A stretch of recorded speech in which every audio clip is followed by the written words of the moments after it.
Hello and welcome to Los Angeles, California for the 2017 League of Legends All-Star event. We're here along with this electric crowd to watch the best players from across the globe do battle to prove themselves and leave their mark on League of Legends. And we'll be here all weekend long to cover the event. Enjoy. That's right, Dash. We'll see pros add another chapter to the rivalries that have been at the center of some of League's biggest moments. Whether it's a battle at the top or new rivalries in the making, we eagerly await to see which stars rise to the top. Perfect. In addition to Summoners Rift, we'll also have the 1v1 tournament on Howling Abyss, where Uzi will look to defend his crown against a host of other challengers. Over the next 4 days, the biggest names in League of Legends as voted for by you will be doing battle for regional glory. Whether that's in the 1v1 tournament where mechanical skill will propel you to the top of the table, or the regional dream team 5v5s where bragging rights are on the line, not only for these guys on the stage, but for you at home, because it's your regional representatives. You voted for them, you picked them. There's one thing that's for sure though. Picking up wins in front of this phenomenal crowd is paramount. Ladies and gentlemen, meet your 2017 League of Legends All-Stars.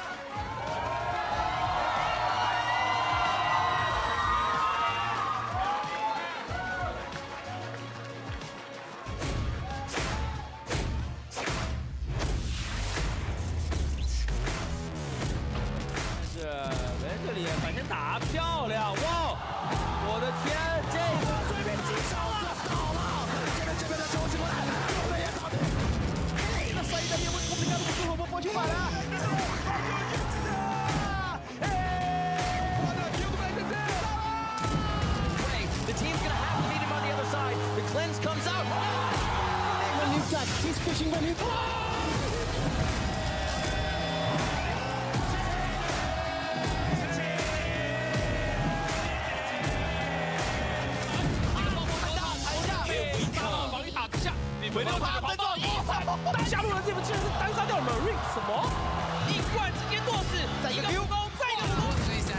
So much pressure put on Cloud9. They lose the CBLOL. Oh my gosh! Oh wow! Deadly Force! Không bị hất về bởi quan địa trận, nhưng sẽ hơn rất nhiều. Chiến công đầu cho lên. Chỉ vẫn còn là tổng.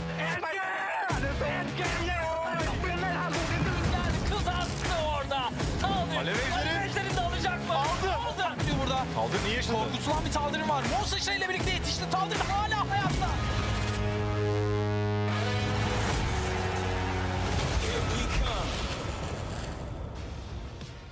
Hello, everyone, and welcome to our analyst desk for the 2017 All-Star event. I'm James Dash Patterson, joined by Indiana Frosker in black, Chris Papa Smithy Smith, and Sam Kobe Hartman Kensler. Honored to be hosting my very first All-Star event here on the desk. I feel like it's the Wild West and anything goes. Oh, I feel like we're in good hands, actually. Yeah. Dash. Oh, you're too kind to me. You're too kind to me. We're going to have a lot of fun over the next 4 days. For the 2017 All-Star event, pros will have a chance to make their region proud in 2 ways. First, on Summoners Rift, where the 8 teams, or regional teams rather, have been sorted into 2 groups where they will face off in a single round robin. After that, the top 2 teams from each group will be slotted into the knockout stage, where they will face off in a best-of-3 semifinal, concluding in a best-of-5 final on Sunday. And reminder, the groups were selected kind of a nemesis draft. So it was LCK that chose not to go against LPL, so they threw them into the other group. LPL then picked Europe, and then Europe picked NA. Yeah, teams essentially choosing their own fate from the top down. Of course, it wouldn't be All-Stars without the 1v1 tournament as well, where coaches from each team have nominated 2 players to fight for their region in a single elimination bracket that will play itself out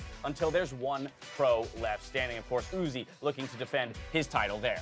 Against Levi today, which is going to be a mouth-watering one. Levi's the sort of player who could go Flash Ignite, Nocturne, and make it work. So I'm excited to see where he goes. I mean, so much of what I love about the 1v1s is the mind game element of it, right? Where we do see at times kind of the Anivia versus Anivia, or the no runes, let's see what happens. So much is kind of up in the air in the 1v1s, and they really make for a fun interaction between the 2 pros. Yeah, the meta always feels like it starts out as the Varus and MS or Misfortune or something like that, that with Comet or something.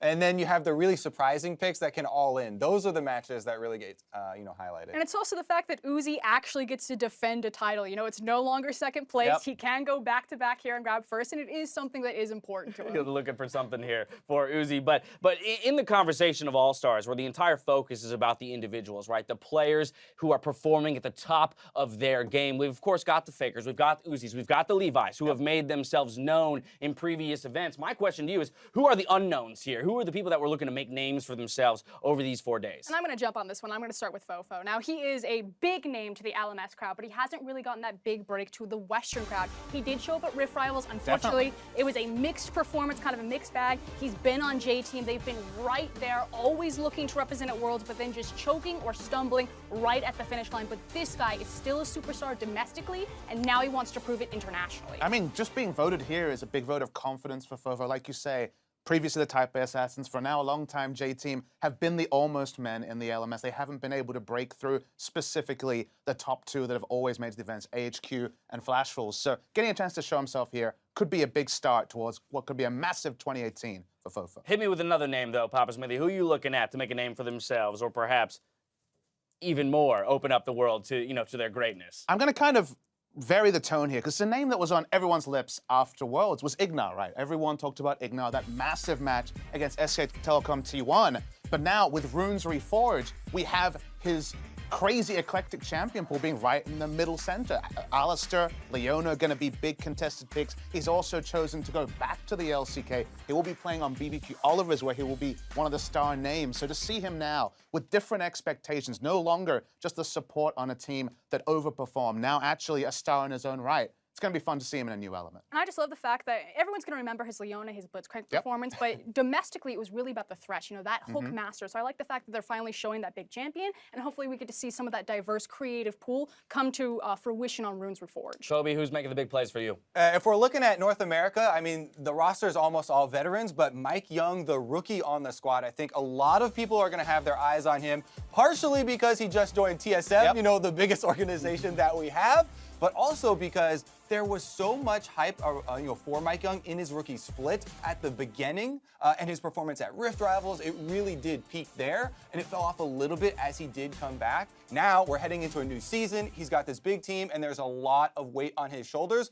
Plus, carry junglers are extremely strong right now in the preseason, so I want to see some Kha'Zix, some Nidalee coming out from him, and trying to really get the action started. If the jungle's in a good place, then Kobe's in a happy place. There you have it. Keep in mind the competition is happening with Runes Reforged on patch 723, which completely shook up the game as we know it in these last months. And I was lucky enough to be able to sit at home and watch the Casper Cup, which was on 722, the patch before this one, the first patch with the Runes Reforged and Poke Champions. They were really the story of the Casper Cup. Specifically, you're looking at things like mana flow ban and having, it feels like unlimited mana in the laning phase, especially in the support role. You see a lot more of the poke supports, Xerath supports the thing, Xerath flex pick. Insane that that's a thing just with the runes being reforged, but also Comet, Summoner Airy. It feels like staying back and poking. You have the unlimited mana, but you also get the bonus damage on the poke, so it feels a lot more satisfying. We might be in a Xerath meta. We very well could be. I mean, there were less tanks floating around in preseason, so poke, the value really did rise. As far as like surprise runes though, I think we still have a lot of potential in the unsealed spellbook. You know, everybody does like to have these big one-hit combos with electrocute or some rune that adds damage, but unsealed spellbook has so many options, and it really can shine at the highest level of play because this is an actively controlled rune, whereas most of the other ones are very passive. But you can have different summoners for laning phase, swap over to teamfight ones later, or even if you just look at the amount of summoner spell cooldown reduction that you get with these, if you stack Lucidity Boots on top of spellbook and Cosmic Insight, you can have a 3-minute flash. It starts to mess with the pros' flash timers and how they want to play the game all around, like a big Kennen flash or a big game-breaking move like that. And I like that you mentioned Kennen because when you see a Flash Ignite top lane, you think, okay, it's solo queue, you know, I'm against a Pantheon. Now you can run that on Kennen, Ignite for the laning phase for power, change it to teleport around 8 minutes, so it opens up strategies there as well. Yeah, it's just absolutely nuts, kind of the diversity of all the runes. And that's kind of where I want to look, is the high-level support meta specifically, because I feel like a lot of the support champions are able to kind of dip their toes into so many different iterations and options right now. It really opens it up. Historically, you had kind of traditional supports, the poke champions or the mage supports that you were talking about, and then the tank supports. Yep. I feel like traditional supports, the Jannas, the Sorakas, the Sonas, they've maybe got pushed out a little bit, but it's kind of these two extremes, the massive tank champions, the Alistairs, the Leonas, and then the poke champions, that Flex Xerath, that Misfortune especially. And I'm really curious to see what meta actually breaks today in All-Stars. What are you talking about? Leona made her debut at Worlds. Come on, she was already well within the meta. Boy, Ignar, we got our eyes on him. Oh, Gonna baby. We got Ignar making his return to the stage. Also, keep in mind, we've introduced Zoe to the champion pool. So on top of Runes Reforged, we have a new champion as well. You talk about summoner spells and unsealed spell book. Can you even imagine the number of summoner spells that would be coming out of this champion if she took such a rune? I mean, is it introducing her to the champion pool or introducing her to the ban list? Fair question. I do not expect to see a lot of Zoe. I think she is incredibly powerful, low cooldowns, very hard to deal with in terms of your reaction time to even try to get out of the way of some of this massive burst. She has so many options in her kit, and a lot of them actually do depend on what sorts of spells you can pick up in the lane phase. You know, she can be a lane bully if you get some Gunblade pickups really early on or something like that, but then the flexibility that she has, especially when fighting in jungle corridors, when there are walls that she can have extended range for the bubble, and you can cut off areas of escape. There's a lot of thought that goes into zoning with this champion that I think the pros will really be able to kind of express and discover. And as an analyst, I'm kind of greedy because I kind of want to see her played, mostly because I want to see what do people take against Zoe, because Zoe doesn't have an escape. She can be all in. So there are champions you think of, maybe a Kassadin, maybe other picks that can try and all in her. Junglers like Xin Zhao can get in there and disrupt her laning phase. So there is certainly a big reason to consider banning her, but I'd like to see what the pros think about playing against her as well. Yeah, I agree. I mean, there's a huge difference between what we've seen in solo queue and how competitive and like synergy is really going to interact with the champion. But on the other side, I mean, yes, CC can certainly throw a wrench in her plans because she is so soft that if you grab her, tear her apart, she's just going to fall over. But imagine her timed with CC. Oof. The perfect Alistar combo into that drowsy bubble. I can't even see that spell coming, so hopefully the pros do better today. Well, yeah, I'm sure they will do better than any Zoe I've seen, at least in my solo queue. Make sure you're throwing your support to your favorite region by taking to Twitter with your answers for our question of the day. Which 2017 All-Star are you excited to see perform and why? Make sure to use that hashtag All-Star2017. We'll share some of your tweets throughout the show. Time now, though, to send it over to Captain Flowers and Deficio. On the way, some of the pros shared what it's like to represent their region at All-Stars.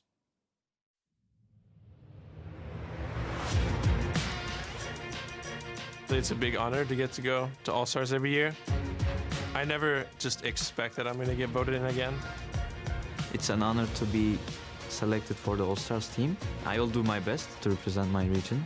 第一次被投选应该算蛮开心的吧，因为去年跟前年都差一点点就可以选上，然后这次有机会来参加，觉得蛮开心。 1대1에서 제가 지금까지 계속 떨어졌는데 1대1도 조금 더 잘해야겠다는 기대하고 있습니다. On the 1v1, I'm playing against Faker. I feel like a dream coming true. It's something I always wanted, I always dream about. Yeah, I know that's playing Faker, so you have one shot to be a legend, maybe. Uzi là đương kim vô địch giải solo của chúng ta lần trước và ở giải lần trước thì em cũng đã thua Uzi, cho nên là lần này thì mặc dù rất khó nhưng mà em muốn phục thù. 如果我能拿到连续第1名的话，我肯定是会非常开心的，因为这个也是大家都没有做到了。 I will be playing against Ambition.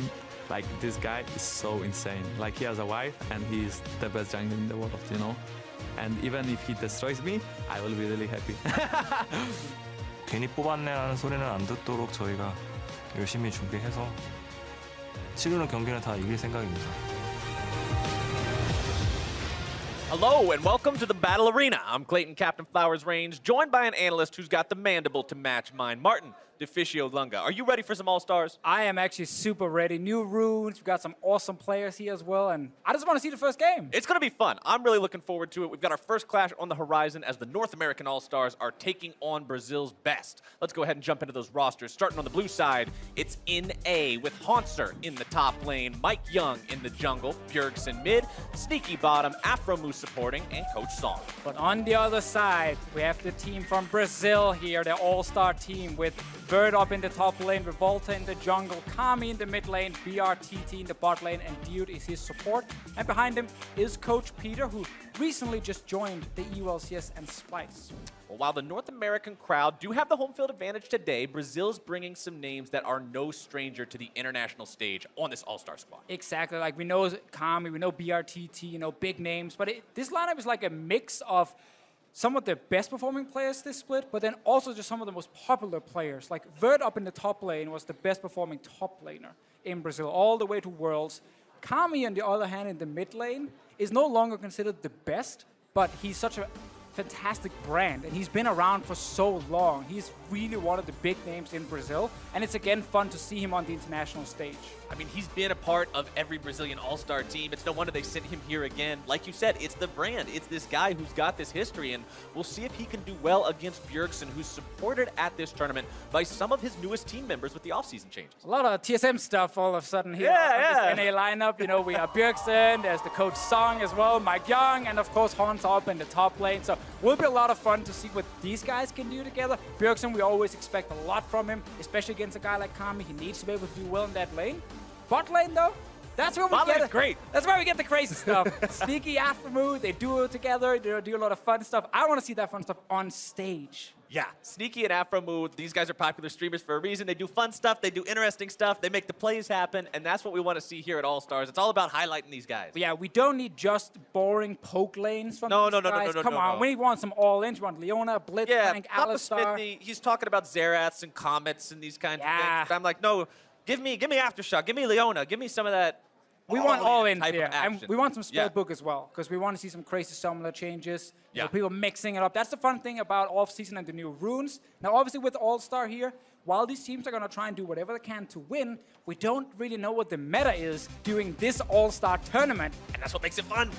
Let's see. That's what makes it so fun. We're jumping into Champion Select for the first match of All-Stars 2017. North America on the blue side, Brazil on the red.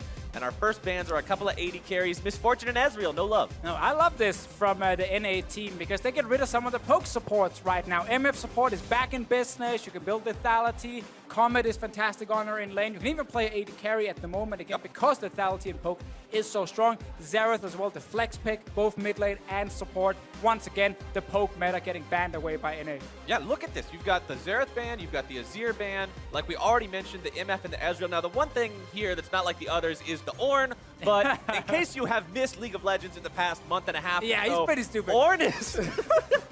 That is one way to put it. Ornn is so ridiculous. I would be surprised if we got to see him in a single game. He's very strong in the top lane right now. Jace also going to be banned out from that. Exactly. Jarvan's still very good. Obviously, it's been a big meta pick all year long. You can still flex him around multiple lanes. Jungle is where he's preferred. Zoe is available in this draft. I want to see here because Kami's played a lot of like Azir and Syndra, these kind of picks. He's not really been the big playmaker in Brazil. And if you play Zoe, you gotta make plays. Absolutely. You've got to hit the Sleepy Trouble bubble, which, by the way, is one of my favorite new abilities to say. Oh, it's a great play-by-play ability. Yeah, it's a fantastic play-by-play ability. I love the fact that they named it that way. But Jarvan picked for North America. Brazil deciding to respond to that by grabbing Jhin for BRTT first and foremost. Yep. They want to get one of these big star players on a champion once. And it is one of the big poke 80 carries right now. You go Comet on Jhin, you build lethality in the early game. If NA wants to respond in the same style, then Varus should be the pickup, and you just have a massive poke bot lane, which is what we saw over in Korea during the Kesper Cup quite a lot. Sejuani as well with Aftershock is actually very good in the jungle and can even be moved to top lane if you want to be that kind of guy. Yeah, Aftershock, we've seen be very, very potent on tanks and There, inhibitors. yeah, And of course, there's Bjergsen Barrett. And here comes your Zoe lock-in. North America, not disappointing for the showmanship. We're going to see our first Zoe game and our first All-Stars game. and they're going to take Malzahar into it. See, again, I didn't know what to expect coming into All-Star, if each team would just kind of have their own little meta and their own personal picks, or they would just try and copy what had kind of been happening during the Kesper Cup. We're seeing a lot of the same picks as we saw over in Korea. Like, Malzahar is fantastic at the moment. The Pokes AD carries, as we mentioned, Jin and Varus. And of course, now the Zoe is the new one, because she's available here during All-Star. And that's going to be a lot of fun to see what he can do on it. But the rest is very much Poke long range. Now, there was a clip, I think Zyrene showed it to me yesterday, of Bjergsen playing this champion in solo queue against Sneaky and one-shotting him without even putting him to sleep first. But then Bjergsen lost the game. So we know that Zoe can one-shot people, but can you one-shot them hard enough to carry the team? Right, she can't make your teammates better. Right. Even though she can be really good on her own. Even though she can do good on it. Yeah, exactly. That's the Now next thing we you're need in thinking. League of Legends. Now you're thinking, right. We need a champion that makes your teammates better. Although she can amplify their damage. If they hit him after the bubble, it's going to make it do more damage. Remember that Zoe makes it so when you fall asleep, the next source of damage you take from anybody is going to be doubled up to some really high AP ratio she has. So we'll have to see if Bjergsen can set up those plays with his team. Checking out the bans in the second part of the ban phase, Camille and Rumble targeted by North America, while Brazil goes for Kennen and Tarek. All right, Tarek being banned away could give us a tank support for Dude down in the bot lane. A lot of people like to pick Tarek against the big tanks, like, and you know, if Alistar gets blind picked, Tarek can be an answer against it. Also, the Kennen ban, I actually like that. It is a flex pick at the moment. You can play Kennen support again, and you can, of course, play the Kennen top lane. Right. Both actually work pretty well, but it is going to be the Gnar, something we have seen a lot of in this offseason. Aerie has been the preferred choice for him, just for more poke damage. I still think you can run other things, like press the attack, so we have to see in-game how Vert decides to spec his Gnar. And you mentioned it, Vert, this is the guy who's the shining star in the top lane in the CBLOL. It's not surprising to see him on a champion that can take over the game by winning lane and then being strong in the mid game, being a big element in those team fights, as North America pick themselves up the Tom Kench. He's unbenched, Officio. We wanted fighting and engage, and this is the opposite of that. We got Tom Kench. God damn it. Okay. Permit the Kermit. Right. Unclog the frog. Yeah, we get the Tom Unload Kench. the toad. Technically could still go top lane to make it a lot of fun, but still looking at that support one. Shen support is also a thing. Shen support is also a thing. I was about to say that. I'm pretty sure Aframu is one of the players who said Shen support is pretty solid right now, so we could get the top lane Kench. Yeah, let's make a prediction here. Top lane Tom Kench, support Shen, jungle Jarvan. That's what we're going for. We're locking that in. We're locking that in. That is right the prediction. now. That is a prediction. Cut it out of the VOD if we're wrong. Yeah, just don't watch this part. All right, one more pick to go for Brazil. They've still got to get their own support. Looks like they're going to go ahead and go for some mad playmaking of their own. But now I kind of want Tom Kench support against the Thresh just to counter his hook. I mean, you want it from an analytical perspective, but from a viewer perspective, you don't want it because then nothing ever happens. And it's Thresh true. lands the hook, It's true, but now it's a conflict inside my head right now of like, do I want the best comp available, or do I want the most fun on the Rift? Well, it looks like North America's going with the best comp available because they seem to have put Hanser onto the Shen, Aframu onto the Tom Kench, which means that, like you just brought up, it's going to be very hard for the Brazilian All-Star team to make plays onto North America with that Tom Kench able to save. Also, just, looking, as you said here, with Tom Kench able to save, you know, it's not just against the Thresh. There's a Malza ult someone, Tom Kench is there. You have a Sejuani engaged with her ult, well, Tom Kench is there again. So it is such a good pick, and it's really showing us that both teams here, picking super strong meta comps, they're definitely here to actually show that they are ready to represent their regions by winning, and not just by playing a lot of fun Not just by memeing, right. Not just by memeing around. But it should be fun to watch, and especially I like the Tom Kench with the Varus and the Zoe. I mean, these are both immobile carries, right? You need to have ways to try to protect these guys extra. Zoe, I think, Zoe to me comes off as deceptive because people look at her ult and they see her as having some mobility because she jumps forward. But yeah, it's kind of fake mobility. Yeah, it's fake mobility. It brings you back to where you started, so you never actually get anywhere. Fun fact, if you hourglass after you ult forward, you will still jump back. And then you're hourglass actually at your original position, and then right after, Tom Kench can eat you. And then Tom Kench saves you, gobbles you up, gets you to safety. Let's see how it works out for these guys. Heading into match number 1, the crowd is excited. The players are ready to go. Let's see who can walk away from this one with a win under their belts and start All-Star 2017 off strong. North America out the gates on the blue. Brazil rushing out on the red side now. I want to see some level 1 action. I doubt we're going to get to see it, but I want to see it. Listen, I think we've made it very clear during this pick and ban phase, we want to see action. We want to see big plays during All-Star. It's all these players here voted in by the fans of their own region to represent both Brazil and North America, we see actually potential of a 1 invade. All right, Mike Young with the Electrocute on the Jarvan, shown to be a very powerful rune on him, adds plenty of burst damage, especially early on. Yeah, just going over the keystones we have. So we have up in the top lane on Gnar, we have the area here just for more poke with the boomerangs, especially from him. Mid lane, we have the spellbook from Kami. So that is going to be a lot of fun, meaning, of course, he can change his summoner spells during the game and also reduces the cooldown on his summoner spells. Because what's very important on Malzahar is being able to flash. Right. The flash ult engage, it's so big. It's exactly what Kobe was talking about, right? You take the right rune setup, you can get under a 3-minute flash, which is really capable of catching people off guard. Also a stopwatch on Kami's side right there, so we'll be able to build that into an hourglass later for himself. Bot lane, Comet on both AD carries, as we mentioned in the pick and ban phase, just a lot of focus on poke, and that's also why you see boots on Jhin here, because it actually allows you to dodge out of the Comet when it gets fired towards you. Oh, didn't dodge out of that one. Not if you're slowed by E, I should add. If you're slowed by the E from Varus, you will not dodge it. If you're not slowed by it, you will dodge it. See, prove me wrong instantly. God damn it. That is not the best possible start, but hey, everybody makes mistakes. BRTT taking a little damage early on, fires back with his own Comet, manages to land that one. And again, I just want to add that a little further, because we were testing that back in the European office. If you have 355 movement speed, you can walk out of Comet. You don't have that on Varus if you don't start boots, which is why he got hit by it. BRTT keeps getting slowed down, so he can't dodge it. Yeah, BRTT pretty low on HP here. Takes a mean tunk from Tom Kench too. Oh, wow, Bird, Monster taking it to him in this top lane with the Shen. Gnar forced to flash out of the way. Platform from Hanser looking to make the play. The first blood for North America's top laner. Welcome to the top lane where you pick a tank and you dominate the lane in the early game. That's what we see all the time. Grasp for the Undying. Aphromoo is stealing away the Grom. Aphromoo just frog on frog violence. Stealing that one away, spitting it out for his own jungler. North America making the moves in both sides of the map. Oh, what a start. They're Gnar in the top lane, dying so early. Bot lane as well, sneaky landing all the poke onto the Jhin. Let's get a replay of that top lane fight. It's honestly just Hanser straight all in with the autos, has level 2 early, taunts him, takes him down, and then walks away, baits it, flashes back in and secures the kill. Second shot with the enchanted spirit sword to make sure he's got the damage. But I like again how he walks away. He's like, you're safe, my friend. Don't worry. Yeah, 100 HP. I won't go further. You're under your tower. Don't worry about it. Don't sweat it. Then he goes down. Oh, Dude really wants to get these minions under the turret so they can deal damage to them and set up his AD carry to CS. Very smart technique if you don't want to hit enemy champions. Hit the minions instead. All right, Revolta. Seeing if maybe he can make something happen, but I don't think so. As you can see, there's a zombie ward hanging out in that brush. Oh, keep an eye on him.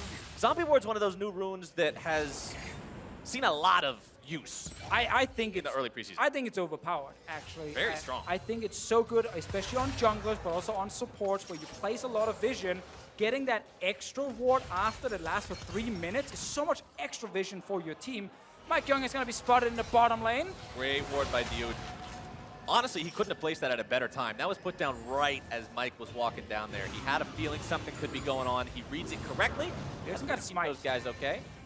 That chilling smite, so can get a slow onto his opponent, potentially set up a trouble bubble into a paddle star. I'll have to see if he finds any opportunity to really use that. And that's the thing about Zoe.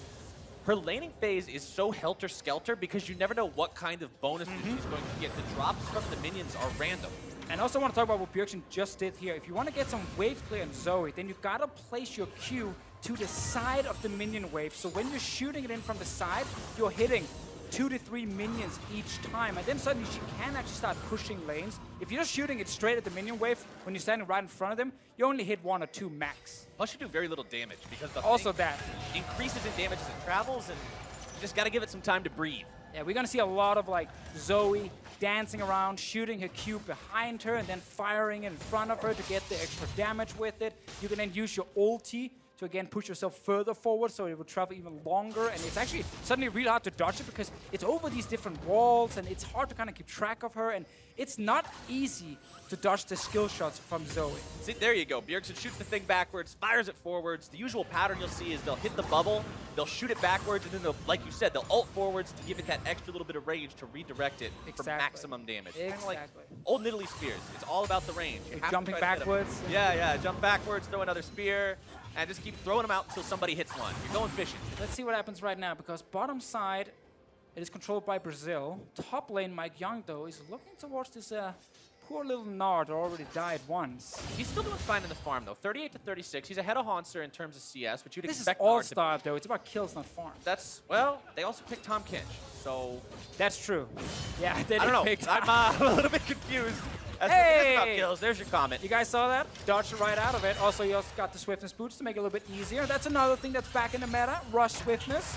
Very much so on Jin. Yeah, dodge away from the comets. Don't take that extra damage. Also dodge whatever other poke is actually being fired towards you. Mike Young doing some counter jungling, wants to steal away this chicken camp, make sure that he deprives Revolta of as many resources as possible. Mike now level 5. Bjergsen level 6, so he will have that ulti to give him some extra range, but remember that Zoe's ultimate, it's not like a lot of others. It's not like Malzahar, where the ultimate opens up this huge next level of options for you. Yeah, it's actually just a small part of her kit.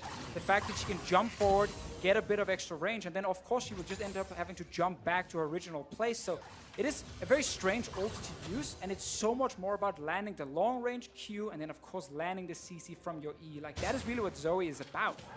And then, of course, if you can get a crazy summon spell, that's a bonus. Yeah, that's always going to be nice. Vert eating a lot of damage from Haunser yet again as he dials in these taunts, but that's the problem with Gnar. Even if you get some good damage onto him as a melee champion, as you're walking away, he can still return the favor onto you.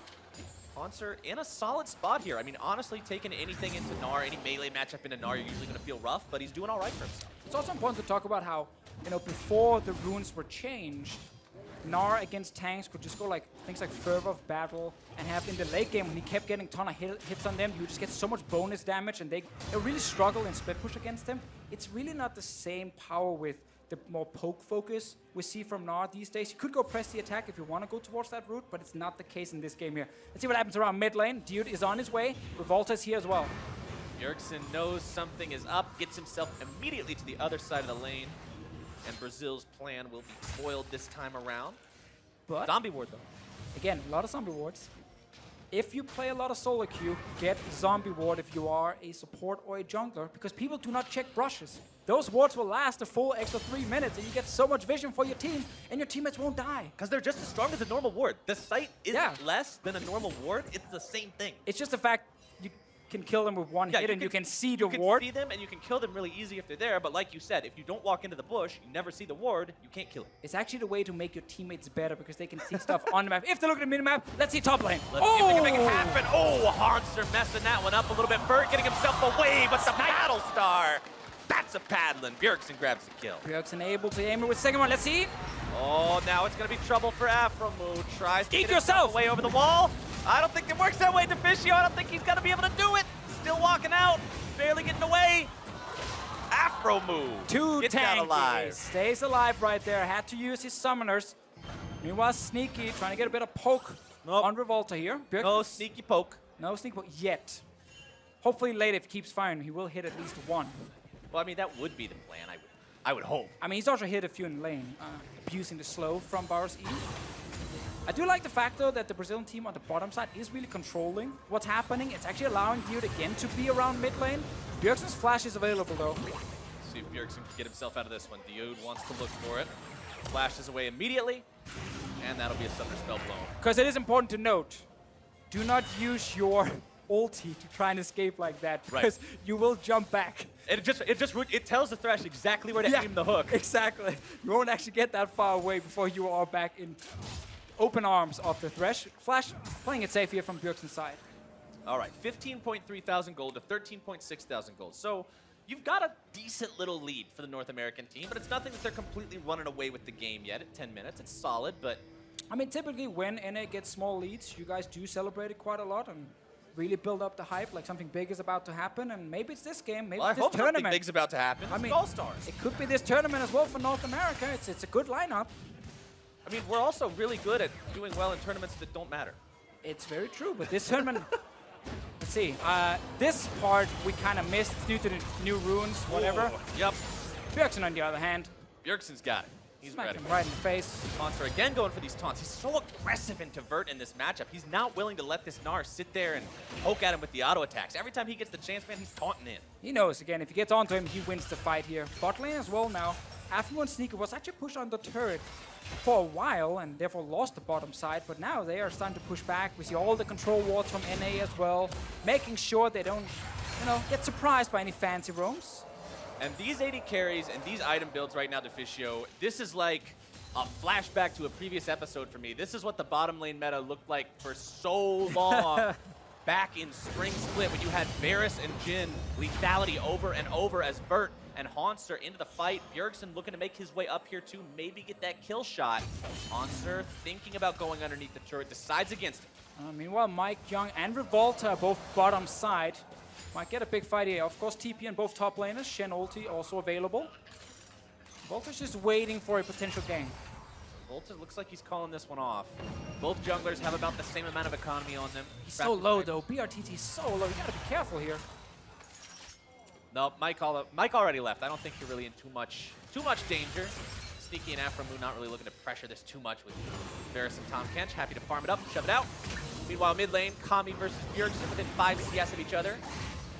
There, we got something in the inventories right now, Deficio. I want to direct your eyes to Kami's footwear. This is the best rune in the entire suite of rune ever since we reforged them. That man's rocking free-ass boots, and that is exactly what you want. They don't cost any gold. They give you 10 bonus movement speed. That stays on the upgrade. It is such a cost-effective. You're a great salesman. Meanwhile, you want to buy 2 pair? I like them as well. I do like them, but oh, now he's able to find the ulti down to Bjergsen. He's got Revolta here as well. Silence into more CC. Haunter's able to make the save with the ultimate, returning some damage onto Kami. Bjergsen lives to see another day, and North America will also be able to take first turret bottom side. Yeah, that's the first turret for them. Bjergsen stays alive because of the Shen ulti. Dude was on his way, but he just couldn't get there in time. I actually still like the play from Brazil here. Just trying to lock down Zoe. She can't really escape once you get onto her. Aftermoon. Comes another play. It's Mike Young going to be delivered into the mid lane turret. Dunks him underneath the turret, but Kami's able to stay alive for now. Diu's going fishing. Finds his way onto the Kench. Aframu going to be in some trouble. Silenced up, stunned up, and taken down. Vert grabbed the kill. There's only one target he actually wanted to hit, and that was Tahm Kench. No way out. Aframu's flash is still gone after he lost it around the mid lane earlier in this game here. That's the first kill now for Brazil. Plus, if you hit anybody else, the Tahm Kench just eats them to safety, Exactly. gets them out. It's a That's problem. why you want the Tahm Kench. Gotta take him Uh-oh. down. More fighting. Here comes the rotation squad looking to make another play. BRTT opens up the firing range, but Diu's the one who's taking a whole lot of damage. Haunter, again, not able to find the flash taunt. Vert continuing to look for Sneaky, but now the attention has been turned over to Haunter as Mike Young makes his entrance. Revolta is low, out of mana. Sleepy Trouble Bubble not going to be finding anyone. Bjergsen's able to find the damage, and Vert goes down. Now the taunt has connected all the way onto Kami. He's out of there too, and North America's got themselves a double. Oh, what just happened right there? They were trying to make a play top lane. Suddenly Haunter shows up. Bjergsen is actually flashing forward here. Not flashing forward. I don't think that was his real flash. Was that a fake one? Fake flash. Fake flash. So hard to tell. That's honestly one of the strangest things about watching Zoe. You'll see the guy flash, you'll think, oh, he fat-fingered it. There's no way he would want to flash there. It's like, no, he just had the extra one. Always gotta look for different summoner spell usage from Zoe, or items as well. It's gonna be one of the fun things about casting her in big team fights out of nowhere. Oh, it's gonna be such a mess. I'm gonna have. I guarantee you, I'll goof it up at least once. All right, let's see it again here. So there's TP available from Haunter. Uses the top, Sneaky baiting everything. Nice ulti from him actually, buying so much time. And Kami's on his way back to base to get TP. He has heal right now in Malzahar. He's gonna switch that heal to teleport with his spellbook so he can TP into the fight. But by the time he's doing that, he's actually too late. And the fight is over. Now he arrives. Uh-oh. Wait! What am I doing? And now it's on cooldown. Man, that is a shame.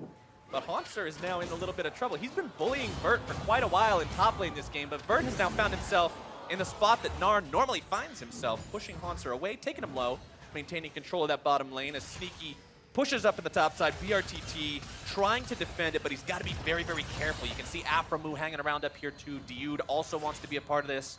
BRTT and Diud, you know, the bottom lane for the Red Cannons, one of the better teams in CBLOL. So we got to see them during MSI as well. So these guys have shown themselves to be an impactful duo. They've shown themselves to have synergy before, but this game they're struggling to get on the board too much. Well, I just love they're always trying to be aggressive, you know, both back in CBLOL, but also here we've seen them try and set up some plays. Now, they've not been too successful just yet in this game here. Now, again, as you mentioned, struggling a little bit against this Varus and Tom Kenshin, because you can't make plays in the Tom Kenshin Varus lane. Like, he's just constantly denying it from here, which is why he's roaming. He's leaving. He's going mid instead to make plays, but that's QSS now as well on Bjergsen. Good thing, though, they're getting bot lane tower. Revolta was down there. The Gnar is starting to poke down the Shen. NA, will respond top lane. Now, this gold lead, especially with this second turret going down up here for North America, is starting to get a little bit out of control. Bjergsen going to find himself jumped on yet again. Drops the flash, going to be stunned up. QSS to get away from that one. Sleepy Trouble Bubble prevents the chase, and he's out. Kami was just not in range to actually flash ult him. At least wasn't fast enough if he was close enough. Mike Young starting that Rift Herald as well. Always gonna be interesting to see if teams are finding new ways to use an objective like this. I don't think so, because the runes didn't really change how you use a Rift Herald, but I'm always kind of waiting for meta changes during off seasons where someone's like, oh wait, maybe we should use it like this instead. Sadly, probably not gonna be big changes with the Rift Herald.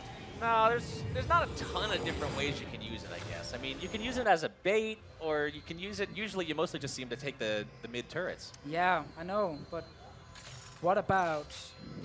Trying to theory craft some new Rift Herald magic. It's really difficult when it's so simple that it charges a tower and kills a tower. It headbutts a turret and kills itself if it attacks too much. If you could just do more things. Yeah. There's a rune to change how you could use it. Oh, a rune that changes the objectives. There you go. Okay, there we go. Rift Herald becomes something different.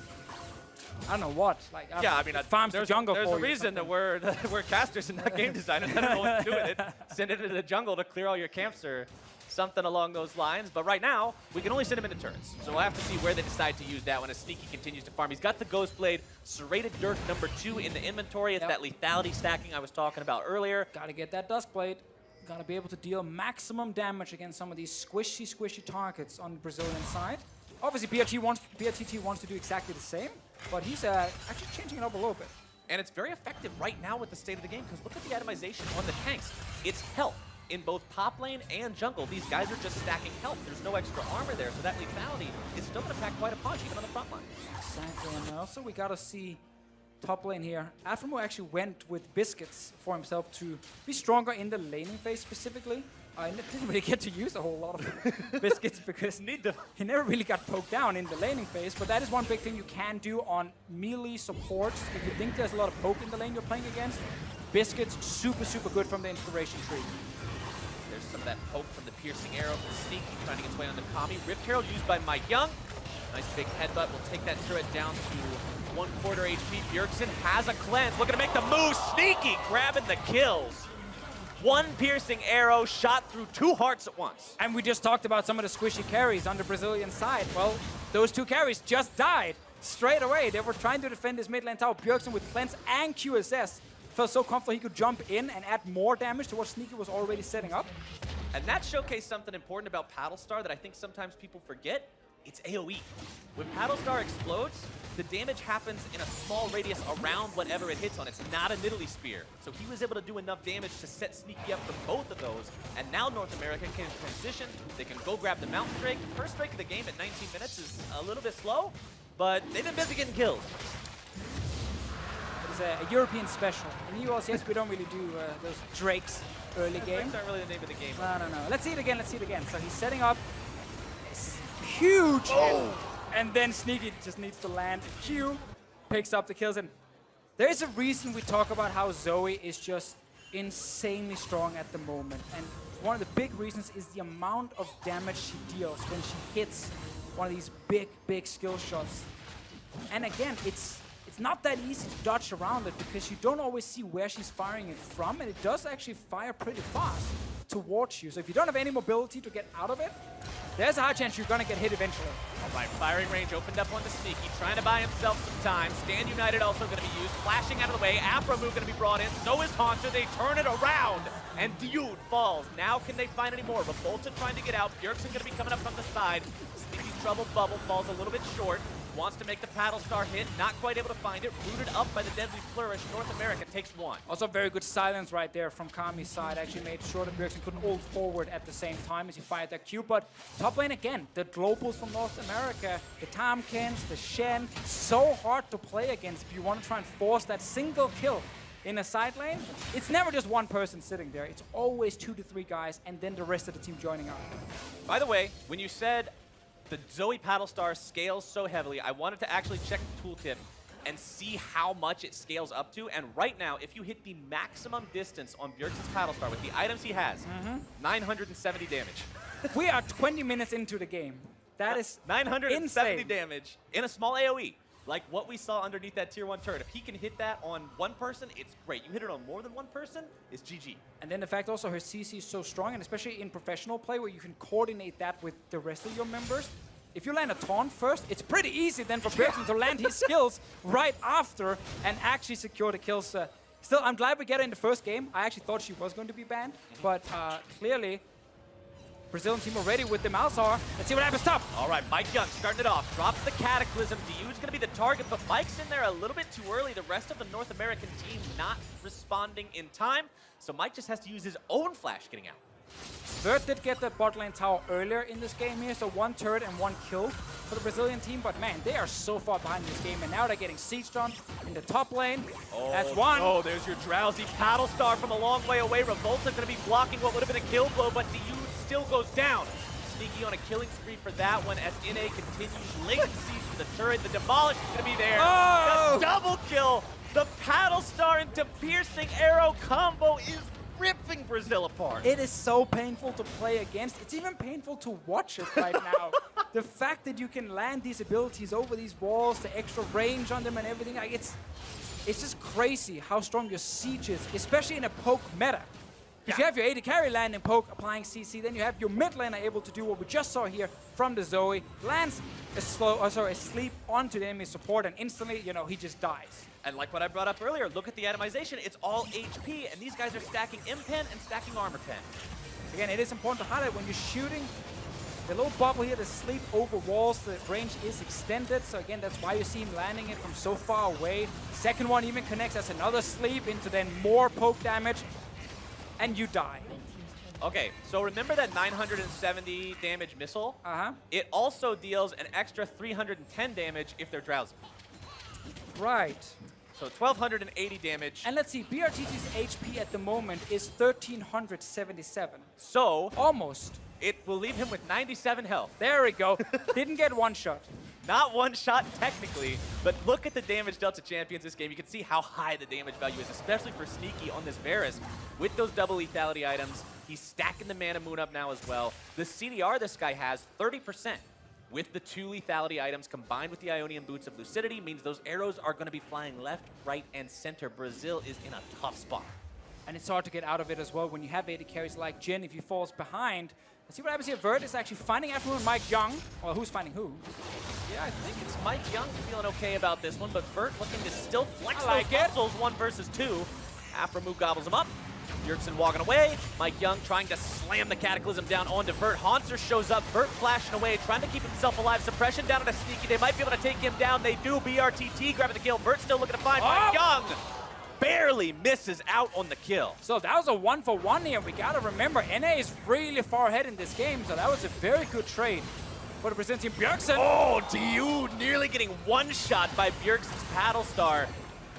Sleepy Trouble Bubble. Oh, he stepped onto it. Bjergsen grabbing even more damage. That's the problem with this skill too, Deficio. If you miss it, it sits on the ground and it can still step on it. I feel like we've highlighted 10 problems already when it comes to playing against Zoe. There's so many things you have to be mindful of. So many things. Still though, if you do want to try and shut her down, again, Sleepy Trouble. Oh, He's now. done. That's your paddle star. Bjergsen on a killing spree.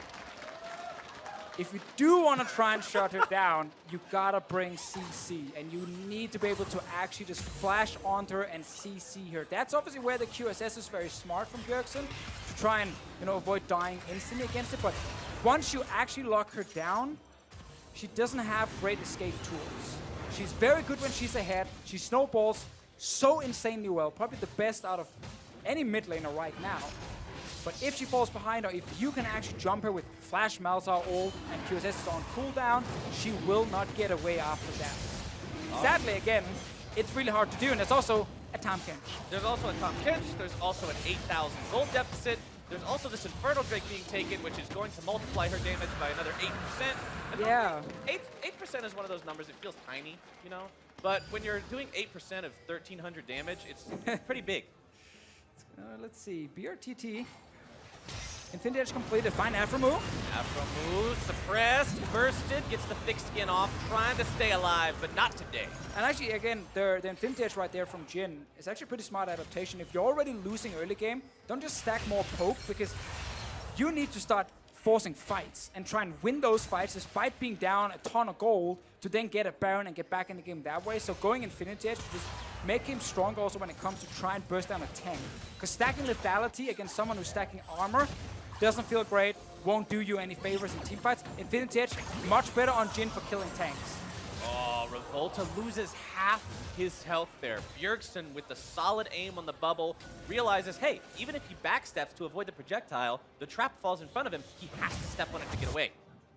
BRTT, like you said, trying to build for these team fights, trying to give his team an opportunity to find a way back into this game. But when we were looking at Champion Select and we were saying, hey, these guys are drafting try-hard team comps, they're kind of playing what Korea was playing, doing the Kespa Cup thing. Well, the problem with poke comps, it's like you said, when they fall behind, they feel really bad. When they are ahead, they feel super good. Vert right now might actually be in trouble as a TP coming. Okay, Bjergsen and Hans are together. How did he get a What TP? they can find. Let's... Because why not? Because why not? That is the best answer. As Hanser still looks to maybe find this taunt here. Paddlestar comes up a little bit short. Keep running, my friend. Bert's Just doing keep a running. great job, but the second he stops doing that great job, yeah, that's going to happen. This is your tank, remember, Deficio. He's trying to get out. Going to go Mega Gnar here in a moment. It'll give him some HP, but it makes him slower, too. There's so many walls here, extra range. This is difficult. Bjergsen's still looking at maybe... Wait. Is this the greatest bamboozle of our time? Oh, he jumped Oh, he jumped right. Oh, imagine if he would have stayed in that fog, if he would have had that sixth sense to know it. No! There's no way out. Goodbye, sweet prince. He tried so damn hard. That was so close. Meanwhile, the rest of his team was just kind of basing and killing rest of his team is camp. question mark pinging the Tsar. Why are you back there? What are you doing that back there? Get back. Poor Vert. Tried so hard in the bot lane, but again, when a random mid laner just TPs in without even having teleport. Remember, he has heal. Heal is his spell. Anyway, managed to get that one, so lucky for Bjergsen. And NA right now, baiting around the famous Baron. Normally not their best friend. No, definitely not. Can confirm, but maybe All-Stars is a turning point. I mean, this year, we had Dignitas, a team that is previously known for having mistakes around Baron, pull some amazing plays around Baron. Maybe this is a good omen for all of North America together. That Baron will be our new savior. Well, I mean, again, a lot of vocal members on this team. Everyone can make the call to step away from Baron in case something is about to go wrong. Aframu in there, Mike Young as well. And of course, Bjergsen, we know, will be super vocal in these fights. And gotta see, for now, 28 minutes into the game, they got two great Drakes. They're still very far ahead in gold. They have very overpowered Zoe. And Brazil is just running out of options, I feel like. These guys are trying to find ways back into the game, but every time they look for some opportunity, North America's doing a good job of shutting it down. The only deaths on the NA team so far, Deficio, 1 death on Sneaky, 2 deaths on Aframu. Your solo lanes and your jungler still haven't died. This is a really solid performance from the North American squad overall in not getting too sloppy, not getting too careless. I do like, though, the fact that the Brazilian team has actually tried to find like a few picks to at least delay the game. Like, yeah, again, they're far down, but it still feels like if they get a good flash engage, where Aframu maybe is not right there to save whoever they're jumping on, they can get that 1 kill. And we're late enough into the game that if you get 1 kill, you can start Baron. But once again, though, NA side, double QSS now on the carries. As you mentioned, the Tahm Kench, Shen ulti as well. Like, it's not just flash engaging as a Malzahar to get a kill. You need to do a whole lot more other than that. And I mean, this is Aframu. This is a guy who has been one of the heart and soul members of CLG for a long time and was this guy who a lot of the time people and fans and critics alike were crediting with the team doing well when they otherwise would have had issues. And even though he's had his ups and downs, his ups on that team were moments where he was making these calls and making these plays. I want to see if he's able to be that guy who can always provide the save, who can always keep Bjergsen or Sneaky alive, because I don't see him being too far away from these guys anytime soon. Well, I also want to see if it's Dude or Revolta who can be the guy with the big engage from the Brazilian team. Vert down the bot lane. Vert still struggling a little bit with Haunter here. Now getting a chance to attack back. But Haunter is just not turning away. He has no surrender in him. Flash into the taunt, able to find the kill. Meanwhile, mid lane, it's Mike Young grabbing the dunk onto Kami.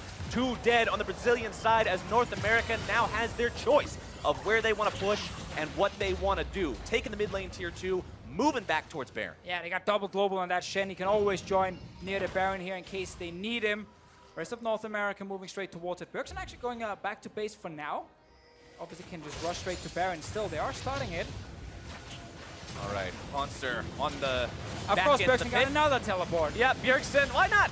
Why not? Got to be able to get to that fight in time. Revolta gonna be taken low. Drowsy onto BRTTA's there.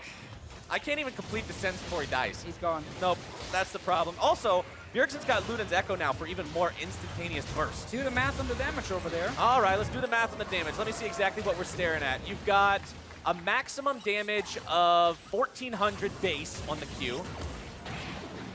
And it has an E that will do an extra 400, so that's 1,800. Plus you have your Luden's proc, which is an extra 100, 200 or something. You're looking at about a 2,000 damage Q from max range, if they're sleepy. Will basically one-shot the Jhin. Or get very close. Revolta. Oh, Revolta in a little bit of trouble here. Going to be caught up. They try to counterattack with Kami. Revolta barely going to be getting away, but now it's Kami who's taken down by Afromu. Revolta going to be followed up as the piercing arrow strikes true. And North America takes down 3, now pushing into the Brazilian base. The Sleepy Trouble bubble will zone them all away. Inhibitor number 1 under pressure now, and North America will likely just end the game. Bjergsen with another insta-kill into BRTT. I think this is all she wrote. Really good first game here from the North American team. A lot of nice plays coming from the Zoe, but also Haunter up top lane got the first solo kill. Bjergsen will actually die in the end. He ruins a perfect game. Does not matter though when it comes to KDA. Can't divide by 0 anyway, so having 1 death. That's a technicality. Does not change your KDA. Could have walked away with 0. Could have walked away with 0. Didn't do it though. North America dominating in the first game. That was an awesome display of coordination between the tanks and the CC and the Poke. Right. With Sneaky and Bjergsen, they set it up time after time, and you mentioned it, Deficio, that is so disheartening to play against because it just feels like, well, what do I do? It looked so painful to deal with. Again, also just a combination of Zoe Varus with the very long-range poke and then Tahm Kench. Yep. Like, that combination in itself, especially if you fall behind early game, is just so hard to do anything against, but you can't just flash all in. Nope. You can't just engage. There's QSS, there's Tahm Kench. Like, you just sit back at your tower and you wait for someone to die. Yeah, you hope something messes up on North American Completely squad. messes up. Yeah, you hope that Bjergsen just R's right into you for no reason and you can hook his origin point or something, because other than that, what's the weakness of a poke comp? Hard engage, get in there, stop the poke, start the fight. Tahm Kench says, okay, cool. We'll see you later. I'm just going to gobble this guy up. Your ults are gone. Let's try again here in 10 seconds. Here comes more trouble bubbles. Yeah, so obviously the answer could be ban Zoe, and you avoid some of that. There will still be poke comps with Tahm Kench, which could be very strong. Obviously, the Thresh was actually the last pick from the Brazilian team when they already knew after They saw the Kench. You know, potentially playing the Tahm Kench. So there were definitely issues when it comes to playing out this game once you fell behind early, but honestly, strong early game from North America. Good roams from Bjergsen. Haunter winning 1v1 top. No issues in the bot lane, and suddenly you just start snowballing the game. We talked about that home field advantage. This could be North That was America's it? year. That was it? Yeah, that was it. All right. That was it. Win That's one exactly game what and that does suddenly for it. the hype train is on win the one way. game. Choo-choo, we're going all the way. That's what I told you. You said we like to get excited about small early Yes, you do. advantages. Was that not a good game to get excited about small early advantages? You're correct. If this is how the tournament will look for North America, then it's pretty damn good. Meanwhile, for Brazil, it's all about saying, hey, first game was a little bit rough. That's all good. Everybody has a rough one now and again. We'll make sure that we can come back better next time. Like you said, there are a couple of issues in the draft. Like, you see the Kench, you pick the Thresh anyway. They just had a different plan, right, going into this. So, like, give Zoe, pick Malzahar against it. It's going to be fine. If Bjergsen didn't lock in Zoe in the first phase, you could just ban it in the second phase, Right. So they felt like they had a pick against it, at least to deal with it. I think then just the rest of the combination of the NA draft made it very hard to actually get back in this game. Yeah, it seemed like the way that North America played it out throughout the beginning to the end of the draft, it just came together in a very coherent package. But for more on that game one, let's send it over to Freak, who's standing by with the North American mid laner. Thank you very much. I am here with the man in the mid lane. Bjergsen got himself Zoe in the first game of All-Star. Question for you, was it a mistake by the Brazilians in Champ Select to leave that champ up and let you get it second round? I think I'm going to have to go with a yes. Zoe looks really strong. I obviously haven't played her enough to say whether she's OP or not, but this happens pretty frequently where I see a Zoe that gets just too many kills and does too much damage. And but yeah, she is a lot of fun as well. So strong champion and really fun. That's the best combo for me. I know this event is sort of semi-serious. You guys are partial in the off-season, but also you got 4/6 of TSM here, kind of the coach. So, you know, coming into this, were you feeling confident? Were you feeling prepared with your new teammates, ready to go and kick some butt? Not sure if I was feeling prepared because I've heard some of the other teams have been scrimming for maybe a week or two, whereas we played 4 games together, maybe. So perfect. But getting to work with Song and Mike Young for the first time has been really interesting because I hadn't even met Song until I believe yesterday. So it's just been a really good time so far, and I think it's always interesting to play with really good and smart players from other teams in Sneaky and Afro because you just learn about how other people communicate and play and think about the game. And so far, so good for TSM. Of course, we'll see you play more during this event. The question I have for you based on All-Stars, though, is will this finally be the international event where TSM makes it out of groups, or NA makes it out of groups? Hey, what about Rift Rivals? Bjergsen makes it out of groups. What about Rift Rivals? Okay, well, you're playing against good teams. Oh, wow. Okay.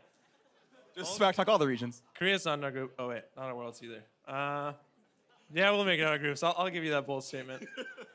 All right, no Korea in the group, still going to make it out of groups. Thank you very much. All right, so I believe you're going to be playing against China later in the day. Tell me about how that one's going to go for you. Definitely harder than the Brazilian team. The Chinese team is looking really strong. Like, their lineup is good. And it seems like they pick their players to win. Like, the Chinese fans pick their players to win, not just because they might be the most popular. I feel like they really did pick some of the best players in their region. So it's not going to be easy, but don't ban Zoe, China. Don't ban Zoe. Final question for you. You got the 1v1s coming up as well. Are you going to win this one?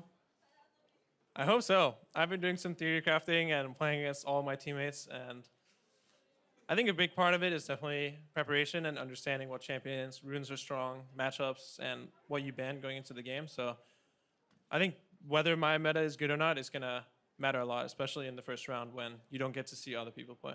All right, Bjergsen, thank you very much. Congrats on your win. We'll see more of you later today, but for now, let's go to commercial break. We'll be back with more All-Star 2017. Flashed out of the way. Platform from Hunter looking to make the play. The first blood for North America's top laner. Touch, bounce. Where's he? No flash. He's stopwatch. He's flash now. He's dead. Okay, nice. Good shit. Yeah, I'm looking for another E. Just poke. Oh, nice. Good shit. They continue latency from the turret. The demolish is going to be there. The double kill.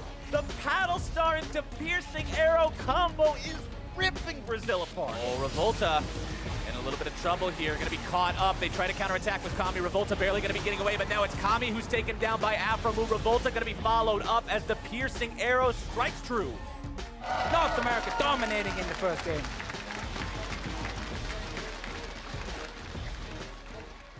Well, for me, All-Star is like kind of a redemption because, you know, this year I didn't go to Worlds and it's really a shame. Like last year, it was my first time and I put like a decent performance and, you know, this year I wasn't good enough and me and my team were not good enough and not going to All-Star is, I mean, not going to Worlds was like huge like strike for me kind of, you know.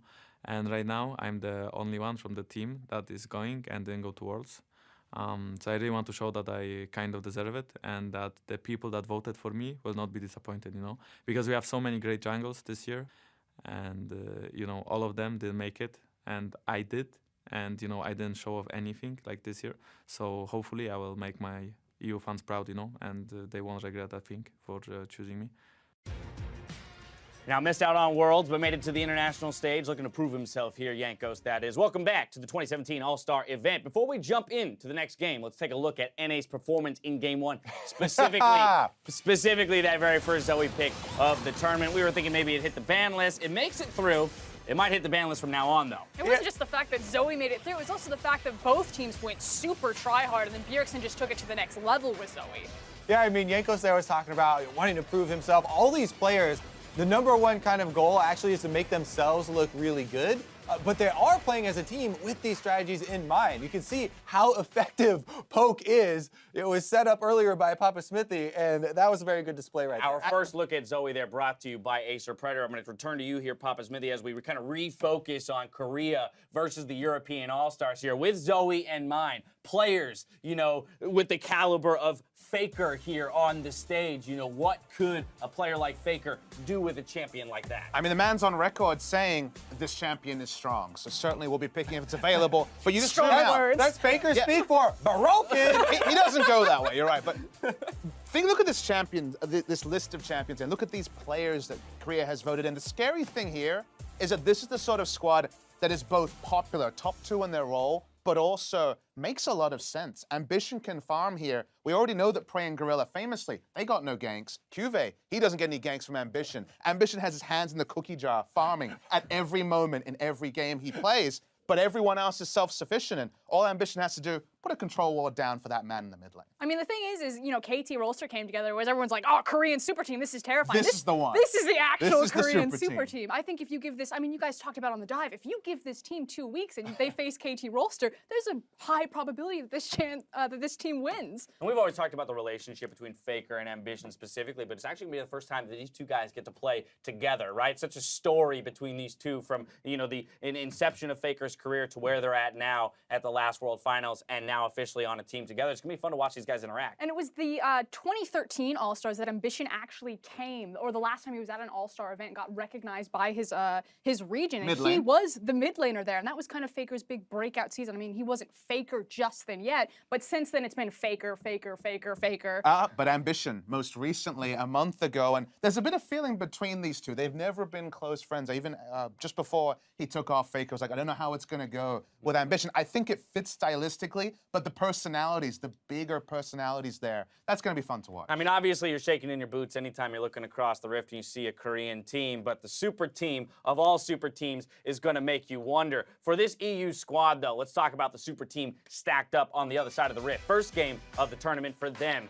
Looking at these members, we talk about Yankos. He's looking for redemption, having not made it to Worlds this year. Soaz, though, a guy who actually impressed a lot of people at Worlds. And Soaz, you know, a lot of people, in addition to Soaz, on this lineup stand out to me as very creative players.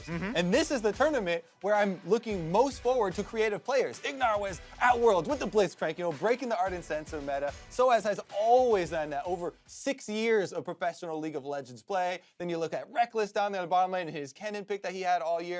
There's so much. Nashor's Tooth Ori. There's just possibilities all over the place for this European lineup. Zoe, yeah. What are we gonna see next?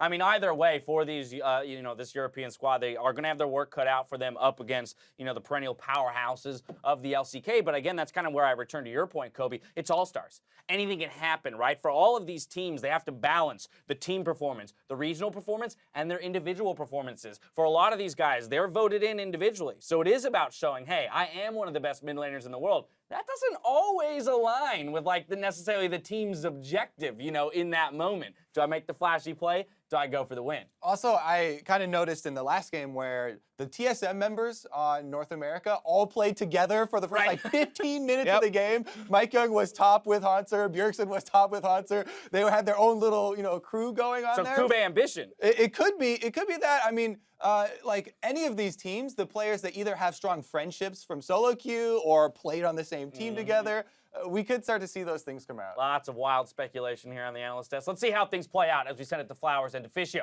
to bring us into Champions League.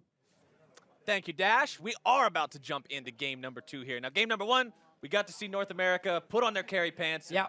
Do what North America does best. And I say that very, very... Win the first game. Truthfully. Again, there's only 1 week doing All-Star. There is no week 2, so that is a great sign. Yeah, for we North don't have to America worry so about far. that evil void in It between can't the 2 happen weeks right where bad now. things happen. Right. There's no worry about it. Week 1, it's our time to shine. This game, though, not expecting Zoe to be open.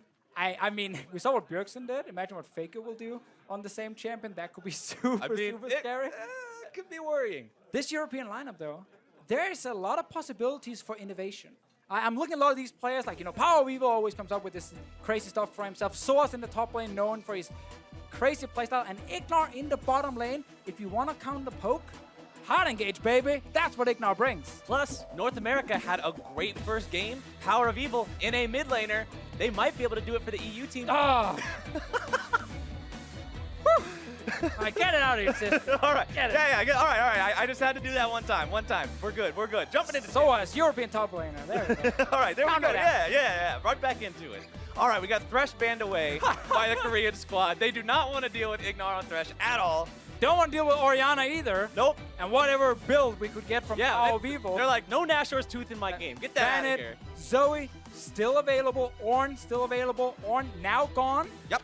I will not be surprised if we see no games with him in them at all. I mean, I feel like at least one game we might have them open. Still, let's see. Xerath is available right now. There's a poke from that support, obviously. Ezreal being banned by Europe, no big surprise. He will also be banned in almost every game. Yep. Ezreal, very, very strong in new There we go. Okay. EU just watched what happened in game number 1. They're like, this doesn't seem too fun to play against, especially with Faker on it, like you said. So let's take that out of the pool. Final ban on the Korea side was also the Gnar, keeping that one away from SOAS, but it looks like we might get to see Kuve on the Jace. Yeah, I mean, Jace, right now, it is a poke meta. He's great in it. The lethality is amazing on him if you want to just destroy some kids in the back line. And this champion is also multiple flex. Like, mid lane Jace works, top lane Jace.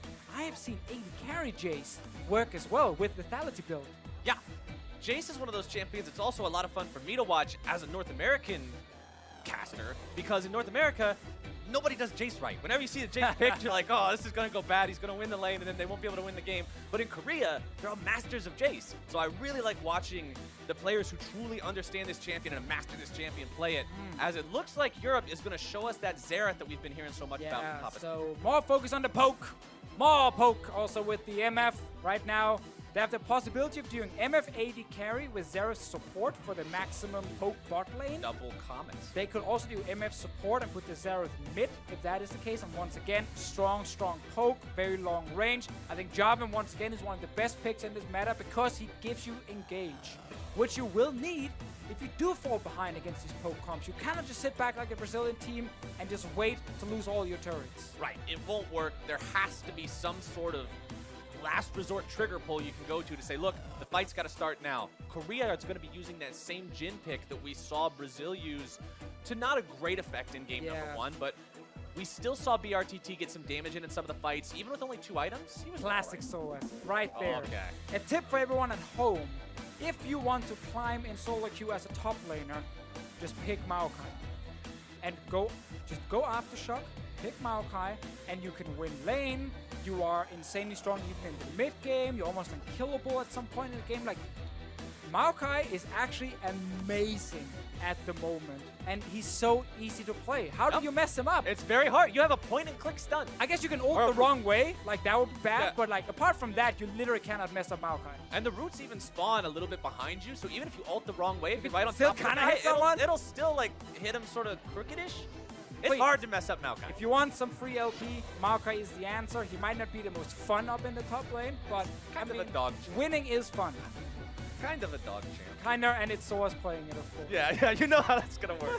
So Talia and Ryze banned out by Europe, trying to target that mid lane pool a little bit for Faker. Sejuani banned by Korea, wanting to see what they can limit in the jungle here. You know what I want from Gank? I want aggressive picks. Give me Lee Sin or Kha'Zix.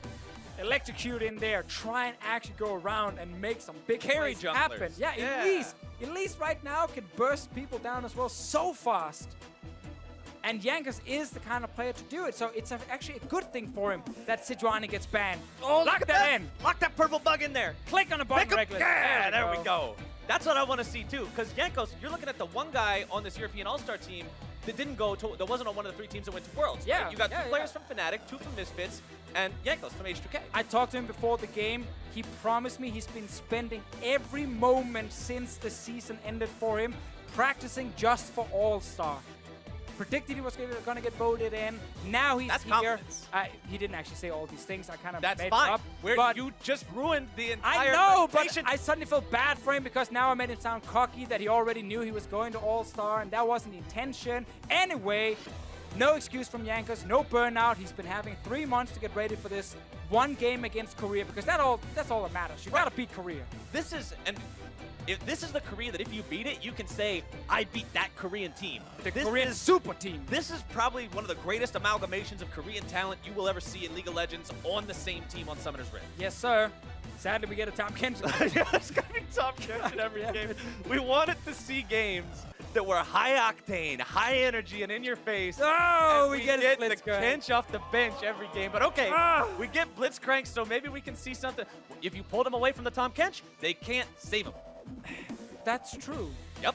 But what I actually wanted to see was Xerath support, MF80 carry, just pick another mid laner, and then you had like a sick poke lane against Tom Kench, and you can try and do that against him.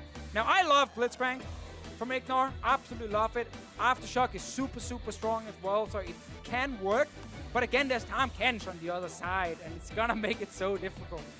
Well, let's see what he can do on this, because I remember watching him play Blitzcrank at Worlds and just being blown away by some of the things this guy was able to do with this champion. I hope to get to see a little bit more of that here today, and I hope for some level 1 cheese is what I hope for. Oh yeah, we can definitely get that, and we need roaming from him as well. There's a lot of movement speed runes you can take if you want. I also want to see what he picks for the laning phase, because Dematerializer for the lane Dematerializer can actually do work. It's such a meme. It can give you earlier level 2. We'll talk about in-game if it's there. And then you can try and use that to actually get ahead in the lane. But again, Tom Kench Devour. I want to see Summoner Spellbook, and he starts with Smite and steals the enemy buff at level 1. Okay, that is kind of cool as well.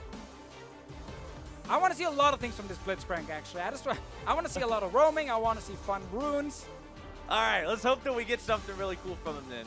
As we load into game number 2, the Korean All-Star team, the super team, the one that everybody was like, how are these guys even allowed to be on the same team together, versus the European All-Star squad. Oh, look at that. Fans going at it back and forth with the signs in the audience. NA greater than EU, EU greater than NA. Well, let's see. Okay, I just want to get in this game. I want to look at Blitzcrank items. Here's how we know. Okay, looking at the Blitzcrank items. He took Aftershock. That's no fun. That's not Summoner Spellbook, but he actually took the Dematerialize. All right, you win. So there, it's really weird to use it because again, it's on cooldown at the start of the game, so you can't just instantly use it. And the cooldown after actually using the item as well is fairly long. So it's something where you need to time it correctly to get the full value out of it. One thing you can do is actually don't use it on the first wave, but when the second wave arrives in the bot lane, you need to kill the 3 melees to get level 2. That's where you used it the first time on the first melee, or just one of those 3 melees, get level 2 faster, and then try and go for an all-in. But again, Gorilla can just take Devour level 1, and then he sits back and he can just eat prey to actually stop this from happening. But Ignore is aiming to get a level advantage in the bot lane by just getting level 2 and 3 and 4 a little bit faster than the Korean bot lane, and then try and make a play. All right, EU goes in. They drop the ward on the red buff, and then they immediately get out. They figure that Korea is probably wise to what they're going to do with the Blitzcrank. This is the oldest solo queue trick in the book. So as with the ward over the wall, in case Korea tries to steal the red buff back. I mean, there was effort at level 1 this time at least. We got to see the team try to do something sneaky, but we didn't actually see any payoff for it. So we'll just see the junglers starting off the bottom side here, but Korea will actually steal away the EU red buff. All right, Ambition, good start from him. So once again, as we said before here, item, the Dematerializer, is still on cooldown from Ignore, so he can't use it instantly. He has to wait. Power Evil right now is getting ganked. Level 2 gank from Ambition's Jarvan with that electrocute at the very end to make sure he gets some extra damage down. Ooh, yeah, good start. Down the bottom lane again. Cooldown is so long here for this Blitzcrank. Not able to do a whole lot. He's still waiting for it to be ready. And there is that darn zombie ward again. We talked about how good these were in the first game. That ward is going to sit there, and that's going to tell you if Jankos is coming into the jungle. If you're Ambition, he will know if this Kha'Zix is coming to counter jungle him. He feels totally safe with this. So good start here from Ambition's side. Meanwhile, as well, level 2 for Korean bot lane. As we said, can't use that Dematerializer a little bit early. Cooldown was even longer than I remembered as well. So he's still sitting, not being able to use it for the first time, meaning his little rush level 2 trick is actually not possible. However, you can still use it to try and get level 3 and 4 a little bit faster. It's so hard, and oftentimes it just feels so damn bad. Yup. I'm pretty sure this is one of the... I think this is actually the first time I've seen anyone use this rune. It is a very... He's used it once. Seldom used rune. Simply because it's so limited in most of its applications. Blitzcrank's one of the few champions that feels like they could really get something out of it, you know? So I want to see this pay off for Ignar. I want to see him be this mastermind. Oh, Jankos. Oh, that's Faker. That was really brave, but bottom side, it's Gorilla gobbling up Prey to see. All right, so ignore the runes right now in Ignar. Instead, he just lands the hook onto Prey. Good poke coming in from Reckless as well. That is important down in that bottom lane. Also, another thing is, if you want to move forward as Blitzcrank and they're hiding behind a minion and want to use their dematerialize on the minion to kind of surprise them, it doesn't really work either because it takes a little bit of time before the minion actually dies. They can still kind of dodge to the side. So far, I must admit, my own research on this made it sound way cooler than it actually was. There's a reason why I was doubtful of you. Seeing it for the first time, the fact you can't use it to rush for level 2 kind of means it's really lost a lot of value. Because, okay, when I first heard about Minion Dematerializer, I figured it would kind of be like some of the cheese you see people do with Blitzcrank in bottom lane in solo queue games when they're tilted, where they take Smite on Blitzcrank and Smite creep and immediately hold But it takes time before it kills the minion. You use it on it, and the opponent sees the thing, and it's like, oh, I should step out of the way. Soaz should have stepped out of the way of some of that damage, and Ube's almost able to find him. But Soaz stays alive. Oh, okay, starts to recall behind the tower as well because Cuvee is out of mana. Cuvee might try and interrupt it. I want to say, you know, I don't even care. Yeah, I feel like it can interrupt it. I don't even think he had enough mana for the shock blast. Ooh, I think just towards the end, maybe he could have tried. But again, we're talking tiny amounts of mana right there. Meanwhile, bottom lane, Ignar. Funny enough, still level 3 in his Blitzcrank. Not getting ahead by any means. Used 2 stacks so far. Third one's ready to go. It's off cooldown. I don't know exactly what this is. Dude, in my head, it sounded so cool. It's a 10-second cooldown in between uses. I know. But it's more the fact it's on cooldown. You can start for so long. Yeah, I totally get what you're saying on that one. It feels pretty bad. Maybe bad. that's the buff it needs. Use it at level 2 for cheese. I actually think that could make it really good. Well, really good is a strong word here. I was going to say, that might be a little audacious of a statement. That could make it somewhat viable. It could make it less bad. Okay, all right. I think that's fair language. Oh, Ambition right here, realizing he has no control in the bottom lane. It's all EU territory right now with those wards. Ignar forcing him away as well. Jankos, no flash, you gotta remember that. Is fearless here, just really not worried. Walks into the brush, gets himself out in time. I feel like if he's fearless, he stays in and takes the fight. Well, jumped out? No, I mean, he jumped out after he knew there was danger. Oh, you mean just when like he check? Yeah, face check the bush, doesn't care if there's danger or not. If there is, he can leave. I said fearless. He's not dumb. Fair enough. Top lane, I like the study from Cuvee. He's like, yeah, Maokai healing, kind of annoying to deal with. Execution was falling into me. I'm gonna be so annoying up in this lane here. This is a Korean Jace who wants to split push and take down that tower as fast as possible and then start moving around the map and just sniping squishy players. So as trying to go in there and find some damage onto him, but so hard to win a trade against Jace as anything. Well, also Soaz is not speccing for the lane here with his runes. Spellbook on the Maokai. This is what we said before Champ Select. This European team, there's innovation. There are people trying a lot of different funny things. So he will sit right now with TP. Gotta see what he changes to later. That's what I was about to ask, is I'm struggling to figure out which summoner spell you would want instead of TP Flash on Maokai. Is he just taking it for cooldown? I think so, because reduce cooldown on TP, go bot lane more often, feed Reckless more often. It's a classic Fnatic strategy. It's been done all year. Soaz is the top laner of Fnatic, who's used to going bot lane to feed Reckless. Less cooldown, go bot lane more often, get more kills. I see it. We may not even see him change the summoner spells at all. He may just read from the same page of the spell book all game long.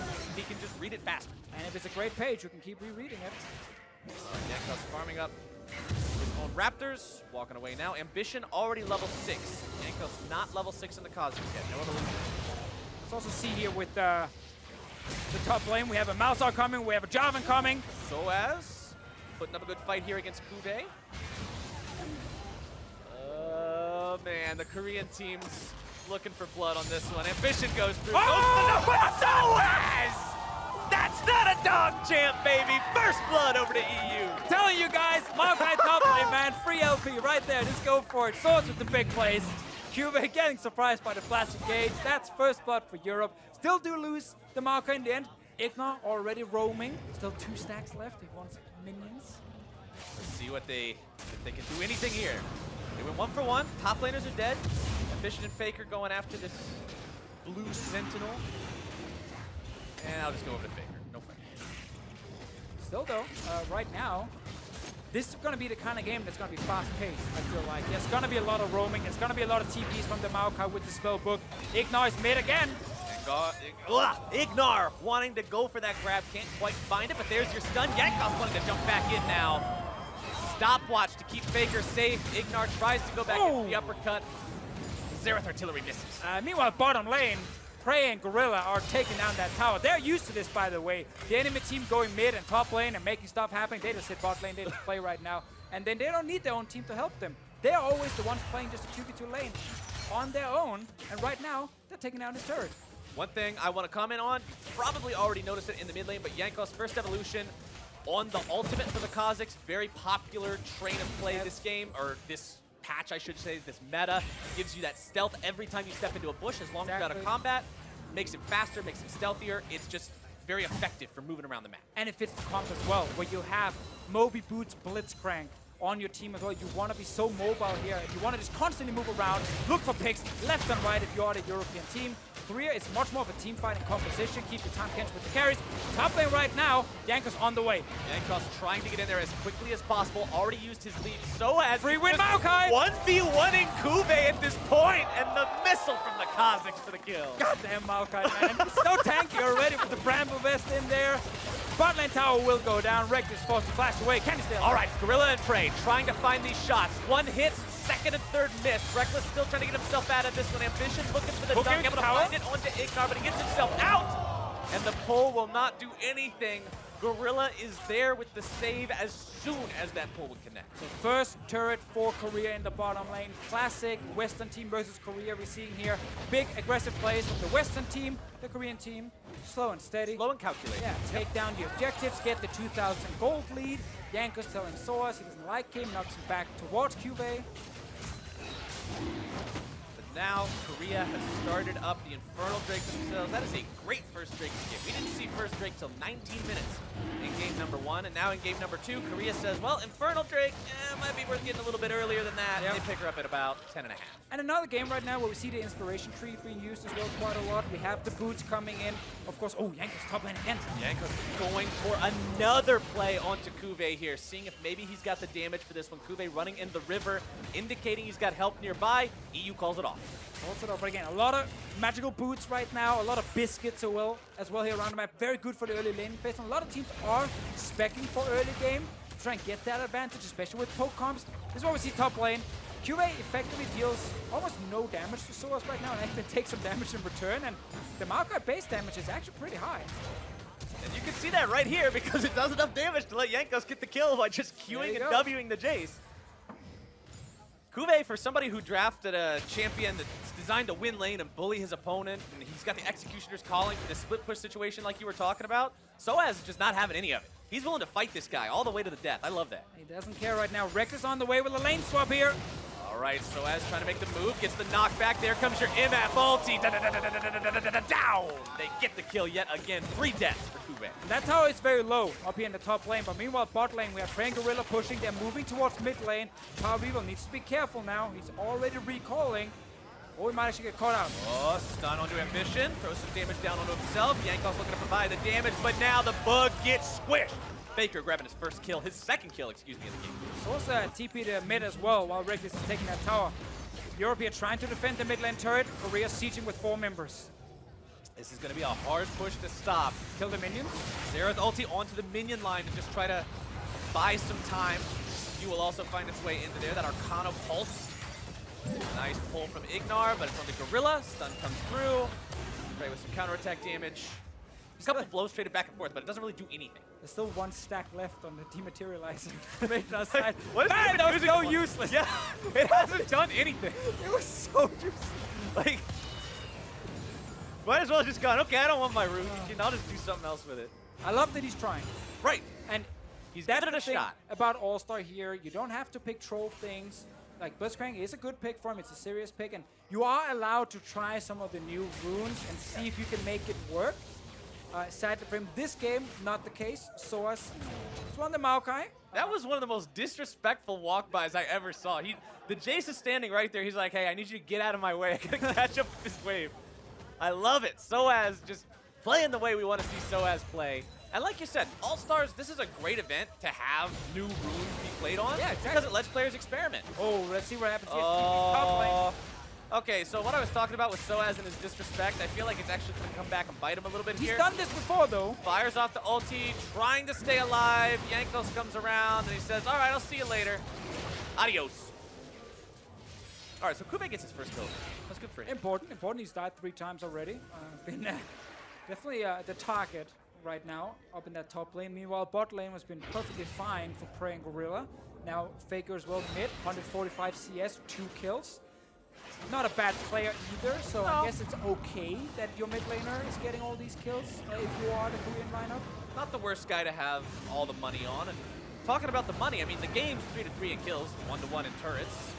There's an extra Drake on the side of Korea, but that's only worth 25 gold. But they're still up almost 2K just because the advantages they've built in terms of farm. Look at literally every single role except for AD carry. And again, we talked about a European lineup is like going to be super crazy about roaming around and trying like force plays with the Kha'Zix evolving R with as well the Blitzcrank, and it's not been that successful for them yet. They need to keep finding these targets who are alone, like Cube down the bottom lane. Let's see if they can get him again here. Ignar coming out of the brush, looking to get that knock up. First Xerath ult is not going to connect, but they got the rest of the damage easy peasy. Ambition able to get the dunk down onto Jankos. There's your return kill. It's a 1-for-1. Good reaction right once again here by Tom Kench, and Ignar is now behind enemy lines. This is not going to be a 1-for-1 for long. Ignar just kind of thrown under the bus here. They give that one over to Ambition. Tom Kench knows he's not needed. We've really seen so far, though, that Tom Kench needs to be considered as a phase 2 ban. Yep. Especially if you want to play things like Blitzcrank and these like roaming comps where you're very aggressive. Mid lane, yeah, that doesn't work either. Nope. Tom Kench. That was a flash W from Source. Obviously, you can use a bit more with the slowbook. Reducing that cooldown on it. Cuba is actually joining. Wants to get some damage onto this back line. Power of Evil, such a long-range champion on this Xerath. The definition of an artillery pick. But if you get onto him, he's so very easy to kill. If he's caught out of position at all, PoE is going to have to be so mindful of where these TPs and these flanks are coming in from, especially with tools like the teleport and like the ulti from Tom Kench. Lots of things to be mindful of. Let's see if Korea can take this tier 1 down now. Yeah, I don't think so. It's kind of that same setup we saw a bit with the North American team in the last game, where they have like super strong, like long-range damage they can deal, and then they have Tom Kench protecting the backline, and they just start playing like siege games. They play very aggressive towards turrets, and anything can't do much. This is a good play from Europe. Like they're going quad lane to secure a kill, but instantly Tom Kench brings in a Jarvan, and it's not a 3v1 or 4v1. It's now a 3v3 or 4v3, and suddenly that advantage you just gained by getting the 1 kill is gone because you lose a member on the way out. I mean, look at the kills on Europe. You've got 4. The deaths on Kuve is also 4. So you're making a really good statement for Jace isn't going to have a good game. And they're killing a world champion, which is also worth a lot. Yeah, you're killing a world champion. That's worth bonus points. But at the end of the day, you've still got to win the game. You've still got to kill the other guy's Nexus. That's League of Legends. That is definitely League of Legends. The Jace is not the Nexus. So I want to see the EU strategy focus a bit more on the Nexus and how to get there instead of the Jace now. Can they get that Jarvan? Nope, it's Tom Kench again, baby. Oh, Source coming behind them, but Source from behind. Can he make the flank with the big ulti? He needs to be able to find these plays. Righteous Glory into the middle of multiple people. Jhin ult opens up. Soaz going to be soaking those bullets. One more shot on Jankos might finish him off. Not today. Oh, the Rift shot. Shock Blast going to be blocked by the heroic Crab. And then gets smacked down with the hammer. Taken out. That's a Mountain Drake now for the Korean team. Once again, it's Europe trying to make a play. Tom Kench denies it. And suddenly Korea can actually turn around the fight and start landing long-range poke. Vega finds the right target with his ult, and Europe forced away. Even though nobody died in the fight, Europe was on the losing end of it. Their jungler's got 200 HP. You give the objective away, and the Korean advantage, no matter how close the game might seem, is getting more and more insurmountable. 4,000 gold, 17 and a half minutes in. That's not a small thing to have to overcome. It's nothing. Doesn't matter. You gotta have faith, right? You gotta believe. Wait for the next big play. Turns it all around. Europe is basically waiting for Baron to spawn, and then they start creating the picks. Okay. 'Cause then you can take Baron. It is a smart strategy called do nothing for 20 minutes. Because there's nothing to fight for. Because there's no Baron anyway. Okay. Zoaz caught out. A lot of damage onto him. That's why you don't try to do anything. Yeah, because as soon as you try to do something, you're going to get caught out by a Malzahar ult. Korea just kills you. Like that. So the less stuff you try to do, the less stuff you're going to get punished for. And then you wait for Baron, and you punish them. Common sense, honestly. League of Legends 101. For Europe right now, they're down to the 5k goal. You have 4k before. I raised 5k in this case. And they kind of lost the map completely as well. There's a lot of blue wards. And when you play, you know, Kha'Zix and Blitzcrank, you really want to find some, you know, empty spaces on the map where they don't some actually dark see you. pockets there. Yeah, just a few at least, so you can hide and hook them over the wall. This Blitzcrank so far, it's been a little bit lackluster, we have to say. He has used all the dematerializer stacks. Finally, he's used them. Bonus damage against the minions. Utilize it. That's what's going to break this game wide open to Fishy. I will say also, one of the reasons it looked even worse than normal in this game was because there's a ton of tension on the other side and they weren't winning early laning phase. So when you have to use it, like when you're already pushing your own turret, it really doesn't do anything for you. If you can actually play very aggressive and you can kind of control the lane, you can use it to get a quick level up. If you need 1 minion for the next level, you can use it there. Quickly you get early level a few seconds earlier, and you can try and use that to make, you know, and engage a play in bot lane. It requires you, however, to actually be winning the lane, or at least have control in lane. Not the case here. Yeah, never really happened for EU so far. Once again, this game, even though you're not seeing the same picks as last time, you don't see the Varus along with the MF instead, it's still lethality stacking. It's still Ghostblade, Duskblade for both of these guys. It's all about penetrating those low armor values that are so prevalent right now. I mean, look at the Jarvan itemization. You got Cinderhulk, you got a Spectre's Cowl. Look at over on Kha'Zix, Warrior into Black Cleaver. There's no armor here. There's nothing that's going to stop that damage from ringing true.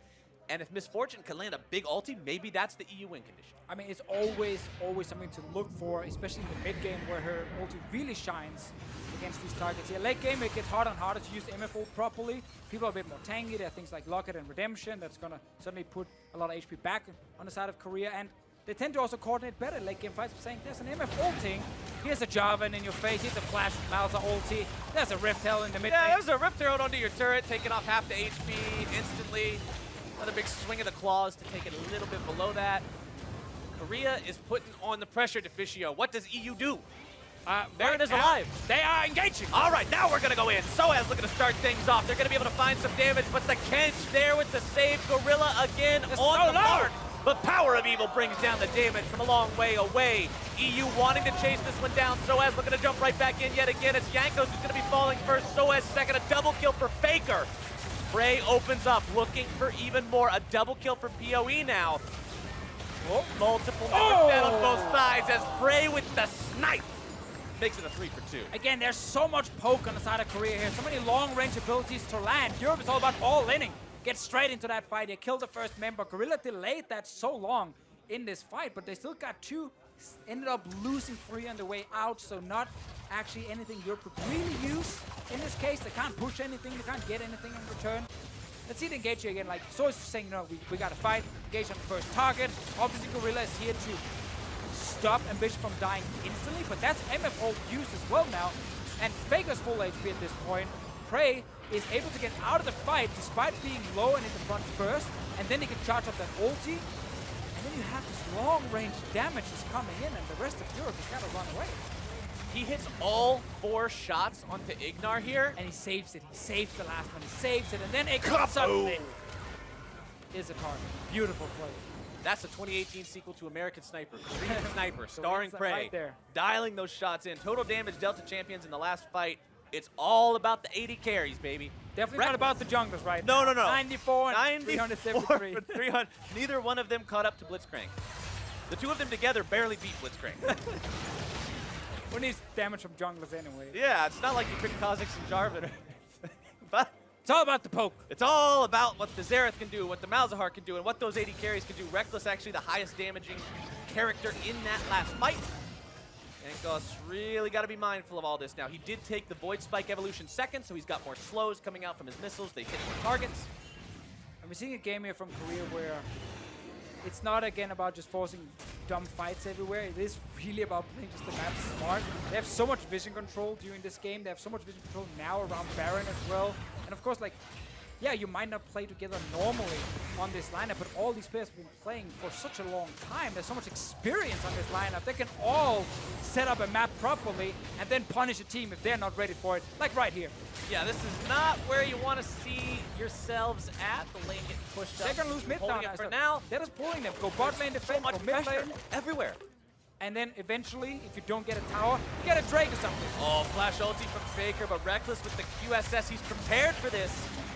Power of Evil dodging away from some of these shots, but it's not enough. Prey's got him again. The turret goes down. Ambition's in the pit with Yankos. They grab him too. Reckless trying to fire off the bullet time, but it won't do anything. Lethality, baby, right there against the target with no armor. Power of Evil had heal ready. Didn't think that last shot was actually going to kill him. Just went down. That was a lot of damage coming in from Prey. 2 lethality items completed with a serrated Dirk for the third one. It's just so difficult to do anything about it. People gotta go back to stacking Ninja Tabbies right now against all these lethality users. Baron's going down. Soaz trying to come in there, seeing if maybe they can do anything. Ambition with the secure. EU trying to get themselves away. Cube coming in for the flank, instead gonna get himself killed. Might be the start for this fight that EU needs, but it's Ambition going into the back line, able to find the damage onto Reckless. Soaz falls too. Ignar's not long for this world, and Korea will grab themselves a Baron and a 1 for 3.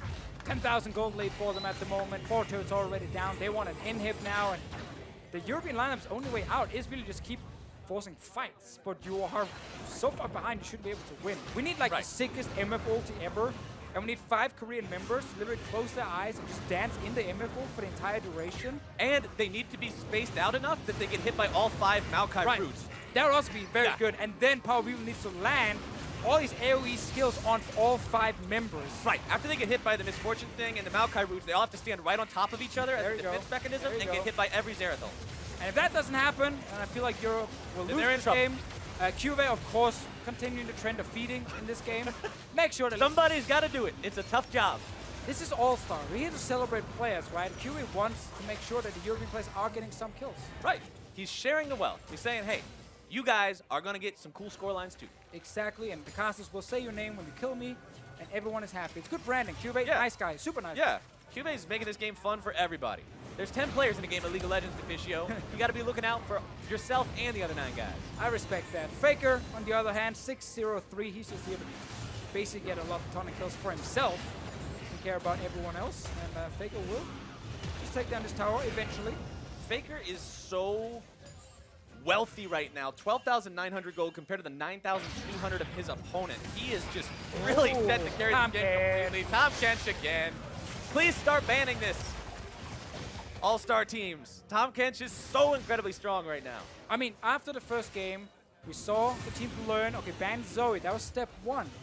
Step 2 is ban Tom Kench. And then we are actually successfully banning all the right champs. Cuvée once again. Step 3, Cuvée trying to avoid some deaths here, getting himself away.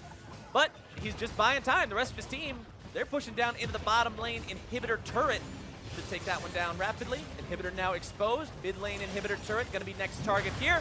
Gorilla pulled in, not really in any real danger as Ambition and Faker rotate over to 4 versus 4. Soaz here on the side has no ulti, remember. Righteous Glory still going to be used. And as Thor's actually, he swapped over to Barrier right now. Not using TP at the moment, just wants to be a little bit more tanky for himself on this Maokai. The early use of TP wasn't really effective to get more kills for Europe on the bottom side. It was all about killing top lane, actually, in this game here. But I like the idea still. Plus, I mean, they're confined to their base. You TP from top lane inhibitor turret to bottom lane inhibitor turret. You don't really got to TP anymore. There you go. Take the barrier and try not to die. Like Yankos. Inhibitor. Yep, Yankos is, yeah, he's not doing anything anymore. As now the suppression onto Ignar's going to take him out too. Godlike for Faker, an appropriate title for the man who's always in every League of Legends conversation and the man who is spearheading this attack into the EU base right now. Soaz, the target for Gorilla, Prey, and Cuvée, trying to get himself away. Gorilla taken low, but he's Tom Kench, doesn't really care, has the thick skin. Prey unstoppable with that auto attack, 5-0 and 7 on the Jhin. Bullet time opens up, not gonna do a whole lot. Soaz just gets hammered around by Cuvée. And that is it. Korea on the Nexus. honestly, what a lot of people are expecting from the Korean super team, turns out they're pretty damn good. Exactly, like this is exactly what we want to see from them in the first game. You know, control early game, get a few kills on some of your good carries, and then just roll over the enemy team because they will be able to move around the map like basically a team with actual coordination, a team that's played together before, even though they haven't, just because we know the experience is there from all these members to know exactly what to do. I love these post-game cams on Faker too, because so many times you see the players and they're celebrating, they're so happy about it. Faker just is like, okay, all according to plan. What's next? he's all business, man. I would get a little bit surprised if the first game at All-Star, they were kind of like jumping around and cheering because they won a game. Hey, another day at the office right now for them. See, right there, European players smiling as well, realizing that it all went wrong when the dematerializer couldn't be used. Yep, it's like, wait a on the second wave to get an thing double doesn't kill. work. And when there was a Tom Kench on the other side and you ran a comp, they wanted to create picks left and right. There were some issues right there, just a few. Again, second phase, ban the Tom Kench. We don't want to see it. It's not even because it's like overpowered. We just do not want to see it. Yeah, it's not fun. He gobbles up every single person who's under threat. You saw so many times that game. EU tried to make a play, and what happened? Gorilla was there. Devour. Every time. Devour. Devour. Just got him out to safety. Like Even the one time he wasn't there, the time that Ambition gets caught underneath the tier 2 turret in bottom lane, flash for the Devour. Well, right here, this replay, he wasn't there. This is actually the first blood for Soaz after a long setup where him and QV are kind of trading, then suddenly Faker and Ambition are showing up. Ambition can't go in early because he's rooted, and then Soaz makes the big play. Soaz making the big plays, constantly trying to flex on QV that entire game.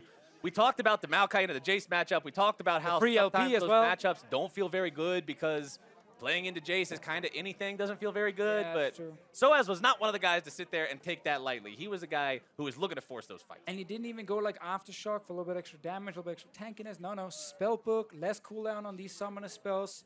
Again, the whole idea made sense.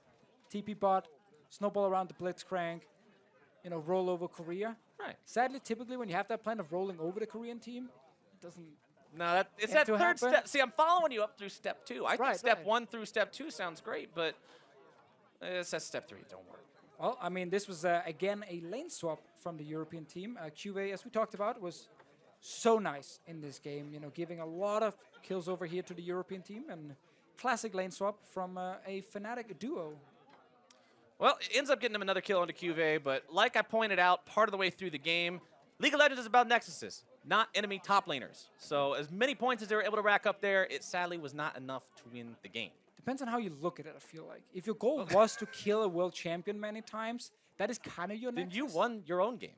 Yeah, that is your nexus. But to hear more about that game itself, let's send it down to Freak at the Player Lounge, where he's joined by the NA bot lane. Thank you very much. WTF 2 Zax here in this game. This is incredible. I guess we're in blind pick already. We are with North America's star bot lane here. You guys both voted in. So first off, how does it feel to be representing North America's hopes and dreams at an international event that might do well at this year? Feels pretty good, you know. It's finally our time to shine. Fantastic. Yeah. It's fantastic. Which of you is the better Zach, by the way? He is. Yeah, I think mine's spelled more normally. He's got a Q at the end of his. Isn't that more unique? Doesn't that mean it's better? Maybe. Depends what you mean by better. In every way. Okay. I mean, I like the Q. It's interesting. Never seen it. Thanks. First time. All right, well, congratulations. You have taken the honorary title of the better of the two in this bot lane. We just saw Ignar run Minion Dematerializer Blitzcrank Aframu. Do you have any thoughts on that at all? I think the concept is he wants to hook and dematerialize the creep, so his hook goes through the creep, but the animation on the item is way too slow for that to happen. So I scrimmed him when he did it, and he didn't get too many hooks off, so I don't think it's that good of a keystone, but I get where he's coming from. All right, interesting stuff either way. If he's a true carry player, it's better. You take farm from your Oh. get fed. I'll get it next game. Get a Trinity Force, do all the damage, it'll be perfect. Korea beat Europe, though. Any shocks there on that result? Wow. Yeah, very surprised. Insane. If any plays EU, how's that one going to go? Close fight? Yeah, free win. May the better team win? Yes. No. Maybe.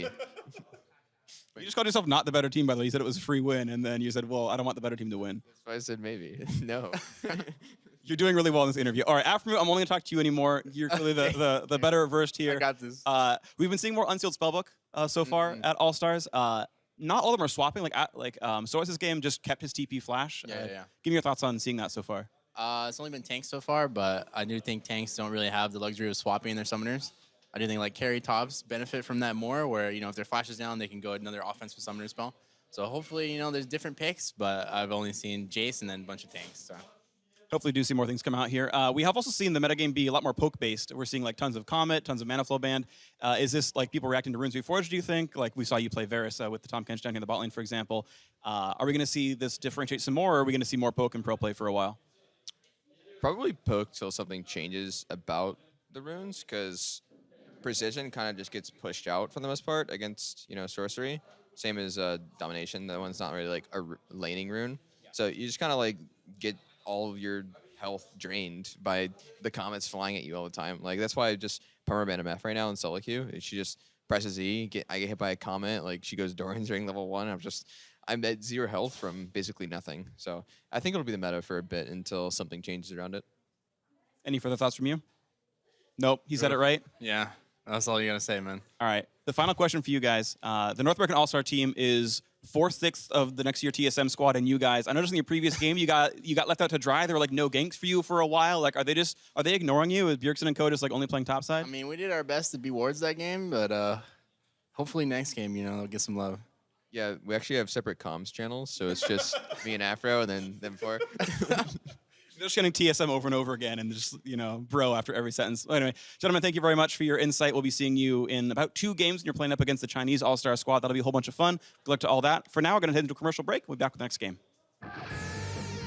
I gave up when Janko said he would need to drink Red Bull because of the Levish drinks Red Bull, guys. I need to drink Red Bull as well. Hey, it's fair. It's fair. It's fair? Yes. Look, Faker didn't even look at you. Faker doesn't even know your name. Oh, man. The Korean team's looking for blood on this one. Ambition goes through. That's not a dog champ, baby. First blood over to EU.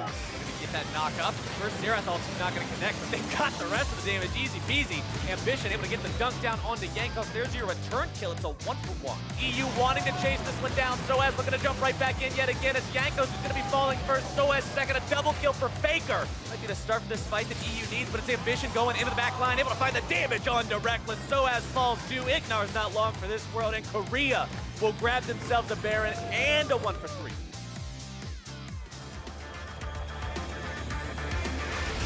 957 gets jumped on. In a 3v1, he's got GA. I don't think he's going to be able to survive this one. There's no support from the rest But what about Baron right now? Because W, they're running straight forward here. Kaza is near the Baron, trying to maybe make a steal. What? Oh, he gets started! 957 manages to survive a few seconds longer. He's running for his life. And the big vision is coming down. The crab, 957, run, man, run! He gets away! Are you kidding me? Unbelievable by 957.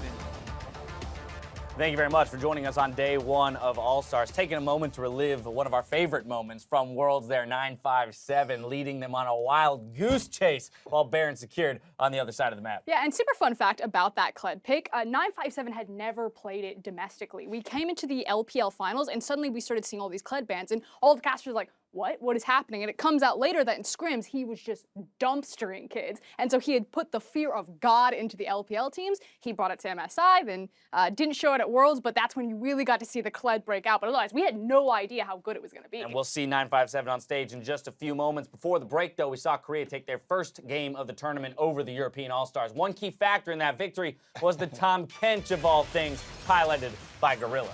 The second time in a row we've had Tahm Kench today, so 100% picked, and this was just a highlight reel, and this was such big commitments from EU. That was the flash in from the Maokai, and Gorilla's positioning. He's a great roamer. Frost, you got me so excited with all your support talk at the beginning of the day, and now I've seen 2 Tahm Kench games in a row. What's going on? That's not what I wanted to see. This is not phrases that I wanted to hear. Like 100% pick Tahm Kench. No, I wanted the crazy stuff. I wanted the Alistar. I wanted the Leona. Yeah, we're getting some of the misfortune. Maybe we'll see the Xerath flex down there, but I am so done with Tahm Kench. He's a safety representative here. You two pick Tahm Kench. You could prevent fun. I mean, he just denying all this crowd control from all of these teams is one of the most rage-inducing champions to play against. But definitely very valuable, and I think that we'll continue to see him. Well, and funnily enough, Kobe, it kind of plays into what you were talking about. You know, as the new runes have come out, you know, the superiority of poke champions, right? And therefore, what that does to squishy members. Hey, if an ADC gets hit by one Xerath, you know, Q, all of a sudden he's susceptible to a dive. So having that Tom Kent's there, having that extra safety in those moments, imperative. And we were talking about the NA team not going around bot lane in the interview yesterday. I was talking to Gorilla before this tournament, and he's like, look, the reality is I can't play range supports, I can't play fun supports, no one comes bot lane. We know that Peanut and Cuz don't go bot lane for his team, so someone has to play a tank.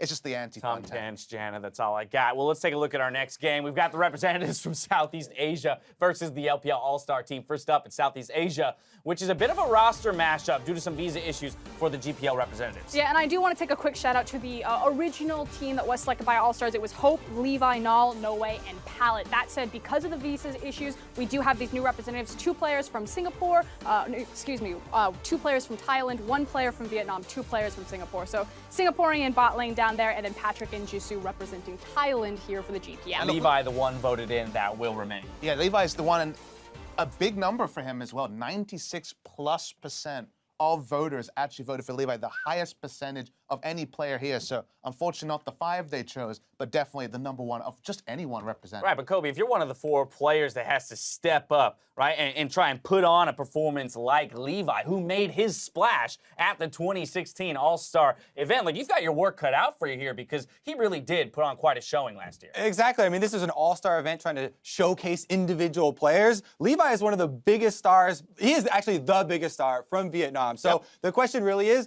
who's going to step up and be the next Levi, I guess?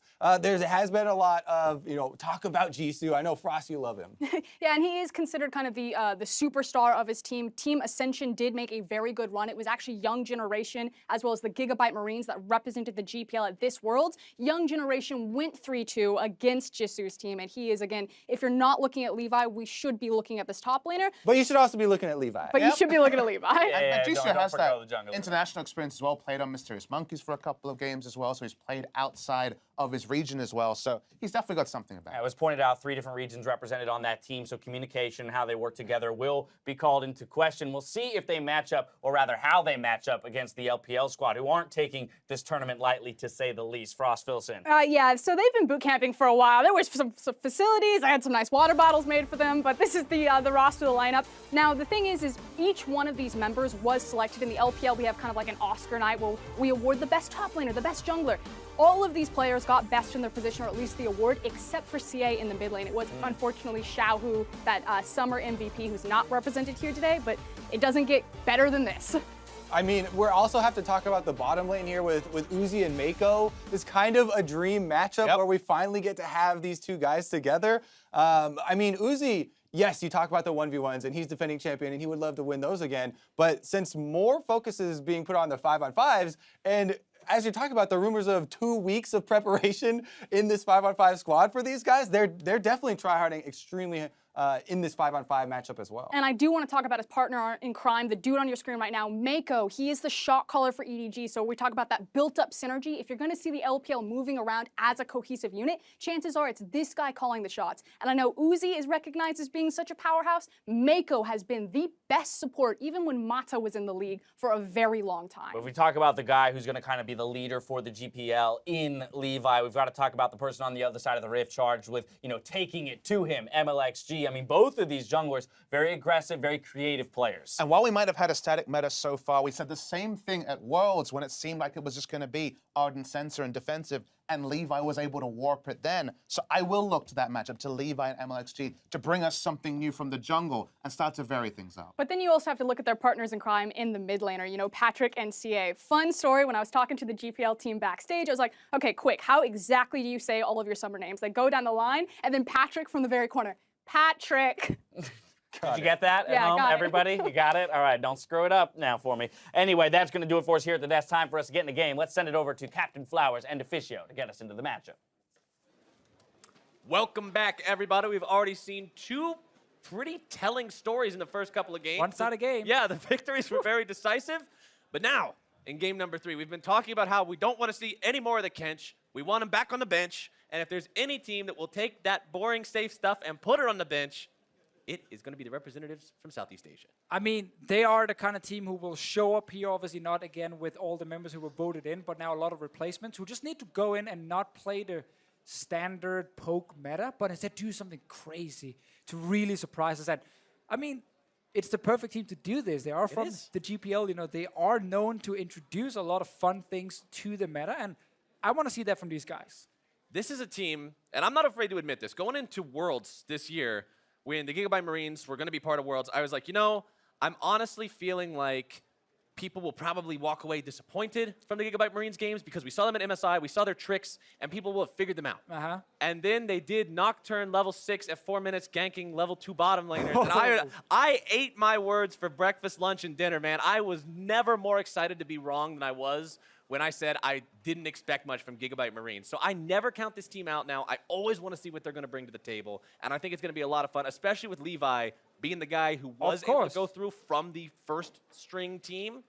It's going to be a good time. And we know he can play like a million different junglers as well. That's really one of the roles where I feel like there is a lot of options for like different picks that maybe is not considered super meta at the moment. But again, this is the off season. What really is the meta? We're learning. We're learning. We're seeing all the poke right now, but that's going to change. People are going to figure out some answers to it. And again, in the jungle, I feel like picks like, you know, Rengar and Nocturne, you can definitely play them and you can carry with champions like that.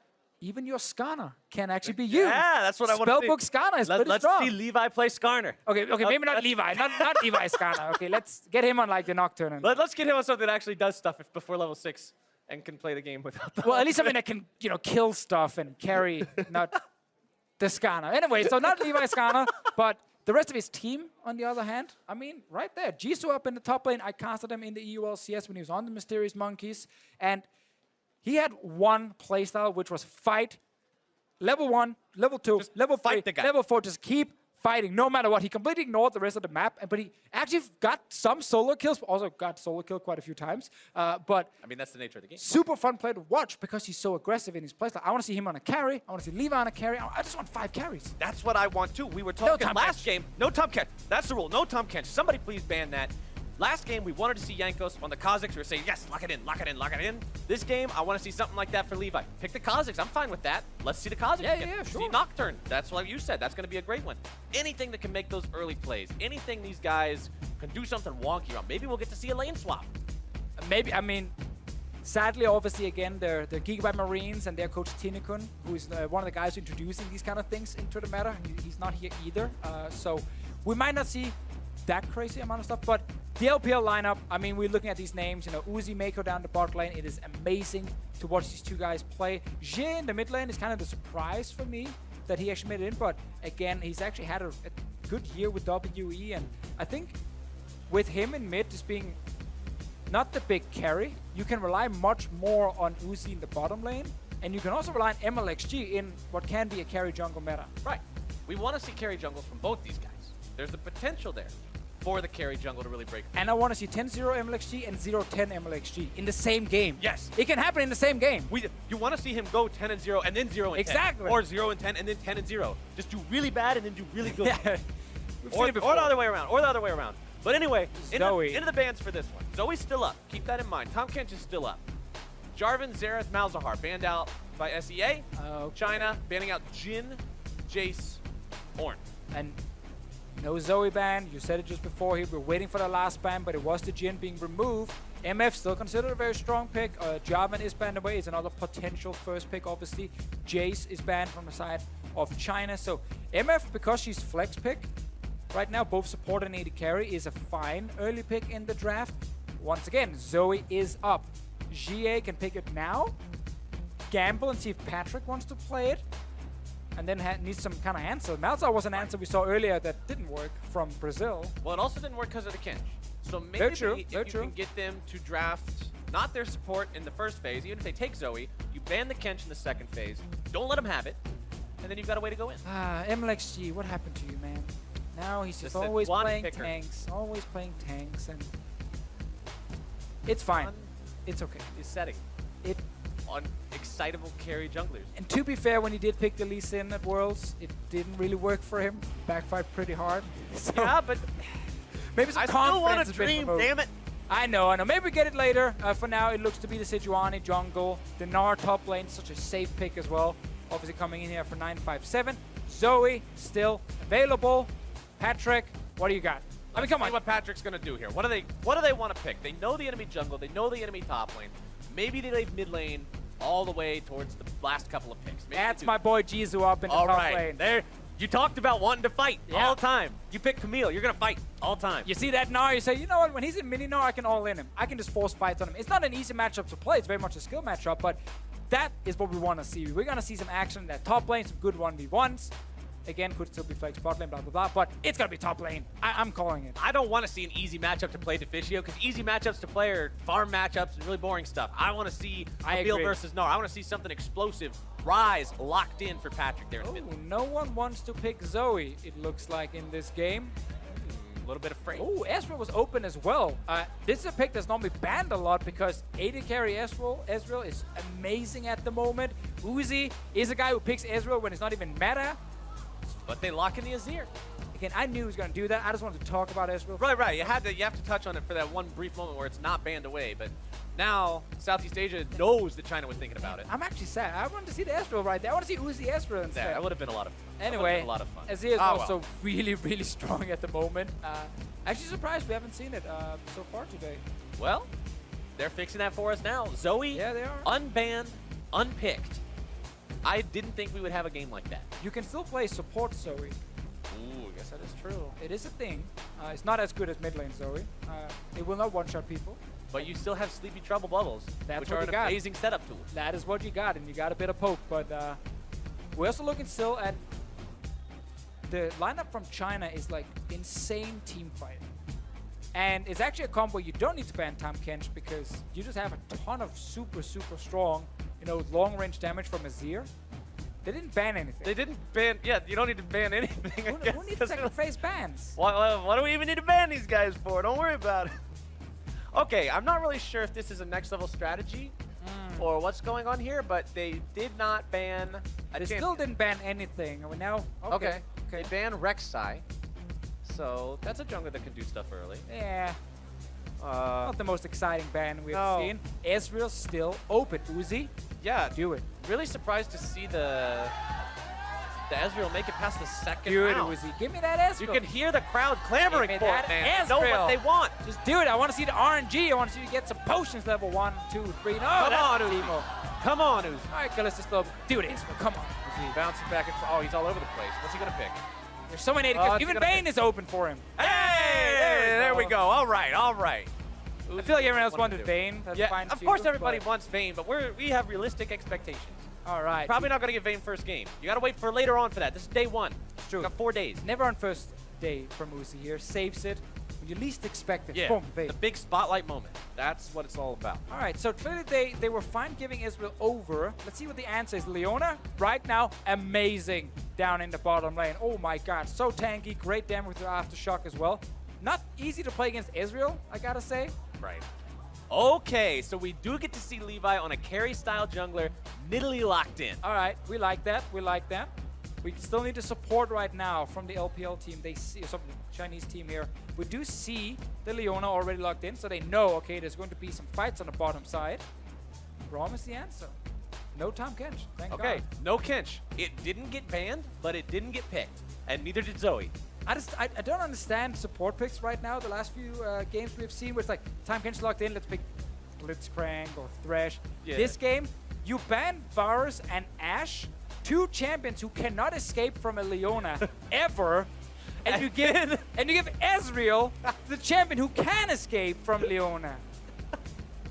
I don't really follow the thinking here. Because imagine there's an Ashe on the enemy team, you like have MF ult and Leona ult. You use one Leona ult, you blow her flash, and then the next time Leona ults up, you just kill her for free. Maybe it's some next level stuff where we're gonna see sick like predictions. Whenever Uzi E's anywhere, Leona like flash E's follows and just kills him. Maybe that's what we're gonna get. Or maybe we're gonna get some more minion dematerializer. I want more minion dematerializer. I just really thought you could use it much earlier, but I obviously misread the 155 seconds cooldown early on in the game. Well, now we know. The learning process, that's part of it. But loading into game number 3 here. SEA versus China. Who's going to come out on top? I really want to see these junglers go crazy. I think that'll be a big fun point of this entire game here, especially if Levi can go off. Like you said, though, without Tenny-kun, we might not get to see like lane swaps, craziness, super what the heck level rotation. We got some wombo combo, though. We have the Leona MF bot lane. That can work. Right now, Electrocute in Italy can be super strong, but there might be a change. That's not Electrocute this game, Deficio. Oh. That's Glacial Augmentation. Interesting. So he wants to be able to slow on his auto attacks when he actually jumps on to anyone from the Chinese team. Because that's one of the things Nidalee Kit is missing, right? There's no CC in it. Yeah, you have a lot of chase, you got a lot of mobility, but there's no CC, so he's saying, all right. But that is less damage from him, and like full AP Nidalee with Electrocuted, that's a lot of burst, but clearly Levi feeling like he doesn't need it. This is what we like to see, innovation, different takes, different uses for the runes. That was one of the main goals about the runes, is allowing people to change the way they play. Come back to us, Captain Each Flowers. game. Yeah, Don't step away from the Yeah, mic. we're back. But changing the way you play from game to game, adapting, mixing up the play style a little bit, right? So maybe this game, Levi says, hey, could have extra damage, Electrocute's great, but the slow will be what makes this one happen. And I that wanna see. slow then allows the Leona to land her engage or Jisoo to get in range with his Camille, and then suddenly you can't run away because again you get slowed down. Like there is some potential here. I want to see it in game obviously from Levi first. Uzi, no surprise, down the bottom lane, rolling the dice. Just want to keep landing those mystic shots so he constantly gets either some gold or a potion, or if you're unlucky you get the ward instantly. You're kind of like, ugh. Where's my red pot? By the way, the Gnar on press the attack this game as Hey, grasp. So there we there's go. your offensive rune choice. Yeah, I was for 957. I was debating this actually with Papa Smithy, and he was like, "Nah, Korean Nars is just go airy every single time, but give a bit more poke." And I still feel like press the attack on Nari, especially after the nerfs on 723 to airy, is actually super viable, and I'm looking forward to seeing it in this game here. Gotta land some autos first, gotta actually proc it against this Camille, but then you deal some extra DPS. All right, bottom lane, two big tanky supports. One very difficult to catch AD carry, the other one a little bit more motionless. This big bad. Yeah, it's an interesting one. We'll give it that. They really wanted Uzi to play the Ezreal, so I expected like some sort of counter pick ready. Right. Some sort of really unexpected, oh, so this is what they're thinking, sort of like Eureka moment. But we didn't get that. We got Leona. Yeah. Now, that being said, Leona on her own right now after... It's awesome. Yeah, after 7-22, when we had the runes being introduced, she got like 20 base armor added onto her. Her W got 5 more armor as well when she activates it. So she gets so much tankiness also with Aftershock when she goes in that it's really hard to kill her during the all-in. And the damage is actually pretty serious from her as well. See what happens here, Levi? Levi is thinking about going over this. He's going to end up finding the Sejuani. He should have seen the crab right there, but he's still going topside. Still wants 957 here. It's going to be 2 versus 2. Slow him down. Oh, he slowed him. Glacial Augment. There's your spear. More damage coming in, but now MLXG makes his way in here. Nice job on the flail.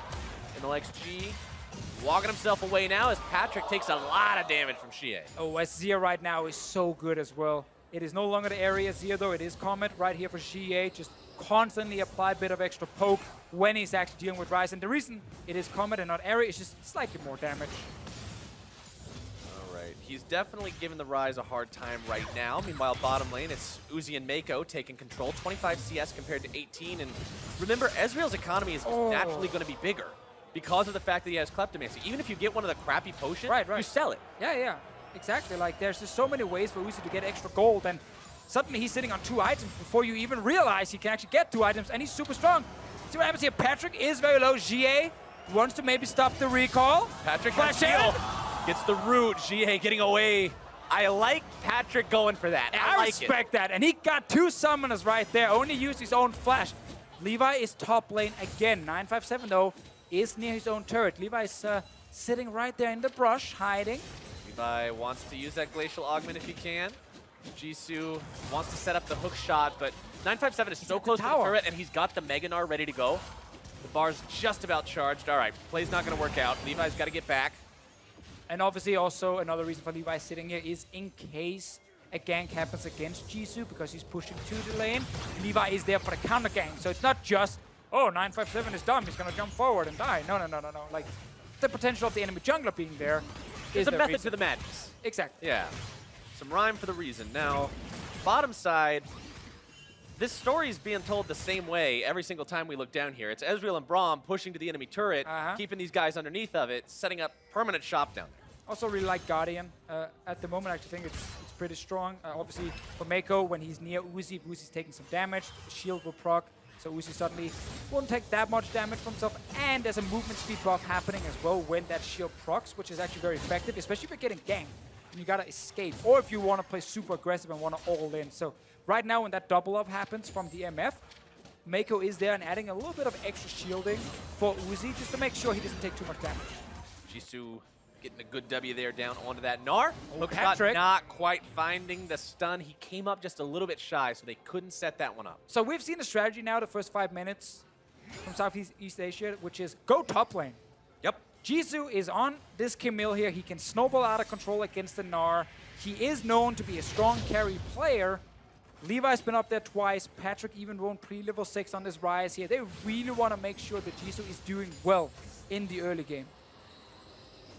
Well, he's doing okay. He's 46 to 44 CS, but for the amount of time you've invested up there, you would have hoped to have gotten a little bit more. Patrick now may be in some trouble. Emperor's Divide comes down. MLXG also going to be swooping in. It's 2 versus 2. One more stack will make a stun onto Patrick. The damage comes through. The soldiers are there. GA not paying the damage.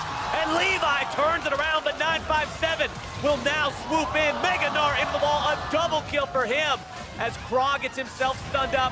Mako with the defense will provide the shield. A triple kill for 957. Oh, what a start now here for China. 3 kills picked up. Yes, sure, they lost the first one, but that doesn't matter if you can get 3 kills for your Gnar. The champion that was under pressure just 30 seconds ago because Jisoo was getting a lot of help from his team. Well, now that champion sitting on 3 kills. It's amazing how things change just like that. Let's check it out one more time. Yeah, they didn't know Levi was sitting in the brush here, so they do get a little bit surprised initially when they jump in, and it's a 2v2. GA wants to chase with MLXG, no flash on Patrick, but now the turnaround, a lot of damage gets applied, and then Levi gets killed here. Look at the minimap. Jisoo is actually running down to join, but then realizing, okay, I can't do anything, and he walks back up top lane. Instead of picking up a free kill on the jungler, he just wants to play it safe, and 3 kills now for China. Awesome play coming out from them. And like you said, the kills couldn't have gone to a better spot. They're on the guy who was being pressured. They're on the guy that so much effort from Southeast Asia was being put into stopping. And 957's in a great position. Already got the Ninja Tappy for himself. Didn't get to spend all the gold just yet, so I guess technically he's not fully benefiting. He's in a spot to be in a great position very soon. Ah, yeah, the casual 1,600 gold you're sitting with at 7 minutes. Oh, yeah, no big deal. Southeast Asia bottom lane in a lot of trouble against Uzi and Mako right now. Yeah, but they want to make the dive. You gave him Ezreal when you want to play a kill lane with Leona. That's You not know, how it works. They just have to pop the heal.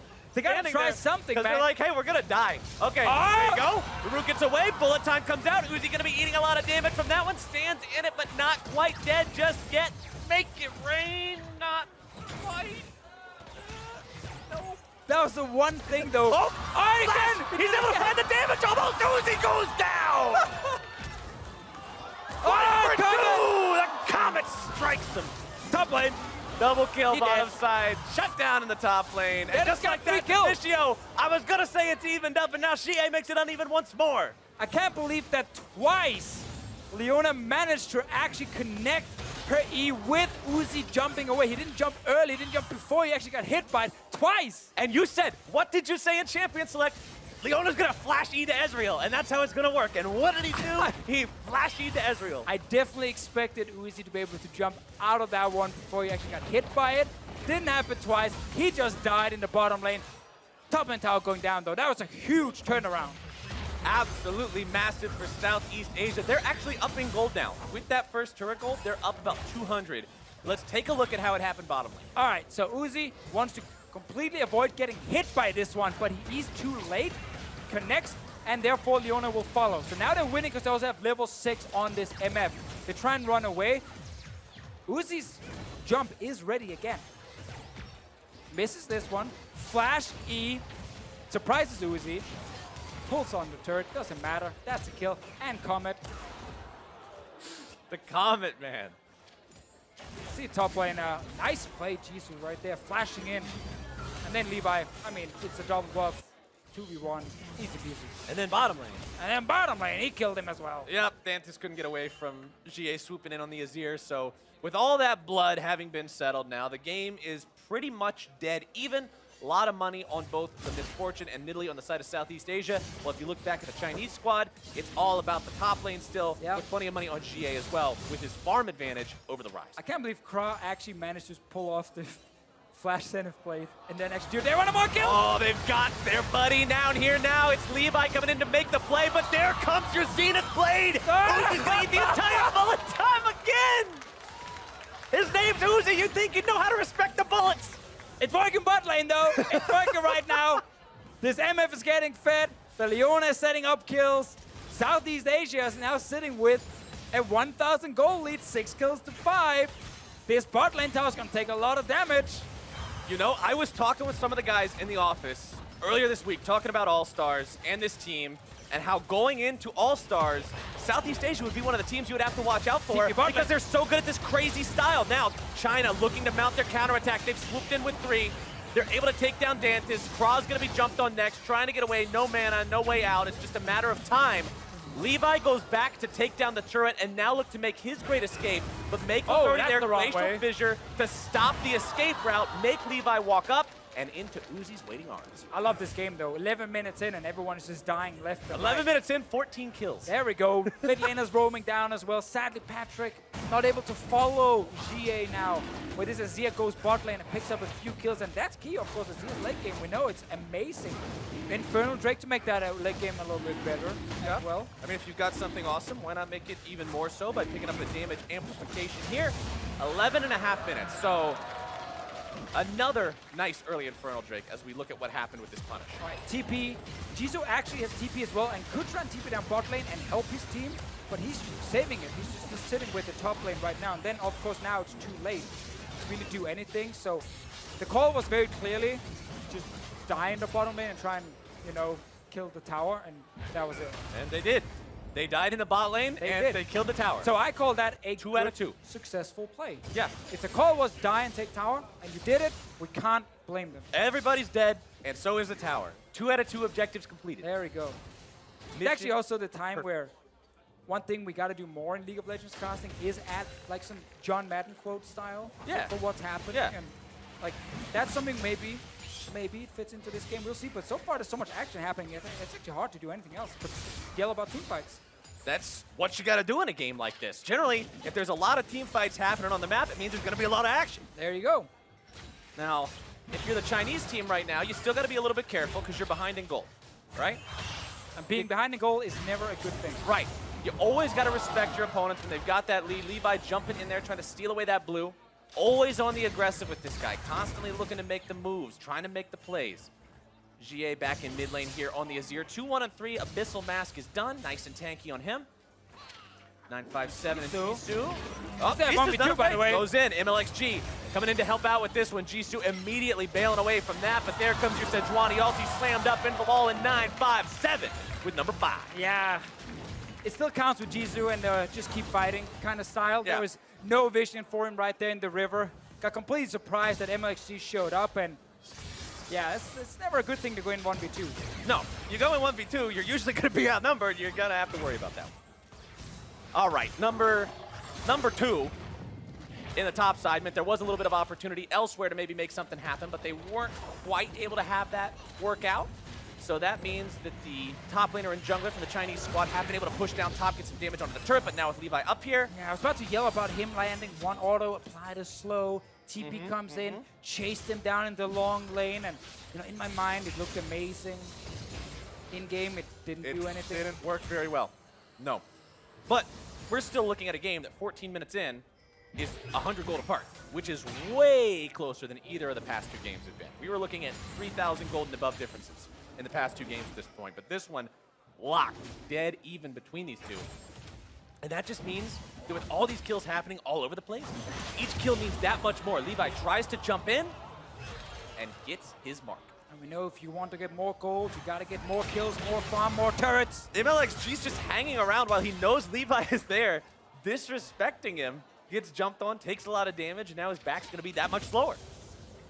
Still, I mean, the fact that this game is like so open now, turrets, you know, falling on the Chinese side at the moment, and the fact they're actually losing map control suddenly means this Leona, if she can roam with Moby Boots, shows up randomly in the lane, that's a kill. And we've already seen that he can hit the skill shots. He can get the Zenith Blades and set these plays up. Jisoo jumped on by 957. As much as this guy wants to fight, that Gnar is really, really strong, and I don't really know about making that one happen. Oh, there we go, some plays. All right, Croft after Uzi once more. Instead now putting some damage onto Mako. Jumps over the wall to Uzi to get to safety. Levi not finding any damage onto him there. All right, they go for it, but they don't really find anything. Still, again, Southeast Asia not lost any towers. That is a very bad thing for the Chinese team. They need to start getting down some turrets to get some more gold to actually also be able to withstand some of the pressure we will see soon from this Leona here, from, of course, Levi as well in mid lane. Now, Cross still has the ultimate available as well. He tried to go in last time, he used the flash, but he didn't use the ulti. So you always have that opportunity to engage from long range as 957 continues pushing. Eternal pressure in this top side. Lots of bodies from both sides. Dante's gonna be caught out. Walks way too far forward. He goes in too soon. Levi coming in over the wall, seeing what he can do. But Uzi's already got the kill. 957 coming in. Mega Gnar finds the damage onto Levi as the Chinese squad mops up. They were supposed to go in and surprise the LPL team, but instead... they got surprised! Wait a minute, we're now surrounded. And Dante's on the MF ended up in the front line and died very early on. I don't really know what Dante's plan was there. He ran up pretty close. Yeah, I'm not sure if you want to get to the wall and flash over, but that was supposed to be one of those plays where they could get further ahead. Use the fact they had turrets alive. They could be in the river and keep fighting. Jisoo, 1 versus 1 against Uzi. Needs one more auto attack to do it. Exhaust nearly enough to save him, but not quite. Now kill him as well now. In the 1v1, MLXG will swoop in, punish Jisoo for the over-aggression. The stun into the bop, and he's out. He did stop the Rift Herald while also killing Uzi. I go 100% worth it right there for Jisoo. Oh, you put the worth in all chat? You put the worth in all chat? Oh, you do? Oh, stun. Aftershock damage. Aftershock. Levi comes in, doesn't hit the spear, but he's got the slow.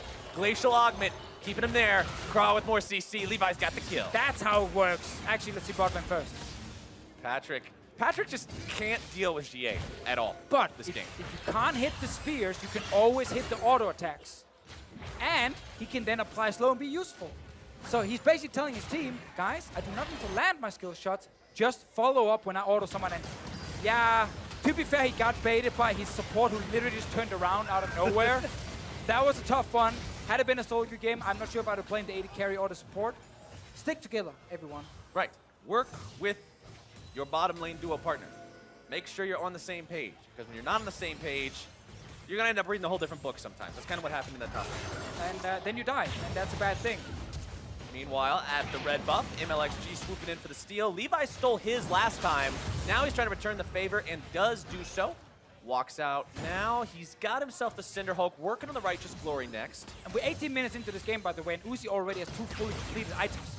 Yeah, Tier fully stacked, you know, upgraded. Trinity Force is right there. So this AD carry, despite being 2 and 3, is extremely strong. On the other side, the AD carry from Southeast Asia here, the MF, like 2 items not fully completed just yet, and that's with getting early kills in lane. But remember, he is stacking the lethality, which is very cost-effective early, especially against these low armor targets. The only person with any armor is the Sejuani, who's got his passive, of course, and then a Glacial Shroud, which gives 20. So lethality will still do a lot of work against these guys. That's going to be a lot more armor coming in later, also for 957. We might get a fight here around the Rift Herald. Oh, both teams want to go for it here. Maybe not. Okay. All right, I got a little bit too hopeful. I mean, they're going for the Rift Herald, so you're not wrong. The Rift Herald is the choice from China. Southeast Asia deciding it's not really worth their time. They'll give that one over. But now they've got to deal with that. They've had this problem where they really want to fight on the top side, but Patrick is sitting bot lane right now, and he's not able to join, obviously. There's no TP on this Rise, and they don't actually control the river, despite having, again, a bit of an advantage, or at least had it beforehand, didn't utilize it. And now, this mid lane tower taking more damage. All right, mid lane tier 1 under pressure means Southeast Asia has to pull the trigger, do something. 957, gonna eat the spear, but considering the Gnar bar is at full, you gotta respect going into him there. Patrick gonna be knocked back, Emperor's Divide keeping him under control. Patrick trying to use the ulti to get himself away. He's out. Out for now. Mid lane tower still alive, took a lot of damage, but China did decide to back away. Meanwhile, top lane, Jisoo will continue pushing. This man will not stop. He will keep pushing, keep being aggressive. 957, he knows there's multiple members on top side because they're getting bot lane tower, they're getting Drake without anyone doing anything. That was a good true shot barrage. Yeah, Nice. Uzi took it with the true shot barrage. He was saying, hey, you might be able to steal it away from my jungler. You can't steal it away from me. That's mine. Secures that for himself. And now the push continues here in the mid lane. So we'll finally get that mid lane tower, Rift Tail as well. Just here to do actually nothing useful, but I mean, that was, yeah, pretty much a waste, but yeah, I'd probably like take down the tower and then used it, but that's fine. sometimes it just ends up working out like that. Sometimes you got to use the Rift Herald.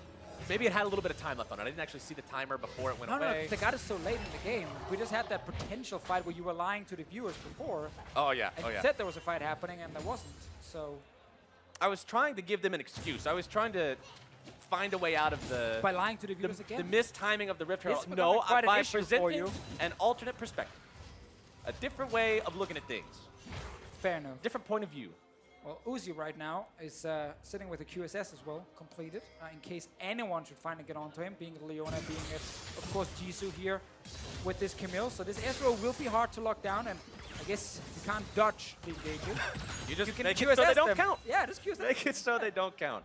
Oh, you hit me, I can't dodge it. Well, And you then didn't technically hit me. You can just tell people I was fading. I wanted to use it on him so I could QSS. It's all about creating space and setting up the plays. Jisoo getting a lot of damage here. Nice interrupt on the Rise ultimate, as now they should be able to find two. There's number one.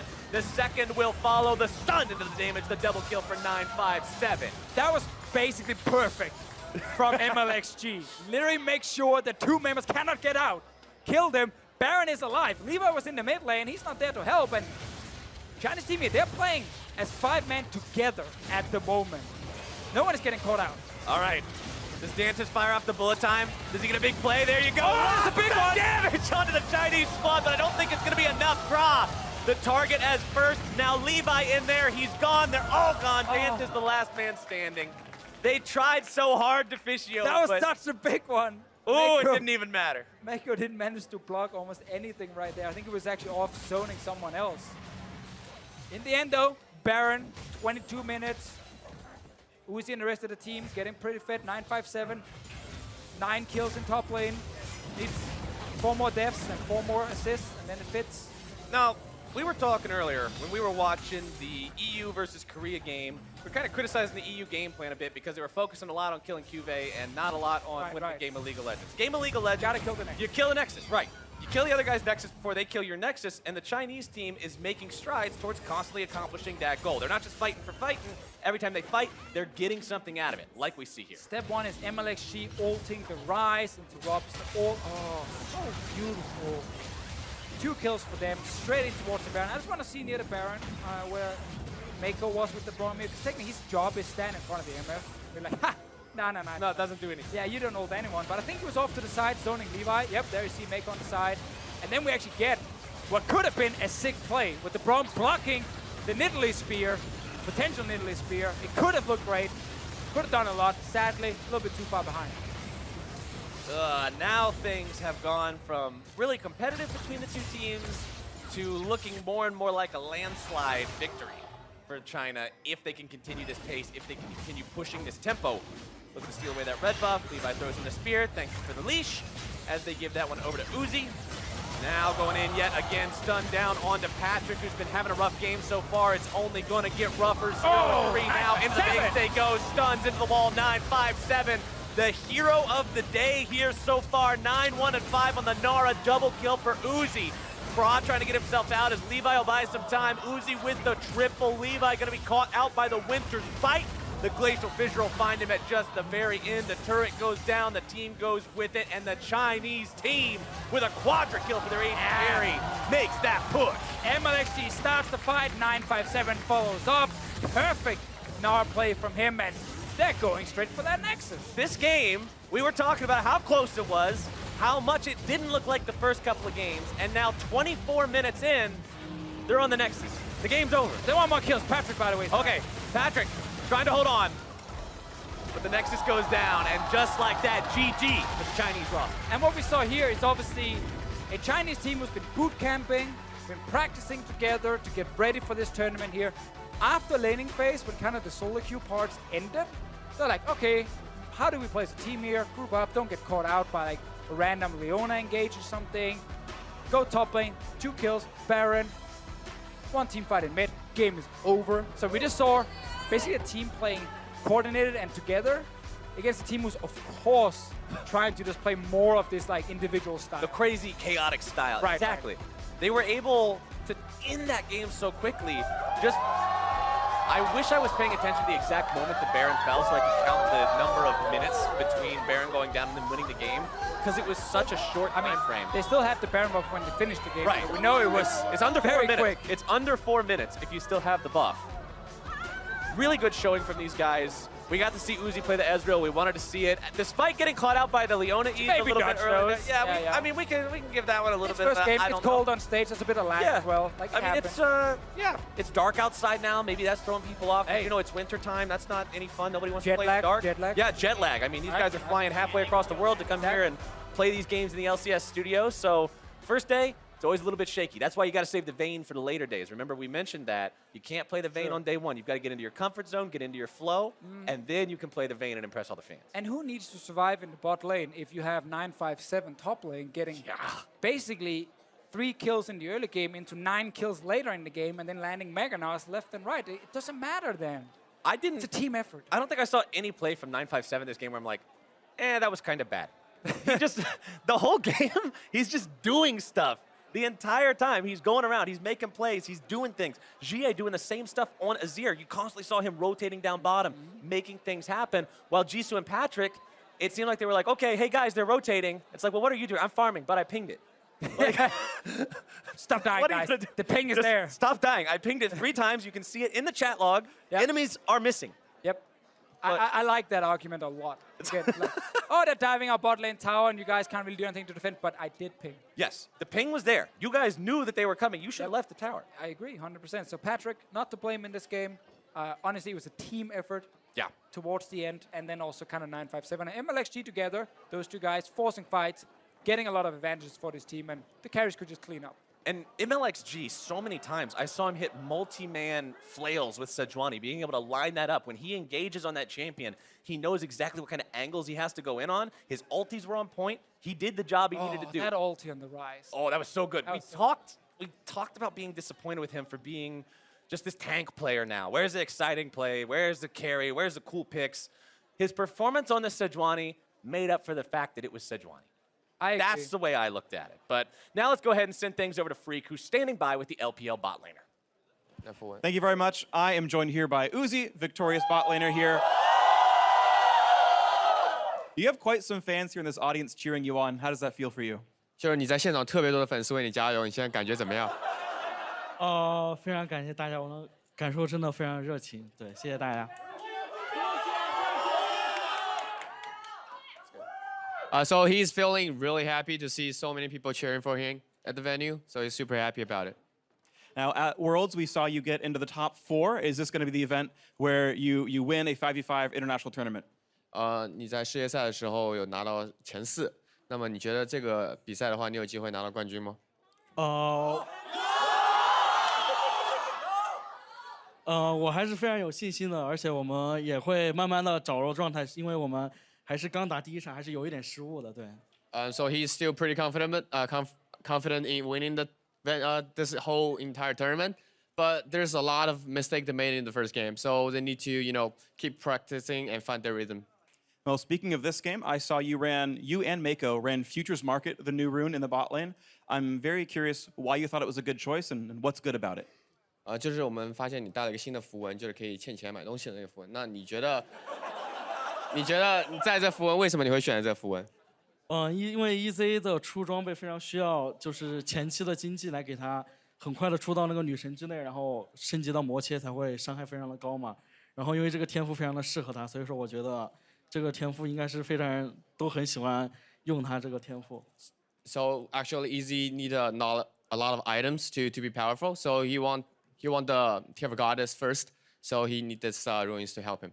Of course, it worked very well for you. One final question: you have the North American team later today, as well as your 1v1 against Levi. How are those going to go for you? 那么接下来你们会和北美队伍进行决战，而且单挑的时候你还会和越南队的 Levi 进行比赛。你觉得这两个比赛会怎么样？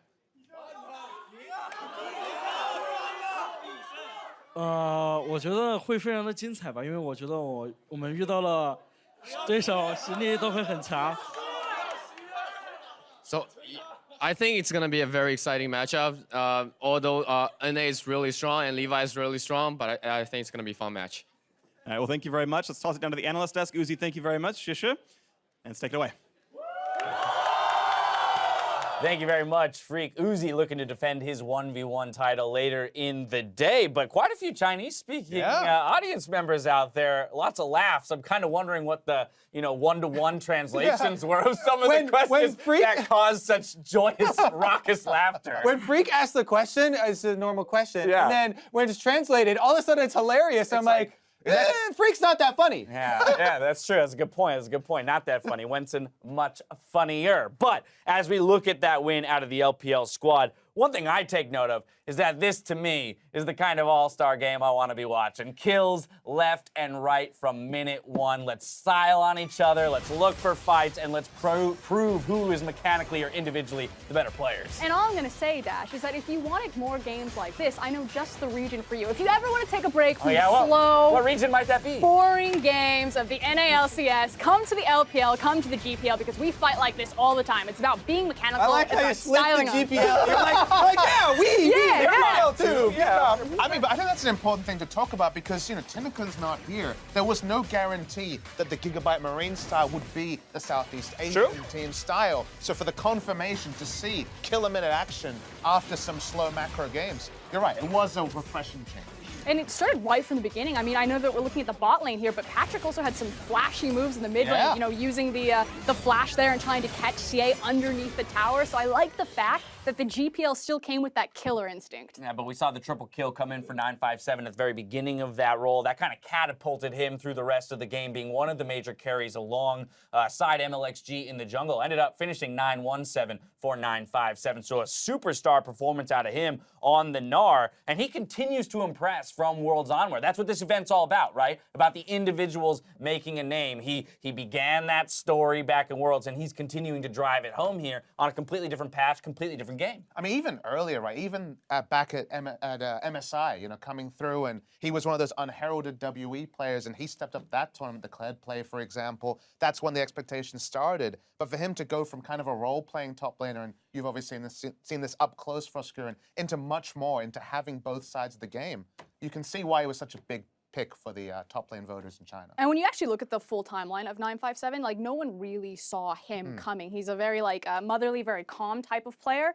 He was never really considered a big superstar. Yes, his Kled did, put a lot of fear in the LPL, but coming up to that LPL finals where he made his big breakout at MSI, he was actually having a really bad split. He slumped really hard. So it's nice to see him find his stride, find that 917, and continue to showcase. Kobe, topic of the day, though, has been about Runes Reforged, the new patch, and what these players would do with all the options available to them, right? And already on the day, we've seen a number of different choices. For example, Nidalee with Glacial. We've got a Gnar that's in one game taking Common, in another taking Press the Attack.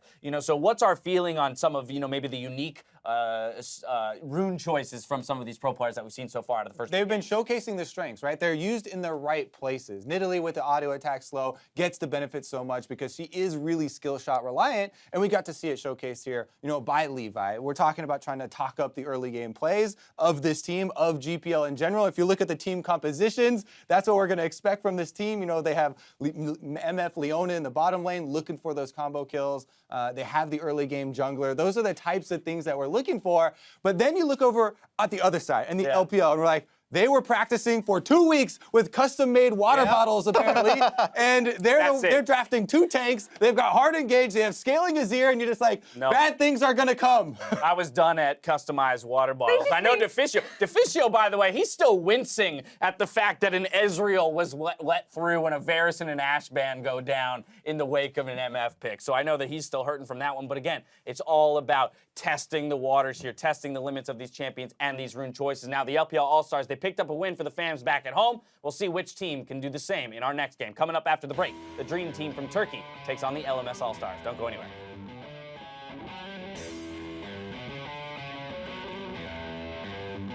Damage comes through. The soldiers are there. GA not and the damage.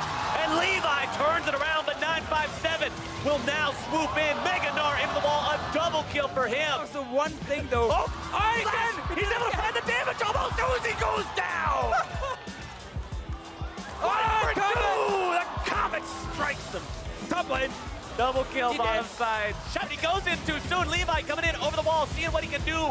But Uzi's already got the kill. 957 coming in. Meganar finds the damage onto Levi. Does Dantas fire off the bullet time? Does he get a big play? There you go. Oh, that's a big one. Damage onto the Chinese squad, but I don't think it's going to be enough. 9-1 and 5 on the Nara. Double kill for Uzi.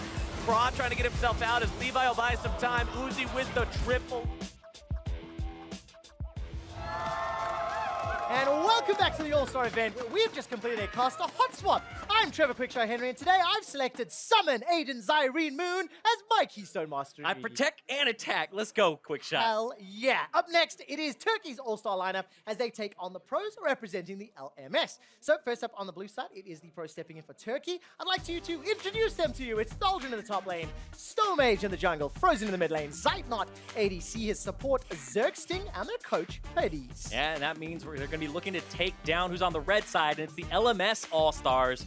Top lane Ziv, jungle Karsa, mid lane Fofo, bot BB, support Sword Art, and coach Stake. Yeah, I'm really excited to see how these guys show up. Of course, debuting today in Game 4. One player that fans of the LMS and even internationally will definitely recognize, the man in the jungle, Karsa. It's a big name. The guy's been around a very long time. Yeah, very well known, even to Western audiences. And it's always kind of exciting to see him play with a different top laner because he's played with Stake and MMD in the past who really don't have that carry style. So him with Ziv, kind of a match made in heaven. This is a dream team matchup here for fans of Karsa and the LMS. Yeah, we'll see whether or not this dream team of LMS players can step up. It's been a tough time for the LMS as a region. Standing in their way, though, we'll look at the duo that's going to be putting some pressure from the Turkish representatives. It's the top side of the map, of course. What do you think on that side? Yeah, Ziv will be matching up against the captain, up against Thaldrin in the top lane. And Thaldrin found ways to impress on tanks and kind of soak pressure, but also make a lot of calls during Worlds in both the play-ins and the group stage. And you know, he's a well-known name in the Turkish scene, but I'm actually looking at the bottom side of the map here, a guy who's really not well known to Western audiences, and that's Zergsting. I'm keeping my eyes on him because I hear that he is kind of somebody who can throw those curveballs, can kind of pop off in games as a support player. Well, let's see what sort of curveballs they can throw. Leona in the previous game by Kra was just fantastic. So good. During laning phase, hit a whole bunch of Zenith plays that I wasn't quite expecting. Let's turn our attention to this game. Turkey, LMS, picks and bans. Zoe went unpicked, unbanned.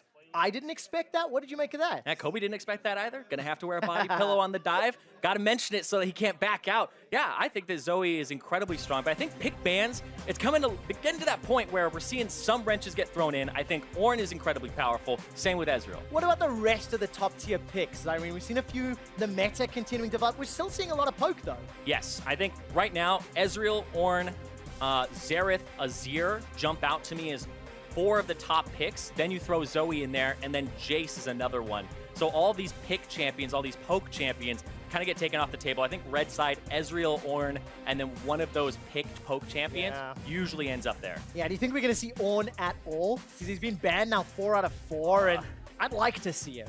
And that's the thing, is he gets banned for so long, you want to see him one time, but I feel like once you see him and see that 36-second ultimate cooldown every time, it's something that you're like, okay, we saw it once, let's put it back on the ban list. Yeah, talking about that ban list, Shen, Tarek, Sejuani removed from the pool from the Turkey All-Stars. LMS on the other side, Ezreal, Ornn, Jarvan. And once again, first pick MF, seeing that a little bit more frequently. Got that flexibility, can go ADC, can, you know, obviously flex to support. And over on the other side, Fofo, one of the players that is kind of stepping up, right? You know, we talked about this LMS roster and how Fofo was voted in over some of those other premier mid laners, but that's because of those other duos that we touched on in the pregame. Yeah, exactly. And I think Fofo, this is really a time for him to shine. Froskurin was talking about it at the start where Fofo, he really hasn't gotten that international experience save for Rift Rivals, and he's been on J-Team, which has fallen short multiple times to try to get to those international tournaments, to get to MSI, to get to Worlds, and now he gets to kind of show what he's got up against his Turkish All-Stars in his debut at All-Stars. And I'm seeing a lot of poke already. I mean, that meta from Casper Cup of, you know, pretty poke dominated, continuing to shine through an early Talia pick into the Zoe. Let's see how well that works out for the TCL representative. They got one more pick before they lock this in. What direction do you think we're going to start seeing the rest of this pick ban play out? Ooh, I was not going to say that, but No. Scion, possibly Comet top Scion? I like it. How confident are you on that one? Okay, you know what? I'll go all in on that one. I'll say it's Comet top Scion. I believe it was played in the Kespa Cup once or twice. Still counts. Yeah. Counts. If LCK is doing it, then that's got to be a good thing, It's right? meta now. It's meta now. It's meta now in the second tournament on the Runes Reforged patch. To round up phase 1 of picks, it is a Jhin locked in for Baby. I'm very excited to cast him once again. Now we're going to phase 2. Varus already off the table, so Zeitnot potentially going to be losing one of those picks. I mean, that assumes that MF is going supports? It's so flexible, though. I would say you ban Varus just because you don't want Varus Misfortune as a bottom lane.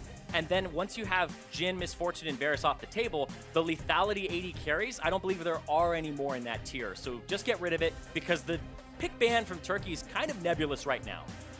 All right, so it's where it ends. This is not a pick and ban I was quite prepared for at the start of the day. Sivir taking out the pool as well. TCL's got one final ban. They've already got that Alistar and Taric off the table, those sort of frontline tank engage supports. Another one removed from the kit in Leona. So Sword Art really getting pinched as this draft continues. Yeah, and that for me kind of signals that they really don't want to have this poke bottom lane, but it does mean that Turkey can kind of flex that Misfortune over to the support role and then have usually a winning bottom lane. But I feel like Thresh or Tom Kench here might be something that comes out. If Turkey wants to protect this Misfortune, you go with the Tom Kench, and then I suspect that Sword Art will go with something along the lines of the, Morgana Thresh or a pick champion. I get something a bit more exciting. Morgana mid is doing very well in solo queue. Obviously, our mid laners are locked in now, but I'm hoping somebody plays that one for a little bit of fun. Caster locked in his Lee Sin, man of the hour, which is going to see if they can lead LMS to some good wins. There's the Gragas locked in. Still technically speaking a flex, but jungle, most likely. Yeah, especially since like Sejuani and Jarvan are both off the table. I like the Lee Sin pick though. Karsa on this aggressive jungler. I mean, we've been seeing the Sejuani and Jarvan back and forth all day so far. The Nidalee popped up there for Levi, but now we're getting a little bit of a taste of those top 4, top 5 junglers here. All right, come on. Last pick now. Last pick for the TCL. Lulu. Ooh, okay, that's really strange, actually. Like, it's not really the best support alongside a Misfortune because you aren't getting all those auto attacks off, all of that, movement speed and attack speed isn't really going to help her out too much. But I mean, protecting the Misfortune is something that you can't really go wrong with if he's just going to be shooting out all those pop shots and trying to get the Jhin. All right, let's see what sort of combinations they can put together. I like the idea of a charging Scion into a wild growth. That could be fun. Sword on the other end, after being so heavily targeted in picks and bans, is going to get his hands on the Blitzcrank. I'm hoping somebody does unsealed Spellbook Blitz. That's what I want to see. I tried to tell Aphromo to do it, but I don't know if he will, so we'll have to find out. Well, Aphromo's criticism of the minion dematerializer was the animation's too slow. You know what ain't slow? Smite! Smite that minion and shoot through it. I feel like that is so good, and you can keep it for like a large portion of the game. I love unsealed Spellbook on pretty much anybody. I agree entirely, and I'm waiting for Sword Art to change to Smite. It's probably not going to happen. Let's break down the team compositions now. LMS, pretty clear poke pick style composition here, and on the squad of TCL, it's a bit more mishmash, but at least they've got a front line. Yeah, controlling vision for LMS, they can get picks with the Zoe bubble, with the hook from Blitzcrank, and they can constantly poke during sieges, and they have some decent wave clear. It's not incredible, but it's all right. So we're looking at the Turkish side to actually have that hard engage, and Scion, kind of that one champion I was not expecting to see at all. Even though it was played in Kespa, I do want to see the engages from Thaldrin. He had a whole bunch of great ones at Worlds. Can we have those charges in? Because we talked about at the start of the day, what beats the poke? Hard engage. The thing that I love about the Scion hard engage is it is really feast or famine. You're either absolutely phenomenal or absolutely nothing happens. We're in the loading screen and unfortunately no unsealed spellbook on the side of Blitzcrank. But the Comet, though, for the Scion. So Thaldron will have that Comet in the top lane where you E pass through with the Scion shout. It'll slow, and most slows will hit confirm Comet, so that's why people are running it a whole bunch. It's also hard to get out of, especially when people don't have a lot of boots early on. All right, so the slow from that Roar of the Slayer allowing the Comet to hit. Let's see if that can be game-changing here for Turkey and the TCL. With the guy who knows all the names of the abilities, so Roar of the Slayer. Try my best. I try my best. It is a small gimmick, but I have to maintain it, I'm afraid. All right, Zyrene, 5-man stack here for Turkey on the bottom as they're head-to-head with the LMS representative shortly, but Sword Art chilling in the Dragon Pit, got that rocket grab, so anyone moves forward, or has the potential to rocket grab, let me say that rather, if anyone jumps forward. What about the rest of these keystones? Obviously, electrocute on the side of Cast, so they're going to go for that damage.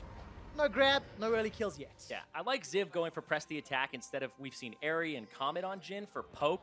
But he's just saying, this is a Scion that's going to try to poke, and I'm going to try to all in and get more damage off. Also, Frozen going for Airy on the side of the Talia here.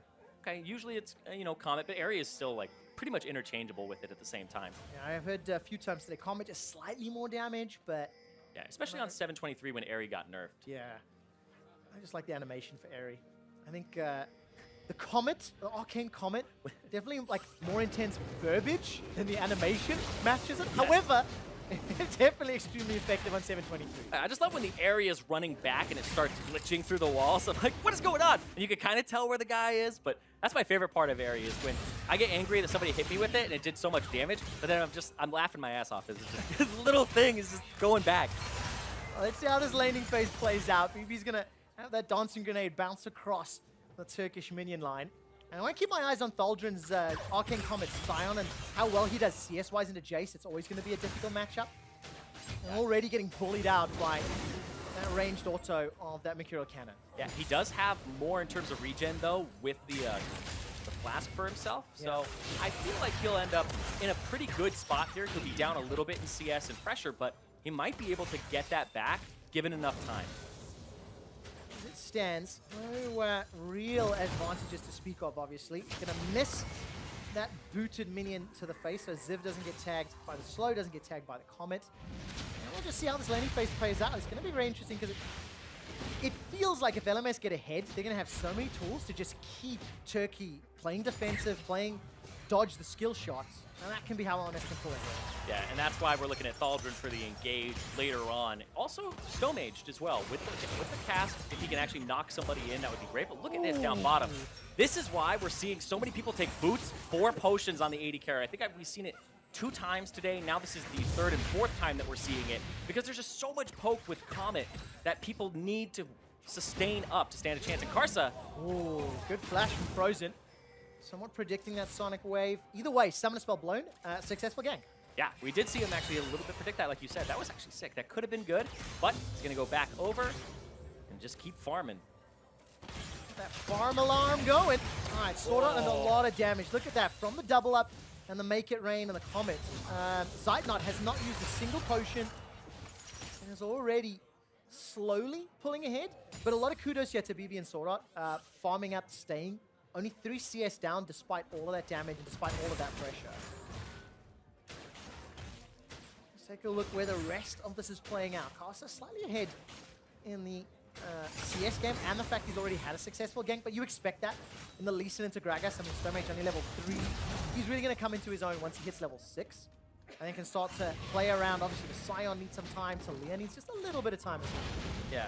And potential dive, we've seen Karsa kind of control the top half of the map now to let the Jace just thrive and push up and not have to worry about getting ganked here.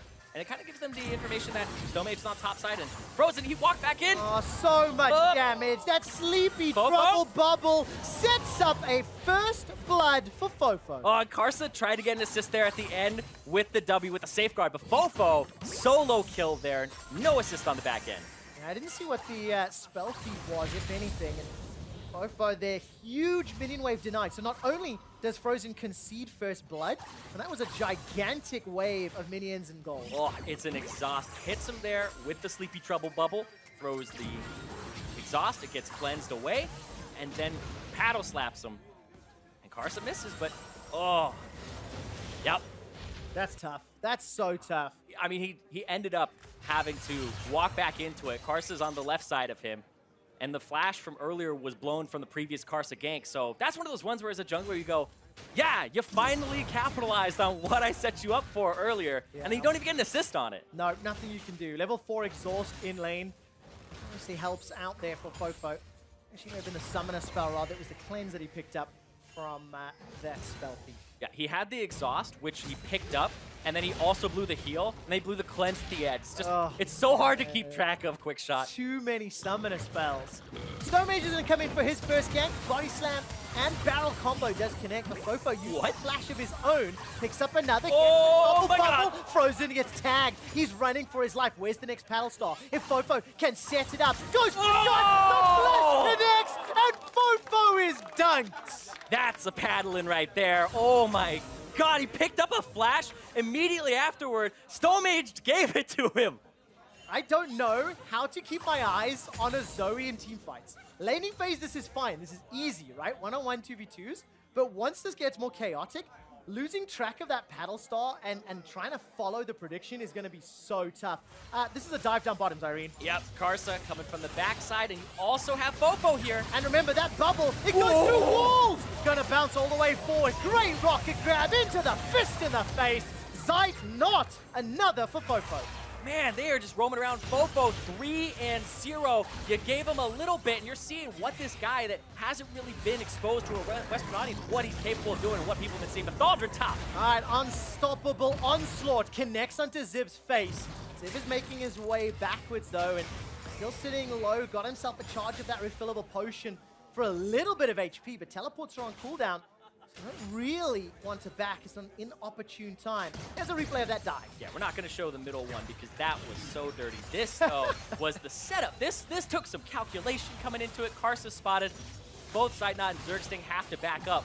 But then the Paddle Star still connecting there. Oh, yeah, the range is disgusting. I want to keep my eyes on how Fofo sets up that Sleepy Trouble bubble. I was messing around with Zoe the other day. You can hit the bottom lane bushes from the entrance to blue buff on blue side. Like you can send all the way through that wall. Super specific, of course, but as you shoot that thing through walls, it just travels for what feels like ever. Man, every time I watch Zoe, I just think of that, this is fine. This is fine. Everything's just burned. This is 100% fine. Now, when you go back to Europe, smack Vedius for me. Okay. Because there was a conversation I remember having where we're like, Zoe seems crazy. He's like, no, she's fine. She can't wave clear. She has all these pictures. I'm like, what? She clears caster minions level 7. People see those clips of like a fed Zoe, and those are the ones that make like highlight reels and stuff. But I'm like, no, this is Zoe before she's fed. Yep. This is how she gets to that point. Yep, not surprising. And talking about being a fed Zoe, 3-0 for Fofo, the man that, this could be his breakout tournament. International debut, of course. Picked over some of the other famous LMS mid laners, and he's a large region why the LMS is currently 2,000 gold up before 10 minutes. Using that portal jump and that paddle star, get as much distance as possible. And I'm keeping my eye, every time Karsa moves around, there's just really good kill pressure the moment he combines any sort of slow or CC. Yeah, and I'm interested to see what happens when he lands like a Sleepy Trouble bubble, and then it's a Jace Q through an acceleration game. Paddle Star's probably more, it's just the ridiculous ability when it just travels a large amount of distance. But you can combo it with other people who have like AoEs as opposed to having to make it right on top of the person. Oh. What happens? Very long range. That comment comes out. Not a kill just yet. I mean, I'm actually like cheering for the people who get out. It's like, you did it, man. You beat the system. You got out of that Zoe bubble. You dodged the shot. That's what Turkey gonna have to be doing all day. Yeah, Merc treads every game against Zoe. 100%. Get out of that as fast as possible. Right, let's see where he's going with his build. Sork Shoes completed, Lost Chapter. And he's sitting on a bunch of gold. And he's clearing out the waves. best as possible. And picking up. So he's got himself an Ignite now. I think I've seen everything. It's like a candy store thing. All right, set up on the bottom lane. Sword Art, Rocket Grab, that's going to catch Zergsting. Zergsting is going to have some help from Zeitnot.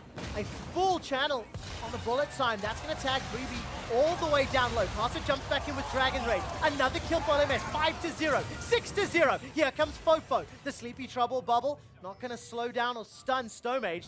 But LMS with Tower First Blood in their eyes, going to get a lot of damage down, and I think on this next minion wave, should have enough to secure it. Yeah, and you can see that Ziv says, okay, maybe I'll get roamed on by Talia here, backs up, goes for Krug, starts at least getting something during this time, and they're going to try to go for that bottom turret on the opposite side for the LMS. So you can see that the LMS actually working as kind of like a unit here. Bottom goes aggressive, top's going to back off. Right here, this is where the bottom goes aggressive, and they call out Stomage. The hook, so much burst came out from BB there. I thought Zergsting was going to drop, then I thought BB was going to drop, and then it just came with the ultimate there, the faster roam.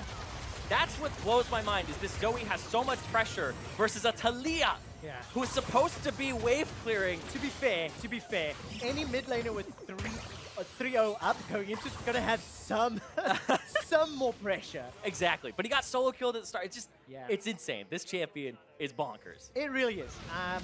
And made it through twice, 2 out of 4 games now. So 1 ban, 2 performances. Obviously, Bjergsen wanted it earlier today.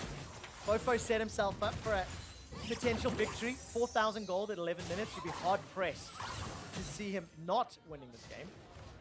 I watched Bjergsen last night lose a Zoe game where he was one-shotting Sneaky. It's possible. You get 2 aggro with your portal and you get popped. Yeah, it can happen. But that's then an error between keyboard and computer, right? You know, it's that sort of setup. But something we've not talked about in what feels like 10 minutes. Ziv and Thaldrin. They've just been farming up. Even Stevens, Thaldrin's now rotated, of course, with that tower being dropped down bottom. Zeitnot and Zergsting, they've lane swapped away, but we've not seen Ziv. He didn't really bully out Sion. It's an even laning phase. This Comet Sion farmed relatively well. Yeah, he farmed incredibly well, and he went a little bit more for the scaling as well. He has the extra boots, the magical footwear, or the free-ass boots, as you know, Cat Kobe and Flowers have been trademarking. I love them so much. But the thing is, I didn't really like them too much at first, because as a jungler, I was always like a team player, and in High Diamond, I'm like, okay, Tracker's Knife, boots. I was trained.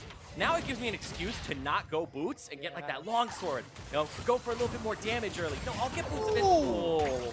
That pedal star hurts. Down at my elo, free-ass boots are awesome because I just get to lane for like 15 minutes every game. So that is just free money for me. So yeah, it's so much money. Invested a lot. Take a look at this. Carcer gets jumped on, Dragon Rage backwards. Smites for life, but doesn't secure anything, and Stomage gets the first kill for Turkey. And they know that he's in there. They just saw Sword Art. Nope. Hunting Sword Art. Here comes Zeitnot. This should be a pretty easy kill. Run down, and they'll donate this one away. Static Discharge comes out of Sword Art, buys a little bit of time. While that's going on, in the mid lane, Fofo almost takes down Frozen. Not going to be enough to pick up the kill, and Thaldrin, run away! I didn't quite see what set that one up, but he needed the unstoppable onslaught retreat, apparently. Yeah. I'm really unsure, actually. His mid laner got chunked. They just got kills top side. I don't know. I actually have 0 clue. Now, not often you see a Transformer running away from the fight. EV, 1, 2, miss!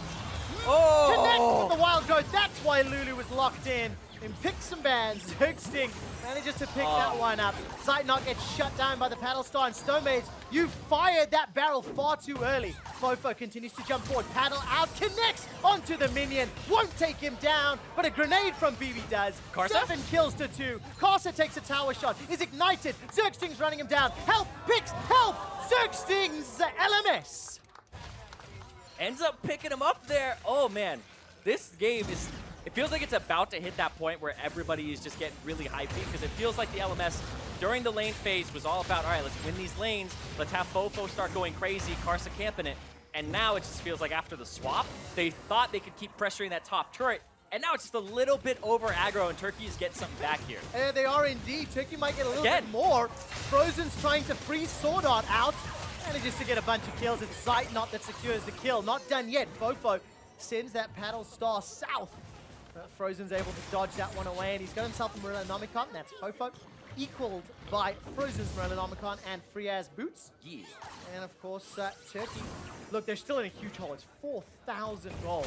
Yeah, and it's at that point where Fofo's next item will be Haunting Guys.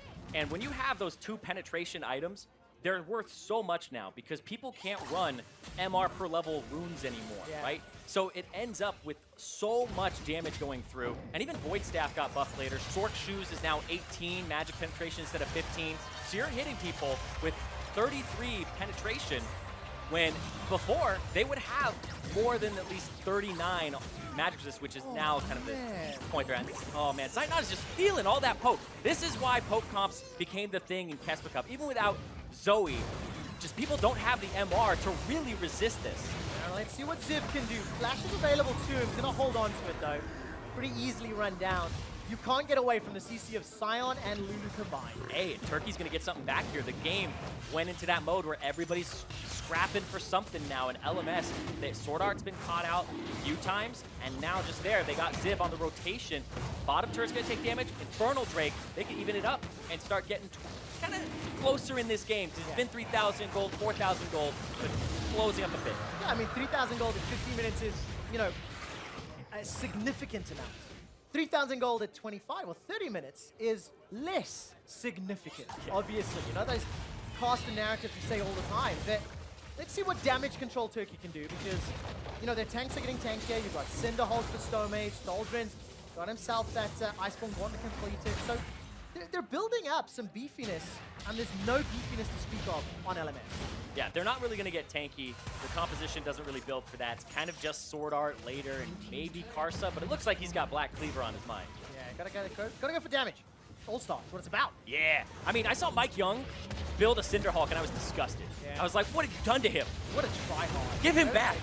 Who does that? Doldrin and Ziv going toe for toe. Doldrin's trying to get away. Unstoppable onslaught for the point-blank connect. Where's the comment? I didn't see if it was on cooldown or not. Doldrin manages to get away with his life, but trading back and forth. The Weaver's Wall put down defensively from Frozen. It will not stop Slam. LMS get their third tower. Gets the engage. Kragus Barrel used from Stomage.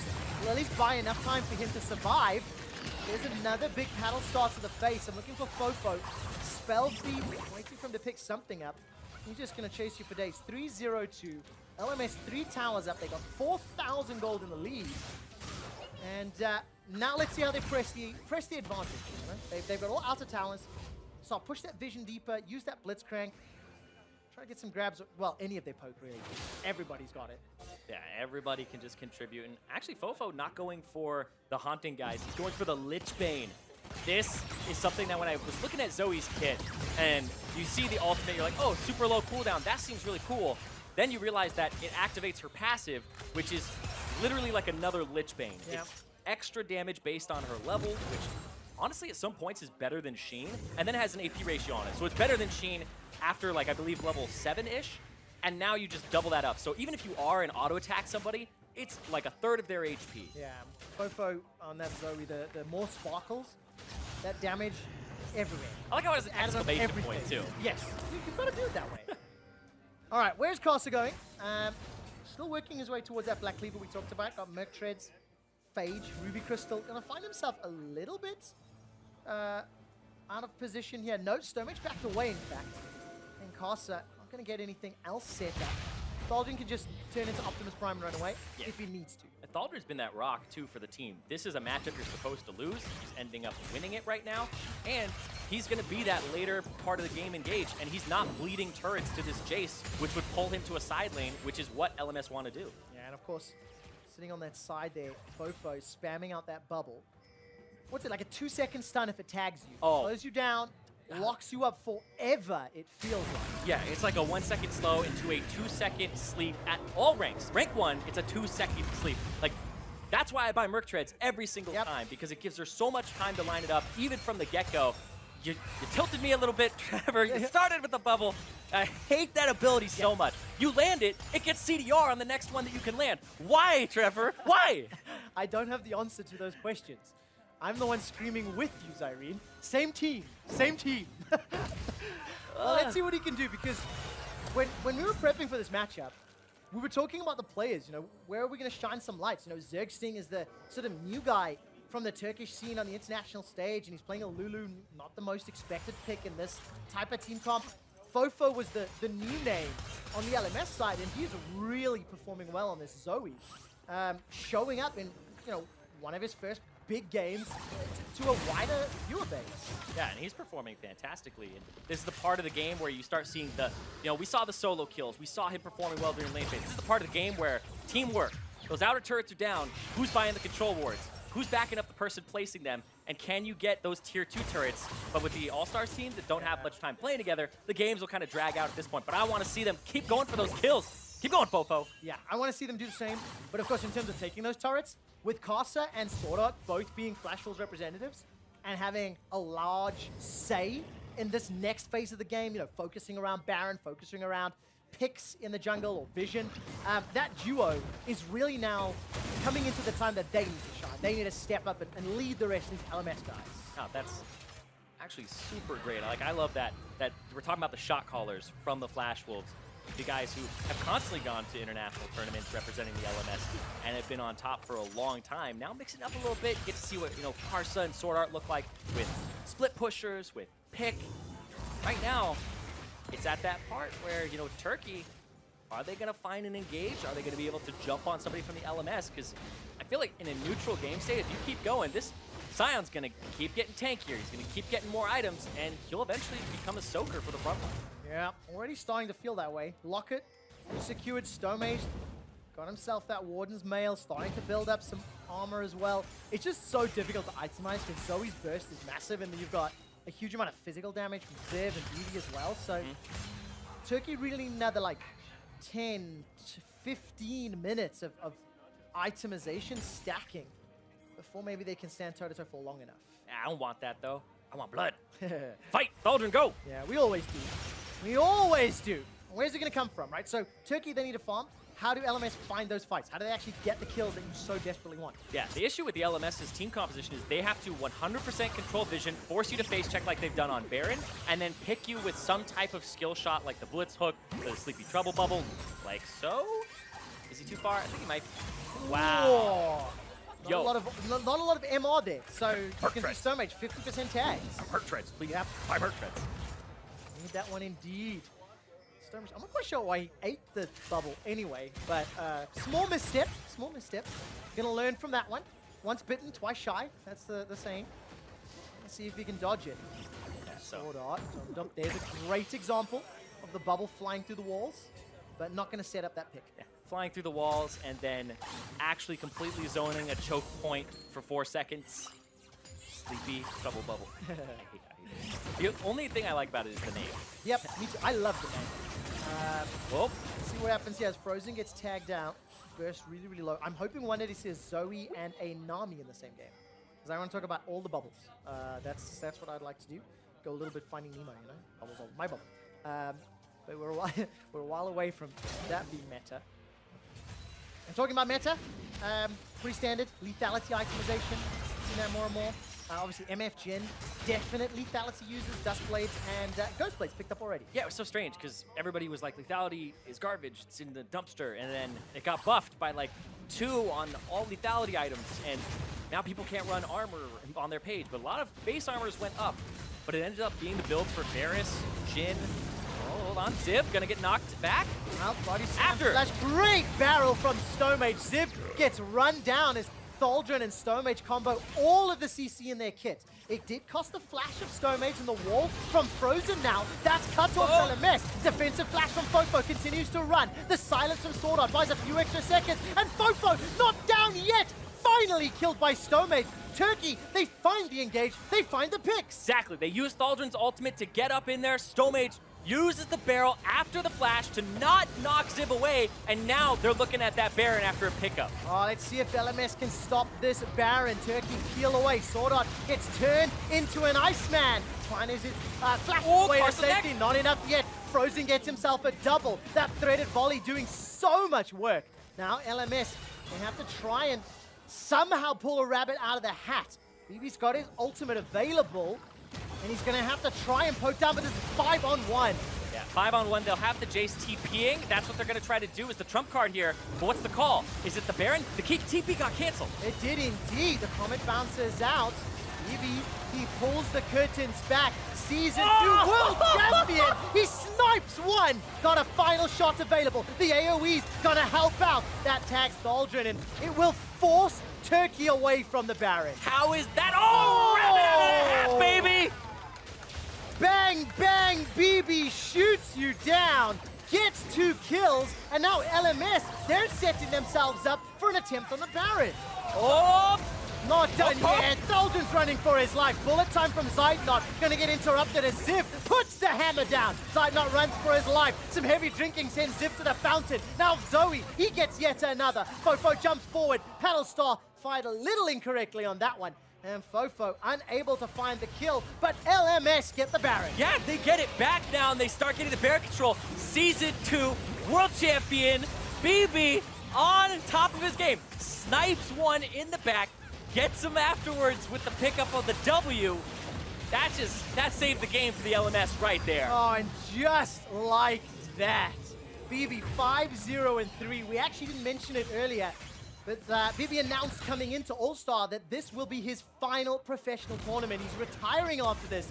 And what a great showing to open up the campaign. Absolutely.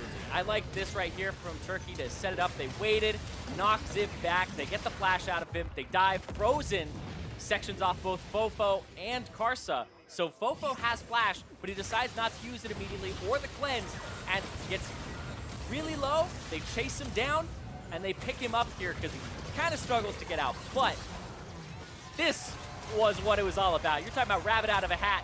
Boom! Zerxing step forward. I actually missed that. Yeah, he's also like, hold on, man, I need protection too. And then the W, the deadly flourish here, Zerxing stopped in vision. He placed a ward, looked like he was gonna back there, and just the read on that from BB, that is just, I would say blind luck, but the guy's been doing it for years. Exactly. Connects with all the shots in LMS, they just keep running down Turkey. Good bullet time though, a lot of damage. Destroying Ziv's AP bar. Yeah, Ziv ends up going down, but I mean, they get 2 in return for just that one at the end. Now Zyrene, I do want to say something, and it's going to sound a little confrontational, but I want to correct a line that you said. Okay, go for it. You said that saves the game for LMS. Now, I don't think it saved the game. I think it saved the throw for LMS, because I think they were about to throw their lead, which was monumental. It was, what, like a 4K gold lead? Yeah, I've been playing solo queue for so long. This is how I get my personal victories. I save the throw. Yeah, I like to think it's the game. You're right. You're absolutely right. But now 6K and Baron, it's back in LMS again. Complete stranglehold on the map, complete stranglehold on the game. Yeah, and with Baron and the Siege, oh, Zeitnot! Holy moly, that damage. Didn't even see where Fofo came from. Charges up the Paddlestar again, sends it downtown. The Weaver's War from Frozen is not really going to do a whole lot. It's delaying the minions, but not much more than that. Yeah, stopping them for a little bit. There's the sleep. And I mean, you're getting chunked out without getting slept first.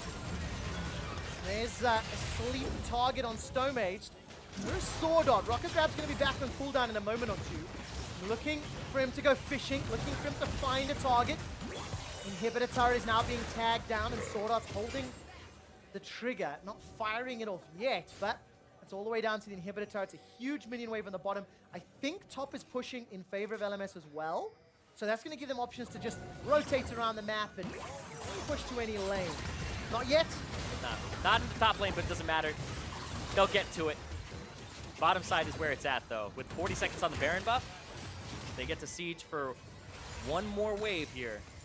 What can they do? All right, Swordot, no flash available to him. No, it's a fresh cooldown, so didn't quite see when it was used. Stomage gets slept, but doesn't get killed. And LMS just waiting for that next minion wave. Yeah, and Baron buff will be off when the minion wave crashes a little bit after that. Oh, Zeitnot's clearing mid, so this would be a 4v5, but I feel like they're just looking for picks constantly. Yeah, it's not really a dive proposition here from LMS. Swordot gonna make his way forward with that overdrive. Doesn't find an objective, and with Baron buff, LMS get themselves a couple more towers. Push the vision deeper into Turkish jungle. I mean, that bottom quadrant is just lit up like a Christmas tree. Oh yeah. And they're gonna get an Ocean Drake as well. Oh, there's so many wards down there. LMS has complete control of the bottom side of the map, and after having the top side with Baron, nothing to fight over there. So right side of the map, and I feel like the LMS, like I was saying at the start, you know, these guys looks like they came to play. I'm going to make it to that, you know, semifinals and the finals later. But I love seeing these guys. So far, Fofo has been a treat. Same with BB. BB's been kind of that guy who's standing out in those team fights. Yeah, definitely shining. Once the laning phase ended, got a little bit of support, of course. Was like 2-3 different like roams down bottom and made sure he could get ahead. Got himself rapid fire cannon, now working towards that infinity edge. So he's gonna have the ability to just sort of one-shot anybody with a full rotation. And use that, what, 7,000 gold lead that LMS have accrued to take down those last objectives. I mean, what do you think? Siege now for LMS or just wait for next Baron? Oh, waiting for next Baron is so boring. I know it is. But it would be the expected play maybe, or the safer play. Safer play is a better word, I think. Yeah. Wait for the Baron, control vision around Baron, and because of your composition, you go for picks and you bait. You're right, Trevor. That's how they would play to their win condition. Control topside jungle for like the next 2 minutes. Get the Scuttle Crab. Ah. Oh. I know, disappointed. We want to see those fights and those kills. Usually as a color commentator, I'm like, yes, the teams are doing things right. It's great. No, I want to see these teams go at each other, and I want to see Turkey make those engages, but it's been so hard for them to do so.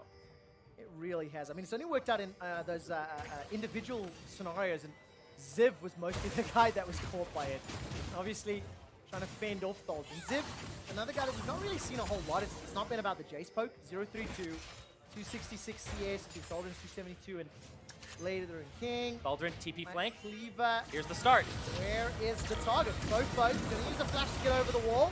Finds himself in between a Stone Mage and a Thaldren. Thaldren's after. Unstoppable onslaught. That instantly gets cancelled. Now the wall gets turned around. Rocket Crab pulls Thaldren back into the pit. Remember that passive is going to be helping out. Oh! Fofo tags down Sight Knot. Not going to be able to pick up the kill. Curtain Call will help ever so slightly. There's the passive of Sign buying some time. Rocket Crab grabs another tank. Stone Mage pull backwards and he's going to get shot down. 5 members of the LMS collapsing onto the front line of Turkey, and this opens up the inhibitor turret. I like the idea of the TP flank, but I feel like it was too early because the Baron timer, but at the same time, LMS, they were ready for it, and they all collapse, and they start getting that poke from all sides, spread out. Don't have your threats stacked up. They're going for the turret now. Man, one target at a time. LMS just took them out. It's a 10,000 gold lead. Sword Art goes for the flash. Rocket Crab doesn't find the target, though.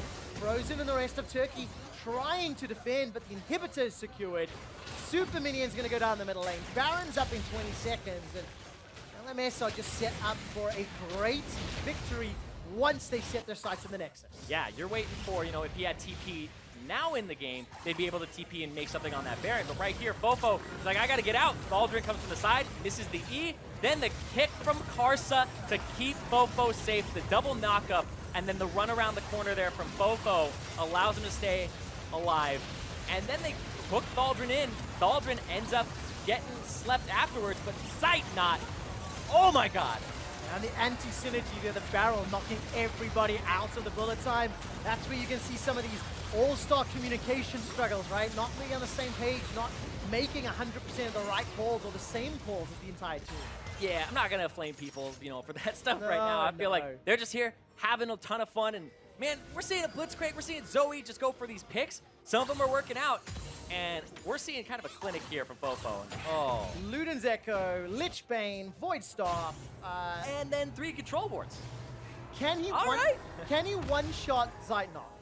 Oh. You think a max range paddle star? Well, yes. there is no max range, right? So like a 2-screen paddle star. Let's see if that'll insta-hit. With no sleep. With no sleep. I wonder. We'll have to see if the shot can land. Yeah, I think the Luden plus Comet would probably do it. Oh, so close. Big chunk of damage there into Stone Mage. A root onto Thaldren and LMS. Okay, they've got supers in the mid lane. They've got a minion wave in the bottom lane.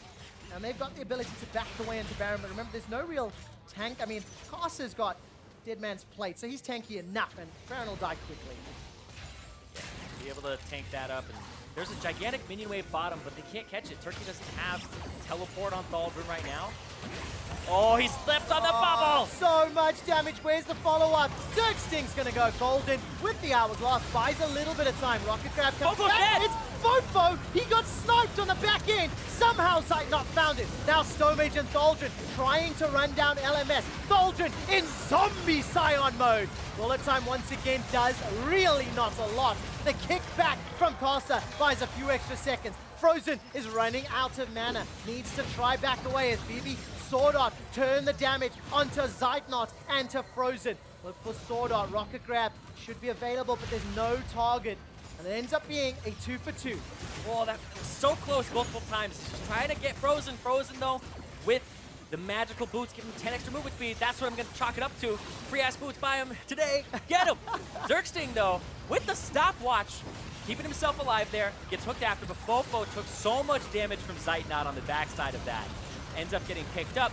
And then this wall, I feel like this wall, oh, Frozen really wants to be a little bit closer than that.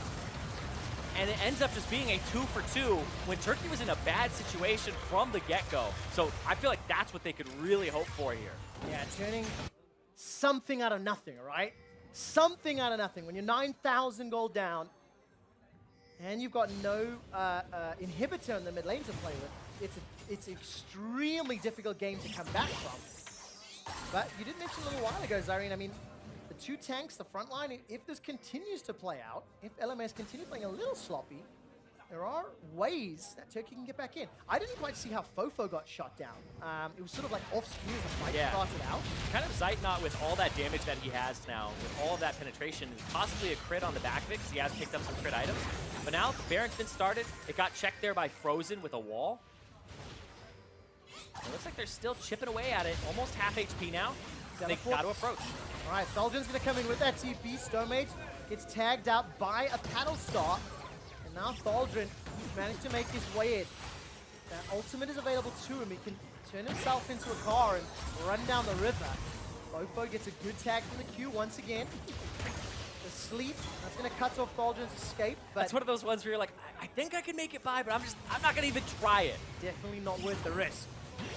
This time round, gonna get turned to sleep. Gonna take a lot of damage to get Thaldren down. Wild Goats buys some time. Dragon's Rage into Rocket Grab, finally not. Still gonna kill him. However, BB does get himself one. Thaldren is popped on the back end. That's 2 quick kills for the LMS. Zergsting cannot stand toe-to-toe with any other damage dealers, and LMS set themselves up for a safe Baron. It's a little messy around the edges, but it is still entirely on LMS's terms. Yeah, now they get to do the Baron. Can't face check this. The Elder Dragon might be where you go here if they have enough damage to actually burst it down in time. But the LMS, Baron, already secured now. This is going to be a race here. Oh, it's a race that Turkey might not be able to win. They're backing out. Here comes Sword Art, teleport being channeled by Ziv as well. Elder Dragon down to 6,500. Okay, keep your eyes on Fofo. Send himself up that sleepy bubble. Oh, that's a boy. drowsy Stomage, sleeping Stomage, Rocket Grab, Stomage! BB is legendary! A Elder Baron buffed LMS. And they can now just set themselves up on an exposed inhibitor for a siege. If the bubble lands, you're going to get hooked. You're going to get rooted. Something's going to happen. In the previous fight, Zergsting got drowsy. He picked up the bubble, and then he got basically 2-shot by BB. Crit and a Q. He was dead. 100-0 after that. It's just such a great setup ability for this whole team. Fofo is really just bringing it all together here. I really like that set-up ability of the top tier here for LMS. 15,000 gold. Fofo using that portal jump over and over, pushing the queue further forward. And man, 807, 15 of the team's 18 kills BB's been involved in. For Fofo, 14 of the team's 18 kills. Like, they've really rallied around the 4 carries who did well in the early game. Yeah, Fofo with the solo kill early. I'm never going to get that out of my head because it's just another testament to like how powerful the Zoe can be during the lane phase, let alone that late game. And now they have the other threat. So now itemizing becomes so difficult, like we had said earlier. Yeah. Buy in armor, oh, they got lethality. Buy in magic resistance, they have spell penetration and a boatload of damage from this Fofo. Oh man. Yeah, and we talked a lot about like, you know, his first showing there on International. Here's the damage entire game. Yeah, it's not like absolutely insane. It's not like that 1,000 damage per minute plus mark, but it's a lot of poke that's been coming through for this guy. Really out there. Rocket Grab would have only popped the Banshee's Bell anyway for Frozen, but nonetheless, he's able to escape with his life. On the side of the Turkish squad, it's been tough. I mean, Zoe was picked up fairly late.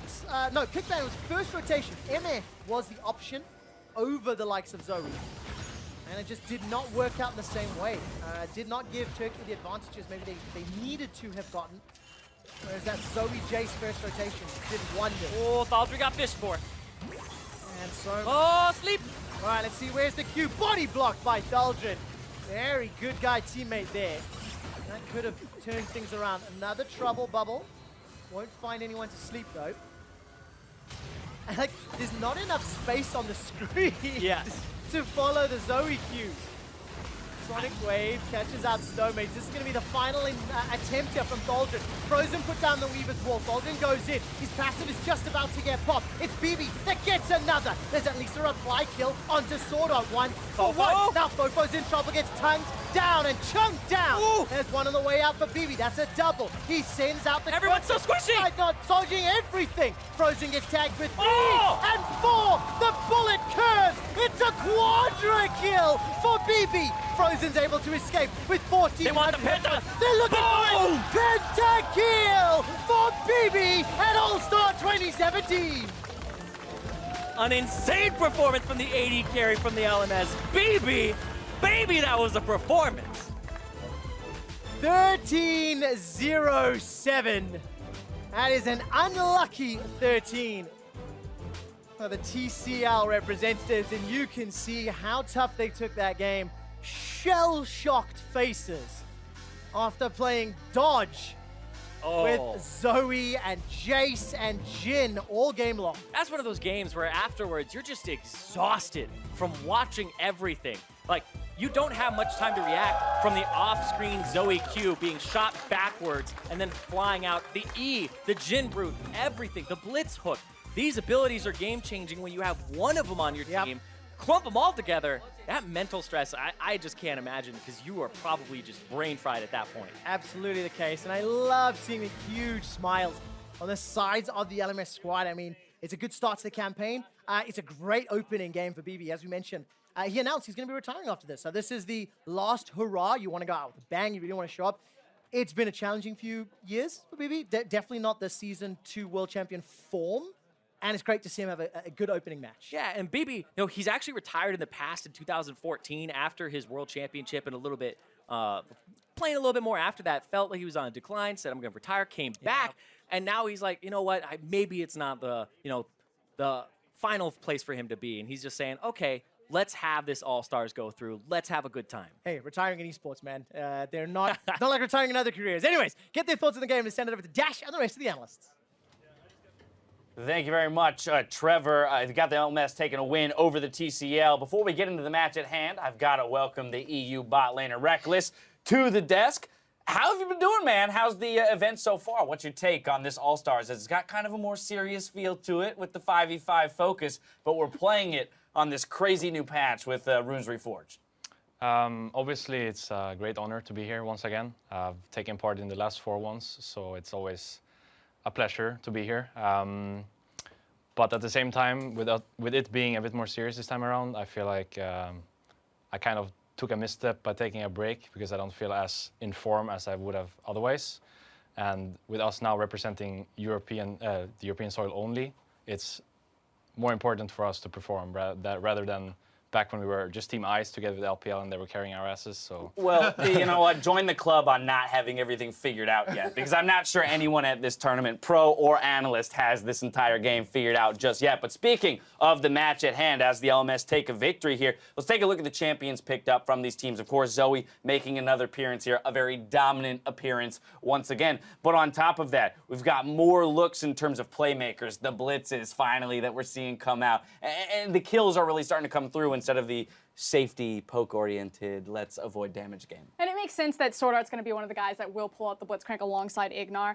Sword Art, he was probably the MVP, at least for me, for the LMS this split. He was about the playmaking champions, a lot of the Thresh. The Blitzcrank definitely fits into that trend. I'm just happy to see this super squad of the LMS finally form. I mean, other than BB, who just had a fantastic game, these are pretty much, you know, arguably the best LMS players in their roles. And it's important that you mention Sword Art because we take for granted Sword Art, Karsa, Maple, this trio from the Flash Wars at other international events. He's actually never made it to an All-Star before. He always was the unlucky one out when Maple and Karsa were monopolizing the 2 spots from his team. So great to see him here. Fofo, another man that we have to get into as well. Woo! You mentioned him pre-tournament. We said Fofo. This is his chance, his debutante ball in many ways to a new name to a lot of fans. What a way to start. Let's take a look at his debut then, very early on, picking up a kill here on that Zoe. This one brought to you by Acer Predator. I mean, all-inning Zoe. We talked about it. Okay, here's the plan. So he backed away, hits the slip, gets a big burst of damage. This is all turning around. This is all putting the shoe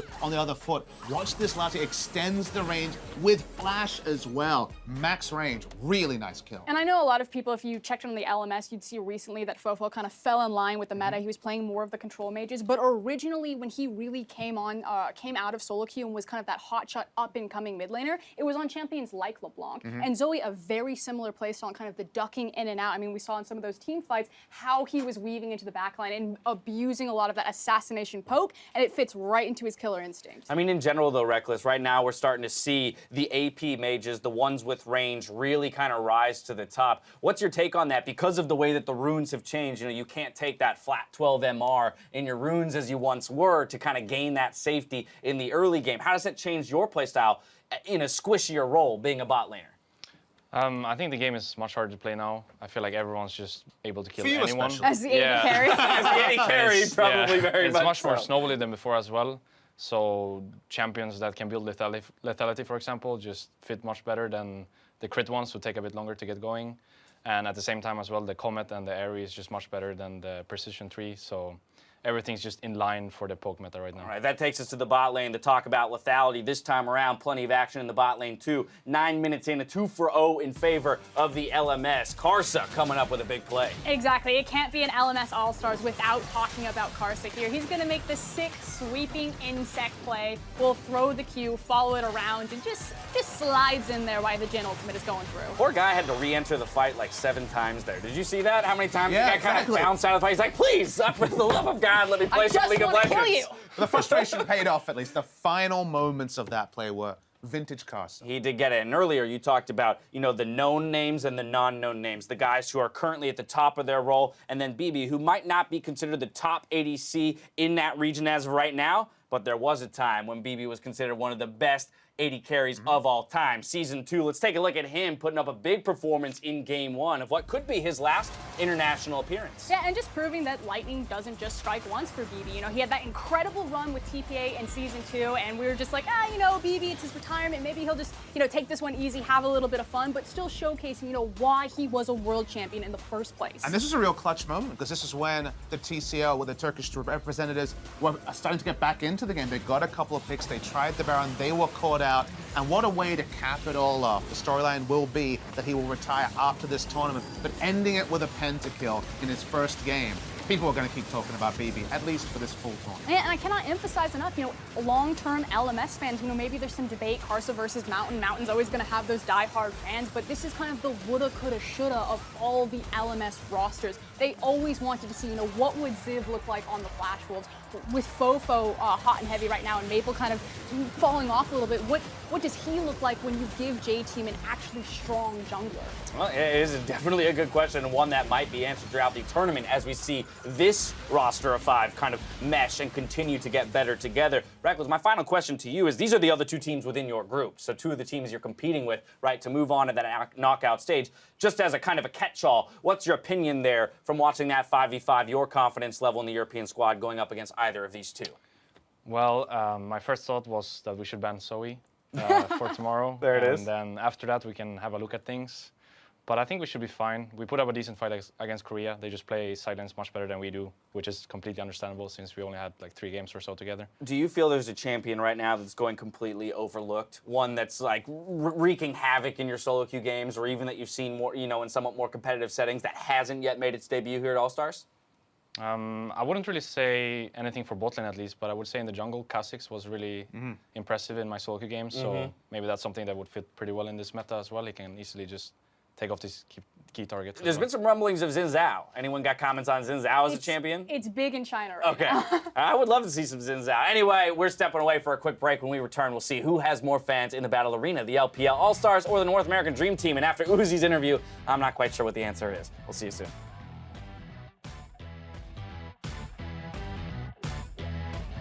A flash of his own, picks up another kill. Oh my Bubble, Frozen gets tagged. He's running for his life. Where's the next paddle star? If Fofo can set it up, goes for the shot, the flash, and Fofo is dunked.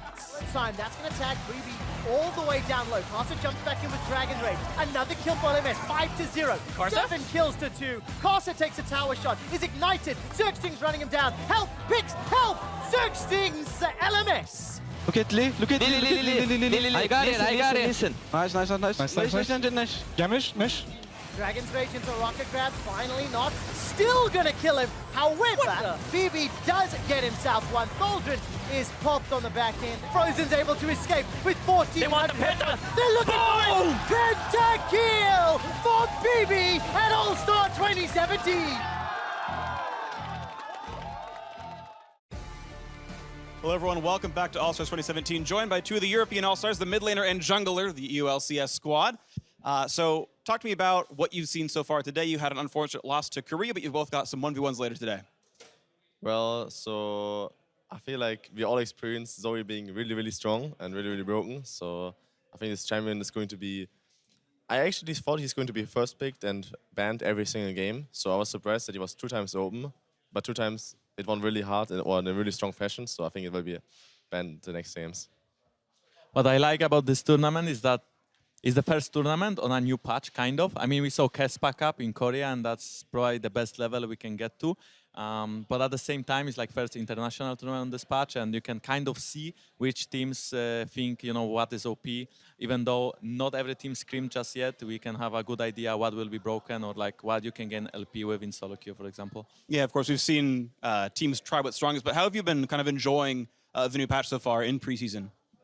I think it's fun. I mean, you have a lot of fights, which is good. And it's no more Ardent Sensor meta, which in my opinion was really bad, and I just didn't like it.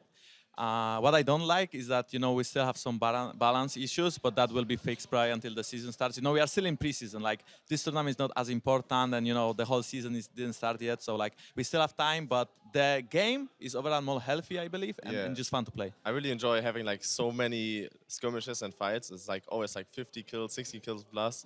It's like kind of the old days again, where you just like not many like late game 50-minute games. It's like it's more fun in general, and as I can just agree to Jankos, there's some balancing problems, but in the end it makes more fun to play in general. I'm glad you guys have been enjoying it. So I do want to look forward to your respective 1v1s. At the end of the day, you're going to be playing them. How's it going to go? Are you going to smash? Well, I think he's only playing against fans, so if he would lose, yeah, but you are coming to NA, so if you want to insult me, I will insult you as well, bro. Oh, well, wait for MSI, bro. Okay, sure thing, but I don't believe your team is good enough, my friend. But I mean, whatever, we'll see. I don't even know what team I'm going to play in. Yeah, I mean, I don't know either, but... Wink, wink, nudge, nudge. No idea what team we're going to play on. But you see, that's the point. Even though you joined any team, it still won't be good enough, you know? Because you will be there, so they won't be at MSI. So you're playing all in A region? Holy shit. I mean, you're not on TSM, so we already know you can't possibly win. They win everything. Well, who knows? Maybe I'm going to be the second mid laner for TSM. Sure. All right, moving on to the next set of questions here, actually. You guys are going to be witnessing LMS facing off against Korea at the end of the day. You will be rounding out your group stage tomorrow. Talk to me about what's going to happen for your 5v5s the next day and your chance to make it into the top 4. Well, I feel like we're just going to watch the last game of today, LMS against Korea, and then we're just... And NA vs China as well as right after. Oh yeah, and NA vs China. And then we're just going to watch and learn as much as we can. I think today against Korea we learned a lot as well, and just take as much as we can for the games tomorrow. Yeah, I mean, I think learning from Korea was really important. You know, playing against LCK today kind of opened our eyes what is good in the meta and what we should look on, and overall how to play the game. And, you know, they kind of smashed us. And LMS is our opponent tomorrow, along with Turkey. So we need to watch them and we need to kind of learn and fix it for tomorrow. I think one thing good in the mid lane is winning mid lane would be very helpful. So try that one. That's a pretty good metagame point for you, Power of Evil. Anyway, thank you very much. We're going to toss it down to the cast. But before we go, we're going to hear from a couple of North America's All-Stars about what these matches mean. Pretty sure this is the first time I've played on a team with Bjergsen. 2014, All-Stars was a bit different. There was like the actual tournament where it was just, you know, basically what MSI was, like the winning team from each region. And they also had the fan voting thing. So I saw Bjergsen there, but yeah, I haven't ever played with him. You guys brought Link as a sub instead of me. That hurt my feelings. My ego back in 2014. I think everybody's having their feelings hurt. Jankos is spitting fire in that interview. There's so much inner turmoil between these teams. I mean, they've had one game together, and now they're already at each other's throats. But dude, same team. Same team. You're EU until the end of the year. And like, Power of Evil has nowhere to go because he's getting flamed on the right from Jankos. Then on the left, Freak even threw one at him there at the end. I'm like, he's NA now, Freak. Zyrene, it makes for great TV. So Jankos, thank you for that moment. Let's dial in on the matchup. It is China's LPL taking on North America's NA All-Stars. Both teams obviously 1-0 on the day. China a little slow out the gate, but then closing with confidence. And of course, Bjergsen played that Zoe earlier, and he had a great showing. Yeah, he had a fantastic showing in the mid lane. And, you know, they talked about it. Maybe Zoe's going to get banned from here on out. We'll see what happens. I feel like Bjergsen's Zoe was actually quite good. But then we also saw the Zoe from Fofo. That looked like it was really lethal as well. Yeah, and of course, it was the LPL game where it went unpicked and unbanned. I think Shie opted into the Azir early on, if I recall correctly. I'll have to double check that one a little later. Regardless, we're about to get ready for Picks and Bans now. So do you want to put your prediction hat on and look at what we're going to see? I'm going to take two away from you, okay? You're not allowed to predict Ezreal and Ornn being banned. Okay. So what else do you think we're going to see? Blue side ban of Xerath. Okay. I think they would also ban Zoe on blue side because the LPL showed that they don't want to play it in that last match. And potentially Azir and Misfortune. So I'm going to throw those as my 6 bans in there. Okay, I'd like to see how this plays out. Just a quick update, one of the players will be getting on stage in just a moment, and we'll jump into Picks and Bans. And of course, both of these teams already picked up a victory today, already 1-0. I like Sneaky with the glasses there. He's like, Sneaky W. Awfully provocative photo there from Sneaky. Definitely bringing sexy back on stage. And we'll see whether or not he and Bjergsen can work together to pick up another win. I mean, Bjergsen, of course, he picked up, 49, nearly 50% of the fan votes for all mid laners. Heavy favorite here out of all North American mids. Over on the other side, though, looking at Uzi, he picked up 85% of the AD carry vote from China. I mean, that is a monumental amount. Oh, yeah. Uzi, incredibly popular. And this whole team for China is incredibly popular. This is the team that got those LPL awards for the 2017 season. Minus Shie, it was Xiao who picked it up. But Shie, I mean, this guy has been looking fantastic here. Zoe, give me one quick shot. Yeah, ding! Not too surprising on that one. Bjergsen already won with it. Let's see, Ornn, Ezreal. There's the Ezreal, not too surprising. It's going to most likely grow into those red side bans, as you mentioned in the previous game. Then what about picks? Let's assume we're going to see those like our Jarvan. Mike Young. Do you think Mike Young, MLXG? Do you reckon either of these guys will pull something spicy out? Because you got two, potentially very action-oriented junglers. I feel like Mike Young is a meta slave now. He's on TSM. He's got to play the, he's got to be assimilated into awards slowly but surely. It'll happen. There's the Xerath. Oh, Zyrene. You sound a little bit like Jankos in that one. There's the Xerath, as you mentioned. And we'll see how quickly Mike Young will adapt. Okay. Lost bans on each side. This is where we could see some shenanigans coming out. Yeah. Are there any power picks on the tip of your tongue? Like Misfortune, one of the others? Azir, Misfortune, and Jarvan are the 3 that jump out at me here in terms of what I think would be banned. From the blue side, I actually think Azir is not a bad one to ban here, but the Varus, okay. So but this is strange because that leaves both Misfortune and Jhin up, so there are 2 lethality users that you can go for, and now they're saying, okay, we're not going to ban Misfortune, we're leaving that up because we want it to be like, if we pinch that, you get 1 and we get none. I like seeing some of the poke champions banned away. Jace, Varus, Xerath taking off the pool. Misfortune again. So definitely the most picked, most first picked champion. across the 5 games we've seen thus far. Yeah, the thing I like about this is Red side is usually constrained to ban Ornn and Ezreal, and then one more. And Misfortune's actually a flex pick. We haven't seen it in support yet today, I believe, but it is a champion that you can flex around. So picking it on blue side doesn't hurt you at all. Because if it's red side, then it's like, okay, we can counter pick. Blue side, usually you want to counter pick them, but you can just flex it around. That makes some sense.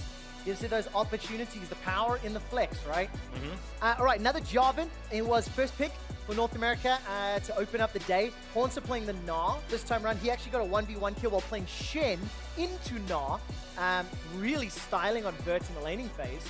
And there we're going to see the Sejuani. So those two sort of meta junglers continuing to make it through the ban phase and showing up in the first round of picks. Yeah, MLXG on the Sejuani, a champion that, hasn't always been in his wheelhouse. He loves those aggressive things, the Lee Sin, the Jarvan, the playmakers. And having this Sejuani will put a tax on Bjergsen to most likely take Cleanse in the mid lane to force him to have that Summoner spell, because you could constantly go mid and put pressure onto that NALCS All-Star mid. Well, definitely doubly effective now that there's a Shadow Dash taunt to get out of as well. So even if you are forced to take that Cleanse, it gains a little more value. We'll see what other CC gets locked in. Sneaky. Is he going to go for a Jinx? I don't think so, but where do you think it's going to change to? I think if he is picking an AD, it's Jhin. Yeah. It's his babe. When this champion first came out, he was on top of it, playing it constantly in solo queue. Even when people don't think the champion that's a new AD carry gets released, Sneaky's like all over Kalista, all over Jhin. He's always pioneering these guys, and people are banning it from him, but now he gets to pick it up. Don't know the matchup just yet in the bottom side. Yeah, we'll have to see if he can put on a performance that equals BB's from the previous game. Definitely have a good one to stand up to. What do you think? 1307, I think, with a pentakill to boot. So, come on, Sneaky, give us another. LeBlanc out the gates. That one is banned away. So, does that signal some sort of control mage? Well, Azir is the response. What's next? Talia is also a champion that's up there in that echelon, in that tier. Galio kind of fell out of the wayside right after the changes, the shift to AP, and Talia's kind of that one that's remaining as the roamer alongside Ryze. So Talia, Ryze are kind of the ones that are in that tier.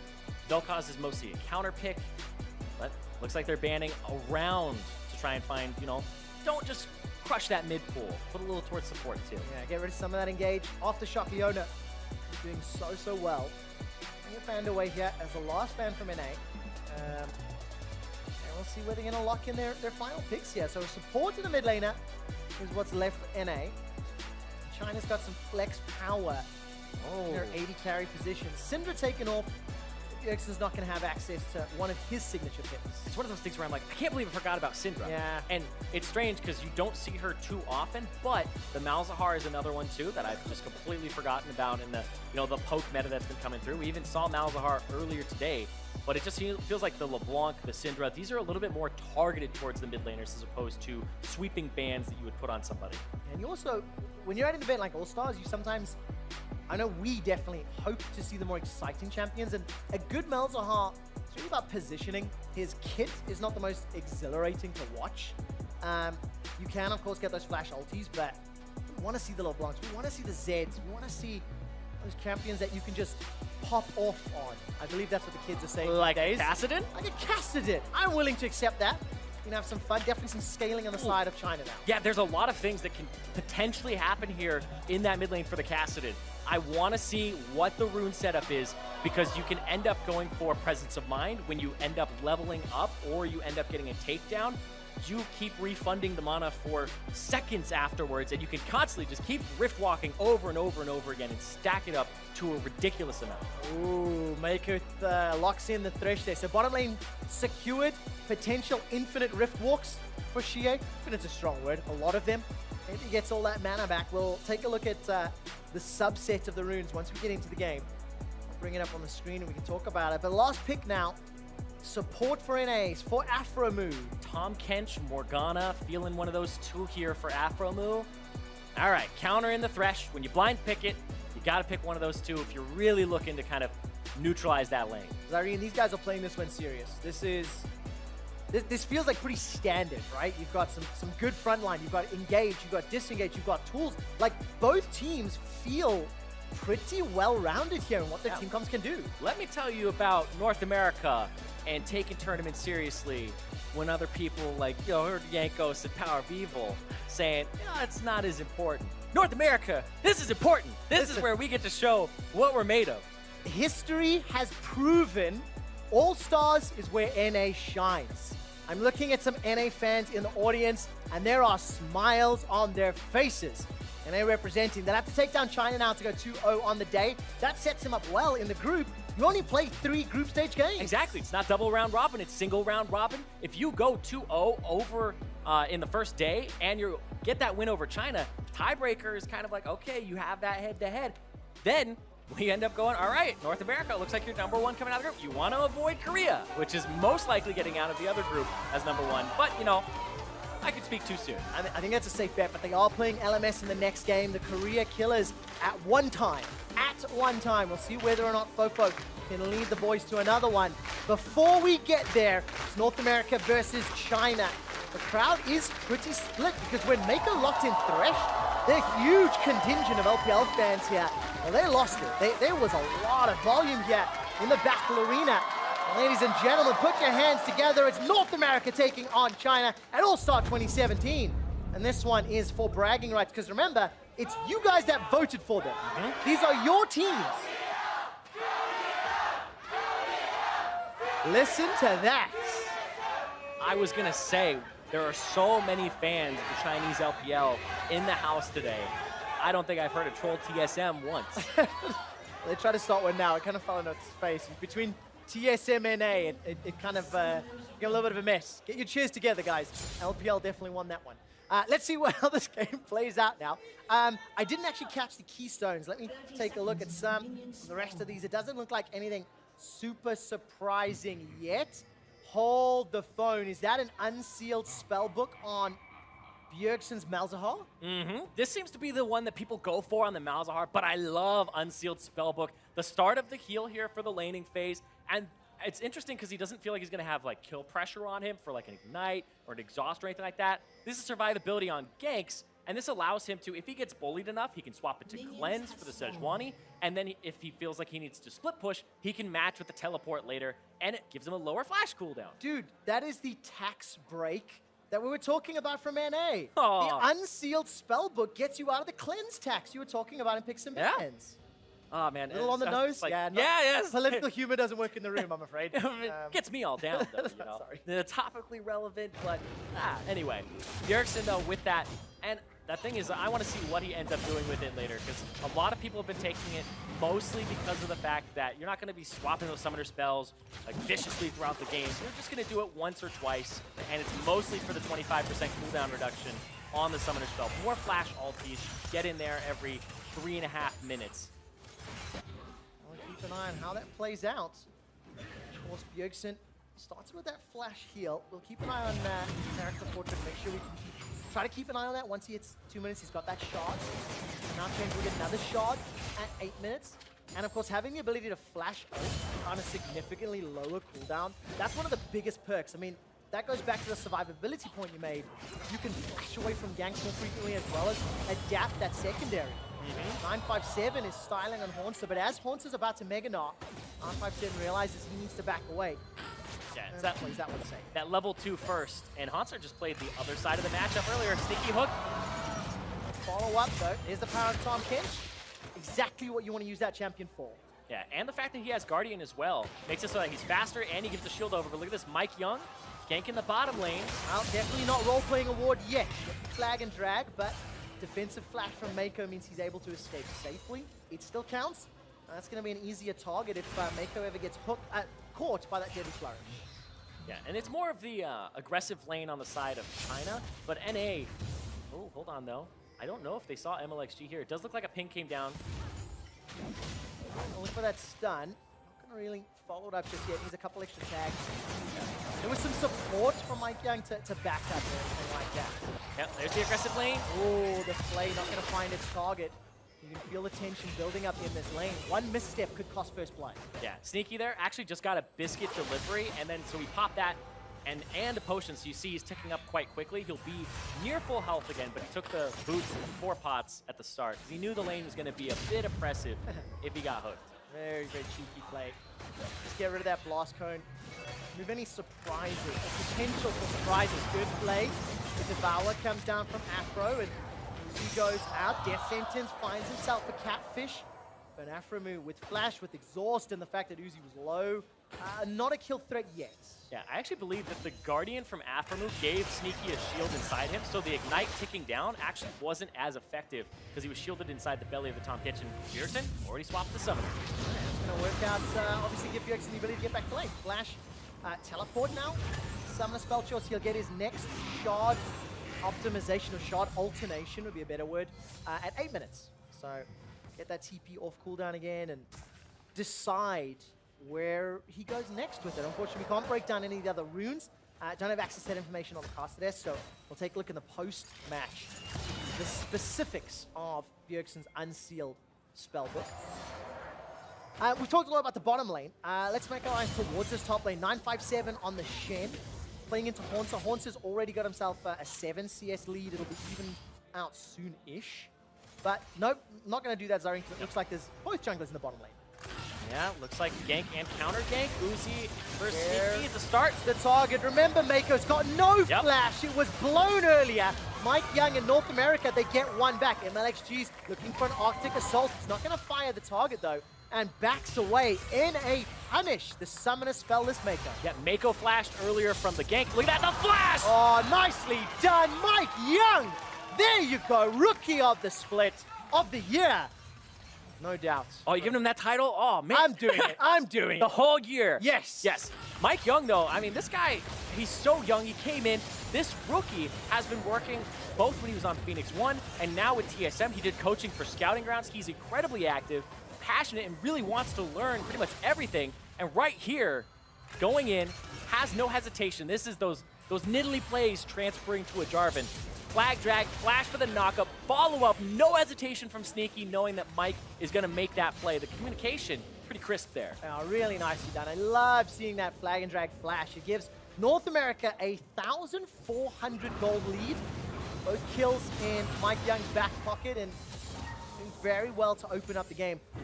Is that kind of what you would expect if you look at some of the lane strengths? Yeah, I mean, Gen TK, there's the potential to dodge those thresh strikes we saw play out multiple times. Yeah, it usually, like I said, the Chinese bottom lane here of Uzi and Mako would have pressure because of the Misfortune Comet poke and the Thresh being a ranged support. But Afromu and Sneaky with the Tom Kench, you can counter, and that's exactly what they did. You went aggressive, they countered, but I feel like the jungle timing is what really messed that one up for China, was Mike Young being down there twice before MLXG has been there kind of once. Yeah, really, really good point. Mike Young pitching a little bit of a tent, but it gets the team ahead. I mean, it's an extremely sizable lead this early in the game. Serrated Dirk, picked up by Sneaky, got himself that biscuit delivery to go with the refillable potion. Equalized by Uzi on the other side. The CS deficit, obviously going to be in Uzi's favor, so we'll keep our eyes on that number and how that'll play out, because Sneaky, again, you just see Uzi's in his face, even though they've conceded those 2 kills. Yeah, that was something I noticed from Uzi at Worlds. I feel like he really started to pick that up, and even in the LPL, where even if he has no flash, or Mako has no flash, or even his support in the LPL, he's still going to play past the halfway point because they'll ward up, and this is what pressure is, right? Usually you need 2 points of pressure to really make something happen on a map, and even when they're at a disadvantage in summoner spells and whatnot, they're still going to push up, and it'll force the jungler to deal with it, or they lose turret damage. Yeah. So camping Uzi can be a very viable strategy, but they have to get something else for it on the Chinese team. It just gets so much more difficult now that 957 has got his stand united as well, so that get out of jail button is available. Uzi's like, I don't care about your lantern. Wait, Mike Young on MLXG? Mike Young's not going to predict the pathing from MLXG. Now Mike Young's in trouble. Here comes Shia. There's the stand united. Cataclysm goes down, but that's a kill to 957. Now that window of opportunity to punish bottom is opened because stand united's on cooldown. Exactly, but still, I feel like that's kind of looking at the silver lining there. Mike Young went into the jungle, found MLXG. Bjergsen doesn't have priority or anything even close to it, and they're just going to get there faster. Well, I'm glad to see Mike Young still playing aggressive, forward, invading. It was reckless, right? It was a brave call, opportunistic call, and it's punished well by the LPL. Yeah, and the fact that he was level 6, I feel like what he's looking for here is if he lands the EQ knockup onto MLXG here, he would be able to take enough damage, reduce the armor, potentially kill him by ulting, but MLXG still has Smite to smite the red buff and get HP back, so he is more than fine in that situation. Yeah, Sneaky was super late to the party as well. Yeah. Not enough support there from NA. He jumped down to the bottom lane. As a jungler, I blame myself in those situations, but hold up. I always blame you. MLXG is going to flash defensively as Mike Young was looking for something. But yeah, I've come to learn, you know, it's a lot of time it is the jungler's fault. By the way, down in the bottom lane, Uzi used the bullet time. It is on cooldown. Didn't quite see if it was for a kill or anything, but no flashes or no other summoner spells blown, so could just be farming, could just be for pressure. Either way, we look top again at 957. That kill actually so helpful to keep him relevant because he's down 24 CS. Yeah, and it looks like he's going for armor first to, you know, kind of deal with the Gnar, but then Tiamat in his future here to just wave clear, push Hauntzer in. And this Gnar, I mean, he doesn't have press the attack, right? There's two kind of Gnar paths. You go press the attack if you want to just constantly hit the guy and it's one of those matchups, or Airy, where you throw the boomerang and it'll land and then that's kind of it, and you keep having that pattern. So this is a matchup that Hauntzer actually opted not to go for press the attack, but instead go for Airy. And I think the reason is because the adaptive AD is worth more in the sorcery tree than having precision attack speed on Gnar. That makes sense. And in terms of preference, do you like this Airy more? I know we talked about how much you like adaptive damage and how useful it can be at different stages of the game. Yeah, I feel like last hitting early on with that attack damage is just way better than having the precision attack speed. It's not going to help Gnar at most points of the game. So I do actually prefer this on Gnar most of the time. And I guess it also makes sense when you've got that advantageous lane matchup, right? Gnar into Shen was already pretty good, and now this extra AD can do well. I mean, yeah. What, 24 CS already? Of course there was a stand Unite use, so yeah. Keep that in mind. I wonder if you leap on somebody's head on a teammate, you Airy them. We'll have to keep our eyes on I don't know. Well, here goes the Dragon Strike into Demacian Standard. Mike Young looking for MLXG. It's Sneaky that gets the kill credit. Third of the game for NA, and golf claps here in the arena as that lead is stable at 1,000.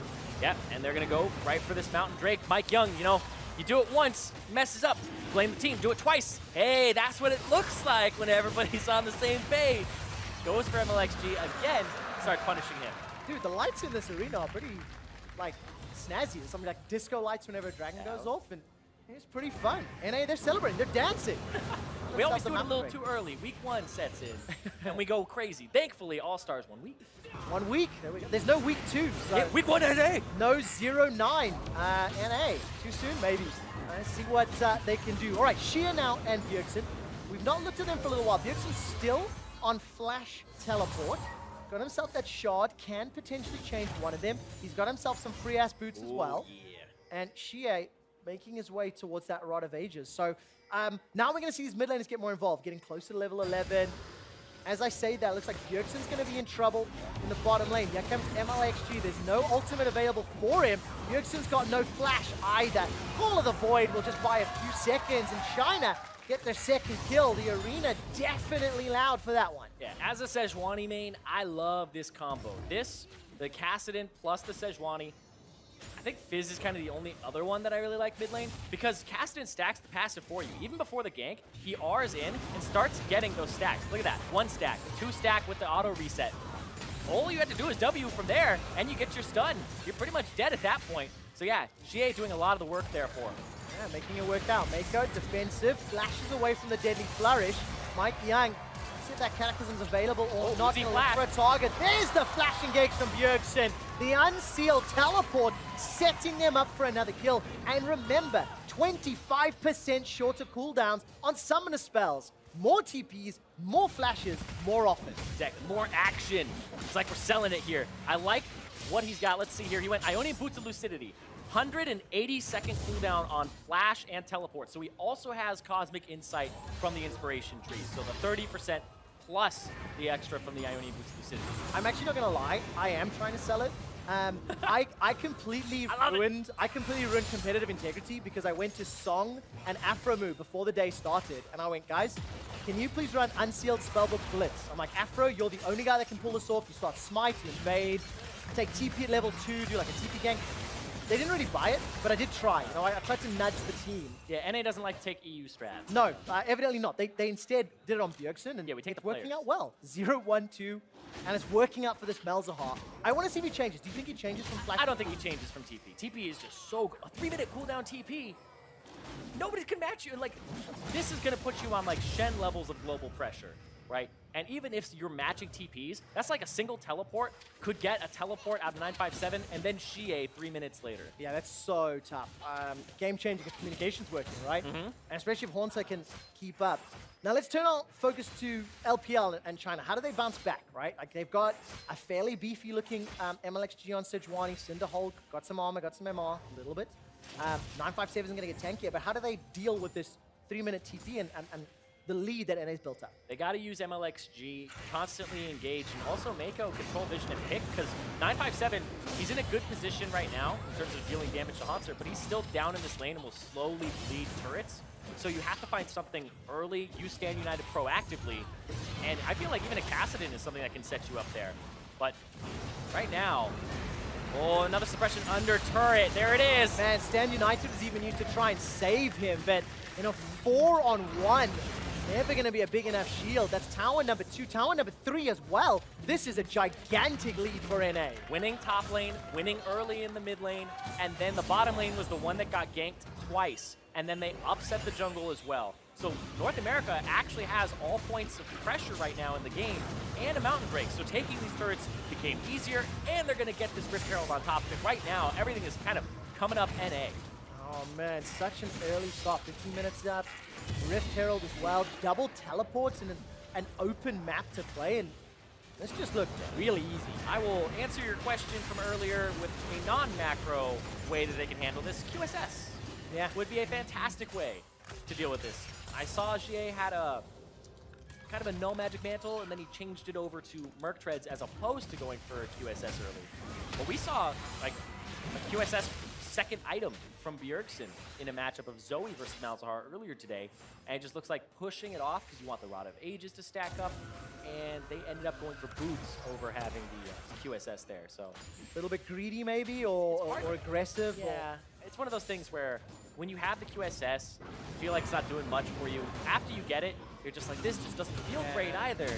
And of course it delays the next item you need to buy, so yeah, it's a difficult trade. And when you get it and start using it, you're like, ah, that was a value buy. It's always kind of, you know, retrospective where like, that was a value purchase. Because Bjergsen can just stop ultiing. Yeah, he really can. And of course, Bjergsen's going to have to find targets. Nether Grasp into Kassadin, great tool.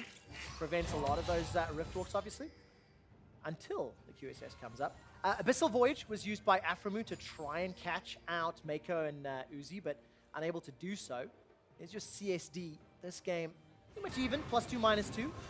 And in the respective games earlier today, +26 for Xie, +12 for Bjergsen, both of whom obviously won.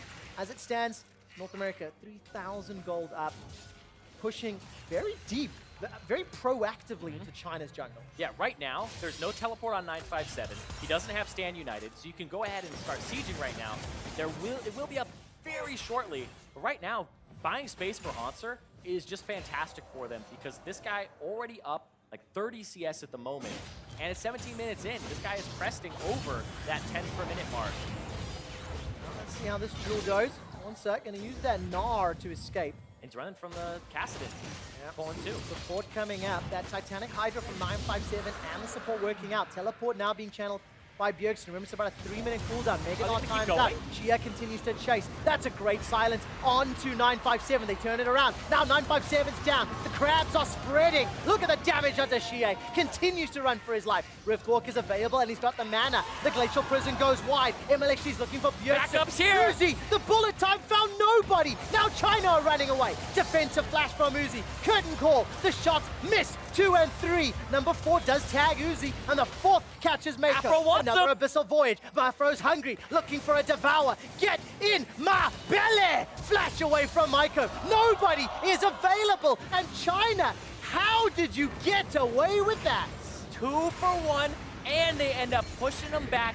Here we go, though. Here's the Rift Herald to try and get this top tier 2 turret. Man, it felt like China were chasing the loss. They threw everything at those kills, and Yes, they lost 2 and they didn't lose more, but North America, they get the tower and they really ran down LPL. Yeah, right here, Xie goes in, dumps damage onto Hanser there. He even used the Q, so Bjergsen's free to use his Q. It stops channels, but they gotta get the shield off of Bjergsen first. He just ulties 957. He's down, and then they went a little too aggro here. Hanser able to leap away, and then Bjergsen has to flash. Uzi has to cancel the ulti. They have to run for the hills here. And MLXG, he's trying to get the Lantern. The Lantern gets, too far out of range, and it just disappears, so they pick him up on the backside. Oh man, Scumbag Myco. Not gonna be able to find that Lantern to safety. North America, 7 kills to 3. We're approaching 20 minutes on the clock. And that lead is growing. I mean, not a single tower conceded yet. Very, very good showing is now Xie. Looking for Bjergsen, no flash available, but Afromu with the Devour. Now Afro's on the front line. He gets caught by the Death Sentence. Bjergsen's buying time with the Nether Gross. That's a great boom bullet time! Uzi gets one, as well as another, with the help of China, and that's 5 seconds from Baron. Are they gonna get Baron? Baron's gonna go ahead and spawn right here. Hanser has TP on the opposite side of the map. Oh boy, they're gonna rush it down. They're gonna try. Oh, Sneaky W, you've done it time and time again. In the hype videos for All-Star, it's Elder Dragon steals, it's Baron steals. Sneaky has to do it again. Big burst of damage down onto the Chinese squad. Curtain calls. They're all up against the wall. Hanser's time down. There's no more. There's a deadly flourish. Hanser goes down. Baron now enlisted. North America is helped out by Baron. Double kill for Sneaky. He's going in. Baron's flashed away from. Sneaky's in trouble. That's a triple. That's a quadra. Baron is interrupted. Xie's running for his life. Sneaky, where's the pentakill, man? Oh my God, Sneaky! That was insane! He mans up, he walks in, and he takes him down! I love All-Stars. What a crazy turn of events. Now North America's Irene, they're jumping onto the Baron, and it's up to China to interrupt it. Xie's running low on mana, and I don't think he can do this. Oh, they're just gonna be able to pick it up here with Mike Young's smite. He backs up, and it's Sneaky with the Baron. This guy, he talked about All-Stars 2014.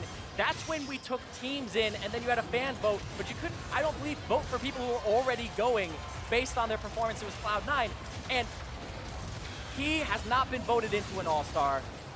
This is his first time. He's making the fans proud. Hanser with the setup. Yeah, what a great night. I think that was, 3 stuns into the wall, it looked like. This is that champion that I was talking about for him. So many games on this gym. And I mean, there you go, your North American AD carry All-Star, the highest percentage of votes of all 5 NA players. 52.6% of all AD carry votes went to him. He's now 6-0-3 on arguably his signature champion. One of, at He least. did a pocket pick for this damn champion. And he got a quadra kill. Jin don't want no penta. Right. That's what he's going for.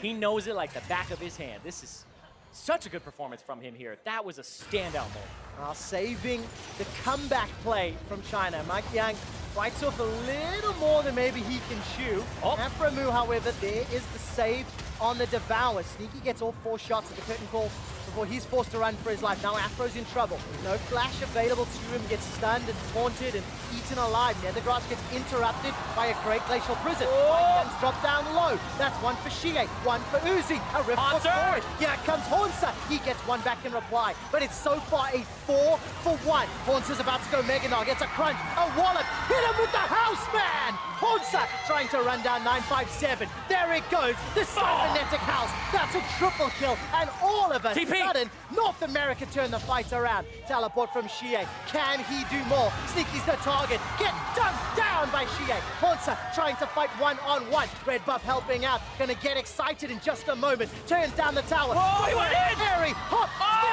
jump, Xie kills Hanser. Xie with the TP in and the zone he literally just completed it. But before the TP, that was ridiculous.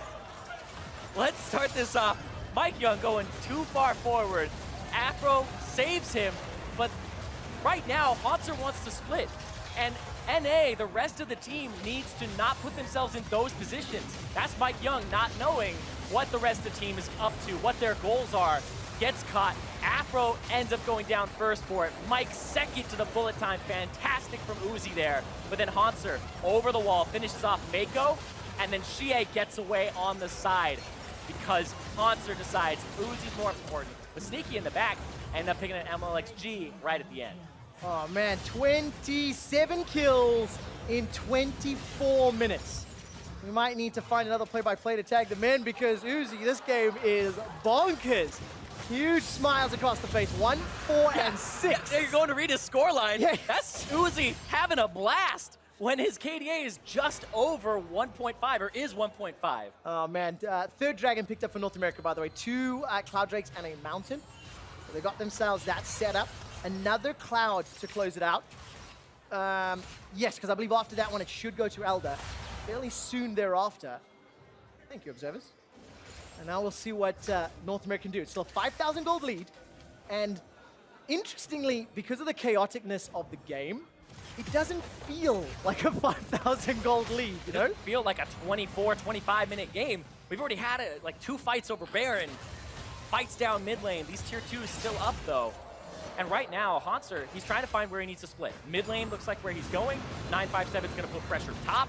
But then these 4-man units in the engage.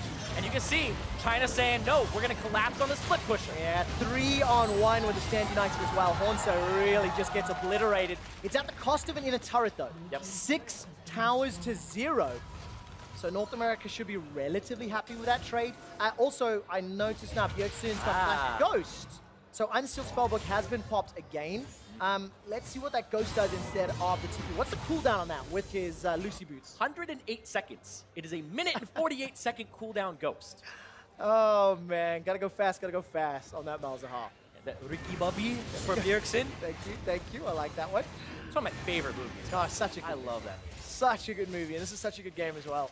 North America, though. Look, they've got all of the outer turrets. It's not down to inhibitor turrets. And that actually makes it a little scarier. Yeah. Because now you're going to go and inhibitor turrets against MLXG Sejuani, Uzi's Misfortune. It's just so much easier to hit those targets. Yeah, the engage, the collapse, and it looks like China's set up for a 1-3-1, whereas North America are now in a 4-1 with Bjergsen kind of swapping the teleport away. That's going to be really fantastic for him.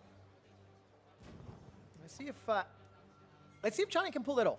Okay, 1-3-1 opens yourselves up to like a pick potential. Mike Yun has shown his willingness to go in on many an occasion. So if NA can like pull the trigger, obviously they can punish China in any one of those lanes, really.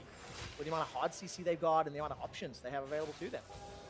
And Baron in a minute and a half. We're looking for that hard engage here. And we saw China, they aren't messing around when it comes to split push. No. They're saying, all right, Hanser, you're in a side lane. Boom, pick. Jie's on top of him. You have the Sejuani joining him as well for MLXG.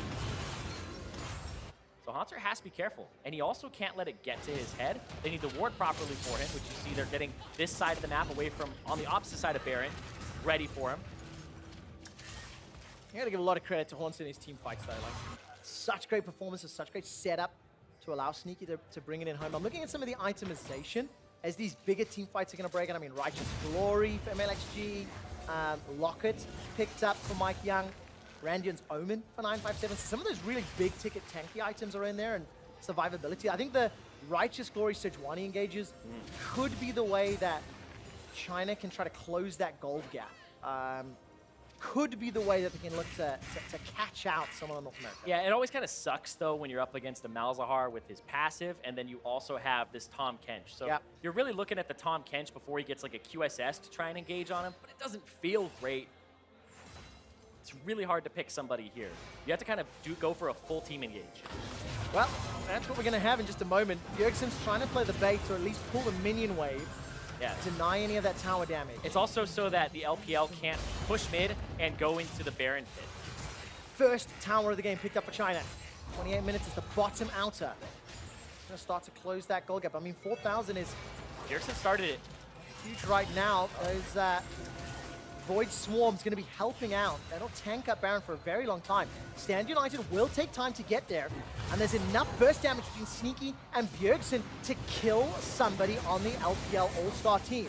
Death Sentence goes wide. This is a battle for mid lane priority and control. But they're losing turrets simultaneously. 957 playing the split push game here. You'd have to start up the Baron. There are no more scryers on the side of China. Meganar's timed out as well, so there's another small window of opportunity here for China if they want to look for an engage.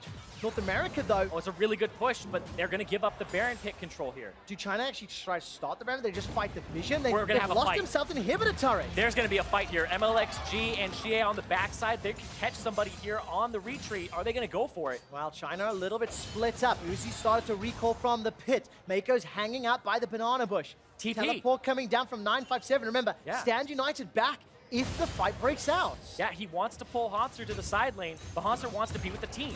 Well, there we go. A little bit of burst damage coming down as the timer pops out. And 957 using that split push with the Titanic. And here's Runes to advance and make that ever quicker. Yeah, Demolish is such a great rune to have. Not a keystone, but a rune in that resolve tree, and they're picking up turrets now. You said it was 0 a second ago. Look at this, the engage. Glacial Prism in the back end. That's going to slow any sort of re-engage coming down, but the Devour saves Mike Young's life. I think MLXG did a pretty good job with that ulti, trying to zone away the North American re-engage. It caught Sneaky full on, and Sneaky, of course, did use his flash. So summon a spell blown for a pending Baron fight. In actual fact, Mike Young did as well. So 2 of them down for this next big engage. Yeah, they were kind of hanging out by that turret when Hanser had backed, and he was still running out of the base. So it was actually a fantastic engage from China to throw the Sejuani ultimate and just get in there and try to get somebody. But Mike Young kind of went into their hands. Look at this, he's already taking so much damage. All right, Baron's down to 50%. Mike Young has not yet backed from that last defense. Which didn't work out in saving the tower. Try to pull China towards them into the Baron pit. Deadly Flourish. Going to be enough to root down MLXG, but at least gets a little bit of poke damage, sends a Comet flying. And North America at 30 minutes are now looking more and more even with the team comp that is getting more and more powerful. Yeah, I think that North America, despite being 3,000 gold up, so far from what we've been seeing, actually aren't in an incredible spot for the next few minutes here, because the globals are pulling them apart. Bjergsen doesn't have TPs, so he's with the rest of the team. Hanser's kind of that sole split pusher, and they've been able to kind of shut him down the last few times he's done it. That top lane turret that's gone, that only has an inhibitor there, is kind of where North America needs to refocus. Focus towards that and focus towards the Baron. But it's so hard to do. This Caston is so mobile. This Sejuani has such great pick potential from Fog. And you know what? So much credit now to China. After losing, you know, that 6th tower a little while ago, at 24 minutes, this game had 27 kills. Over the last 7.5 minutes, there's only been 1 kill. Look at a quick math. And I think a lot of that has to do with China, like playing very defensive. They backed off a lot. Yes, they did lose that inhibitor turret in that trade scenario, but it was around Baron pressure, vision. They got 2 towers on the bottom. They then responded with a tower mid. So it feels like that macro game or that map game has leveled up a little bit as China got pushed all the way back to their base. Yeah, they seem to be kind of on the, not the back foot, I would say, for North America, but they're struggling to find how they lean into this to gain an advantage from here. It's been kind of a stagnated state of the game where they can't push forward. And like I said, it's on Hanser, but the last 2 times he's been splitting, his team got caught in the jungle, and the other time they went after him and killed him. So they've shut down the split push enough, and China's showing, you know, you just can't do this against us. But you gotta kind of keep at it. It's the team comp win condition for now. Okay, so Baron is up. Zyrene, there's a Cloud Drake on the way, alive rather. And of course, next one is Elder. A 4-dragon Elder, despite 3 of them being Cloud, is still going to be powerful for North America. Where do they set their sights? I mean, it feels like Baron vision has been important, but they haven't been able to really bait it or commit to that objective because China's just played pretty smart around those threats. Yeah, China's played incredibly smart around how to manage this fog of war team, and they've been going for engages. Here's another one, MLXG gonna throw it. All right, that's gonna be a target on Mike Young. He manages to buffer up the flag and drag very, very They well. want to kill. comes down. Xie gets the hourglass. Now North America are running for their lives. The force pulse comes out from Xie. He's dodging the curtain call. Nobody's died yet. 957 now on the front line as Meganar is starting to time to go out. in. He goes in, gets out, gets a stun, gets a crunch down. MLXG's running for his life. Malefic Visions is tagging across. The bullet time does so much damage. 957 as well as Xie. They get 2. That's a double, a triple. Going to be a quadra kill for Xie, and China are in the lead. He just keeps rift walking over and over and over again. The resets, the low mana cost, just popping off on the end. They're gonna push forward. Listen to this audience erupt. LPL are gonna demolish the inhibitor turret. 20-second death timers. Are they gonna go They're for the gonna win? keep going. They're gonna try to end it right here. North America might have just lost that game. 34 minutes in, the minions start conga lining their way down. China are onto the inhibitors. The Nexus turret is falling, and it's done. They've taken them down. China bounce back and defeat the North American All-Stars. The smile on Uzi's face, premonition of what was to come here. China 2-0 on the day. Even in a bad position to start, they come back, they come in swinging, and they find the moment to turn the game. Oh man, after such a strong early game, it is heartbreaking to see North America lose that one, but so much credit to China. They dug deep, they defended well, and they played exceptional from behind. Yeah, you saw that they ended up shutting down the strategy of the split push with Hanser on the Gnar, and so it became more about grouping up for the team fight. They went for a team fight. Nobody still had QSSs. This is one of those games where you're just like, wait, if somebody dies to that, you're like, what the hell happened? But Xie gets ultied from Bjergsen. Shen ulti comes through. He hourglasses afterwards. He starts resetting as North America try to chase down Uzi, who just bullet times it up. Huge smiles on the side of LPL. You can see them celebrating with the fans here in the audience. Great to see the turnout on the LPL squad. And of course, Bjergsen just a moment ago there, heartbroken. So China 2-0 on the day, gonna take the early lead in their group. And after being down, what, like 4,000 gold, I think you can see where some of the mixed team challenges come in and so on like this, because it was the late game, that final hurdle, and they couldn't get over. Yeah, and it looked like their communication was on point, though. Everybody knew what they should be doing. All the individuals, pound for pound, ready to shut down the NA strategy. It was 6-0 in turrets at one point. It was, and it did not result in a win. To hear more on how China won, let's head into the analyst desk. Thank you very much, Quick Shot. Definitely not the result we expected, at least from the midway point of the game, based on, as they mentioned, the goal differentials, and then, hey, all of a sudden, China comes away with a victory, ahead now in the group. 2-0. Overall, though, this game very exciting, relatively close throughout, very kill-heavy early, then kind of that stall out until the game decided. I was getting all hyped up, James. I was like, oh, look, the 2 weeks of practice, no problem, man. Kobe literally was like, I can't wait to kick off this segment by trash talking for like a straight 2 minutes. I'm in the middle. Look, even though my name's Papa, I'm still between these two parents who are bickering. And my biggest takeaway here was how quick the acceptance came for the NA cast. He was on cloud 9, literally. He was right up there. He was so excited, and then instantly it's like, okay, we lost. Yeah, I can only feign surprise so often, Papa Smithy. There's no feigning. Things are starting to feel a lot more normal here in NA all of a sudden as China bests us. But let's take a look at it, because there's a lot of really cool stuff going on in this game as a whole, as well as some individuals that I really want to call out, one of which is Sneaky. Let's dive right into it. This guy pulling up a huge quadra kill to save a Baron, save the game in a sense for North America, and put them in the driver's seat. I mean, this is the classic play. Right now, you see two teams in their natural habitat throwing over Baron. I know North America, you guys started this, but the LPL, we have perfected this play. And Sneaky just rocks up and is like, why, hello there. How can I assist you guys? And look, Sneaky's someone I followed from afar in many different ways. It really does feel like, correct me if I'm wrong, Kobe, it feels like he has aged like a fine wine. In the past, this was the guy no one talked about on C9. The focus in 2014, when he was last on the All-Star stage, was on Meteos and other members of the team. It feels like every year our expectations for Sneaky, and even where he is on a tier list, it does feel like it rises. I didn't hear a correction, so I'm going to take that as an affirmation. You didn't give me any time. He's been talking the whole time. You're talking the Sneaky is whole very time. much a fine wine. Talk to me about Sneaky.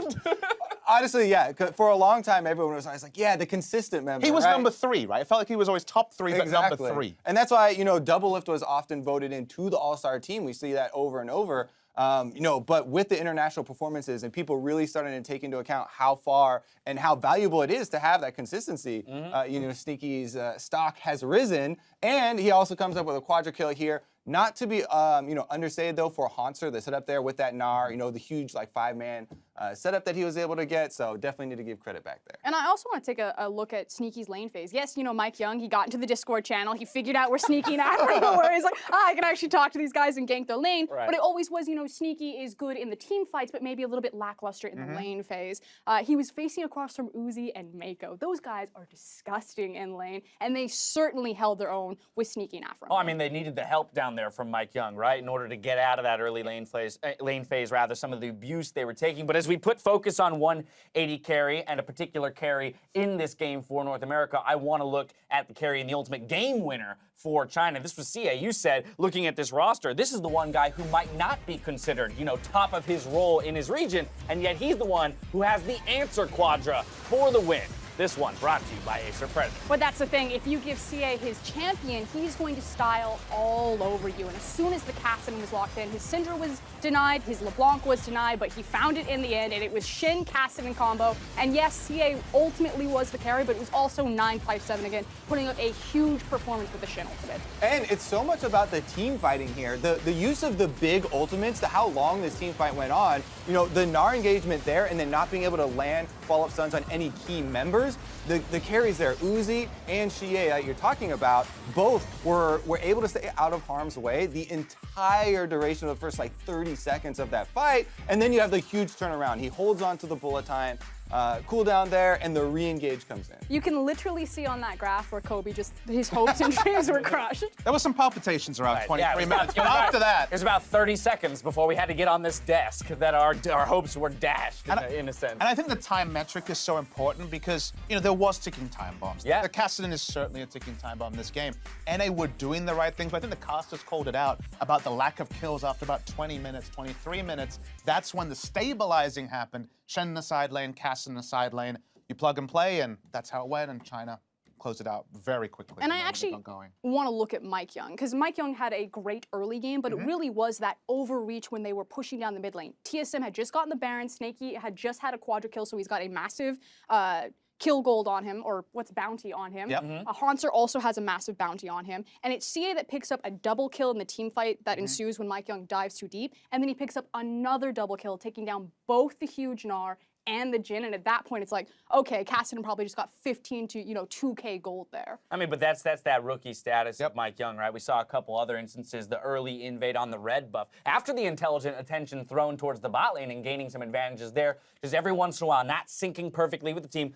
But that's a characteristic of all stars in general, right? Just as an entirety, or as an entire event, this idea that you're taking hodgepodge rosters and saying, hey, play at the highest level, even though you've never actually played a competitive game together. There were definitely a lot of very aggressive and over-aggressive chase moves there that we did see him, the dives as well as the overextension in the jungle. So those are things that they're going to look to tailor. But there's excitement, right? There is still excitement. The flash on the flag and drag to make that second kill for the double kill. You just think that if Mithy is this quarterback who can really wield the weapons he has on that team, Mike Young is a weapon. There is something about this guy. He does have the aggressive mindset. It's reining in the over-aggression that needs to happen. It's just the weapon that's got to be pointed in the right direction. Yeah, that Game 5 was absolutely epic, and it delivered the All-Star hype. We'll see if the LMS versus LCK can do the same. Meet us back here for Game 6 after the break.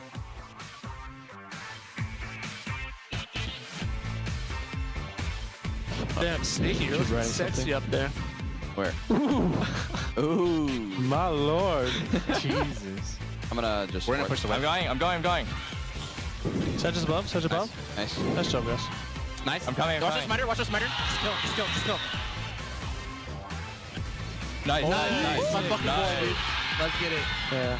Here comes Hornser. He gets one back in reply, but it's so far a 4-for-1. Hornser's about to go Mega Nog. Gets a crunch, a wallop. Hit him with the house man. 957 as well as Shia. They get 2.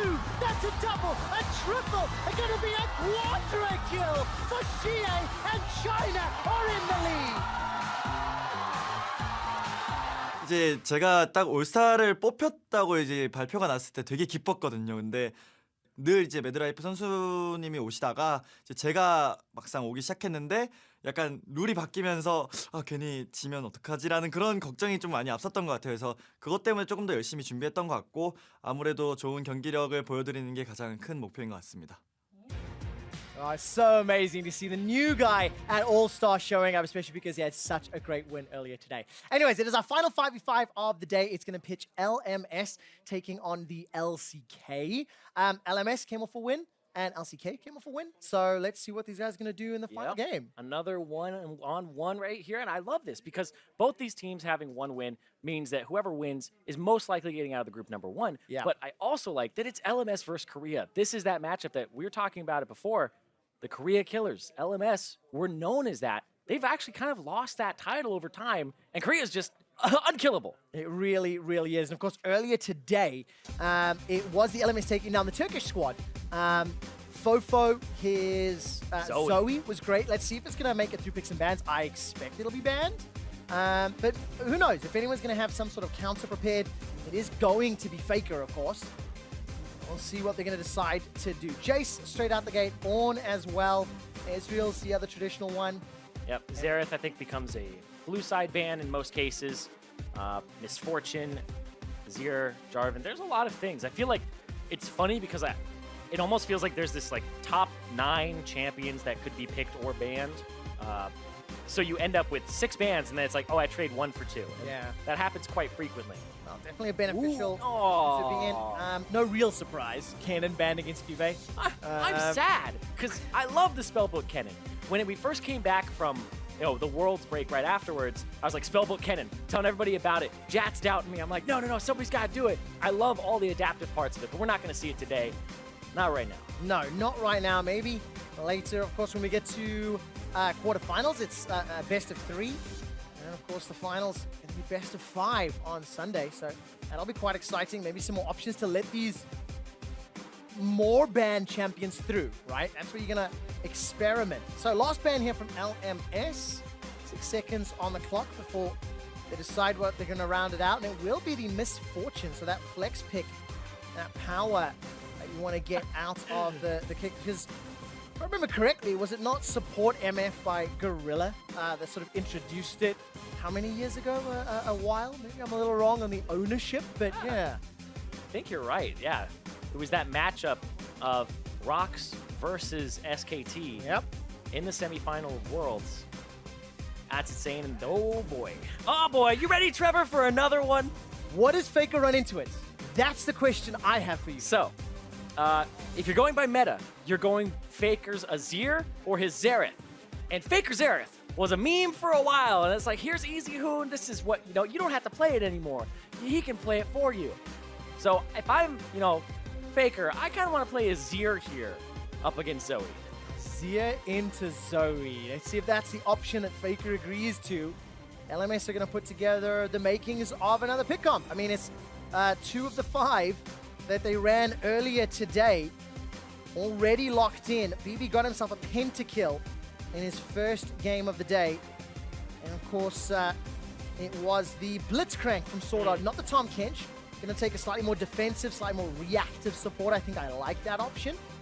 Gives him a little bit more flexibility both on the front foot and the back foot. Yeah, it makes it so the poke isn't that awful either. But right here, I was about to say, the AD carries, if you don't pick one here, you're probably going to have Varus banned against you, and you're probably going to have another one that because the Misfortune and Jhin already picked up, and those not having a lethality AD carry feels bad, man. If they have one and you have 0, nah. All right, so Varus is then locked in. Okay, phase 2 bans.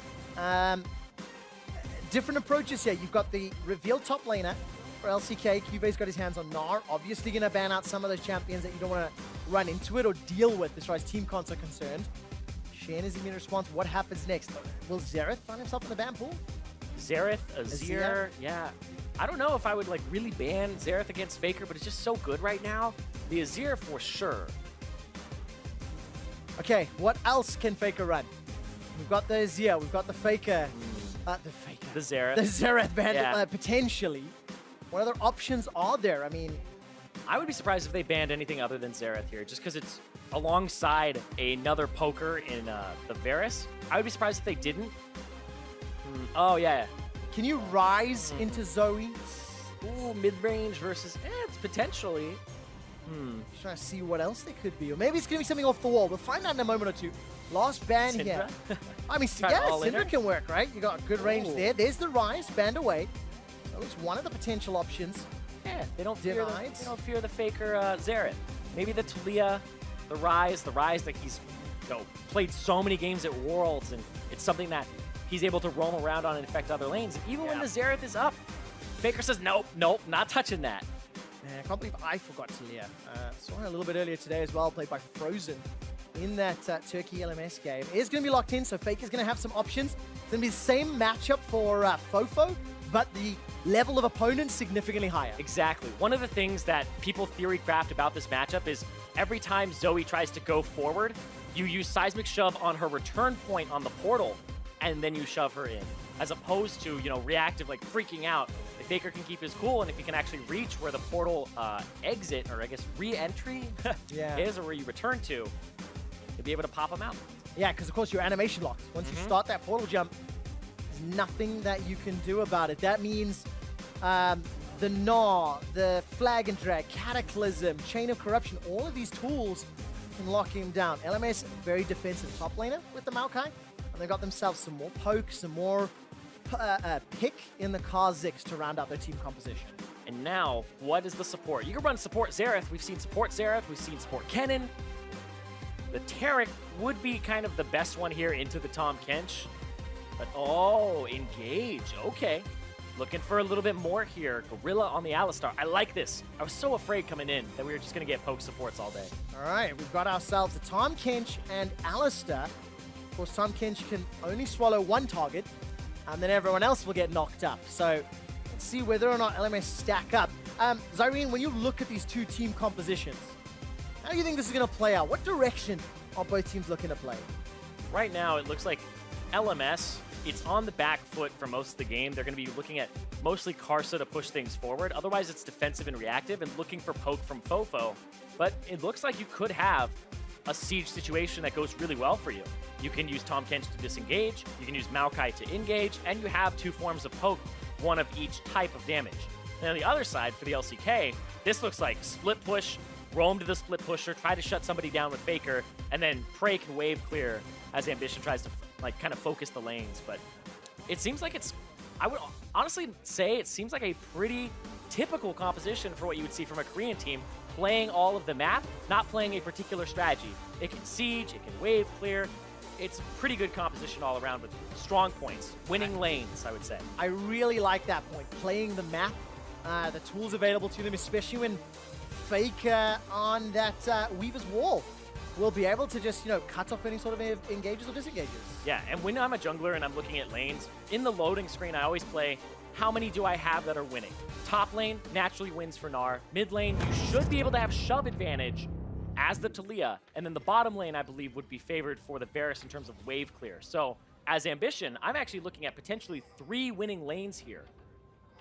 Oh man, and that's just that's options, right? It's that's a playground, yeah. Options, possibilities, any opportunity that is presented by LMS because of those lanes being under pressure. This gives Ambition, current world champion, It gives him Windows opportunity. Like you said, opportunity, freedom as a jungler as well. One of the worst things in the world when I'm playing jungle is when you have one lane that's so damn obvious that you're going to go there. It's like, oh, Riven versus Jace. Oh, I don't want this guy crying all game. I'm going to go up there, right? That type of thing. Here he could go pretty much anywhere and have an okay time, right? You could have Gorilla engage on the bottom side. You get a Faker set up on this low mobility mid laner, and then the top lane is probably going to get shoved in, so you can ward in that top jungle. Ambition has pretty much everything he would want right now from Chance. Very excited to see where Gorilla goes. With that, Alistar got himself Hextech Flash Traption, as well as Celestial Body on his secondary.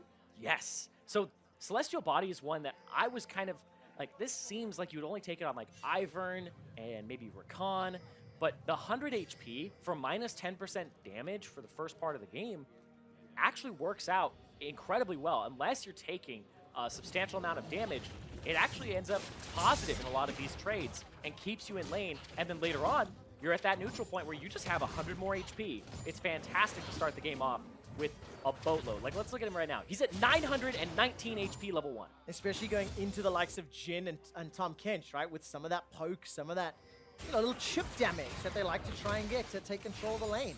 Those tongue lashes become very annoying when you're laning against Tom Kench. Yeah. Oh, man. Like, that's actually an absurd amount of HP. I'm still, like, stuck on that right now. 919 level 1. He almost has twice as much as Prey, who is sitting around 500 right now. 538. Well, let's see what that does in terms of the lane as time goes on, right? How does Gorilla and Prey play this one out?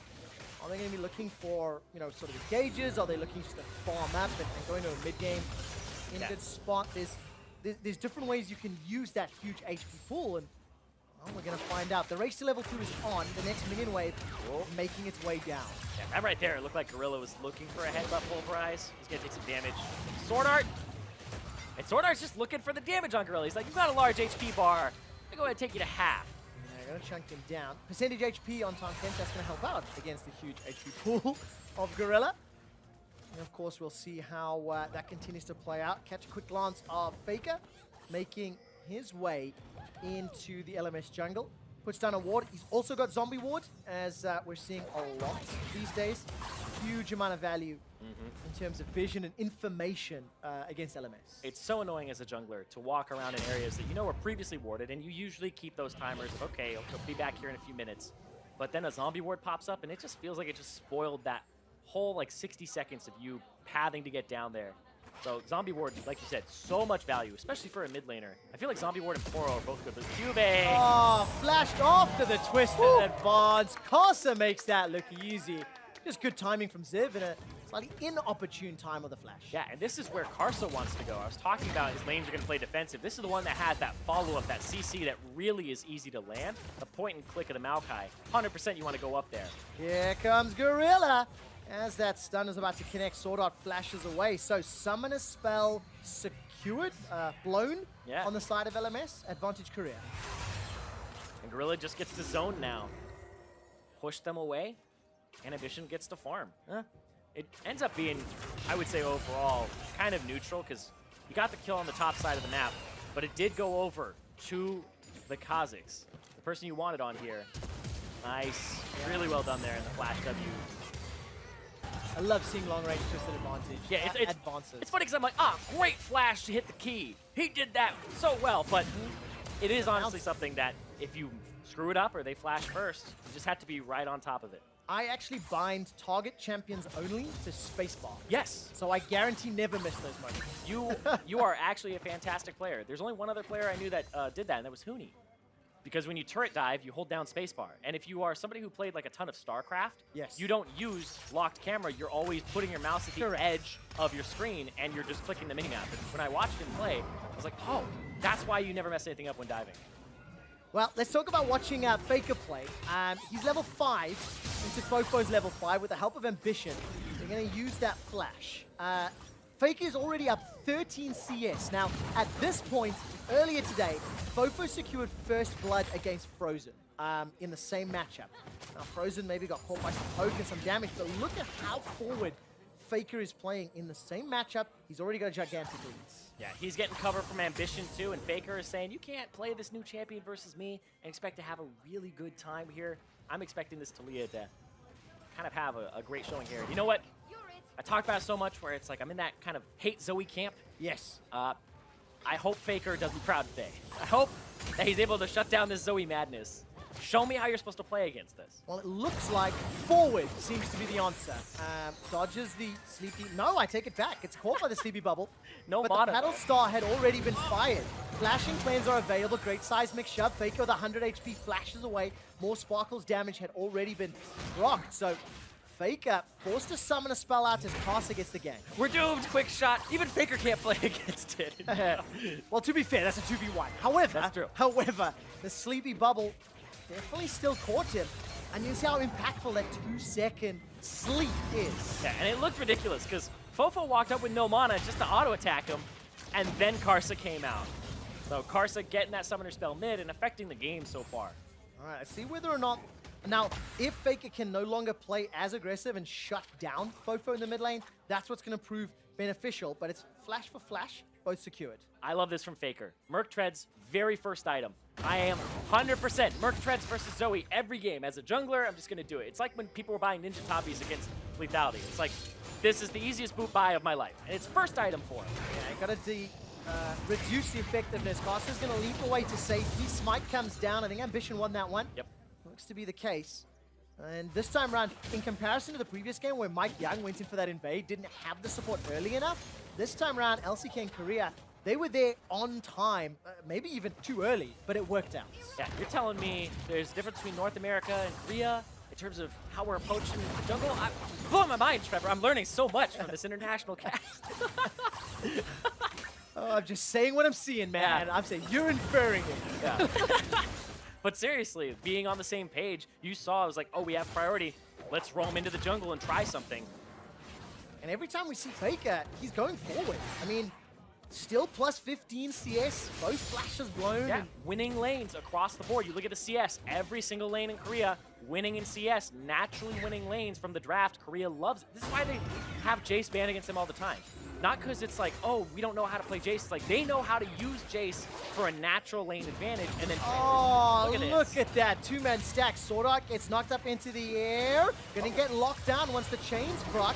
He gets a good deadly flourish in return. Now Gorilla's running for his life. Body blocked by Prey on shots 2. 3 goes wide. 4 hits him for the crit. Nobody dies yet. Summoner heals used on both sides, and Sword Art used both of his summoners. Yeah, BB with the really early heal there, but making sure that they could just continue it and get something back, so it ends up being mostly support damage. Yeah, look at the CS difference. Those winning lanes that you've mentioned a few times, Irene. It's plus, what, 16 CS for Prey? That is a huge amount right now, and Sword Art... He's going to have to help BB back. Like, you're going to have to help him kill this cannon minion, get in there before the Alistar comes back, and get a back time. Use that Devour, push the wave down. All right, back timing is secured. Prey, he picked himself out that tier of the Goddess fairly early on, as well as the Serrated Dirk. Bubble goes flying wide, trying to help out Karsa in his own jungle. Ambition got, I think, 2 or 3 of those small chickens.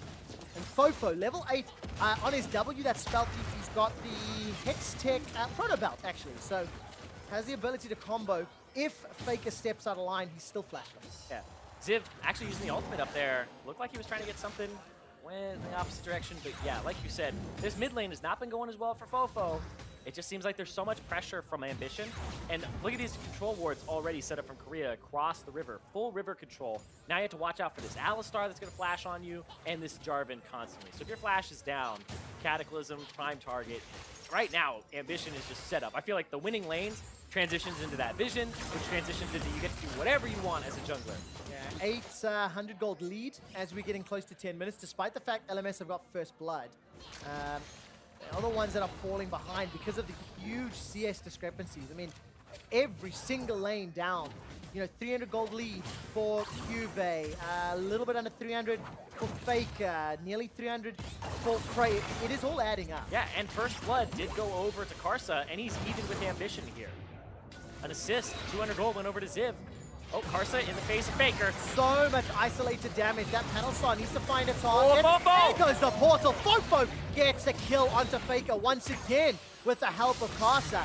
There's going to be the blast going to safety from Ambition, but every time Karsa works with Fofo, they get themselves a kill. Yeah, and we've been seeing this shift from Kha'Zix for kind of a while now, where you evolve the ultimate first. So he was traveling through the bushes straight into there. Kha'Zix is the new Evelyn, basically is how it works. If you're in the river, he could be anywhere. And Faker face checks him, and he's just sitting there, waiting, pops the ultimate for further chase. Doesn't even have to blow flash. Yeah, great timing. Is this from LCK Vision? Yeah. When did you see him? Nowhere. Evelyn, boom! There he is. Karsa in the bush. Even through that control ward, wasn't able to see him. Great pathing. I think Karsa actually hopped over the wall, if I recall correctly. Either way, I mean, just great pathing, right? Like, really well played, and Casa using that evolved R to flawless effect. Yeah, and even that control ward, I feel like it kind of tricks you sometimes, because I've seen many times people just sneak by the wall, and it doesn't always show. So, great play. LMSA still within touching distance gold-wise, sitting on 500 difference. They're going to continue to try to recover this early deficit they find themselves in. Huge amount of farm advantage for LCK's All-Star squad. And every time we see Ambition, he's prioritizing majority of his time in the bottom half of this map. Look, it's another invade on the Raptor camp. It's another deep control ward just in front of that red buff. On the LMS side, I think Casa may just walk in and find it. Yes, he did. Killed out by Slaughter. But other than that, the gank in the top lane, much earlier on, Ambition is doing a great job of focusing around the bottom half of the map. Okay, so I went to triple check something. Control wards do not see Kha'Zix in stealth. There we go. Because it's technically invisibility, and you need true sight to see it. So when we changed camouflage and invisibility, so they did not spot Karsa there. So the control wards aren't going to do a damn thing for you in those rivers, bushes. Thank you very much. Yeah, I'm not a Kha'Zix player. I'm not a Kha'Zix player, nor a jungler, so news to me. As now Casa is going to continue to push out, clear out his jungle. Get himself 1-0-1. Sleepy Bubble tags onto Faker. Very good shot from that paddle star. And Fofo now starting to turn the tide. He's got the completed Morella Nomicon. And you can see when he lands the CC, just how much control he's afforded by that damage. Yeah, and Zoe, you're constantly rolling the dice. What am I going to get on Spell Thief from this minion? And just, it gives you an advantage. And you can see he's already dealing more damage to Faker with that single skill shot of the Sleepy Trouble Bubble. And then following it up afterwards, where Faker, I wonder when this cleanse will come online, when he's going to start using that. Feels like this is the one that's going to kill him. Yeah, I guess keep an eye on how much damage there is. Oh, that was fantastic! Ziv dodges the crunch with a twisted advance. He pressed the W. No, this time it was actually good. So the timing good. was really well done on it. But it's true, like when you actually have the mechanics. All right, the engage has continued to break out in mini Nav form. Now Cube is trying to turn this around. He gets hyper, throws out a boomerang. Ziv, however, tagged by Eri, and Ziv's gonna back away. So it's makings of some tankiness on the side of Ziv into Black Cleaver for Cuba. I actually don't think you want to go toe-to-toe with mini Nas autos and a Black Cleaver. Yeah, and also the fact that Cube looked like he had a nullifying orb, so he was reducing some of the magic damage afterwards. But look at this. Bottom lane time. All right, Gorilla and Prey under pressure. Prey's the target. He's isolated by Casa. That's the second kill of the game. Devour and smacked out by Sword Art. Gets slept, and that's another for Casa. 3-0-1. Tower First Blood went to Korea, though. Yeah, and now they're going to have to push out bottom and get something back here besides just this turret. They got the kills. You're going to want control of the Drake area, but you don't want to lose top tier 2 as well. Nobody's backing just yet. There we go. All right, tower traded. LMS, that was a very good play. Duskblade of Drakthar already completed for Casa, and he's got himself that Skirmisher Saber as well. Yeah, he said, screw Warrior Enchant. It's all about Duskblade. When you have the ultimate leveled up and you have it evolved, you're constantly getting the Duskblade, you're constantly popping out, and you can get multiple Duskblades in a fight. All right, Ambition now going to try to turn this one around. Sword Art and Casa running for their lives. Here's the Void Assault as Casa gets interrupted. And Ambition's able to escape actually with his life. It's still a 500 gold lead for Korea as they're going to start the Dragon, but this is the replay of LMS got the double. And Karsa is over the wall. He places the ward there to start the play, and you can see Gorilla and Prey already in retreat at the first sign of danger. That was actually, I would say, really heads up from both the bottom laners on the Korean side, but it's still not enough. It's just a ridiculous play where 5-man bottom lane, it's party time, and no back. LCK, they did get first Tower Blood, they did get the first Dragon of the game, but now Gorilla and Prey are flashless. Sorry, it is just Prey that is flashless for the time being. So let's keep an eye on whether or not he gets jumped on, because Kasa's been everywhere this game. He was the guy that we started the day talking about, Zyrene, the hero of the LMS, one of the most decorated players. He's been around a very long time, and now he's leading LMS to a good opening salvo against Korea.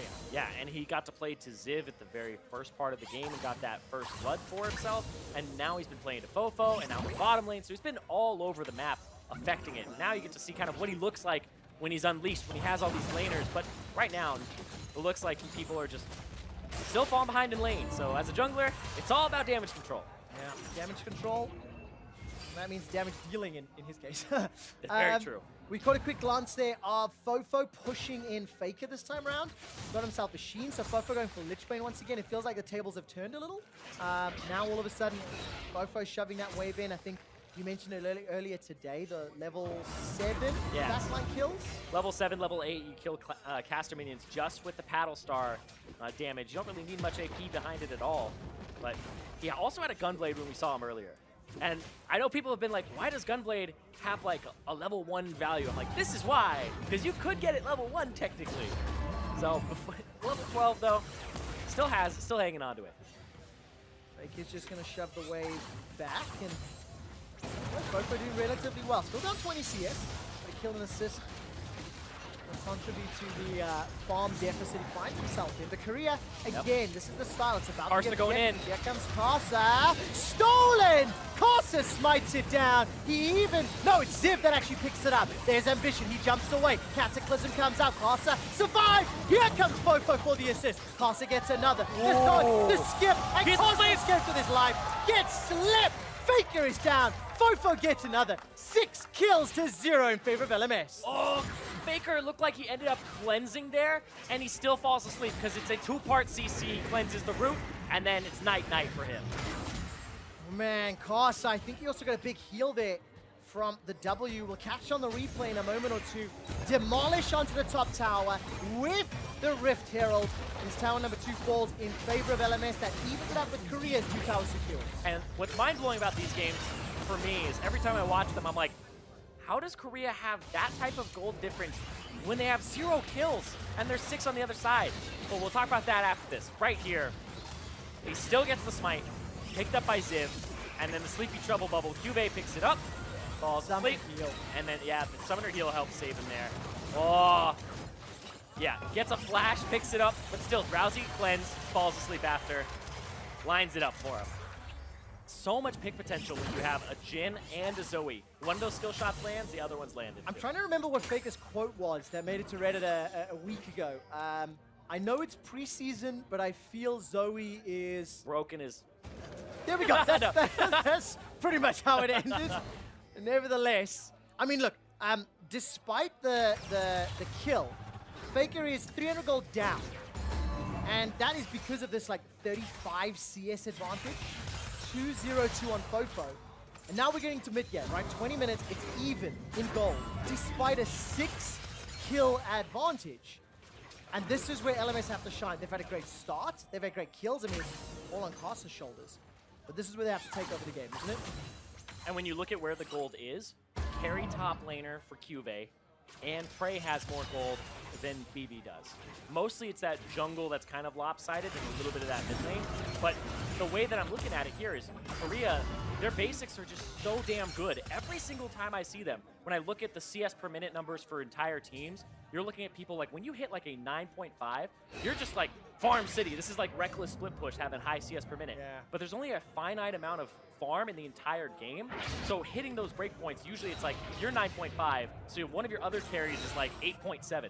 There's a cost to it. Exactly. Korea, consistently, I see players have 9.7, and then it's like 3 people on the team. SK Telecom came into Worlds with 4 people above a 9.0 CS per minute, and you've seen it in this game too. It's ridiculous. And I mean, that's exacerbated by something you mentioned earlier, that the team comp favors him as well. Like, you said there's like laning advantages here for the Korean squad.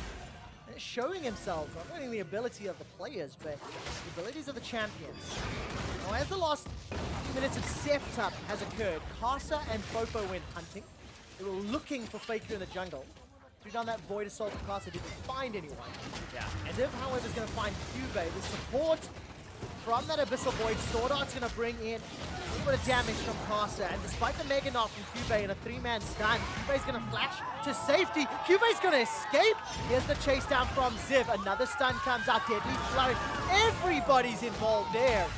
Cuvee, that was actually phenomenal play. Yeah, but they don't get anything for it on the Korean side. Nobody's split pushing, nobody's gaining anything across the map. So it was a phenomenal display, but nobody really capitalizes on it. Not this time round. Just take stock. It's a 300 gold lead now for LMS. They've taken control ever so slightly. 300 gold over the Koreans. They're doing it. For 7 kills. Like, that's 1 kill worth of gold. And the other 6 are accounted for in farm. That feels so strange in a game where you're like, we have killed them 7 times, even in turrets. We got Rift Herald, and we feel like we can't pressure them. Yeah. This is how you win without getting kills if you're Korea. You have those winning lanes, and you have to get kills in LMS to even stay close in the game. Foster's looking for the 1v1, and he finds it. Duskblade and that warrior dodging and jumping around the damage. It got hairy for a moment, but he survived. Bringing back the Korean killers for the LMS there. 8-0, but it's still Korea. Yes. And also, the Korean composition was about playing the map. Yes. Now we're getting to this point where 2 towers for 2, the map is opening up. Let's see what they can do. I know we are harping on about this quite a lot, I feel like. Kind of the story of the game right now in terms of the advantage. Right, So LMS. I feel you on that. Where do they go? We've obviously got Casa, who's playing out of his mind. I mean, he's going to be able to solo anybody. Got himself a serrated Dirk, got himself the longsword. Let's talk about the rest of this comp. Where does Ziv and Sword Art and BB get involved to work with Casa? Oh, you don't want to talk about Fofo? No.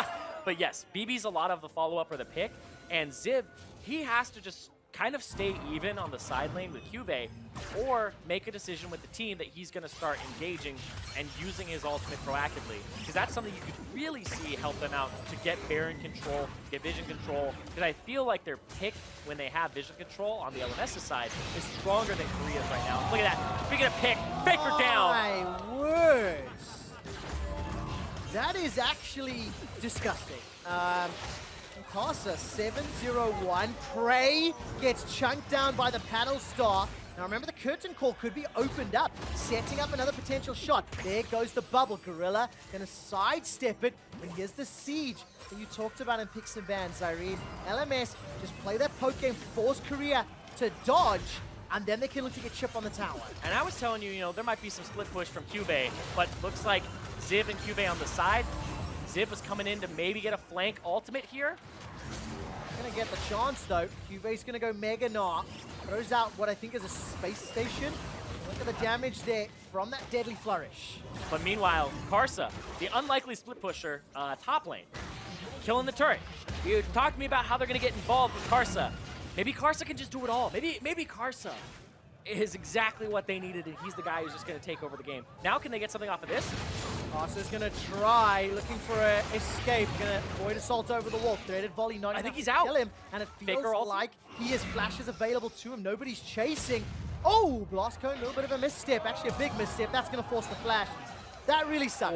7-0-1, taking over the game single-handedly, and he fails the Blast Cone. But at least we can see the players, and they are laughing and smiling. He's having a giggle about that one. He's having a good laugh.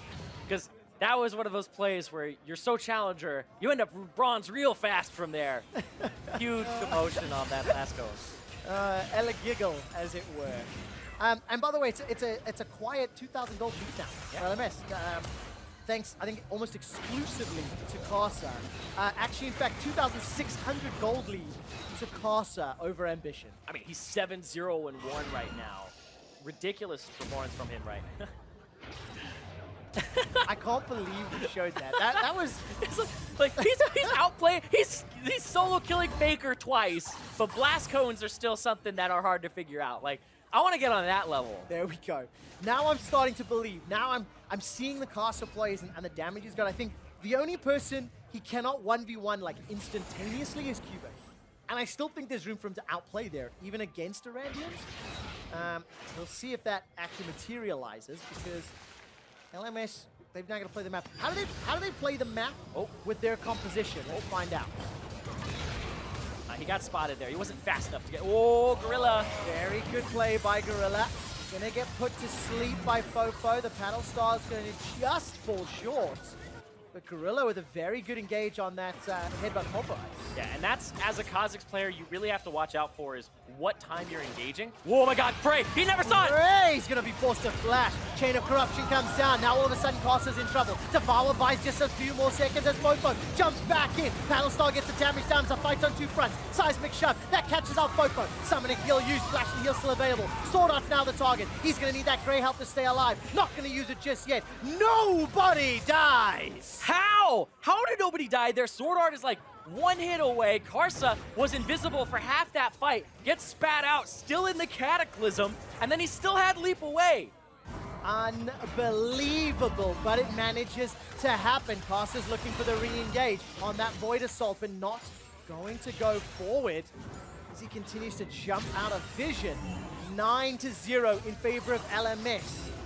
Minion Wave is going to get cleared out here, and LMS, they looked for another pick, but it didn't happen.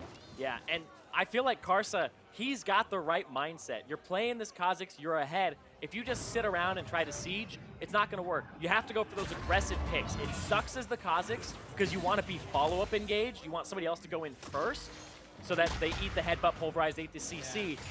Or you're just bursted somebody. He's trying number 2. Where does Karsa go itemization-wise? Got Ghost Blade, Dust Blade. Ooh, okay. I feel like it's Black Cleaver for standard builds. Potentially Sterex, but I feel like it would be Black Cleaver here. This is where the build gets a little bit unfun, where you're not really building exactly what you want. Maybe more lethality, and he's going for Edge of Night, which does have HP on it now. What would you say would be the right item? Right, like looking at the state of the game, looking at how squishy he is and whatnot, what would you theory craft? Let's see, there's 2 tanks going head to head. What do you think there's kill threat here? I would say Black Cleaver, but it's a little unfun. I think him going for Edge of Night and trying to get in there and like make sure Prey has to do another spell before disengaging him would be fantastic. Well, we'll see what he decides to do in a moment or two. I like the idea of Edge of Night. I like going more lethality, but look at that Battlestar. Prey and Gorilla, they're going to be forced away. The Bubble's going to at least zone out the LCK reps. Now Karsa jumps over the wall, gets one, looks for another. Headbutt Pulverize connects though. He's going to get shut down. That's a big bounty of gold to LCK and their first kill of the game. First kill of the game, only 2,000 gold difference though. They're looking for picks on the retreat. This is a hard situation to navigate. Ambition, hit. All right, he's gonna get slept, but very far away. Mega Gnaw from Cubase, decent but not amazing. Ziv is gonna throw down Nature's Grasp. That's gonna fly Drowsy on the map. Cubase in trouble. Ambition will get dropped down after the Cataclysm. And there goes the curtain call. It ends up being a 1-for-3, and LMS got the tower. Oh, this is one of those games where you're sitting there going, I feel like Korea's going to get back in it any moment now. When is it going to happen? So far, it hasn't yet. They keep bleeding some objectives here. Look on Faker. At the sleep. Where's the Battlestar? The engage comes out. It's BB that gets the kill. Now Gorilla's running for his life. A flash away. Gorilla with a very good disengage onto the Raptor camp. Gets put good sleep, and good night, Gorilla. Oh my God. Now they're going to go for the bear, and they have a Kha'Zix, a lot of damage to it, and they're going to pick it up. 4,000 gold lead, 14-1 though. Man, what a great play. Karsa 8-1-1. He took over the early game. Now the decision-making has been great. Piercing arrow from Prey. Will get wound up, will get fired, and it will not be enough. Easily secured there by Karsa and the LMS squad. They are 1-0 on the day. They're looking to go 2-0 and potentially top the group. Exactly. This would be so unexpected. The Korean Killers have been absent for almost 2 years now, and now they're finding that shred of hope again against this team that has world champions across it here. Cuvée picked up Ambition, ate another sleep. Oh, the 2 that drop immediately. And then there was that 1-for-1 near the start. I'm trying to remember, was it Reckless on the analyst desk earlier today that said he feels like Kha'Zix could be good in this meta? Yeah, it was. Well, Karsa says, I concur, buddy. Definitely making that one shine. This is the 3rd dragon of the game. Korea got both previous ones, Ocean and the Cloud. LMS will get this, the Mountain, and that will set us up for a 36.5-minute Elder. So, relatively early, but with Baron buff set up, now LMS can play that siege game even more, so. And speaking of the Siege game, a death cap on Zoe, third item. I was expecting Void Cap, I was expecting Leandri's. I mean, the Lich Bane already came through, but I was not expecting a death cap this early because Zoe usually isn't AP based for the most part. You're waiting for that long range. You're trying to get burst in there. Luden's Echo we've even seen for more mobility in burst. But this death cap, I want to see who he's able to one-shot. Where is the limit? Who does he stop at? I mean, it actually was the Ludens in the game earlier today against Turkey. Fofo 306, another great performance. BB 107. Also, another great game. He's got Duskblade, Ghostblade, Rapid Fire Cannon, now making his way towards that Infinity Edge. Mirror Man has been completed for Prey for a little while. Has obviously upgraded. Or sleep there onto Ambition. He's going to be able to escape with his life. Gets the Locket of Iron Solari from Gorilla. Piercing Arrow shuts down Karsa and BB's additional siege. But Ambition forced to flag, drag, and flash just to stay alive.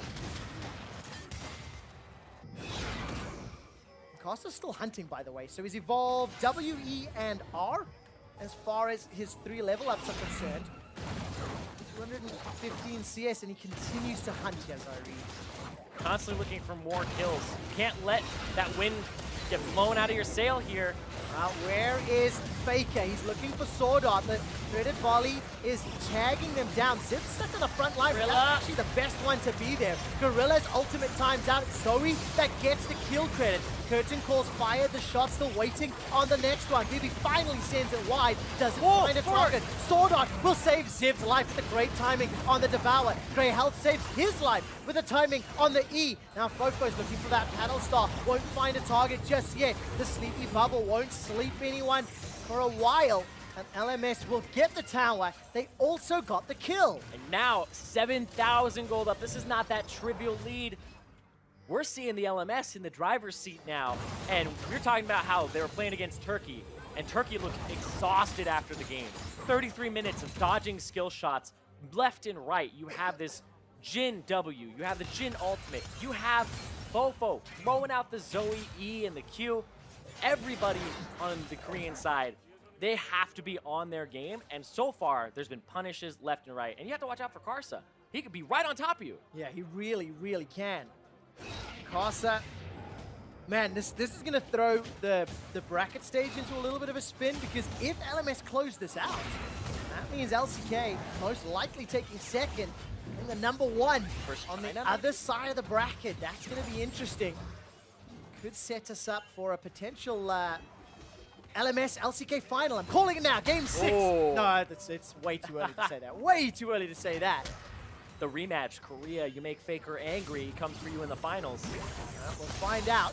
I really like that play from Ambition. It feels like every time he hits gets caught by the bubble, he buffers up that EQ and manages to escape. Yeah, if you get hit by the bubble, that's really all you can do is try to get as fast away, get far away as possible, as fast as possible. Like, if you're Tristana, you better be mash and jump. Get out of there. Does Karsa win this? We're about to find out. Dum, dum, dum, dum. With the help of Ziv, he Right on top. as hell does. Gets a root down onto Cube. There go the roots. They're flying forward. But support from Prey and Gorilla and the rest of LCK means it's Ziv that's about to get cut down where he stands. But is his bark bigger than his bite? The Gnaw sends him backwards, and Ziv will get run down. Not before Sap Magic buys some time. He just needed to live for long enough that they could get on the bottom turf. They're not going to get anything for it because Faker was on top of it. Manages to clear out the wave using all of the kits. Karsa and Ziv unable to shut down Cube. Second kill of the game goes to Korea, and it is Ziv. That was the donator. They went for an aggressive play. Like I said, Karsa wants to keep that tempo up, but it's at that point where you really have to be looking for carries to burst them, but the carries, they're going to be way far in the back, and they have defenses now. What about the fact that both major buffs are now spawning in a minute and a half? So in terms of the state of the game, it is still a gigantic lead, 6,000 LMS. They've got a Mountain Drake, 5 towers for 2. Like, they're really, really, really on control of the map. Where do they focus to take control of the game? Get those super minions or get on the Nexus? I think it's more Baron than it is Elder Dragon. It usually is, because the Baron will help you manipulate waves, and playing against a Baron, it's harder to shove out and do what you want. So I feel like Baron the push of the minion waves is stronger than the Elder Dragon, which would be a 3-stack on Korea, but it would force them to fight, and finding a fight with this composition isn't always the easiest thing against this long-range poke from the LMS that could dissuade you. So Baron is the short answer. I like it. And of course, vision is going to be very important for that. You can see LCK has pretty good vision around the area.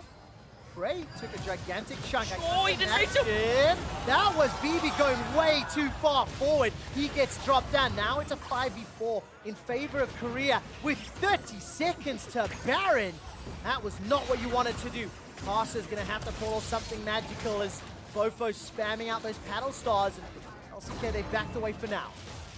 Man, BB, he really just wanted to make that play. If he shoots down Prey, he still probably trades his life there because he just gets absolutely obliterated.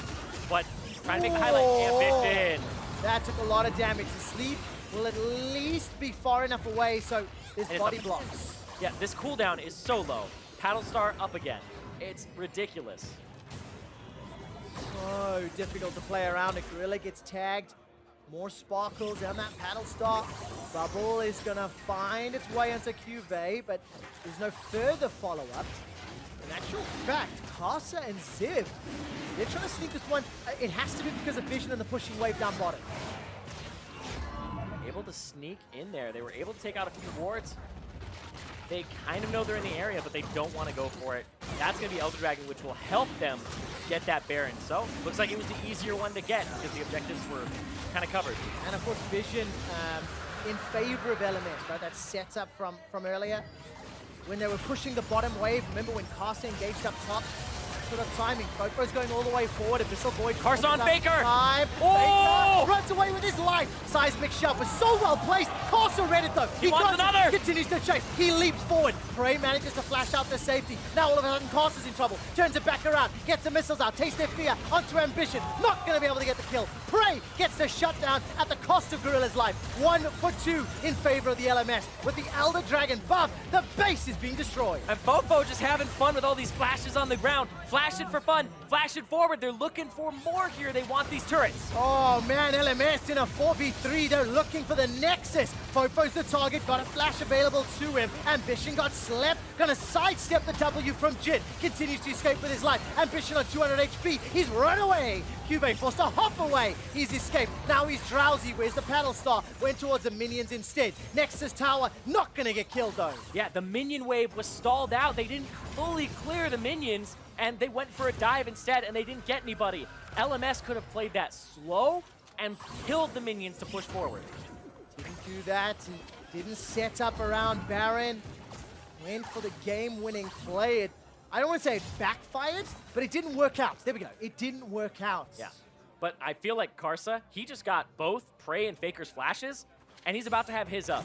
That's the kind of play that as a jungler, even if you don't end the game, you're still in a good spot. I just love that Karsa doesn't hop over with the seismic shove. Immediately, yeah, he waits, kills him with the pounce, goes after Prey here, and he tries to style on him. He tries to do maybe a double jump there, but he waited. He cloaked, and then he went over, but he still pulls 2 people to him, whereas the rest of his team is doing work and killing Gorilla, who is buying time.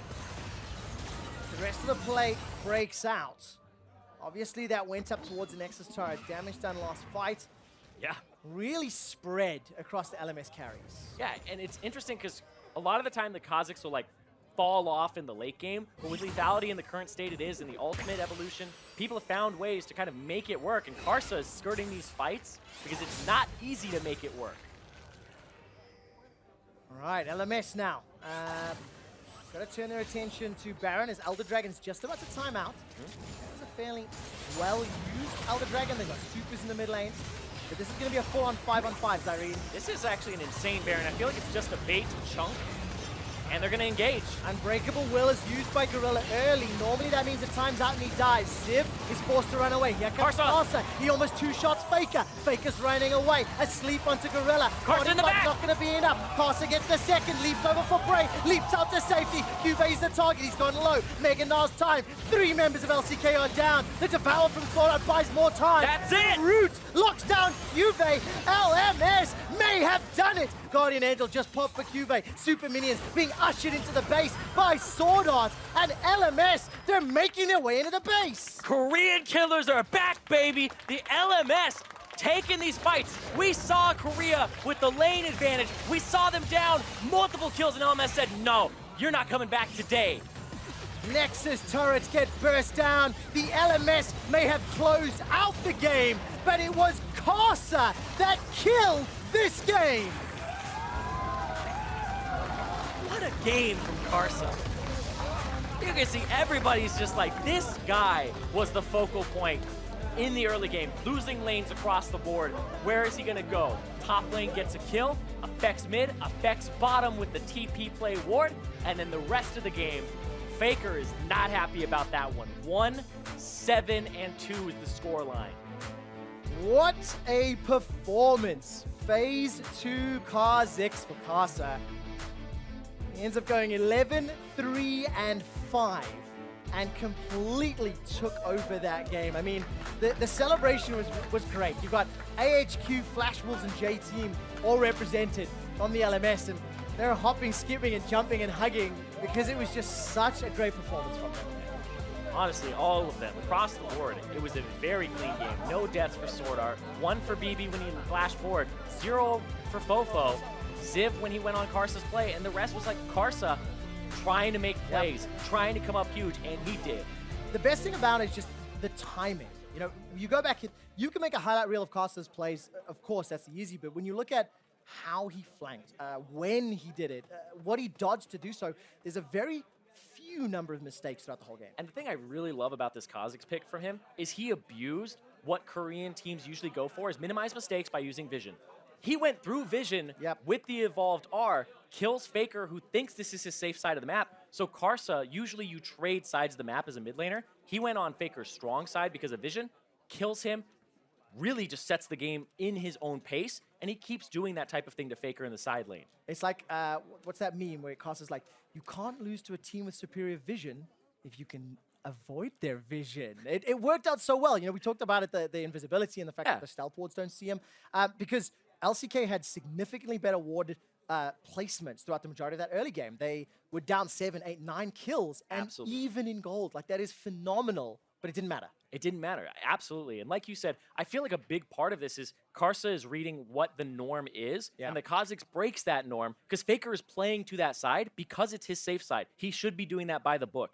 But against the Kha'Zix, he was able to abuse that, and Karsa got a gigantic lead and started snowballing the entire game for his team. So, talk to me about the groups now. What does this do for the state of All-Star 2017? We've just finished day 1 of the 5v5s. We've got China and LMS at 2-0. Yeah, well, as a North American, I'm feeling a little bit better because China versus LMS wouldn't happen until the finals. It would be China versus Korea in the first round, maybe LMS versus North America, but Europe is still something that, you know, can come up and contest for that number 2 spot. So, well, we're gonna have to see. Over. Yeah, 6 games tomorrow. We'll find out what it does and whether who's gonna join whom in the next stage. Anyways, to hear more about the game from the pros watching in the lounge, let's send it over to Freak, who's standing by with the Brazilian and North American junglers. Thank you very much, Quickshot. Great cast on the day. I am here with 2 amazing junglers here with Revolta and Mike Young. And I mean, the first question is, after watching Karsa just demolish Korea too clawedly, it seems like, the question is, why can't you guys do that? I mean, Karsa's just so good. I mean, I wish I was good like him. Well, I feel the same way. Like, he just played a really good game on Kha'Zix. I mean, there's nobody can really take away from that. And I mean, it was in one of the most flashy ways possible. Red Smite, Duskblade second. I mean, it's a joy to watch someone bring out something so dynamic and high profile and just demolish people and just kind of fanboy over Karsa being this insane. I mean, it's really hard to play like Red Smite when you are like playing LCS or CBLOL because you want all vision and stuff like that. But this is All-Stars. Like, if you got a kill, you're gonna snowball the game. That felt like solo queue actually, and he was like running over the entire game.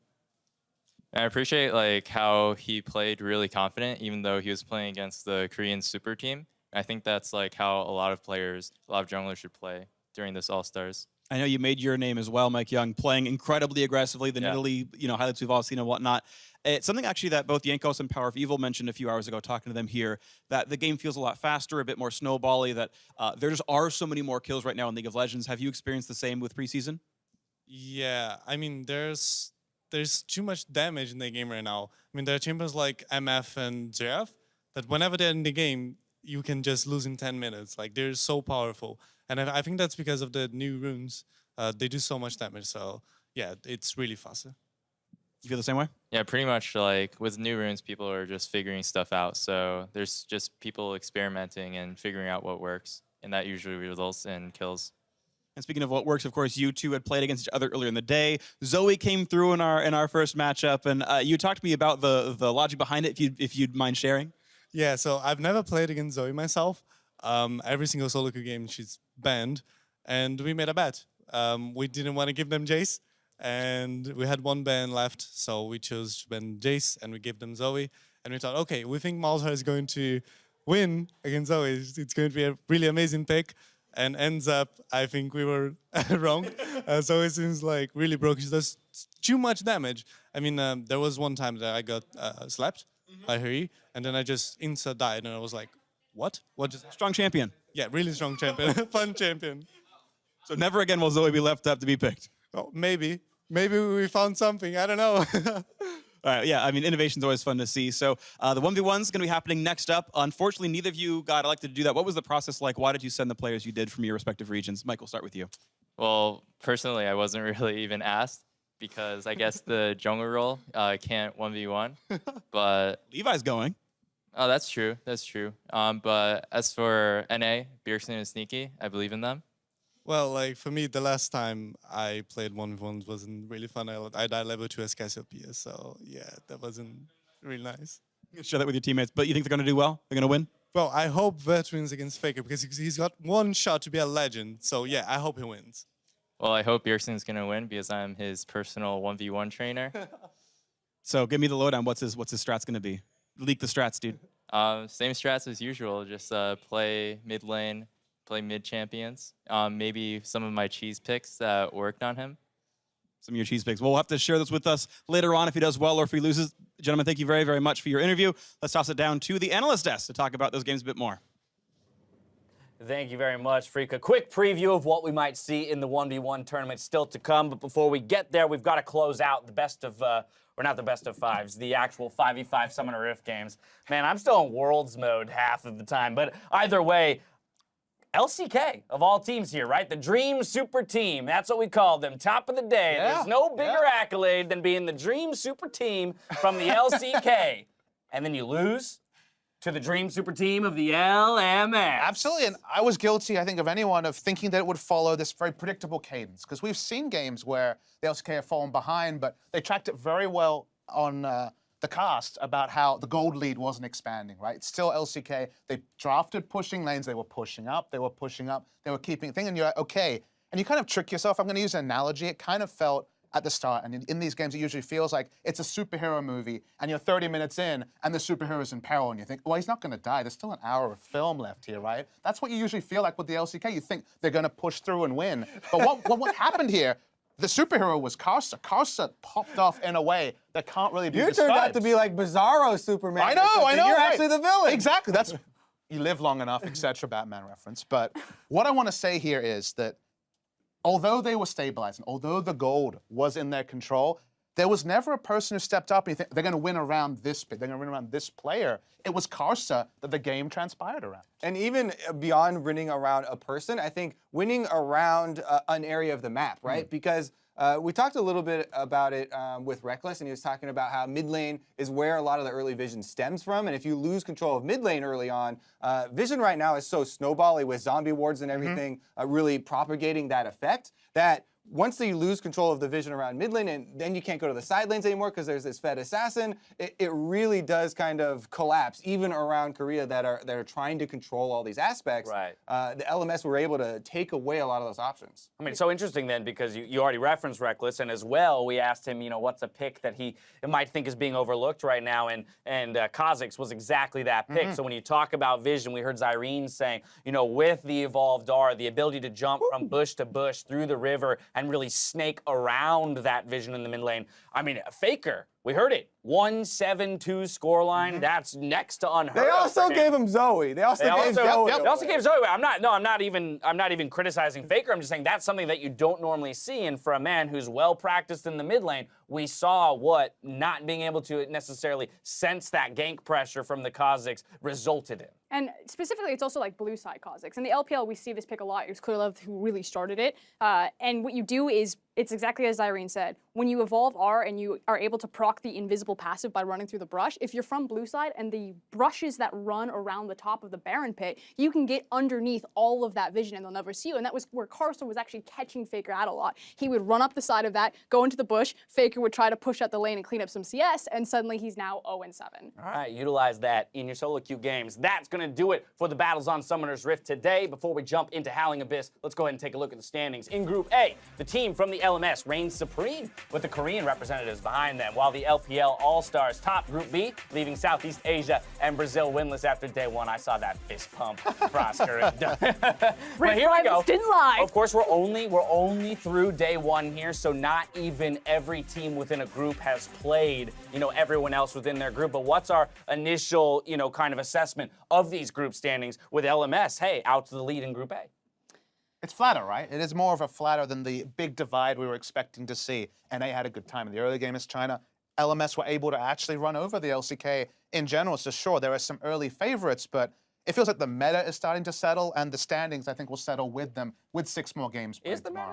I was gonna say, I've seen a lot of preseason games where they are super damage heavy, and super damage heavy team compositions for both sides, those games are really volatile. So with these group stages being so short, and we have only a couple days here of All-Stars, I feel like the groups themselves extremely volatile. So we very well could have some of those tiebreaker situations, and those, I believe, are settled with 1v1 shootouts. So that could be even more exciting and come down to a couple very small things. And I also really want to go back to just how volatile LMS versus LCK just was. Yes, the LMS had a huge victory right there, but if you go back to champions, Zoe goes through and Faker had the opportunity that he could have counterpicked or taken a mid lane before Azir and Ryze were banned. Right. We talked about this and they let it go through. So this might have just been Korea, maybe being a little bit cocky, maybe Faker thinking it's fine, we can give away these champions, I can deal with it. And I don't think they're going to make that same mistake again. Well, you can tell he wasn't happy with the loss, or rather the result of the game. So we'll see what they come back with tomorrow in terms of the 5v5s. While that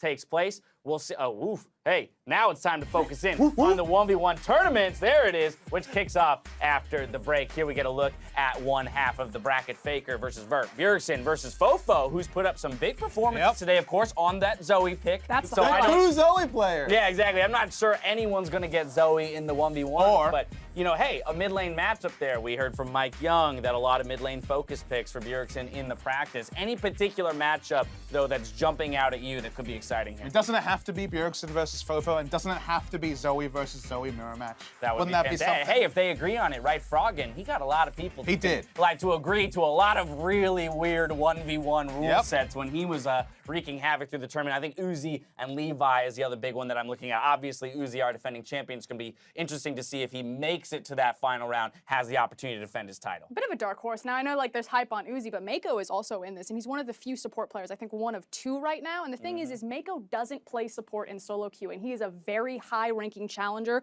on both the Chinese and the Korean server, and he plays mostly mid lane. He is a very mid, I played against his Zed. Mean Zed. I was just about to bring it up. So I think people will really overlook his mechanical ability. Yeah, I played against his Zed. It was not pretty, to say the least. We'll see which of those matchups deliver after the break. Before we go, there's been a debate on what's the best champ to pick in a 1v1, so we sent Avali May to find out firsthand.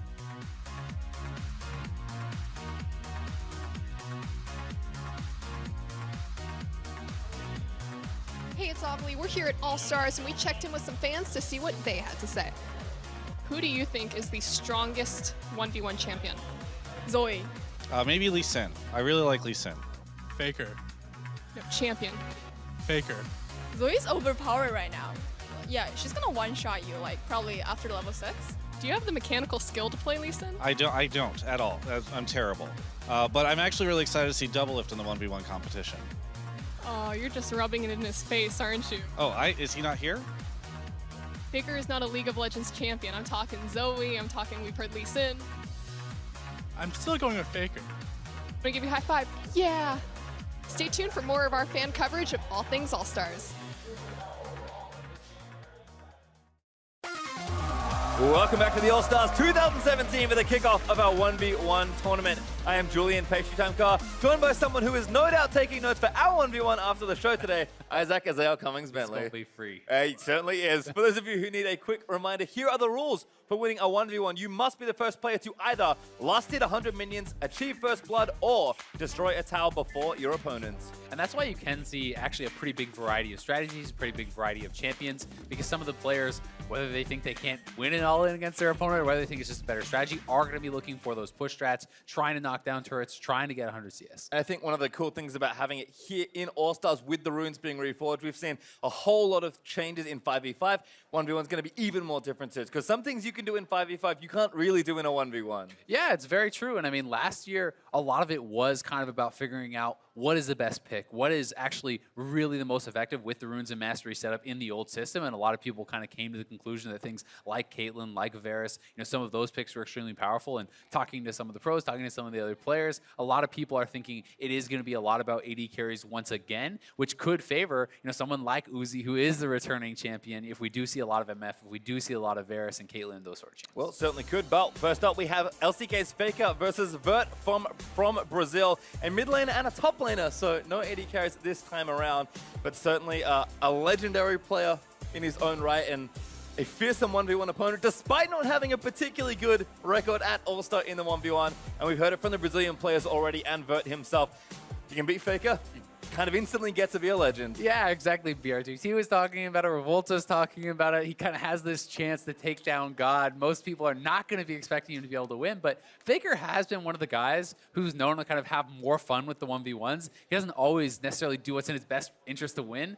Thinking back against Froggen, he agrees to win a Nivea 1v1 against Froggen, who's known for that champion. He'll go into Zedmir matchups. Generally, if anyone wants to do something fun, Faker is down for it in the 1v1s, so we're going to have to see what he has cooked up, or if Vert is going to be able to come up with something. And a reminder, the players can talk to each other during the 1v1. So mid-match, you can maybe get some mind games in, they can get some smack talk in. Obviously, depending on the languages of the players, that could be a little more difficult, but they are allowed to communicate. So there's an extra level there as well. We can say, hey, how about we do that Yasuo 1v1 again, Faker, which he famously lost to Marta of all players last All-Stars in Barcelona. Yeah, exactly. So he's lost mirrors 2 times in a row now, and we'll have to see if he's going to be able to be baited into that again. I mean, Vert is a top laner. Maybe he could get Faker to agree to some sort of Gnar v Gnar matchup or something where he feels like he might have the edge. Well, we'll have to see, but of course the players do get 3 bans apiece. Kalista and Pantheon are the first 2 bans there. Like you said, AD carry, very popular in this sort of game mode.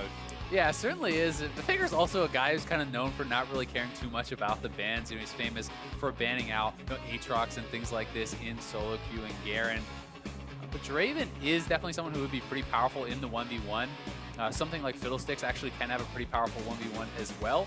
We might see pretty different summoner setups. Some players, if you can play something that has a lot of mobility, they tend to go for things like Exhaust Ignite, Exhaust Barrier, or Barrier Ignite. These sorts of combinations can be super, super strong if you're going for a 1v1. But then, if your opponent is going for a more defensive setup, they can try to outlast you, push you out of lane. Because I tend to think that the more defensive setups are more powerful. Things like Second Wind from the Resolve tree can be very strong. Even seeing Grasp on AD carries, things like Fleet-Footed, even if they're not as strong in the traditional Summoner's Rift, I think can give you a really big advantage in the straight-up 1v1 where it's just more about outlasting that one opponent. Certainly can, as Azir is actually the final ban from Faker. Kind of a curious one there, as Jace, very, very good 1v1 champion, will be Vert's last ban. So it is now blind pick time. Vert has locked in Varus. We'll see what Faker wants to play here. Oh, all right, it's time for Nasus. The insta-lock Nasus, I actually think if Vert plays this well, he should have a bit of an advantage here. It's going to be really interesting to see if Faker is going to stick with these masteries, because yes, you have Wither, yes, you have Exhaust to slow them down and try to catch up, but if you do not take Flash, if you do not take Ghost or any sort of speed-up type mastery, then you're relying on something like maybe Phase Rush, or just trying to push in your opponent with perhaps something like Comet and an Emax, going maybe more of an AP Nasus or a hybrid Nasus, because that does have very powerful poke. And in that case, you're looking much more for a win on CS. You're not really going to kill the person unless they kind of opt into staying around too long and get poked out. And I think that's kind of a great point to start here, is that a champion like Nasus in this sort of environment is kind of playing more to 1 or 1.5 win conditions, whereas the reason I think ADs are so good is because they are very flexible. You already want to farm on Summoner's Rift, you can do that here. You're obviously good in Siege if you can try and knock down the turret, and if a scrap breaks out and you need to fight, you can also do that as well. It's really why ADCs are so common at All-Stars in the 1v1 mode. Yeah, exactly. And it is going to be airy for Faker. It's Comet there for Vert. So it is going to be much more about the poke, right? It's going to be seeing which player is going to be able to push the other one out. And Faker is going to be starting Doran's ring. So he certainly is going more of the AP Nasus type of route, whereas Vert is going to be starting Longsword 3-pot. So he's trying to be able to kind of withstand the poke. And it's going to be a lot about how many skill shots can Vert actually hit. There's not really a lot of dodging to be done with Nasus's E. It's so big, and you know, it's going to be more down, I think, to how well Vert plays rather than how well Faker plays, because it's such a binary champion when you're playing Nasus without Flash, without Snowball, without Ghost, or anything like that going on. Yep, two defensive summoners for both there, Barrier and Exhaust. Kind of key to point out there. And again, even though this looks like the Howling Abyss, it is almost the same map you play in ARAM. The one difference, I believe, is that you can recall, so the players are allowed to get shots in. Yep, exactly. You can use base timings, you can control minion waves. There's all of those same strategies here in this 1v1 mode. If you can freeze on your opponent, then great, you can go for these sorts of things. But as we see, you know, Vert already going to be taking quite a bit of damage, and Faker's trying to kind of utilize the brush. Just there's no wards on this map, so being able to sit in that side brush makes it so that the range disadvantage is not as big of a deal. And you know, Vert at level 1 maybe at a bit of a disadvantage, but as he hits level 2, gets the piercing arrow, he's going to really need to start hitting those skill shots, hitting his Qs, poking Faker down, and trying to maintain some wave control. Well, again, I had a quick check-in on the runes, actually. Had production feed us those. Nothing too stand out there. So, again, just very kind of standard laning masteries here, or laning runes, sorry, between these two. Yeah, it is a little bit interesting. So Faker is obviously going sorcery main tree, but second wind, Iron Skin, kind of as expected, the defensive secondary tree is much more built for just kind of surviving this matchup, even though he is, you know, going AP at least to start.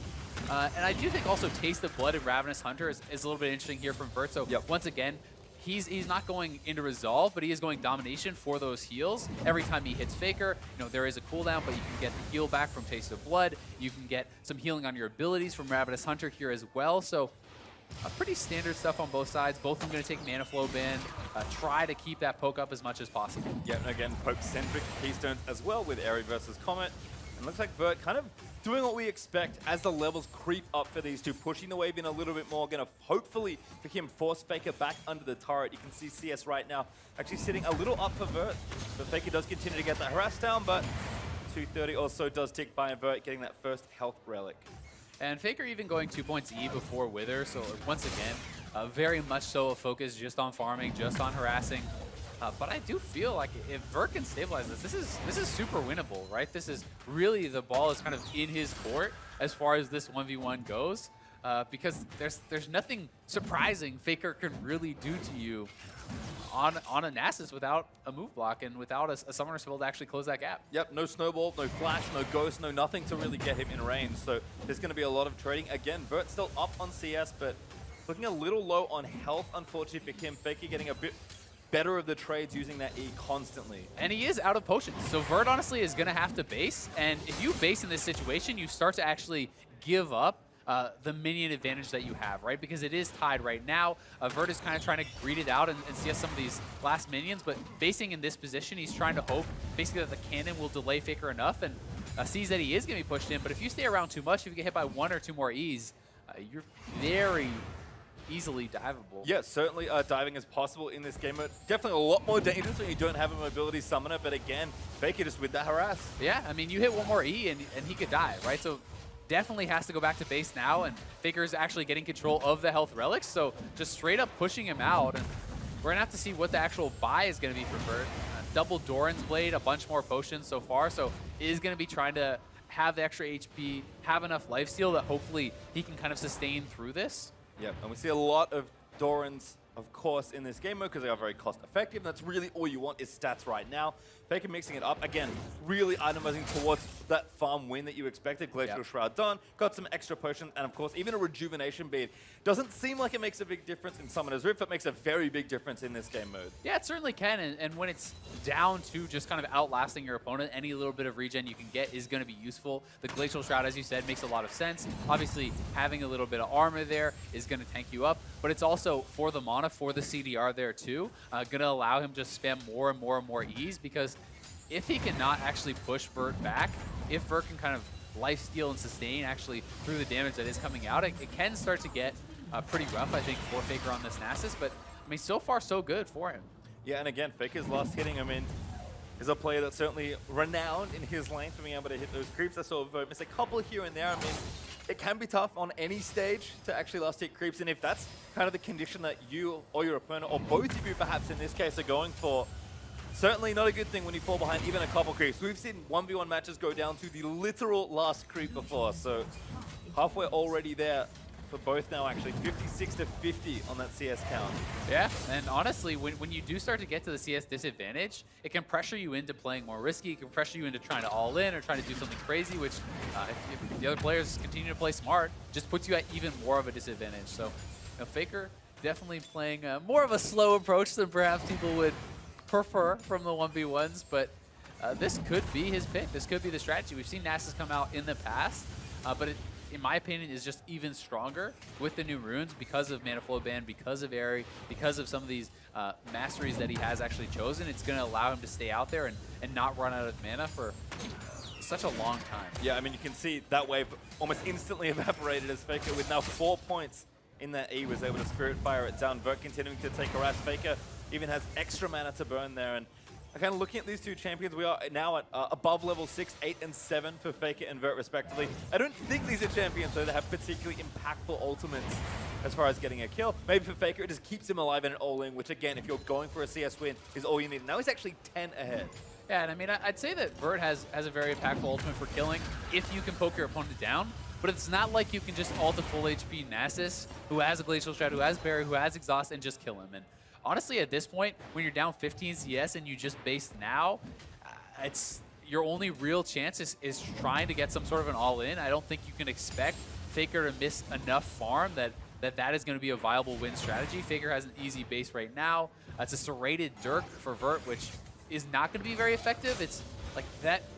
Building flat armor pen is really strong against people who are not building armor, who are squishies, but because Faker already has a Glacial Shroud, he has tabbies now as well, it's not really going to get anything done for him, so it's looking pretty grim. I think tabbies is the huge buy there, actually. Yeah. I mean, that item is already insanely efficient in every game mode, and in this particular situation, it feels almost untenable for Vert. Yeah, and when your opponent has no boots, Faker actually does have the option to try to run him down now. Because you have such a movement speed advantage, if he pushes up like this, you could actually try to go for more of the style play and just try to walk up and kill him. But for now, Vert's got to kind of choose his moment. You're not going to win on farm by kind of playing it out slowly at this point. So you have to go for the all-in and kind of hope something's going to happen. Otherwise, it's getting close to kind of just a straight-up CS defeat. Yep, we've got pretty much 2 waves. Yeah, 2 waves. Faker hits 89, so not a lot left. Yeah, and I mean, at that point, Faker could just get the rest of CS from range with his E, right? And Faker may actually go for the all-in here, mean, but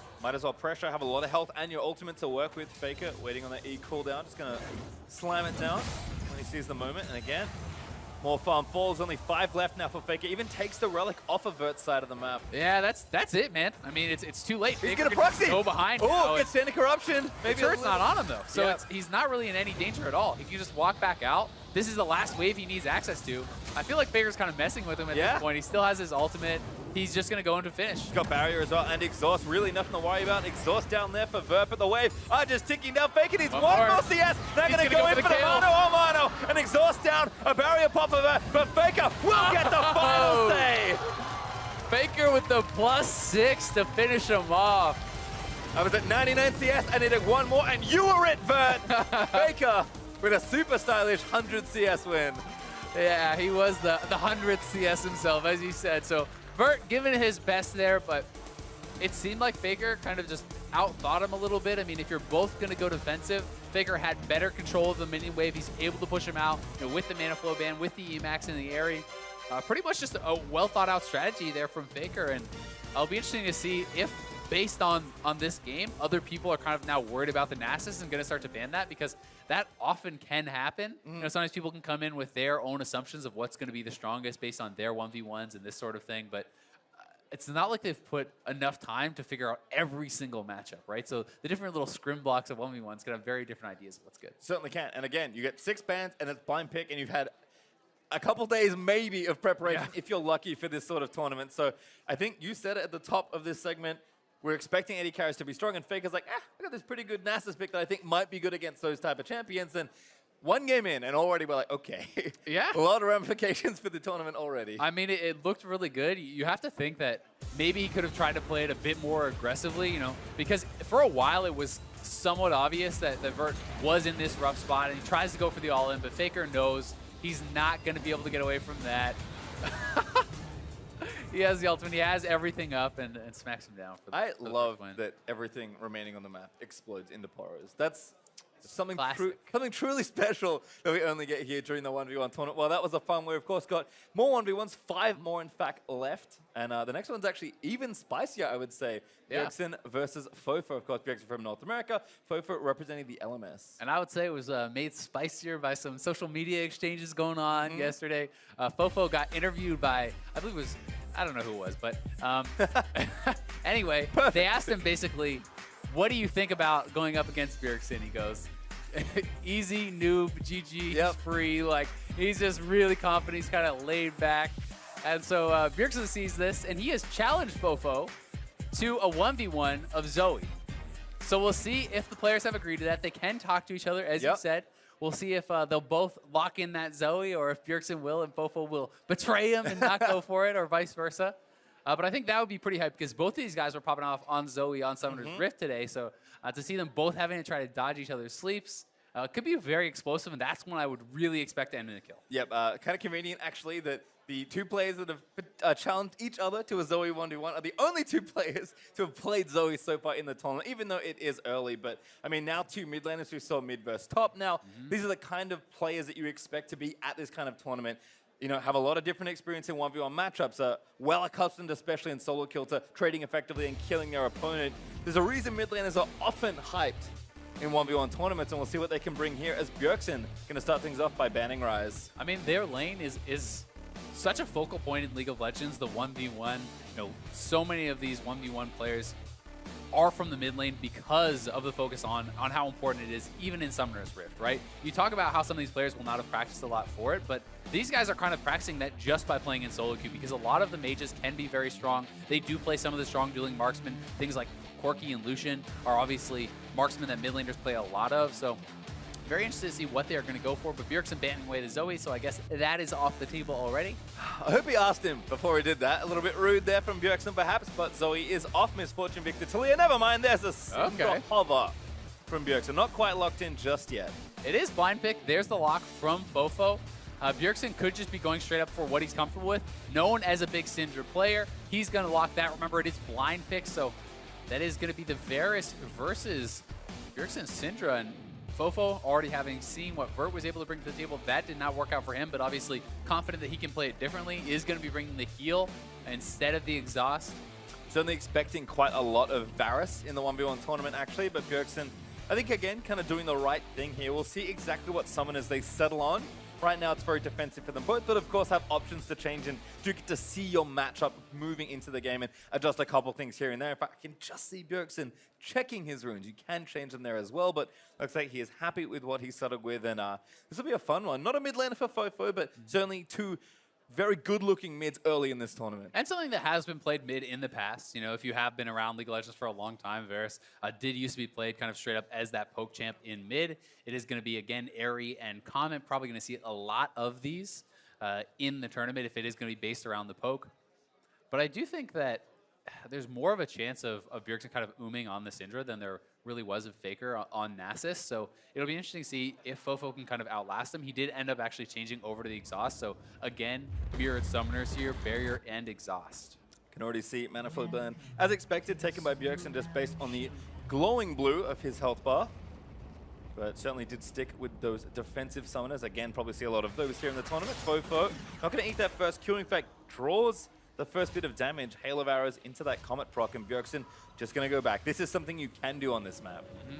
And it's actually a pretty interesting start here from Fofo. So Boots 4-pot, a lot of it is coming down to kind of how effective this start is based on how many skill shots can you dodge, right? How much can you actually avoid from the Syndra, because you don't really have any combat power from it. It's just the added move speed. If you can dodge a lot of Syndra's skill shots, all 3 of them are skill shots, then it can become very, very effective. And you also have access to quite a lot of sustain with the 4-pot start here. So if he can dodge out some of Bjergsen's abilities and tag him with a lot of his own, Bjergsen is only on half the kind of sustain that his opponent has. So Fofo could play this patiently and look to kind of just push his opponent out. Well, Bjergsen getting that harass started, but Fofo again getting it going with the Comet after the E. Kind of fun point of pride between these two as well. Fofo, one of his bigger international stages here after leading his team to 2 good-looking victories. Bjergsen, of course, a former 1v1 champion as well at the All-Star event. So both of these players looking to move on. And unfortunately for this event, it is best of 1, single elim, moving at least until you move into the later stages. So not a lot of room for mistakes. No, not at all. And it's going to be some really tight competition, because I do think players are starting to take the 1v1 more and more seriously, kind of as a point of pride, right? It is this thing where there's no excuses really on the table. It is just you versus your opponent. It is not your team versus their team. And these guys want to show that they are the most dominant player on the Rift, that they can crush some of the competition. Yep, my hope for fun died when Grasp of the Undying Caitlyn was a thing.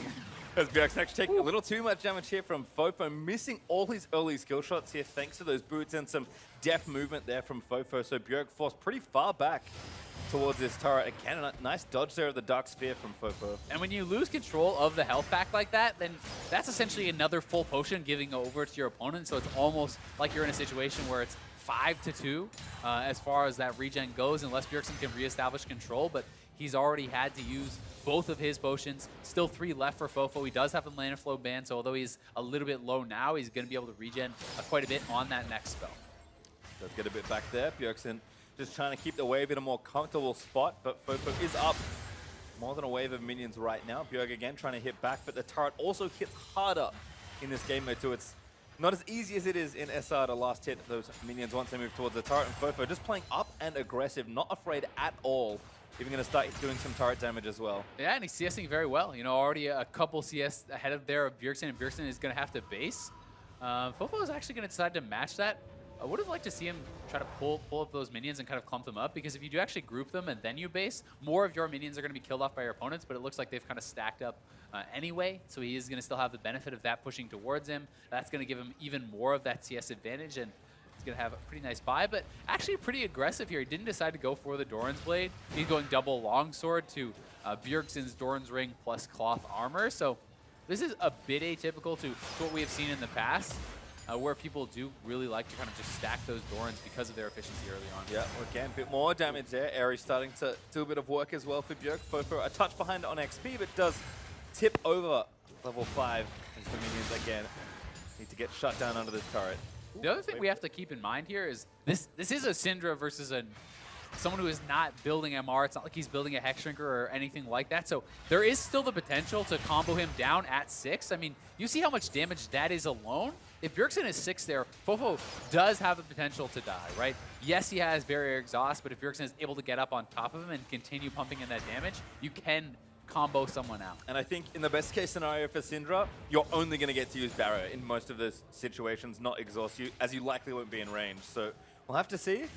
Fofo, though, chewing through those potions, now only has 1 left. He is 6 and Bjergsen's 5, so he's kind of posturing aggressively here, but getting pretty low. Damage back, Chain of Corruption hits, Bjergsen out of mana, but has the summoners left. Fofo doesn't get too much off that ultimate. No, he did get a little bit of pressure, but I mean, he's running out of mana here now, and Bjergsen does kind of have the health advantage, and he has a mana flow ban proc right now, so he's going to be able to stay around and kind of continue to threaten his opponent. Is 6 now here also, so Fofo definitely has to be careful, especially as you kind of called out for Bjergsen. It's the same for Fofo. If you're not in range to exhaust on the ultimate, then that summoner is really not going to do you a lot of good, although you obviously still will have the barrier in your back pocket. Yep, Fofo though grabbing a health relic. Gonna help out a lot there as Bjergsen still a little low on mana. Grabs a relic though, that's much needed mana more than anything else. Doran's Ring's also helping out as he last hits the minions, but Bjergsen smells blood here. Oh, actually puts the ulti down, but the exhaust from Fofo was nice. Yeah, I mean, the exhaust was Oh, alright. stun! Bjergsen, no, not through the barrier. Fofo firing back minions onto Bjergsen. Cannon hailing away at his health bar. And it's good that he could get the exhaust down, but he actually had to move forward to get it, so most of the orbs had already connected before that summoner went off, and now Bjergsen has a double summoner advantage. He is extremely low, so he needs to base, but now, to me, Bjergsen can go for the kill. Like, he can actually start to control the mini wave and posture and actually look for a 1v1 kill. He's hoping now that he is fake to base, so Fofo will then base and he can farm out some of these minions because he's staying around at really low HP. Yep, there's even a bait brewing here as well, potentially, but Bjergsen will get away with that fake base. In fact, staying for another wave here. Yeah, his minions did stack up, so he doesn't want to have it kind of pushing to his opponent, even though it is a cannon wave. He's going to try to shove that out, have enough gold for a good buy, and potentially set himself up for the all-in. Because once again, Fofo going for even more aggressive items, just more long swords, has this rated Dirk. He will be able to get a lot of damage out, but Bjergsen has a 2-summoner advantage, so he needs to kind of utilize that to posture aggressively and at least get something as far as a wave control advantage to get the CS back if you can't go for a kill. Well, Fofo missed 2 minions.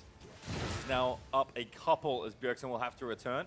Seeker's Arm Guard though for Bjergsen, again, kind of keeping with the defensive theme, and Fofo has gone for a full restock on health potions.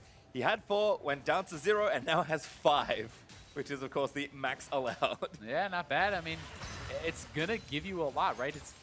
Health pots are extremely efficient when you talk about HP to gold value. A health potion basically gives you the same amount as 400 gold worth of HP stats if you're buying like an actual ruby crystal, right? So it is very, very powerful as far as that goes, as long as you actually have time to have them all complete their full run. So if you are kind of poking back and forth and you can utilize all of them, great. But if it is a straight 100-0 type situation, well, the health potions don't do as much. Yeah, not a whole lot. Fofo with a nice bit of poke though. Bjergsen has a couple of pots himself. Only 3 right now. As Fofo again going to take some more damage. Bjergsen looking for the all-in stun lands, and there it is!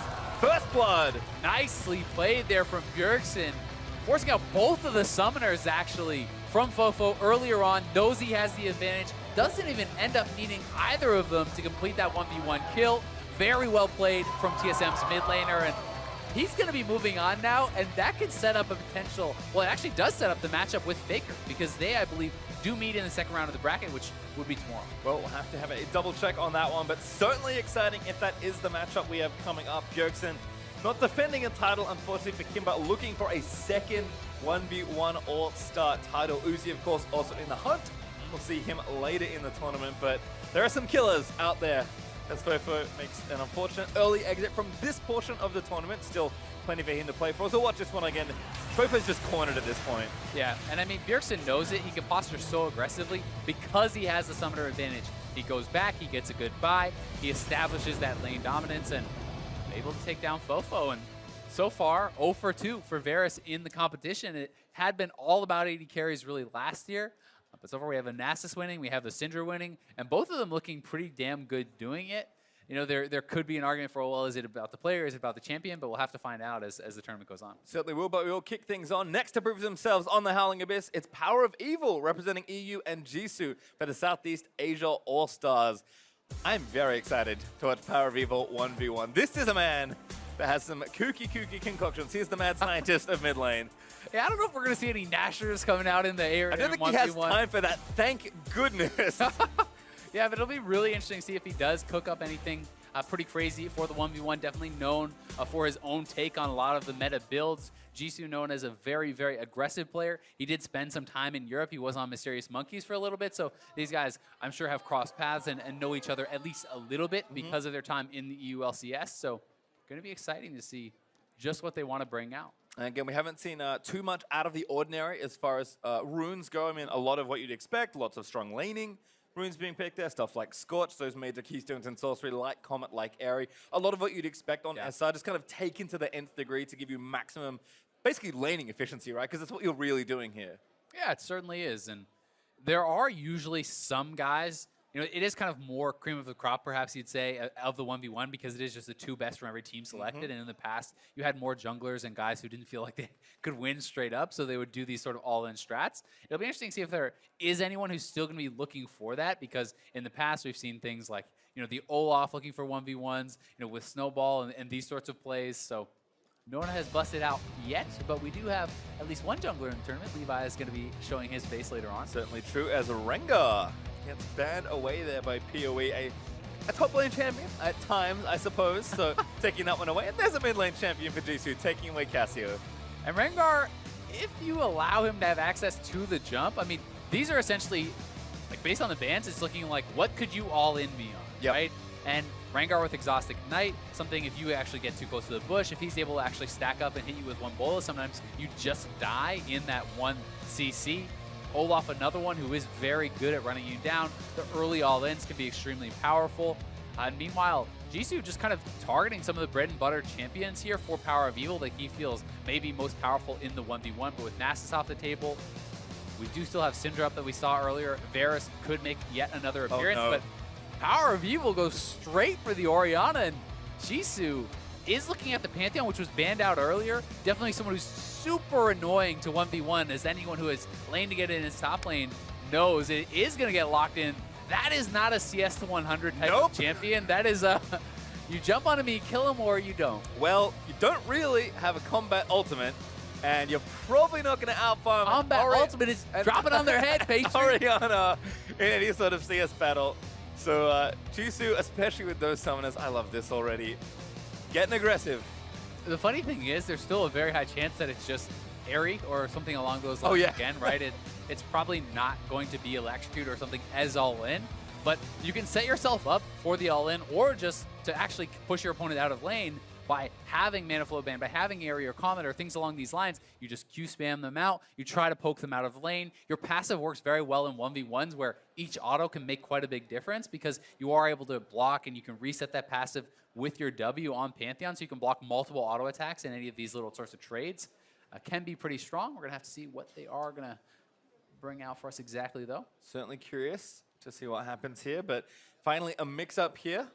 You know, as our third 1v1 match is underway. I like Power of Evil playing kind of a trademark champ, but Airy on both sides. Pretty predictable here. Again, such a great harassment keystone.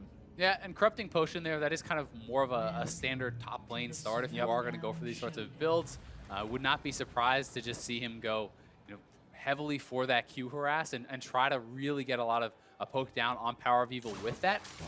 Obviously, Orianna is not a purely auto attack based champion. You can retaliation trade, you know, with your Qs, with your Ws, and use spells only. So we'll have to see exactly how Power of Evil wants to try to play it out.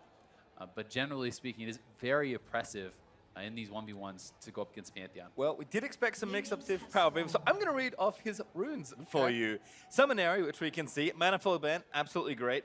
Absolute Focus, Scorch, Biscuit Delivery, and Futures Market. So secondary inspiration for Power of Evil. Okay. This is kind of interesting. I actually feel like Futures Market makes a fair bit of sense in the 1v1 situation because if you can actually get a strong early buy, the debt does not really matter because the game is going to very likely end before the debt actually comes into play and you're looking for multiple buys. So you get that one super strong buy on your first back. That seems pretty intelligent. And if you are getting poked out very heavily, well, Biscuit Delivery, if the game is going long enough that you can actually get those biscuits, is going to be the extra potions. But as we can see, Power of Evil has already taken quite a bit of damage, and Jisoo is going to have a fair bit of sustain with the 3 charges of Corruption there.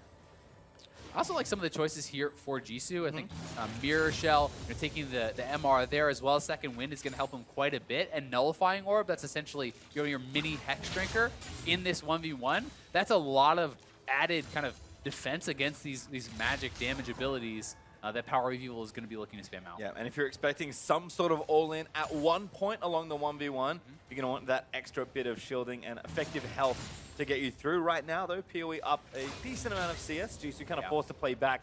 Couldn't quite get the spear harass going.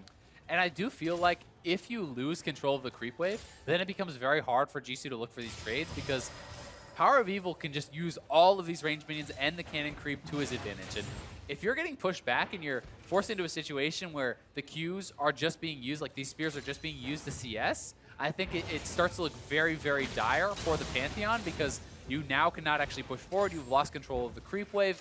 You are using your harass tool to CS, but you're going to be able to CS much more poorly than your opponent. And already, I mean, look at the turret damage.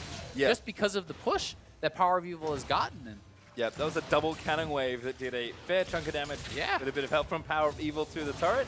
Finally evening up the experience as well for Jisoo. Was stuck on, stranded at level 2 for a while. Isn't going to make it much easier. And you know it's got to be an all-in, right? It has to be a kill that Jisoo is looking for. Power of Evil is going for his first base. He has his first biscuit from the mastery that he took there, the rune rather. And because of his futures market, he's able to actually get a pretty big buy here, right? This is a Ruby Crystal, a Dorans, and 3 pots on top of the biscuit. Like, even early in the game, you can go, around 200 or so gold into debt, so that is giving him those extra potions perhaps on top, which could really make a world of difference in this 1v1.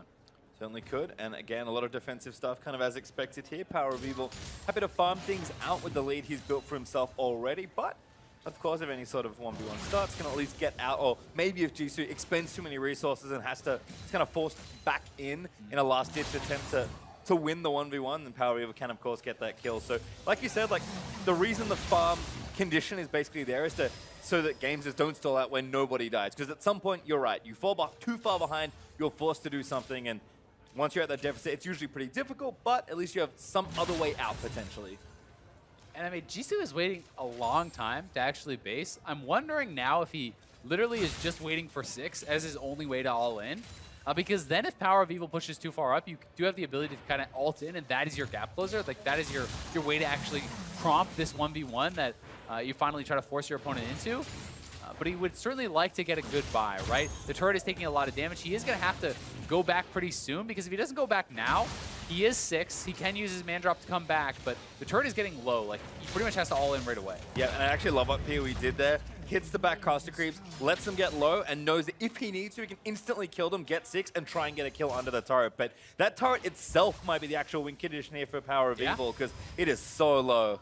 Smart from PoE, though. Just go back, right? Yep. Buy as much defense as you can here. You already know you have basically secured the game just based on the turret damage if it does not end up in you getting all in. And that's why he goes back. He buys more potions. He buys another Ruby Crystal. That is a lot of extra damage that the Pantheon is likely going to be unable to put out. I mean, already 300 extra HP from the Ruby Crystal. He has the 4 potions on top of that. Yes, there is a serrated Dirk for his opponent, but it's going to be tough for Jisoo. And it feels like it would probably require a mistake here from PoE for Jisoo to really be able to find an opportunity, because you can just kite back, like, and you're going to continue to have better push than your opponent with the Orianna wave clear. So unless Jisoo can find a way to ult in on PoE, I don't know how it really happens from this point. Yeah, pretty egregious mistake as well. But here's Jisoo with the ultimate. He's actually going to go for it. Power of Evil going to kite his way back in. Jisoo jumps on. Exhaust is good though from PoE. And now Jisoo, shockwave back in. No way good to go. Still is the ignite. But Jisoo actually still fighting.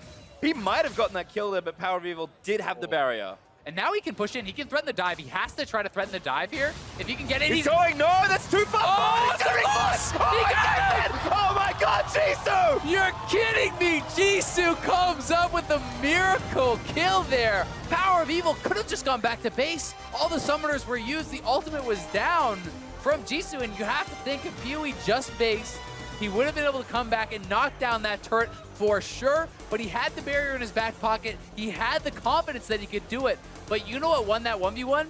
The Pantheon passive. When you W in, when you stun him, that passive blocks the turret shot. It takes away the advantage that PoE had under his turret, and perhaps he didn't account for that. One of the few ways in the game to legitimately block a tower shot. Yep. Let's watch this gorgeous play again. Yeah, Jisoo gets in range. There's the W. Yes, he has turret aggro, but that turret shot blocked right there. Look how close it is. Just barely gives him enough time to get off that last auto for the execute. And Jisoo has got to be happy about that one.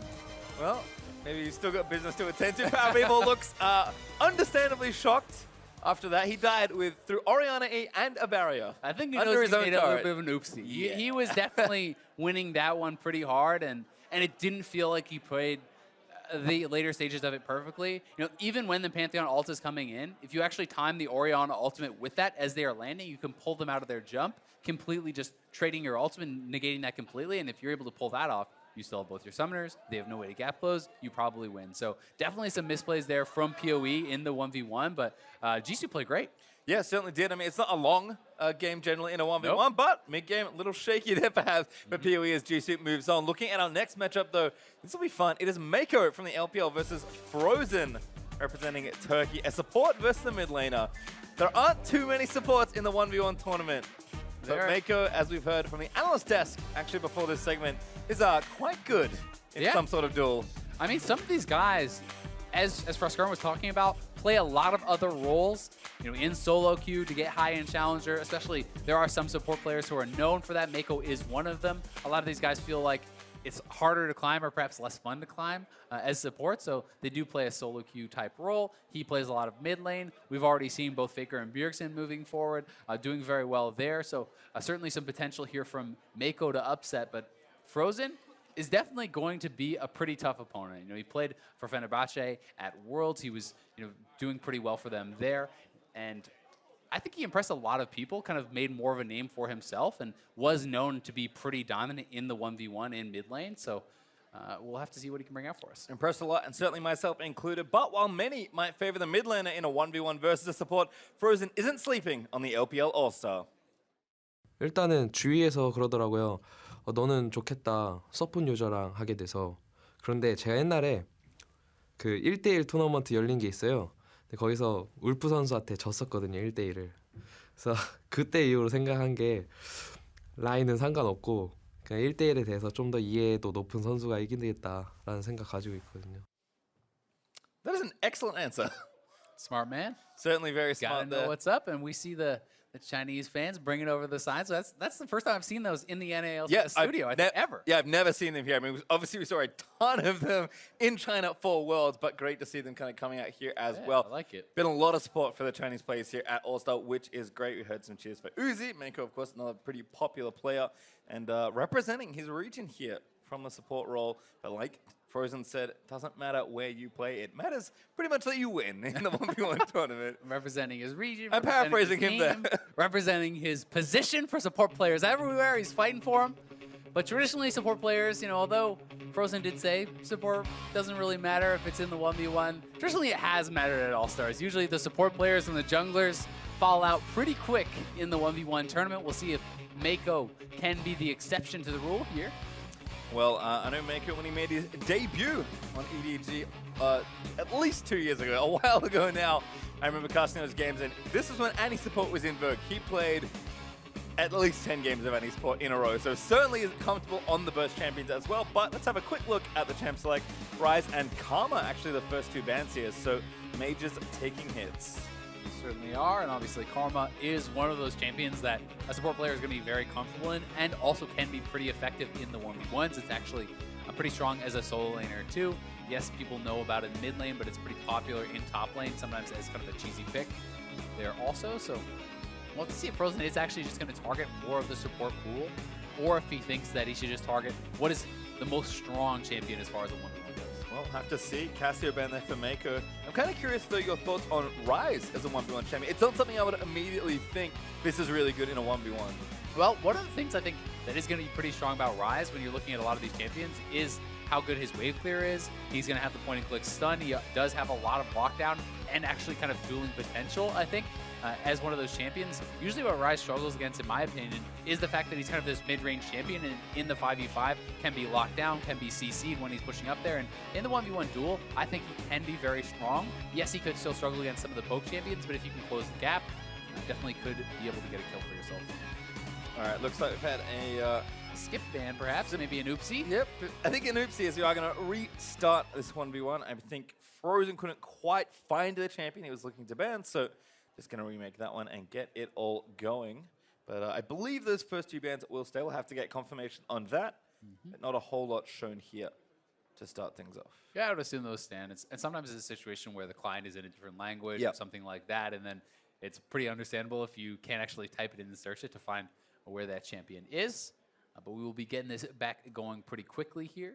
Yep, thankfully not a whole lot to get aligned as far as starting a 1v1 goes. Only need two players, and we've got them both, again, just kind of fixing their things. Looks like Frozen might be logging back in, so it shouldn't be too far to get this one back going. Yeah, definitely not. But so far, only a couple games in, but no AD carries have actually won a 1v1. That is so correct. it's already kind of breaking some of my expectations. AD champions in general, actually, doing not so good. Pantheon. Oh, he did win. You forgot. I already forgot he won. That's how close it was. That was like 30 seconds ago, Pastry. Get it together. Sorry. It's been a long day, Yeah. but certainly a fun one here and a great way to end day one of All-Stars 2017 here, casting some 1v1s. Curious to see, though, what else happens. I think I agree with the sentiment that we've actually seen quite a lot of diversity in these first few picks. I mean, these are going to be pretty, obviously, very individual players. They only have to play for themselves. Likely going to have different thoughts about what is good, especially early into the tournament. Yeah, and people I definitely think are going to be adapting and kind of stealing some of the strategies that they think other people are doing very intelligently. I actually thought Futures Market seemed pretty smart from PoE. Maybe some players are going to actually try to steal that from him and try to use that for themselves. We have been seeing a little bit of consistency as far as bans go, though. We've seen a couple Ryze bans. We've seen a couple Casio bans. We've seen Pantheon picked once, banned once. So definitely there are some kind of accepted champions, or at least people are thinking about, at the very baseline, what is annoying to 1v1 in solo queue, right? And what are some of the most lane dominant champions in solo queue, and how do you avoid those? So we are going to be back in and hopefully flying through this pick ban pretty quick. Yep, there's Ryze again from Mako. So the bans we saw earlier will stand, and we'll see what the players have to get through for the rest of them here. So Karma again for Frozen. I believe Casio for Mako. I'm feeling the music. The music's great, actually. It's pretty good. It is really good, as Casio does in fact get banned by Mako. Pantheon, there we go. All right, so that's what Frozen won. He's like, I saw that last game. Get that out of there. That's not happening to me. I'm not as dumb as Pastry. I remember who won that game. As Mako with one final ban here.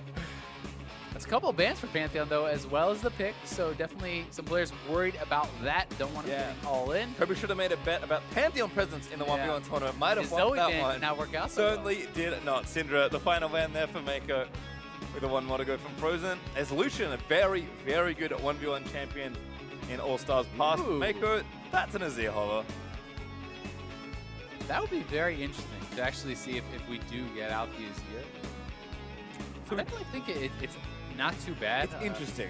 Because a lot of the difficulties of Azir are to do with position and with flanking, where your soldiers are, being able to actually pull off these sorts of different moves. But on this map, it's so skinny, there's no flanking, there's no way you can be surprised. It's very easy to kind of establish your line of soldiers, and you actually do have pretty powerful poke with even just the Q +1 auto. And it's actually Lux versus Azir, which I would think would be one of the tough matchups for Azir. I agree. And not something I really would have expected to come out, so whew, blind pick. Feels bad. Feels bad, man. Pick Azir and then meet a poke champion, which is, of course, one of Azir's struggles. Mako maybe having a laugh about it, but like, uh-oh, not what I expected at all. He's probably thinking, maybe I'll get some sort of mid-range, short range. Yeah, get some Varus back in maybe there. Nasus, maybe start poking him. I don't know. Nope. It is going to be the Lux. This will be pretty interesting.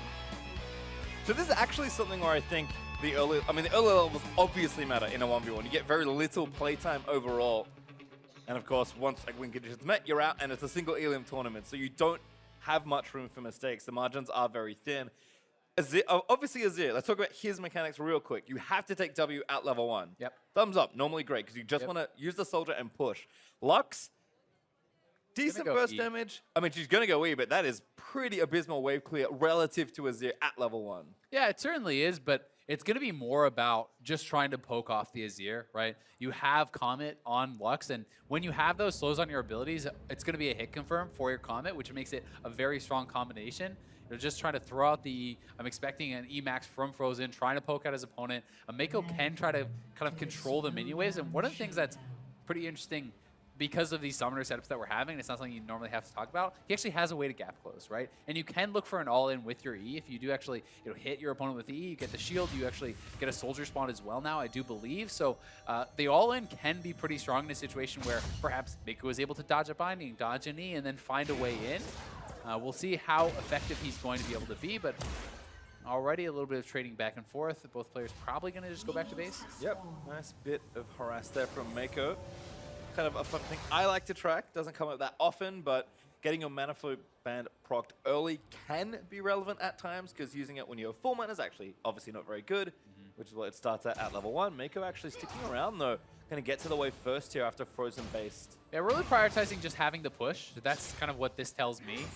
because he is going to be sacrificing some health to do that. You know, he's down around 90 or 100 health. Like, that is actually pretty significant. That's almost a full potion that he kind of sacrificed for not basing, but he has cleared out the wave, and he's hoping now that he will be able to deny enough of the CS away from his opponent to make that worth it, but he did miss 2 of the CS uncontested on his own, so we'll see if it pays off. Yeah, like I said, sport sometimes not as used to getting them last hits. As Airy vs. Comet once again. He's 4 for 4. Missed. Ooh. Not doing so hot on the CSing there. Yep, gonna have to get them back through. But it's 0 for Frozen right now, 1. So, yeah. I mean, although the Mako did miss a lot of farm actually pushing it in, Frozen is very clearly not used to last hitting on this map with how the turret does extra damage. He's not looking too comfortable there. And it is ending up with a slight advantage for Mako, even though he only got 6 of the 12 minions. A step forward there for Mako. I think trying to get out from under the radius of E. Part of the problem there, though, is Mako is trading into a cannon wave, right? So he's actually stepping forward, and I feel like he actually won those trades as far as the damage that the opponents dealt to each other. But when Frozen has a cannon that's actually retaliating there, it's going to do as much or more damage in the early game oftentimes than your abilities are actually dealing. So you have to be very cognizant of who has more range minions, who has the cannons working to their advantage. And right now it's Frozen that does have that wave kind of pushing for his side. 3 points Q for Mako. Probably not going to make a big difference not having your E. But certainly opting for, again, more trading power earlier. Frozen now level 4 though. Still taking damage. I mean, the E is only really going to come into play if you're trying to actually go for a full-on all-in. So I think 2 points Q early on does make a lot of sense. As well, I expect to see 2 points E from Frozen in the early levels, and then go your W for the shield at level 4, which is what he's done. Mako, gonna have to see how much of this farm he can actually pick up, because right now they are tied. There's about 10 minions sitting at his turret. If he can grab some of this farm, could be a pretty nice advantage, get him a decent base, but so far has gotten the 1. He's going to pick up a couple more. Yeah, missed the cannon, but trying to, again, kind of get the scraps under the turret. It's a couple there, going to keep it pretty close. Yeah, not too bad. Yeah, 4 minions left there for Frozen to hit here, so he hits them all. They'll still be pretty even. Mako, they're taking a lot of harass as well, and this could be interesting on the back time as Mako going to grab his relic. Nice dodge of that light binding there by Mako. Lux's 6, certainly very relevant for some sort of, at least, harassment off.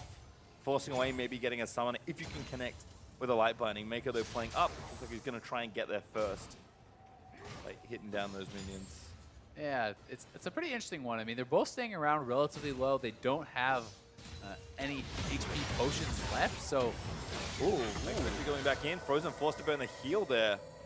That's actually pretty nice, because it is traded back and forth, but now it's exhaust versus barrier. I do feel like Frozen is going to have more trouble getting good use out of the exhaust if Mako wants to sit back. There's not really going to be a chance for Frozen to do that, where you're always going to get some sort of use from that barrier.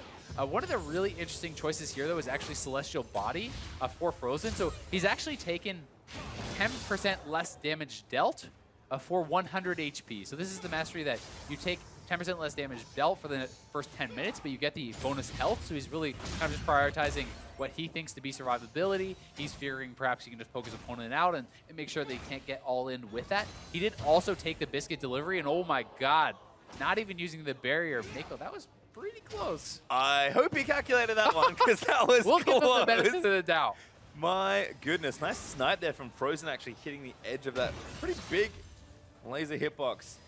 The secondaries are really where the kind of differentiation here is, though. It's Celestial Body and Biscuit Delivery for Frozen versus Taste of Blood and Ravenous Hunter for Mako. So he is trying to look for the kind of healing from abilities, but I do think Frozen is kind of outthought him a little bit with the biscuits. I think you're going to get more health back than you can actually get in a short game from Taste of Blood. Oh, For the all-in. coming in, has the ultimate, shuffles perfectly onto Frozen. Needs one more. The minions are on him. Yeah, Mako now actually just has to deal with the minions. Frozen gets a bit of a shield. The health bars are so low. Oh, the minions are on Frozen. They're chasing him in. He's just going to die to those ranged minions. Mako waiting He doesn't again. have to do anything. Just, yep, chilling Just stand out. back. Let the soldiers do it. As these new minions get the kill. Oh my god. What a tilter for Frozen. The melee minion goes off on a rogue mission there, walks into the bush, and that's all it took. It gives the ranged minions the vision into the bush. Mako very intelligently backing off and pulls off a nice all-in. Sets up the minion kill there. He is going to move on. Support players looking pretty good. I mean, a funny situation at the end there, certainly, but Mako with a smooth Azir combo. It was slick. To almost finish off that game. That is some very interesting situational awareness that doesn't come up very often for Mickey to just be like, oh, you know, I just have to wait. Like, he's dead. Yeah, I mean, it was really smart. He sees the opportunity here, very low on health, but he gets the E shield, has his barrier. Exhaust really not being effective there for Frozen because most of the damage had already come out. And then it's this melee minion wins the game for Mako, walks into the bush. Frozen cannot get out of there. How do you walk through that soldier? You cannot. The ranged minions finish him off. Pretty funny situation, and Mako knows what's about to happen there, and he is loving it. Yep, smart stuff at the end there for Mako, but he certainly is a player that takes a lot of pride and joy, especially when he plays League. A little bit unlucky for Frozen now, Yeah. losing to Wolf, losing to Mako. The supports seem to have his number. Keeps hitting the support killers in 1v1 tournaments. That is unfortunate. Well, looking towards the next 1v1, we've got Levi from the GPL facing off against the reigning champion from Barcelona last year, Uzi. It's pretty hype. I mean, Levi, very exciting player. He is the only jungler in the whole tournament for the 1v1. So he is going to be looking to try to pull something off. He's known for aggressive champions. He's known for being super exciting. Junglers traditionally have done very poorly in the 1v1s at All-Stars though, and Uzi is the reigning champion. He was smashing people last year. He was willing to give whatever mirror matchups he wanted to the mid laners. He was mirroring people in mid lane matchups. He was mirroring them in the AD carry matchups. He was beating them at both. And he was definitely on a tear. He's looking to try to repeat this year, which no one has done before. Absolutely is. And earlier, Uzi did share with us what keeping the 1v1 crown would mean to him. 如果我能拿到连续第一名呢，我肯定是会非常开心的，因为这个也是大家都没有做到了。如果能第一个做到，肯定是非常自豪的。然后就是能在世界上拿到第一名，就代表是个冠军嘛，就是也会觉得自己就拿到了冠军，这样子也是很开心。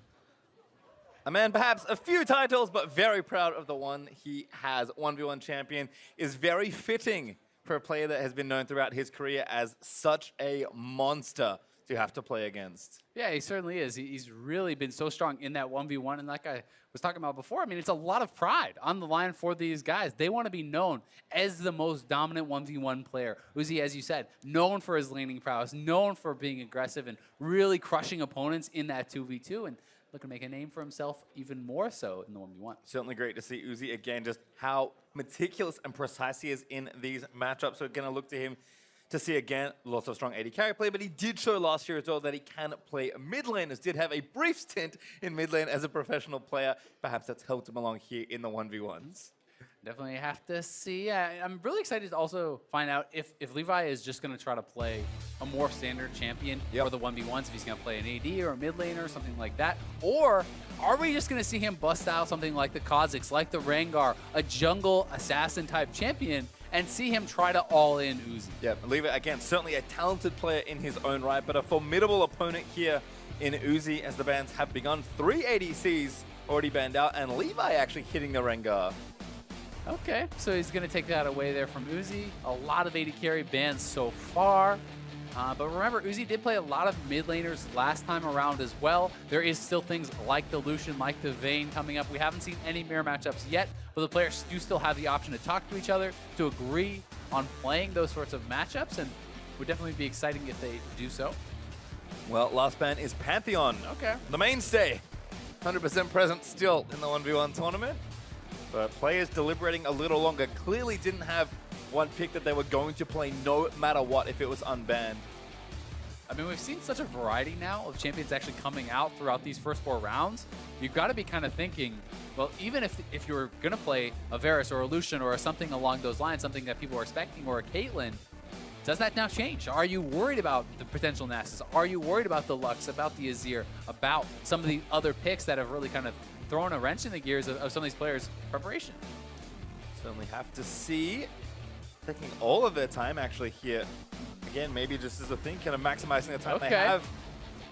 There's a Lucian, I believe, for Uzi, and I'm pretty sure that's Levi's Victor. I know it looks wonky currently, but according to the names, yeah, I would trust the names on the champions. So I do believe it is a Lucian for Uzi and Levi playing that Victor, that is what I'm going to go with until I'm proven otherwise. Yep. But thankfully, we don't have to wait very long to see what the champions are because we get in the game very quickly. Can see, though, Project Lucian there selected for Uzi, so he will be on a trademark pick both in 2v2 and 1v1. We're also going to get one of two things, an AD carry winning a 1v1 or our defending champion being unthroned. So either one should be pretty exciting. And I do think that Victor can be pretty powerful in the 1v1s as far as the actual trading back and forth. Yes, you do not have lifesteal and these sorts of things to kind of sustain back up, but your Q especially is a very powerful trading ability because it's giving you the shield in addition to the actual bonus damage. Your E as well, very, very powerful, but we're going to have to see Uzi looking to kind of outplay some of these abilities, look to dodge out on the lasers, try to avoid these things, and it'll be interesting to see how aggressive he wants to play it. Certainly, Victor players around the world, myself included, lamented the loss of DFT. It was a great, rest in peace, great keystone to take there for Victor. Not option there, but instead with a Airy and Uzi. Is that what I think it is? That is Kleptomancy. That is press the attack, I'm bad at reading so keystones. I think it is going to be, just press the attack. Okay. So that is the Standard 3-hit carries. passive. Yeah. But it's not what I would have necessarily expected for the 1v1. I was personally expecting things to be more defensive, as we had seen even Grasp on 80 carries in the past. Things like fleet-footed is the kind of more defensive route. This is going to be very powerful, but you have to commit to the 3 hits to actually get it off, which is not necessarily that hard for Lucian because you're passive. You have the double tap, that's 2 of the 3 hits. If you can get those trades in, Q, auto, E, auto, etc., these sorts of things, it can put out a tremendous amount of damage very, very quickly. Yep, for Levi on his side, kind of expected stuff here. Airy mana flow burn, absolute focus. Scorch on the sorcery side, then Iron Skin and Second Wind. Yeah. Kind of that defensive secondary tree. The second win, very, very powerful. I do think in these sorts of matchups, especially for those AP casters who do not really have too much access to HP regen, they're not going to be building for the lifesteal and things like this. It's definitely interesting to see some of the choices, though, coming out of Uzi, actually going over heal, which is pretty interesting. Not a mastery. I see a rune rather taken hardly at all. He's also going for the attack speed, Legend Alacrity. He is going Mana Flow Blend and Scorch as his secondary tree in sorcery. So definitely a very aggressive setup. There's no sort of really like magic resist type talents. There's no regen type talents, really. He is certainly set up to look for a kill, right? This is not really a kind of grind them out sustain them type of build. Certainly not yet, but a lot of flexibility here for Lucian. Doesn't dodge that laser though. Uzi taking a little bit of damage actually early on for the harass, but Levi looks out of mana. Yeah, he does look out of mana, but it's 2 potions down already for Uzi, and Levi, he does still have the mana flow ban, so he's going to be able to recoup a lot of this, and I'd say the early stage is going very well for him. Certainly having the push, getting access to that health crystal for Uzi makes a really, really big difference, because already being down a couple of potions without something like a Doran's Blade, without any sort of innate sustain is going to kind of hurt you. Gonna take this relic here, bit of extra health. Might even run it all the way back actually to the base. See if he completes his recall. Levi gonna be able to play up. And the pros have been struggling to actually CS under the turret because of the differences between SR and this map. It deals more damage. It's not necessarily the easy setup of 1 hit on the range minion plus an auto, 2 hits plus a melee. That sort of thing is kind of mixed up. And you can see Levi missed quite a few more of the minions, and Uzi's able to go back. He gets a Vamp Scepter. He's already in lane before the turret is actually attacked, before it is reached by Levi, so he's going to be able to continue to CS. And it puts Levi in a bit of an awkward spot. Like, he can either choose to go back when Uzi can perhaps push it in and deny some of the minions, or he has to kind of just stick around. And this is certainly one of the kind of weakest spots for Victor in general. He is a champion that on the Rift is known for having to make a pretty significant early investment to upgrade that Hex Core. That'll take even longer and be less relevant for longer, given that the game is much shorter. Yeah, and I'm really not expecting him to go that route because it is much more of a short game, because that takes a lot of gold, and also, honestly, just because Lucian can kind of dodge out of the second half of the E very easily. So I'm really looking to see something that's more kind of power early on, things like the Seekers, things like multiple Doran's Rings, and these sorts of options, but could very easily be getting stopped here by Uzi. That does allow him to go back, but is going to try to push in, and we'll see that first buy a couple Dorans and an Amp Tome. So going pretty aggressive here. again, if Uzi is not in Victor's face, when something like the ultimate comes out, we've actually seen exhaust be, for the most part, relatively ineffective because the players are actually not in range oftentimes to really get them off and have it be super effective. Yeah, kind of feels like business as usual though for Uzi. That vamp step to really just move things along. He's already 10 CS ahead and counting, as Levi is really struggling under the turret here. Yeah, he is only 9 down now, but already when you're that far behind and you're missing a lot of them that are being pushed in, you're consistently being pushed in, you're already starting to think about, all right, I've got to kill him. Like, how do I do this? And that's what's going to be going through the mind of your opponent as well, right? Uzi goes back, he picks up 3 potions, the Doran's Blade, going to give him some more HP and even more of that lifesteal. So although he is kind of in his rune setup, very, very aggressive, he is getting a lot of lifesteal from the actual item purchases and going to be able to try to look for these triads, try to heal back up, and continually try to press any advantages. Who just uses the culling there, going to get a bit of harassment and good chunk of the wave down again, shoving Levi back under that turret. I mean, when he's pushing mid, he keeps getting the health relics, and Levi's already out of potions once again. Yes, he still does have his heal, but he's down below half HP. Uzi definitely looking very good so far in the 1v1.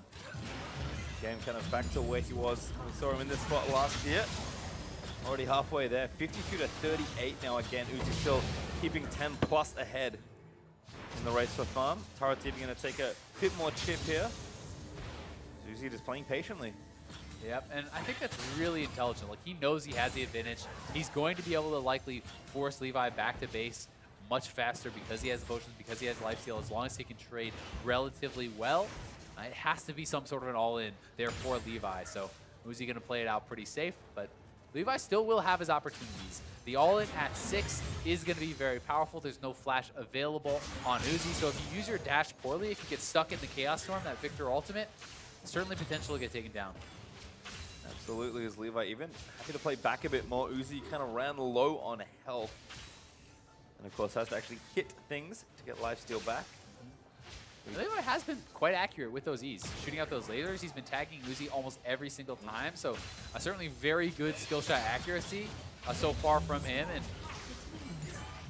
has to dash out. But like, those are the opportunities where if you use your dash defensively like that before the abilities come out and you do not back off as Uzi is doing, Levi can look for an all-in, but Uzi is playing it very intelligently. Ooh, actually trying to go in for something. Perhaps ulti down from Levi. Uzi going to walk out of that one. I don't even know if he hit the first tick.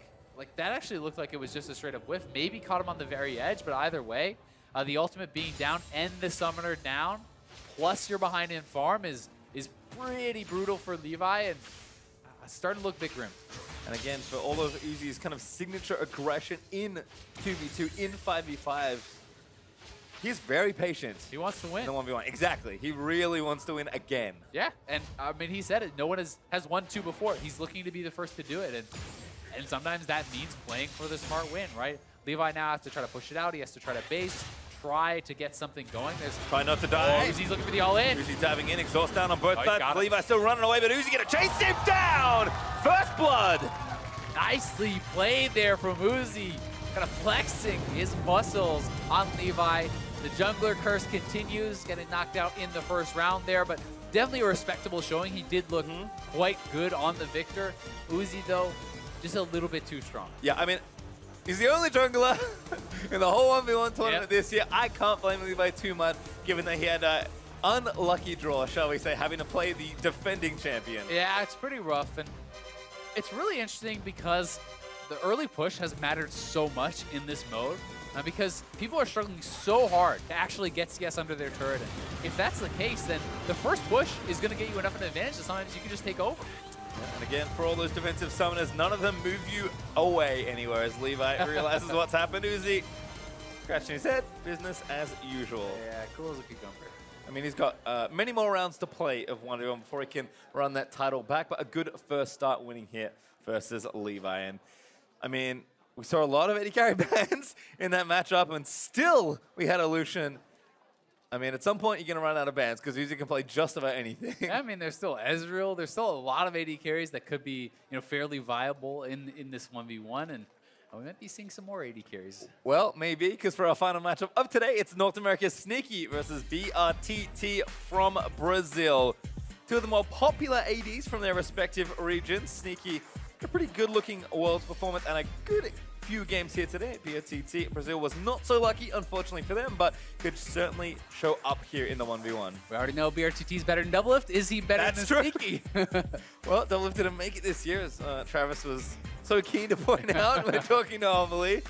But we'll see what happens here. Again, coaches did select these players. Actually loved that not all of the players got to play. That was, the coaches had a role in selecting their players. I think for North America, Bjergsen is the obvious first choice for 1v1. But it is curious to me that the next player they do want to send is Sneaky, not a player you would kind of think instantly, oh, this guy's great in a 1v1.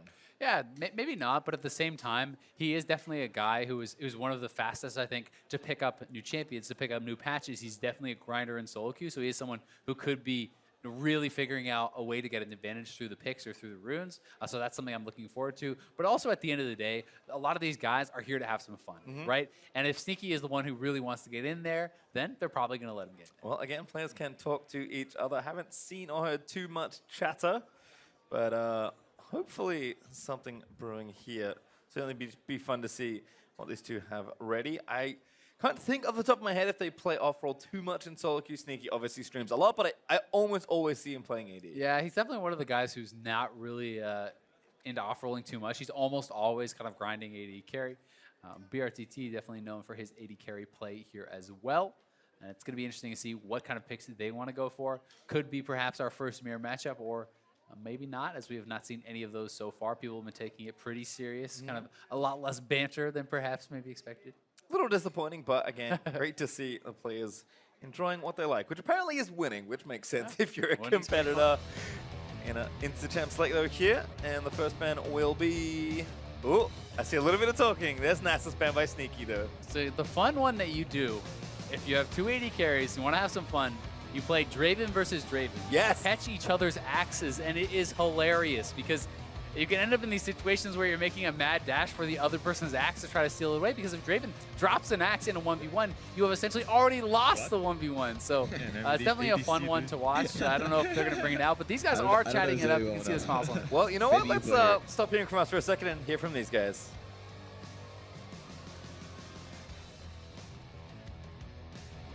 Not to hear. Oh.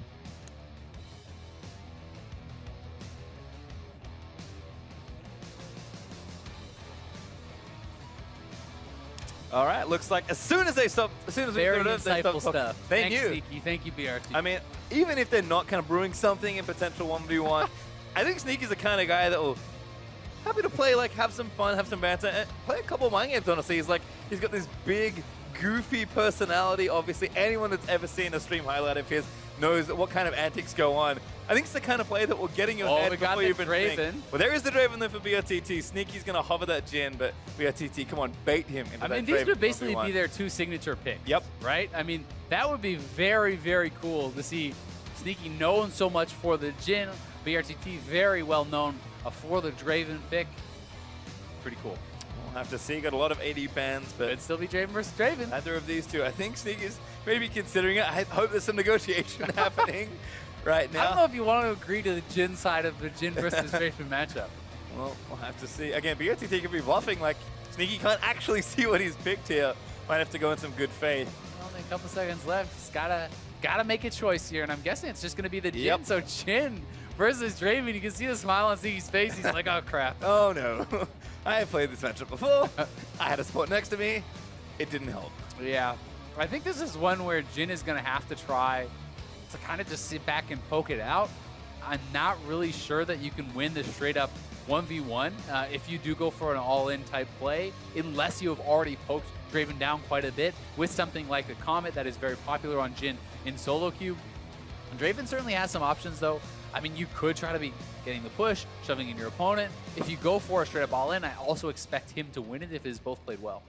Certainly do, as we'll have a look exactly what these players' choices were as we move into our final 1v1 game of today. Still plenty more as the rest of the 3 upcoming days do move on. But I like this. You know, if it wasn't going to be something kind of fun, at least give us, you know, something like this. Bit of fan service here, some signature picks. Jhin versus Draven. No Twitch for BRTT, which would have been maybe the ultimate signature pick, but I don't think that one's very good in 1v1, and he still wants to win. Not sure that Jhin is that good either.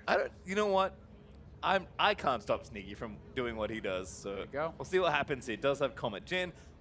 Doesn't have flash, so didn't completely run back the Summoner's Rift rune page and Summoner spells. BRTT with a heal and both with barrier, so some minor differences there. Yeah, and playing Airy as well for BRTT is definitely a popular mastery there on the Draven. And interested to see how he wants to actually play this. No, this is not the way. BRTT. Run for the hills. Yep. Cannot win auto attack trades versus Draven at level 1 unless they hold S. Also not at level 2 or level 3 or level 4 and keep on counting. You're not going to win those auto attack trades, but you do have the spells, you do have the poke. If you can set something up, if you can poke him down before you go in, then obviously you do have the ability. Your short trades can also be very powerful with the 4th shot. If you can hit things like 4-shot Q combos, that can be a way to win. I do think that Sneaky's going to have to kind of play it somewhat intelligently. BRTT certainly can look to get aggressive and just try to smash Sneaky in a straight-up fight, whereas I think Sneaky needs to kind of try to avoid his opponent, look for short trades, try to be clever about it. Yep, see BRTT already spinning those axes though. Sneaky though, meeting the wave pretty early and trying to keep his distance here. Does not want to get in auto range of the Draven if he can help it, but a little bit of bouncing grenades. Actually gets the first wave down early. And Sneaky is up 1 CS there after the first wave, but looking for the 4th trade, but he has to be careful. So he gets the move speed with that 4th auto and then really needs to kind of back up because the continued extended trades are always going to go to BRTT as long as he has an axe, as long as he is continuing that. One thing, though, going for Sneaky is in the short term, the Longsword 3-pot start is going to be much more effective because it takes so long for Doran's Blade to actually be able to heal you up. With that lifesteal, you know, it's kind of a longer term thing, but he has 4 shot. Really nice route actually from Sneaky. Gets the Summoner as well there. You know, BRTT getting pretty scared because, see, he did hit the full spell combo, the Q bounce, the W root, and he has 4th shot, so he can really threaten to finish him off there. Getting a big Summoner advantage like that early on, already things looking pretty good for Sneaky. Ooh, steal the relic, no, the other side. BRTT getting some damage back as well. Sneaky will be able to retreat to his own health relic, but perhaps wants to maintain the farm advantage, wants to push this in. And because the wave is so heavily in Sneaky's favor right now, BRTT kind of has to back up. He cannot posture aggressively because that wave is enormous, and you really cannot afford to try to trade into it. No, must respect means we've seen that be very relevant today already in the 1v1 tournament. Sneaky again, just kind of holding out. Can kind of go back to the relic almost any time you have to think. So he's going to get some harass back down. Nice comet there. Root doesn't connect, but the damage is there, which is still relevant. Yeah, it doesn't get the auto, so can't actually trigger the root, but he hit his Q, he hits the comet, he hits his W. That's the way he's going to need to play it. It has to be more about the poke, about the abilities, not the straight-up auto trades, short trades, trades from distance. He is out of the 3 pots now, though. You know, maybe could have actually saved a potion and gone back and grabbed that relic earlier because it looked like he pretty much just got mana from that, but still does have the Summoner advantage. And you hit another comet or two, BRTT's going to have to go back to base. There's that comet Sneaky looking for it, but doesn't quite get there. Looks like he'll recall back to bases. We'll have a reset here. We can check in with the runes, though. Have a fun fact for everyone. They are almost exactly the same. Manifold Band, Celerity, Scorch, Iron Skin, and Second Wind, with the Keystone being the only difference, which you can see on your screen. So I think if we're talking about 80 carries in 1v1 in this tournament, these are masteries I'm expecting to see a lot. Yeah, I mean, I think this would be the standard Manifold Band, allowing you to get more poke out, Celerity for the move speed, Scorch is good in those short trades, and you know, Comet versus Area is just more of a champion-based thing. Iron Skin and Second Wind going to be very, very effective in those 1v1s. The flat armor as well as the HP regen there, always going to be good. And grabbing a cloth armor actually there for Sneaky, so perhaps, you know, just kind of valuing that armor. Maybe we have seen some players rushing lethality in a couple of these games, so maybe try to preempt a little bit of that. But either way, it's going to be an effective buy, and does have a Doran's Blade to his name here also. Yep, a bit more defensive though for Sneaky, but TT also filled up those Doran's and consumables, so should be okay. Level 6 for Draven, probably not too relevant apart from the stats. Yeah, definitely a better buy though for Sneaky. Yep. And I mean, the level 6-4 Draven can be very powerful in an all-in, right? If you actually hit both parts of your ultimate, if you can get the pass-through and pull it back, like that is a massive amount of damage. And likewise, for Jhin, if you can poke someone out, you can threaten the kill simply with your ultimate, or alternatively, try to use it to poke out your opponent to try to get potions. Which could be a little bit tough when you have 4 and 5 respectively, but still, options on the table. Curious to see if maybe if Sneaky can get the push, if he just kind of moves back, uses the ultimate as harasses BRTT while he's trying to hit Couple minions, though, damage here as well from the Draven. Sneaky trying to trade back, but as expected, Draven winning those trades. Good route, though. Here's the ultimate. Runs back out of the cone. Sneaky gonna need to stop firing away. Actually, base takes one extra shot. That's not gonna be it as Sneaky gets awfully low. Oh, Sneaky needed to cancel that ult. BRTT was out of there, and he kept on shooting. Not the best angle chosen. Barrier still available. That's both summoners down for BRTT, but Sneaky has to go back to base here.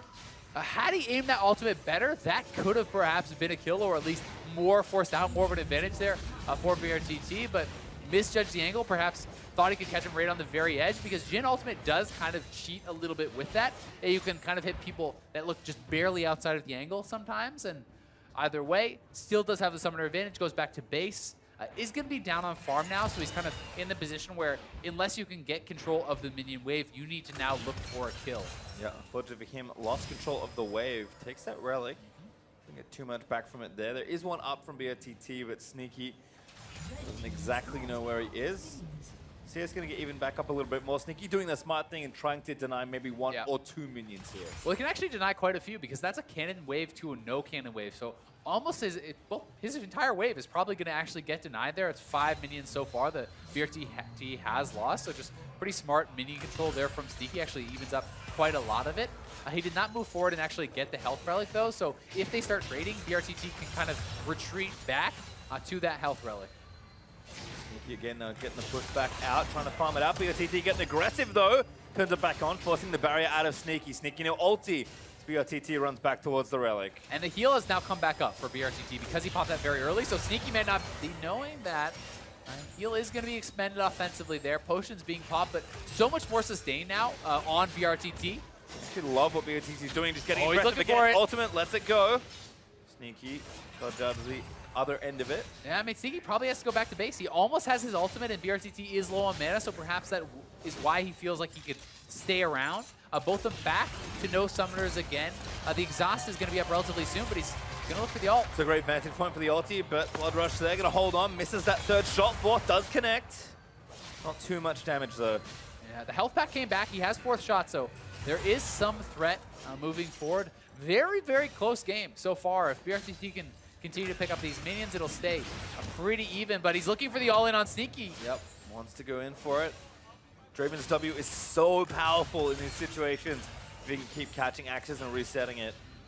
Sneaky knows he just has to play so safe here. Yeah, I mean, BRTT has 3 Oh, potions. what a block! He has Vamp, he has double Thorin, so there's so much more lifesteal. Sneaky has to leave. Like, you cannot actually maintain control from this point.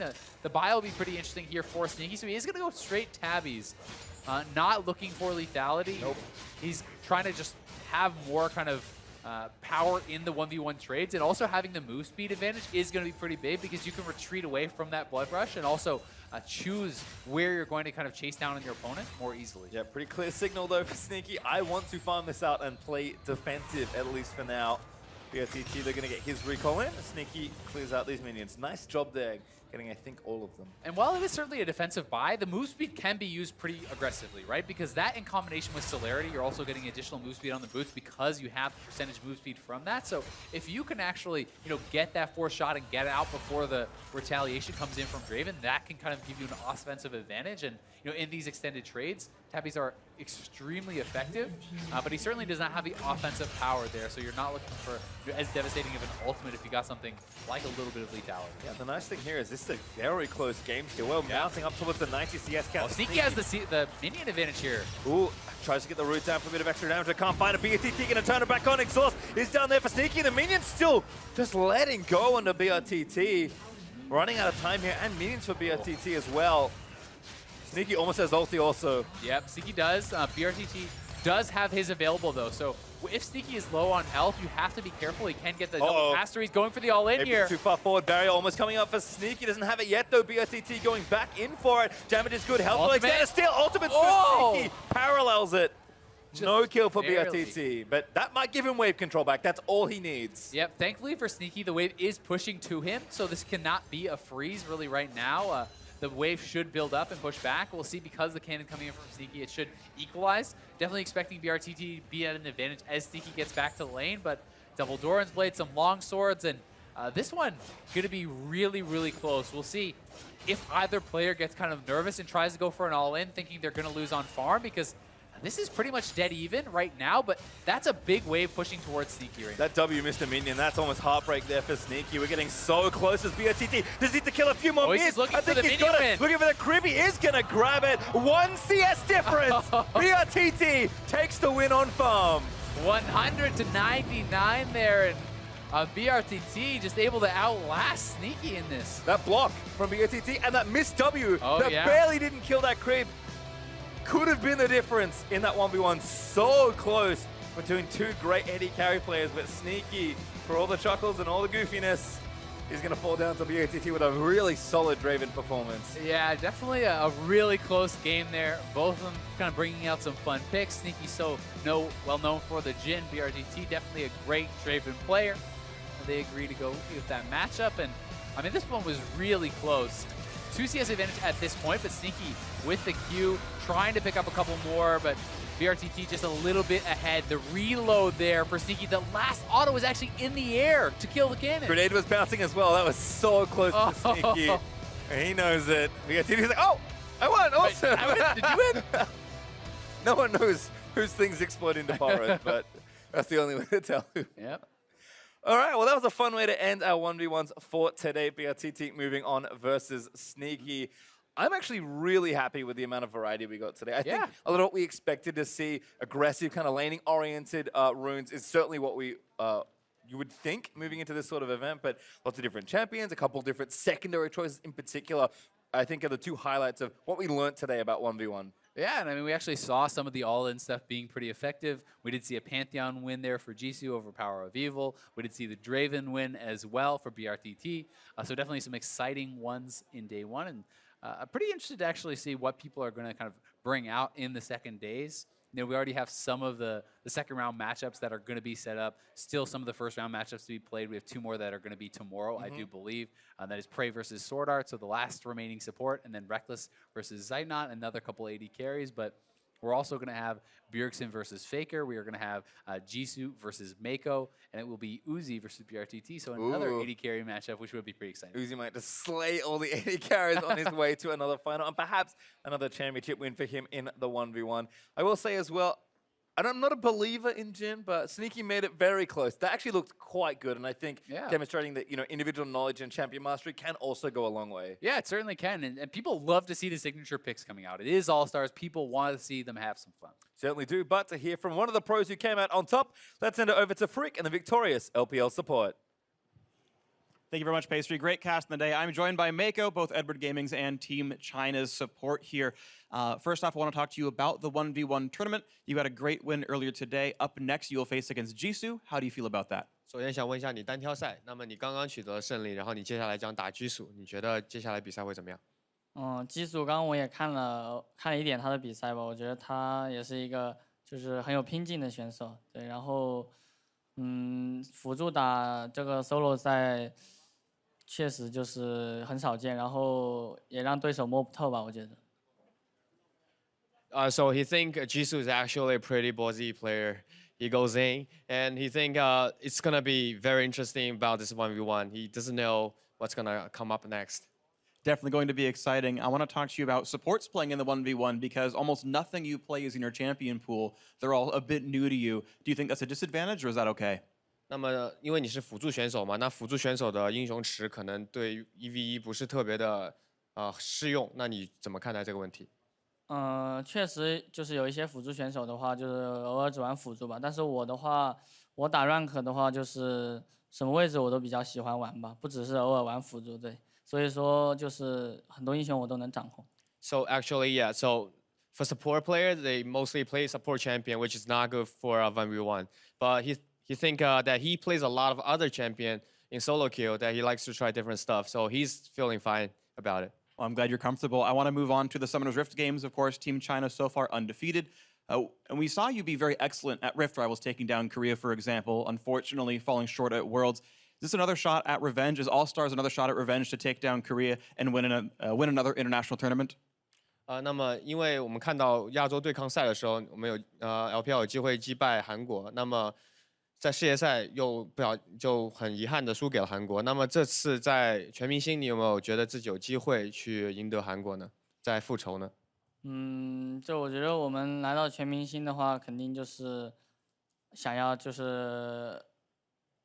不像之前世界赛一样吧，对，就是还是要战胜韩国队是最好的。So they're pretty determined to come here and to win this entire tournament. They will try their best to beat over LCK. Thank you very much. Congratulations on your wins so far. Good luck tomorrow. And to break down the day, let's send it over to the analyst desk. Thank you very much, Freak. Mako, just one of the 6 members here who succeeded and became victorious today in the 1v1 tournament.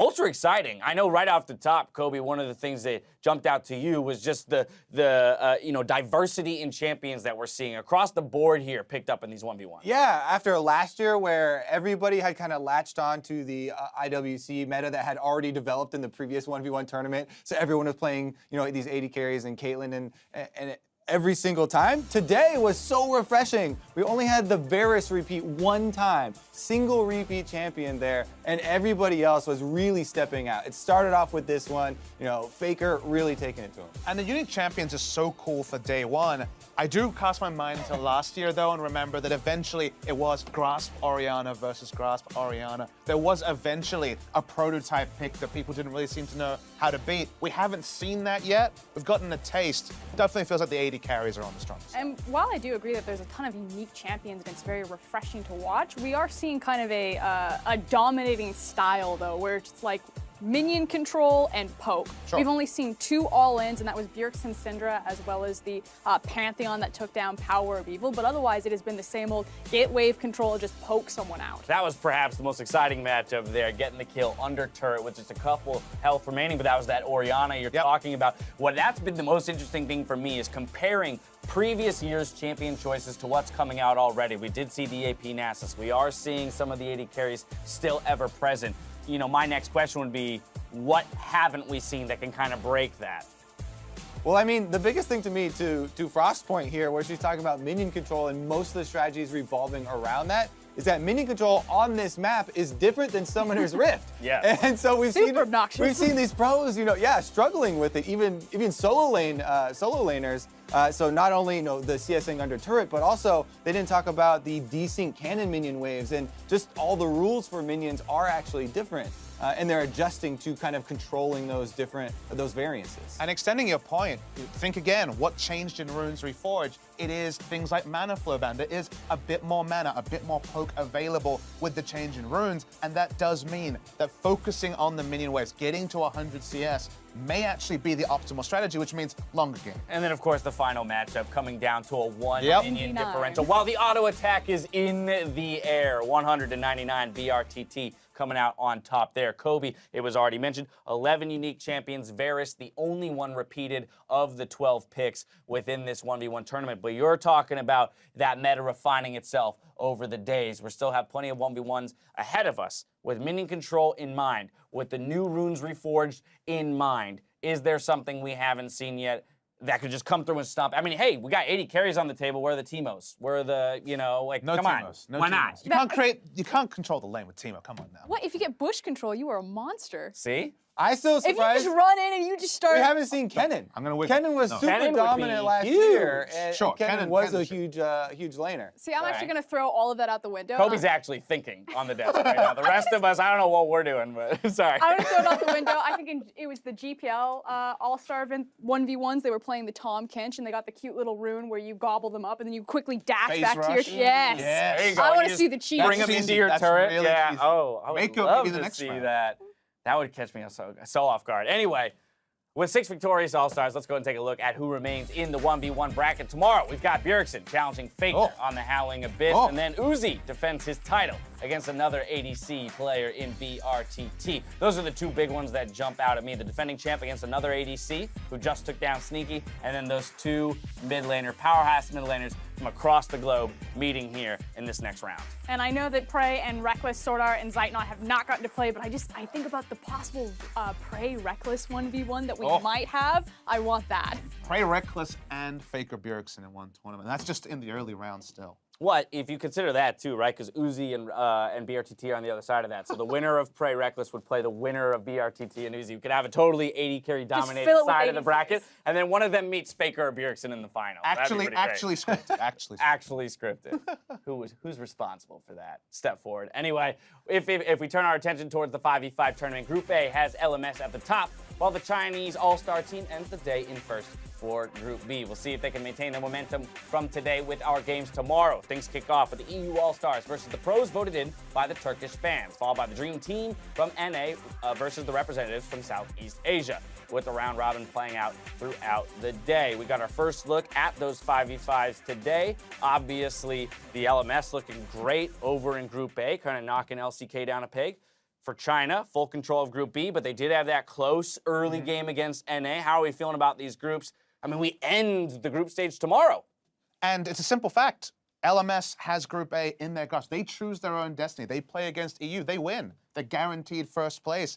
And a potential mouth-watering best-of-3 between China versus Korea. It won't be the best-of-5 final like a lot of people thought. It could actually be a semifinal. And there's also the revenge of China versus Brazil. It wasn't so long ago that Brazil came in and knocked EEG off their big peg. And yes, you look at the GPL, it's not the GPL lineup that we expected. So maybe that roster comes in as the weakest in the group. So you can never discount Brazil, especially after the little voice in Mako's head, like, it can happen again. Kobe, it's like a weirdly unforgiving environment here at All-Stars, right? You know, it is a lighthearted and fun celebratory event. But it's single round robin, and then boom, you're out if you're not at the top 2 of the group. And so there's actually a whole lot riding on this group stage as compared to some other international group stages that we get to watch. I love that because one of the biggest things we always ask of stars is the clutch factor. Right. You need to perform under pressure. So here you go, 2 days. There you go. That's all you get. 3 games, either show up or go home. There it is. For myself, the cast, of the entire live broadcast crew, thank you for watching. We'll see you tomorrow for more All-Star action. Good night.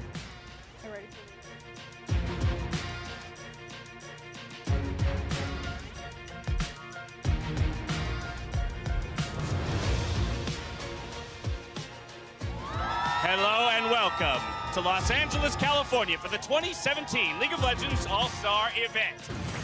Oh, nice. Shit. The Korean team's looking for blood on this one. Ambition goes through. That's not a dog champ, baby. First blood over to EU. EU wanting to chase this one down. Soaz looking to jump right back in yet again. It's Jankos who's going to be falling first. Soaz second. A double kill for Faker. Thing though. Oh, he's able to find the damage. Almost Uzi goes down. For 2. The Comet strikes him. Does Jansen fire off the bullet time? Does he get a big play? There you go. Oh, it's a big one. Damage onto the Chinese squad, but I don't think it's going to be enough. The bullet curve! It's a quadra kill for BB. Frozen's able to escape with 14. They want the penta. They're looking for it. Penta kill for BB at All-Star 2017. Damn, Sneaky, you look sexy up there. Where? Ooh, my lord. Jesus. Nice. I'm coming. Watch this matter. Watch this matter. Just go. Nice. Nice. My fucking boy, dude. Let's get it. Yeah.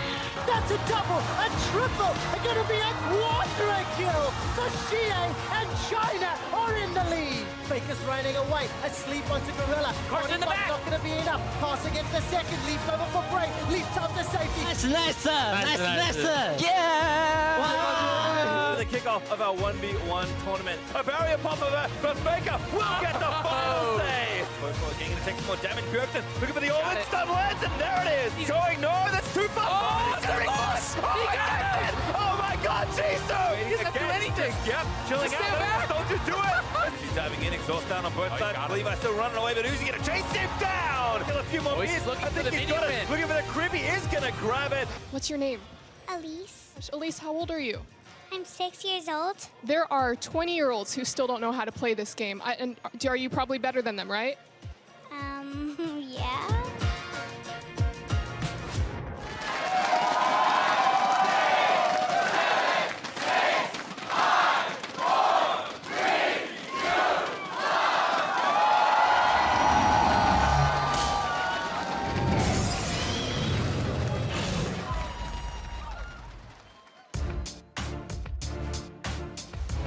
Ambition going into the back line, able to find the damage on to Reckless. Meanwhile, mid lane, it's Mike Young grabbing the dunk on to Comet. enemy. Here comes MLXG from China, get their second kill. 这4局以上的选手也都是每个队的基本上都是核心选手嘛，然后跟他们交手的话，肯定还是能学习到很多东西的。Carson Faker. Oh! I'm looking forward to play against Levi. Levi is like a legend already because every single time you see that guy playing on stage, you feel that's just amazing, right? Now he's applying the damage, and Levi turns it around. Being able to play against him, I can see what he does and why he's so good at everything. Em muốn đối đầu với người rừng của đội bóng Mỹ là bởi vì gần đây thì anh ấy khá là nổi tiếng và anh ấy cũng sở hữu một cái lối chơi khá hổ báo và vì thế em muốn đối đầu với anh. Look at that, the flash! Oh, nicely done, Mike Young! The good side of being an all-star is that it's going to help me going forward into my next season.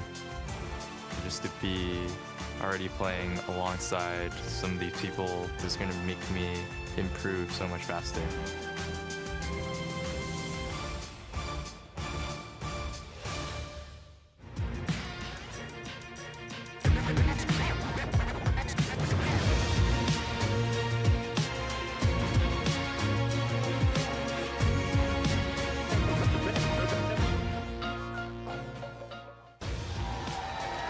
Hello and welcome back to the 2017 All-Star event where fans return to cheer for their favorite teams.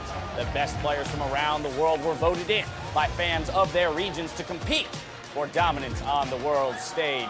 Of course, we've already one day down, 3 to go. Here you see Fofo and the rest of the LMS All-Stars. Prey here getting ready in his ready room. The EU All-Stars as well. Power of Evil, smile on his face. And then, of course, we have the Turkish All-Stars as they get ready to take the stage. Hello, everyone. I'm James Dash Patterson, joined by analysts who earned their spot after a 1v1 all-Nasus free-for-all. Aiden Zyrene Moon, Chris Papa Smithy Smith, and Isaac Azale Cummings Bentley. Glad to be here. Glad to be here. A bunch of dirty Nasus pickers, all 3 of you. We had a lot of fun yesterday. I'm gonna challenge you guys to have more fun today than we had yesterday on the analyst test. Let's see if we can do it before we get to the pros prepping on stage. Let's go ahead and take a look at the standings. Group A has LMS at the top with LCK trailing behind at 1-1. Over in Group B, the LPL All-Stars reign supreme at 2-0 with North America in second in front of Brazil and Southeast Asia. And for that LPL squad at the top, it looks like their boot camp is paying off dividends. Yeah, it really does. I mean, this is one of the teams that actually talked about all the work they were putting in pre-event. They had a boot camp. They all came together, practiced a lot of games, and they have been taking these perhaps less serious events very seriously. They crushed it at Rift Rivals and are looking to do the same here. Yeah, and their early game hasn't been that great, but those team fights, the LPL China team fights, reign true. That late game, I love seeing it here at All-Stars because they just pop off eventually. I mean, that game alone there, right? NA versus China, quadra kill for Sneaky. That's the return quadra kill for CA in order to get the win. So a close game ultimately falling in favor of the Chinese All-Stars. Over in Group A, we've got the All-Star team from the LMS who took a major victory over Korea on the back of Carson's play. Yeah, really impressive performance from Carson, but also the LMS All-Stars. This game was in their grasp the entire time. The Korea match, they looked great against Turkey as well. The pentakill for BB in his retirement tournament. This has been a really big day for the LMS yesterday. They're looking to follow it up. They have their future in their own hands. If they win their first assignment today, they're 3-0. They top their group. I mean, such a short group stage. We'll see who can make a last-minute push through the groups with our battles today. First up, we have the team sent by the European fans who are going to face off against the TCL All-Stars. Then the team from NA matches up versus the squad from Southeast Asia, with a round robin for both groups completing before we jump into the 1v1 tournament. Now, in the event of a tie in either group, game records will be broken by coaches selecting a player to face off in a 1v1, with 3-way ties being seeded into a 1v1 bracket based on win times, as you see here. There's lots of information to absorb after just one day of games and everything that I just threw at you. So across 2 groups, the Runes Reforged, what stands out to you guys so far on this preseason patch? We've been having aggressive junglers, thankfully. Yep. I mean, it's so exciting to see these guys popping off on Kazakhs, and I'm looking forward to seeing perhaps some Rengar, some Xin Zhao. The Jarvans are back. You know, looking at Worlds, it was all about tanks, it's all about warding, and we've been even seeing challenging Smite, people going super aggressive. And the thing about that is usually you need the tracker's knife in competitive play. You need to put down the vision. The rune I'm looking at that's really been pivotal, especially yesterday, was the zombie ward. The fact that when you pick up the kill, the fact that when you put down the vision, clear it, you're getting extra vision on the map. it can actually set up scenarios where you think back to that LCK loss, which felt like the traditional game where they were playing the macro well, that eventually they'd be able to get back into it. The fact that the vision never dropped off, that Carson on the top side was getting down vision through zombie wards, plus the vision on the bot side was working, there was more vision on the map, things were safer, they closed out the game. Yeah, and for me, there's just more damage in the game overall. We're coming out of an Ardent Sensor team fight, tanky meta at Worlds, and now we're in one where everybody's playing these long-range poke champions because the way you increase your survivability is just stay as far away as possible from the damage so you can live, and that's what's really been standing out to me. I don't know if aggressive junglers will become a thing because it's so hard to play them. Like, people want engage, they want tanks to get in there on those poke guys. That's kind of my opinion on it. Right, but the current meta is very much the damage is coming. It's just about how long, how much of a buffer can you kind of create between yourself and that damage before you get popped. Exactly, and who's going to bring it too? Because I do think aggressive junglers can work in the right compositions. Pretty good engage is one-shotting the AD carry. Exactly. Oh, there you go. Yeah, the Kha'Zix just pops up right on you from invisibility. It's good. I love it. All right, but we'll see what else the Dream Teams managed to break out on Summoner's Rift. But we can't forget later in the day, the 1v1 tournament continues. Faker versus Bjergsen being one of the big matchups we have today. Yeah, I love this matchup because it's Bjergsen, who's the 2015 All-Star 1v1 champion, versus Faker, who, you know, he's the unkillable Demon King, but at the same time, he hasn't taken 1v1 seriously in the last 2 years. I mean, his two stars have been talked about in the same breath for a long time. They've been compared, they've been scrutinized. People have their different camps, their different groups of thought. So just seeing them 1v1 is a rare treat. And I'm honestly just looking forward to seeing if we're going to get some mirror matchups. That's what I always love about the 1v1s, when these two players are not afraid to back down. If we can get some Zeb versus Zed, some Zoe versus Zoe, I would be hyped. On the bottom half of the bracket here, of course, we have Uzi, the defending champion, against BRTT, who had that 1 CS differential win over Sneaky just yesterday. Of course, Prey, Sword Art, Reckless, and Zeitnot still waiting to play their first game. And Uzi vs BRTT is one I'm really focused on just because 280 carries, both of them maybe the most famous player ever from their regions. BRTT runs the Draven that's kind of a blocker pick to the 80 carries that Uzi likes to focus. Is there going to be a Draven ban? Will they leave it up and style on him? That's going to be fun to watch. And Azale, you mentioned we haven't had any mirror matchups yet, but we did have some highlights yesterday in the 1v1s. You know, the first one that comes to my mind, the Orianna versus Pantheon, the kill under turret with essentially like 3 health remaining on the Pantheon. Yeah, and I mean, the key thing here is the Pantheon passive. He gets the reset on it, able to actually block the turret shots and survive, and then Mako, in what is a blind pick, it felt like he got countered by this Lux. He's able to pull it off. Minions giving the final killing blow there. You gotta feel for it there, though, because you know, it's just like, that's the worst. The worst feeling is knowing there's nothing you can do in that situation except for accept your day. Yeah, he had already made the mistake. He went for a last hit, and then he went, oh shit, and started sweeping to make sure they didn't have vision of him, but the minions are already Minion too strong. Yeah, minions OP. All right, well, that's going to do it for us here at the Analyst Desk. Make sure to join in on the conversation by tweeting at LOL Esports and let us know what 1v1 matchup do you want to see and why. Make sure to use that hashtag AllStar2017, and we'll share some throughout the show. Time now to send it over to Freak and Kobe over in the Battle Arena to get us into Game 1. Thank you very much, Dash. Hello, everyone. My name is David Freak Shirley. Joining me on the council desk is my North American All-Star, Sam Kobe Hartman-Kensler. Thank you, Freak. I appreciate you. I appreciate you even more. We're introducing our two teams now who need to pick up a win if they want to make it out of groups. Up first, on the blue side, the European All-Stars with Soaz in the top lane, Yankos in the jungle, Power Revival in mid, Reckless in the bot lane alongside Ignar at support with Coach Youngbuck. And facing off against them on the red side will be the representatives from Turkey. Up top is Thaldrin, in the jungle, Stomage, in mid, Frozen, bottom, Zeitnot, and supporting Zergstein. Coach Pades will be on stage, of course, behind them, getting them ready for Champion Select. It's going to be a fun one. Now, I want to talk about these teams, of course, a little bit. Despite taking a loss from Korea in their first game, Europe did show some signs of early life in that game. Yeah, I mean, Korea is the, #1 basically coming into this tournament. So not too much hate given to the European squad for that loss. They've got a lot of room to make up there today, though. 2 games. Soaz, we saw him already displaying use of the spell book. Yeah. We were super excited. Is he going to take Ignite on Maokai early? Exhaust. No. Switch around the spells. Use it for the cooldown reduction on your summoner spells. Yeah. But Yankos also, he was talking about how snowbally the game was. So that was another aspect that we were kind of observing here. Sure.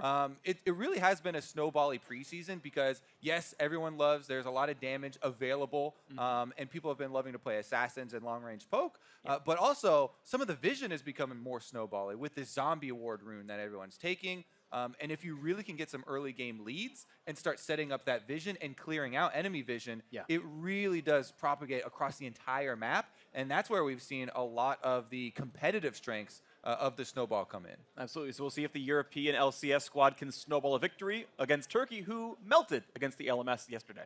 Yeah, we did have a couple of head scratchers in that game. Yeah. There was the Lulu pick, which we were pretty much in the camp of bottom lane support right now is so much about either lots of damage and poking, Zera support, and all these types of things, or super tanky, hard engaged Leonas and Alistars coming out. But you actually went with the Lulu, didn't really work out for them. Yeah. They also let through Zoe, so I think Champion Select might be one area that they're going to look to revamp here coming into day 2. Right. It's hard with preseason, you know, there's so many changes, Sure. and they had a different take. Yeah, they've all got different takes. So these are actually two teams that both played against Zoe, didn't pick it themselves yesterday. So we'll be interested to see what comes through on this one, as Power of Evil and Frozen may not have practiced the champion coming in, and we might see our second game where she goes unpicked entirely, as neither have shown the tendency yet, or, you know, someone practiced overnight and they're ready to go. That's the thing about Zoe, right? A lot of people have been complaining about it, but she does take quite a few games to actually get good on. And if these guys, you know, haven't had time to practice the champion, and you're not going to be, you know, landing any combos or being able to think about how the champion you works, flinched. then Unlucky. you'd rather ban her. Yeah, and sure. Keep her out of the game. Meanwhile, Oren, everyone knows, and is actually pretty bonkers. Ezreal got to get played once by Uzi. He won the game. Everyone's shocked by this one, but banned away by the Turkish All-Stars as well. So the question is, do they ban away Xerath? It's been one we've seen. Misfortune, actually already gone, sorry. No, Orianna, they're targeting PoE a little bit more with the bans there, but that does mean there's that Xerath right away first pick. Yeah, Xerath definitely highly prized. Power of Evil already played it once in mid. As we said, it can be support in this meta as well, but you know, with Turkey already showing the other side, as we mentioned, a lot of the hard engage, you know, has been used in that area. They might want to keep that one for Power of Evil in the mid lane. It definitely does have huge strengths when sieging, and really excels when there are a lot of low health champions on the board. And we're seeing the chance of engage coming through for Turkey. Of course, the natural counter to hard siege is try to find the hard engage themselves. They're waiting on the Leona, though, but Jhin, Jarvan both have ways of getting the team into the fight. The AD carry pool really has been another hot topic in the preseason, and coming here with the competitive guys all focusing on lethality, Comet. You know, it's the Varus, Jhin, Misfortune, and then Ezreal is in his own little corner over there with the Cleptomancy. But the other three are what you do expect to see. So I'd probably expect Europe to pick up a Varus before second round of bans come through. You know, Misfortune's already off the board. You don't really want to get locked out of those. It is possible still to use the AD carries we saw at Worlds, though. So if they get pushed into Tristana or something, you can go for kill lanes with Tristana, you know, try and combo there. It definitely is still a viable option. It's just what we would expect Turkey to ban out next round of bans would be the Varus, try and force them in that direction. And that might come through. Of course, Europe decided that it was more important to secure Tom Kent before anything else went away. You had seen the Leona hover before. Those hard engaged champions certainly threatening. So supporting the Xerath with a great disengaged tank. Chomp him up, walk him away, make sure he's safe. Yanko's also high price on Kha'Zix. Fun to see. I love the champion. We're going to see him run around on the prowl. I'm extremely excited because I've been spamming pretty much only Kha'Zix and Xin Zhao in the preseason when he's not banned. There are so many interesting little tricks that you can actually do with Kha'Zix right now that we'll have to wait to get into in the game, but it really does you know, help out your mid laner as well quite a bit. So we'll see if they can play around that Xerath. Here we go, though. Sivir ban instead of the Varus already. And I don't think Sivir actually gained much from the preseason changes. I felt like she doesn't have the best keystones really herself. Comet doesn't trigger off W. Airy, I'm pretty sure should, but that feels kind of weird. And you guys in Fevers, like, it's not like Mana Flow ban suddenly made you, you know, forget your mana concerns. So she's just not like a great user, one of the best runes in the game. But either way, interesting that they're getting rid of Reckless's more comfort picks, and we'll see what he actually goes for himself. No LeBlanc for the mid lane of Frozen. Of course, LeBlanc would certainly prey on Xerath pretty well, so looking at the counter picks that Europe expects out of Frozen. And I would like to touch on top lane as well, as that was the last pick here from Turkey, and Gnar has been so big. Top lane's really had a resurgence, kind of, when they have had some semi-carry top laners like this. Gnar can either take the Airy or the press the attack, and we've seen already in this tournament an early fed Gnar can just take over the entire game. So, and Thaldrun is the captain of this Turkish team, so he's going to be very happy to have that champion. And they actually, since they're focusing the AD carry bans here, no further top lane bans have come out, so as we'll have a pick of the litter here to try and counter. Absolutely the case, and it might be Maokai for himself. We've seen that one be a great matchup in an R before, especially with the gank assist. We actually saw the exact situation of a Kha'Zix ganking a Maokai at level 3, one-shotting a Gnar and starting the snowball. That was Karsa against Korea, so maybe the same thing going to happen here for Europe. Have to wait to see. Echo, of course, removed from Frozen, his most beloved champion. So he goes down to Malzahar here in the matchup. Certainly doesn't quite have the same... You have the flash ult to get the ganks off, but you're getting poked out of lane otherwise. You don't have a lot of reach, I feel like. And usually, I would just like the defensive ults, honestly, with Malzahar nowadays. If Kha'Zix jumps in, that is your primary target. If you can try and get him before he goes invisible, which, you know, that is up to the Kha'Zix to try and immediately R after getting in there, then it can really ruin his day. You are right, Tristana going to be the one to pick up here, and Tahm Kench certainly does have, at least in the laning phase, a chance to go aggressively. So you could have some pretty explosive all-ins in the bot lane. Waiting to see now the support for Turkey. I'm kind of excited that we are seeing these things, because theoretically I was like, okay, yeah, you can still use these Worlds AD carries, and Tristana is still good, right? But now we're actually going to see it in practice here with Red. Oh, Dog Champ!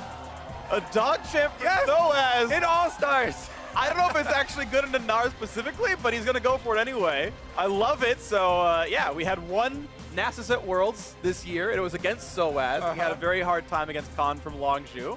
But now we've got, I believe that was the matchup, right? Yeah, we'll have to check on his rune page if he decides to go with the fastest Nasus. Yeah. Oh, yeah, that's right. Phase Rush, Mana Flow Band. Get the stacks forever. Probably going to be Soaz's very own special Dog Champ rune page. He's had it ready here. Well, we are on 723. Actually, Kleptomancy is one of the best keystones on Nasus because it, in this patch, gives 25 bonus range. So your Q autos actually reach a bit farther. That Trundle pick's going to be going support almost definitely. I'm pretty sure that Gnar is going top lane. And that means a pretty interesting duo because you have the pillar to kind of set up some of the Jhin snipes. And Trundle himself is pretty tanky, making it a bit hard for the European duo to get through that. We'll see how it goes. I really do kind of like it as well because in the bottom lane, it's not like you're gonna pick Leona or something, right? There's a Tahm Kench already, and it's difficult to even focus him down. So picking up that Trundle, they'll have the Shred for later for either the Tahm Kench or the Nasus, whichever one is in range. Sure. Pillar's even good at disengaging an Nasus in a fight as well. If he doesn't have the slow resist from Phase Rush, you can push him off your team. Definitely, zone control has been really big because as much as we like to talk up the individuals, team play has really shown through here so far. If just one play of a tournament already. It's been a big deal so far, even though it's only a sort of semi-serious event. It's been awesome for some of these players. I know, I think someone had said, oh yeah, my Miller hasn't even played any Zoe yet. Yanko said he never played against the champion yet at all. It's been banned every game he's played. So not everyone has all the practice, right? And either way, they're still, of course, representing their home region, representing their own pride, and hoping to pull up some wins for the squads. Europe and Turkey both 0-1 coming into the day, but certainly a chance for both these squads to make it back in. We'll see what can come through. We get ourselves into the very first game of the day. Day 2 of All-Stars 2017 begins now.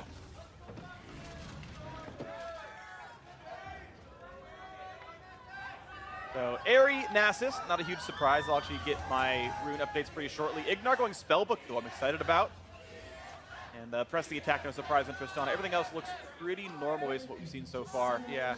It's funny that Spellbook as well on Malzahar is the normal. Is the norm, yeah. Because we've seen the laning, more laning-oriented teleport and stuff like that later. But a teleport on a Malzahar late game, you never really get much use out of it because it's not really a split pusher. He wants to team fight more, and then it does fall off. So it's kind of nice for the Malzahar to be able to transition into a super high mobility flash ghost combination. Yeah. Really does allow him to get off his ultimate on the primary target. Difficulty this time around, though, he's playing against the Tahm Kench. So he's definitely going to have to worry about where Ignar is and the denial of his very impactful ultimate. Absolutely. It's going to be a fun one here. I want to point out Reckless's secondary rune choices. His primaries are all very standard. Reckless went Domination secondary for the when you jump, you gain bonus lethality, which is a sudden impact, and also Eyeball Collection to get a bunch of bonus AD. So he's going for a pretty all-in heavy sort of rune page. Statistically in solo queue, sudden impact is actually not that great on Tristana because you don't rocket jump actually all that often. But he's going for all-ins, it's going to be on for him. Yeah, like we said, you can still go for those kills. Here we go with Ignar. Making his way into the jungle already. Gets a lick off of Zerk Sting, and he's going to have to return to lane. Soaz, unlucky. Down to 2/3 HP. Does have Iron Skin in second wind. He did go for the more sustained-based stuff based on the matchup, which makes total sense for him. But still not going to be easy to play Nasus and Gnar, I feel like. Yeah, and as we said before, Thaldrin here, captain, huge playmaker for Turkey. This is definitely a guy that should be talked up. And he got his hands on the Gnar. He's got a good early trade onto Soaz. And meanwhile, down bottom lane, Yep. Yeah, they're okay. He got the stun off. Of course, there's no chomp just yet until these 3 minions die right here. But once that happens, Zerg's got to give some more respect over to Ignar. can tell the type of game they're looking for, though. Meanwhile, Stomage has gone for buff to buff, so he still is level 2, but technically that's all Jarvan needs to be able to get off the combo, as well as electrocute, so... And the Hop's already gone behind him, so does not have a way out. Buys a little bit of time, but he's not going to burn much. Here comes the rest of the team, the flash to follow. Oh! First blood, yes, Jankos! The first blood king is here already. Looking for more to his crown. Add another notch to the belt, looking to knock down Stomage. Bit more damage coming through, 100 HP left on him. Out goes the Jarvan. Ah, Bug Champ saves Dog Champ. They've got the counter here. Jankos comes in. Not only that, but Jankos did the 3-camp blue side clear. So after the bad trade from Soaz, or even probably before it, they were already thinking around this, vulnerable Nasus here up on the top side. So really do like the choice here from Jankos to hang around. He's being very efficient, killing a camp while being in range for this counter game. If you watch the minimap, he takes the blast cone, jumps over, immediately gets in to flash on Thaldrin before he's able to generate enough for the transformation. He had one more, either auto attack or Q or something to get off before the Mega Gnar would have transformed. But Jankos is able to kill him off before that does come through, and they almost even took down Stonelaunch after. Yeah, and I really got to give props to Jankos. You saw him kite his Gromp up. This is before they ever saw Jarvan. He's cutting the Gromp up the top side towards the blast cone. He's waiting for the counter gank, thinking it's gonna come in. Exactly. That's why we talked about the forethought put into it and the planning here. Jungling is so much about that. And now after that gank, you have to think about how does the jungling actually affect the lane matchup? Because Nasus, this is going to be probably a couple extra points here from Soaz into the E. He does have Airy himself. You can clear the waves very easily with it, but you can also get good harassment down. And now that he has gotten some extra breathing room here and a little bit of extra time up on this Nasus, we'll see him scale a lot more comfortably into the late game. The case right now, Jankos going to take away some of this Gromp gold from his opponent. Was able to see, Stomage had 8 CS and the 2 buffs. He knew what camps were taken and runs away to take away the bottom jungle. Sweeps out. I don't know if he actually saw Zergsting, but certainly Kha'Zix is known, but jumps over the wall and stays safe for himself. So Jankos just fine and has a little bit of camps left in the bottom jungle to clear if he wants to. Level 4 to level 3, and Stomage actually going to go for round 2 towards the top side, but with Soaz under the turret, not an easy dive. But might just look to scout out the jungle. Yeah, there's not much he can do offensively, so it's much more of a getting control here for Thaldrin to allow this Gnar to continue to try and pressure. Mini form, very annoying for Soaz to deal with at the moment, but Soaz should be able to last hit there under the turret. As you said, getting a couple more points in the team now. Ooh, early smite! Jankos steals it away! An early smite from Stomage gives that one an option. Has the flag and drag out, but got nothing for the counter jungle. This is such a bad spot for Stomage. He is level 3, no mana. He'd be stunned. No flash. Good juke. Oh, if PoE had held onto that E a little bit longer and made him commit to going upwards, that might have been a kill for Jankos to chase through. But either way, Stomage just nothing much to farm, and he's down 2 levels. This brings up another really cool topic about the preseason, though. People were complaining so much about jungle catch-up experience that it was heavily nerfed. Now, not only is it less experience, but it's also only on the big monsters. So Stomage is level 3, and Jankos has already been counter jungling. Level 5 Kha'Zix plus vision in his jungle. It's absolutely insane how big this lead is. Thaldrin's Mega Gnar, he's gonna be able to stun Soaz, who kites it back. Now the damage outputs here, and PoE secures the kill for the top lane. Thank you very much. I did all the work. Thanks for the kill. Yeah, that feels good for Power of Evil. I guess Jankos was like, fine, whatever. I'm already pretty fed. I have a giant lead. And they're all gonna continue to pressure here, but this is a breath of fresh air for Stomage, because, as we said, he was completely counter jungle. There's vision all over, and now he gets to slide in. Yeah, it's bad for him. His top laner died, but he gets to soak up some lane minions, at least. Well, up to level 4, he's keeping up in this game. Just a very little bit here. Frozen kills a control ward. And he's got some CS, but peeking on a kill means PoE's doing better in this lane. Power of Evil's not only forced Stomage out of his own jungle once, but got that kill top lane, so looks pretty good for this Comet Xerath. Nice little pillar blocks off Reckless, but Rocket jumps away, down to 1/3 HP. really going to have to keep track now. What is Jankos going to be able to do with this lead? Because it is absolutely massive. Now that he is level 6 and he has been able to evolve the R, it opens up everywhere for gank opportunities. One of the little tricks that I've learned here in the preseason, walking through the brush, you can get almost all the way to the middle of mid lane, but if you just activate your R while you're still invisible, it extends the range and it extends the duration there, so you can gank anyone without them having any sort of vision on you and hold on to your leap until they react with some sort of flash or whatever their escape is. It really does make his level 6 ganks impactful, so he can now basically have his pick of any lane that he wants to go to. And we were talking about the bottom lane. They wanted to get into it. Reckless even took the sudden impact rune to try and have some all-ins on Tristana, so maybe he shows that area a little bit of love. Sure, might happen here for himself. Power of Evil does not have the kills yet, but he went for free boots. He'll get them a little bit. And that'll be fun for him. His runes, he's got the biscuits as well. Jankos still looking for something to do in this topside jungle. Zergsting, I believe might have seen him with that ward, but gonna come kite back around, puts the ward down for the blue buff. Now something in a 1v2. Chomps the blast cone, gets away, but now the blue buff gonna be attacked by Jankos. And the ward sees where Jarvan is coming from. So it's a bit of a race against how soon this guy can join. And open up for Zeet now, wants to get his team back in. That's blue buff reset. Wow!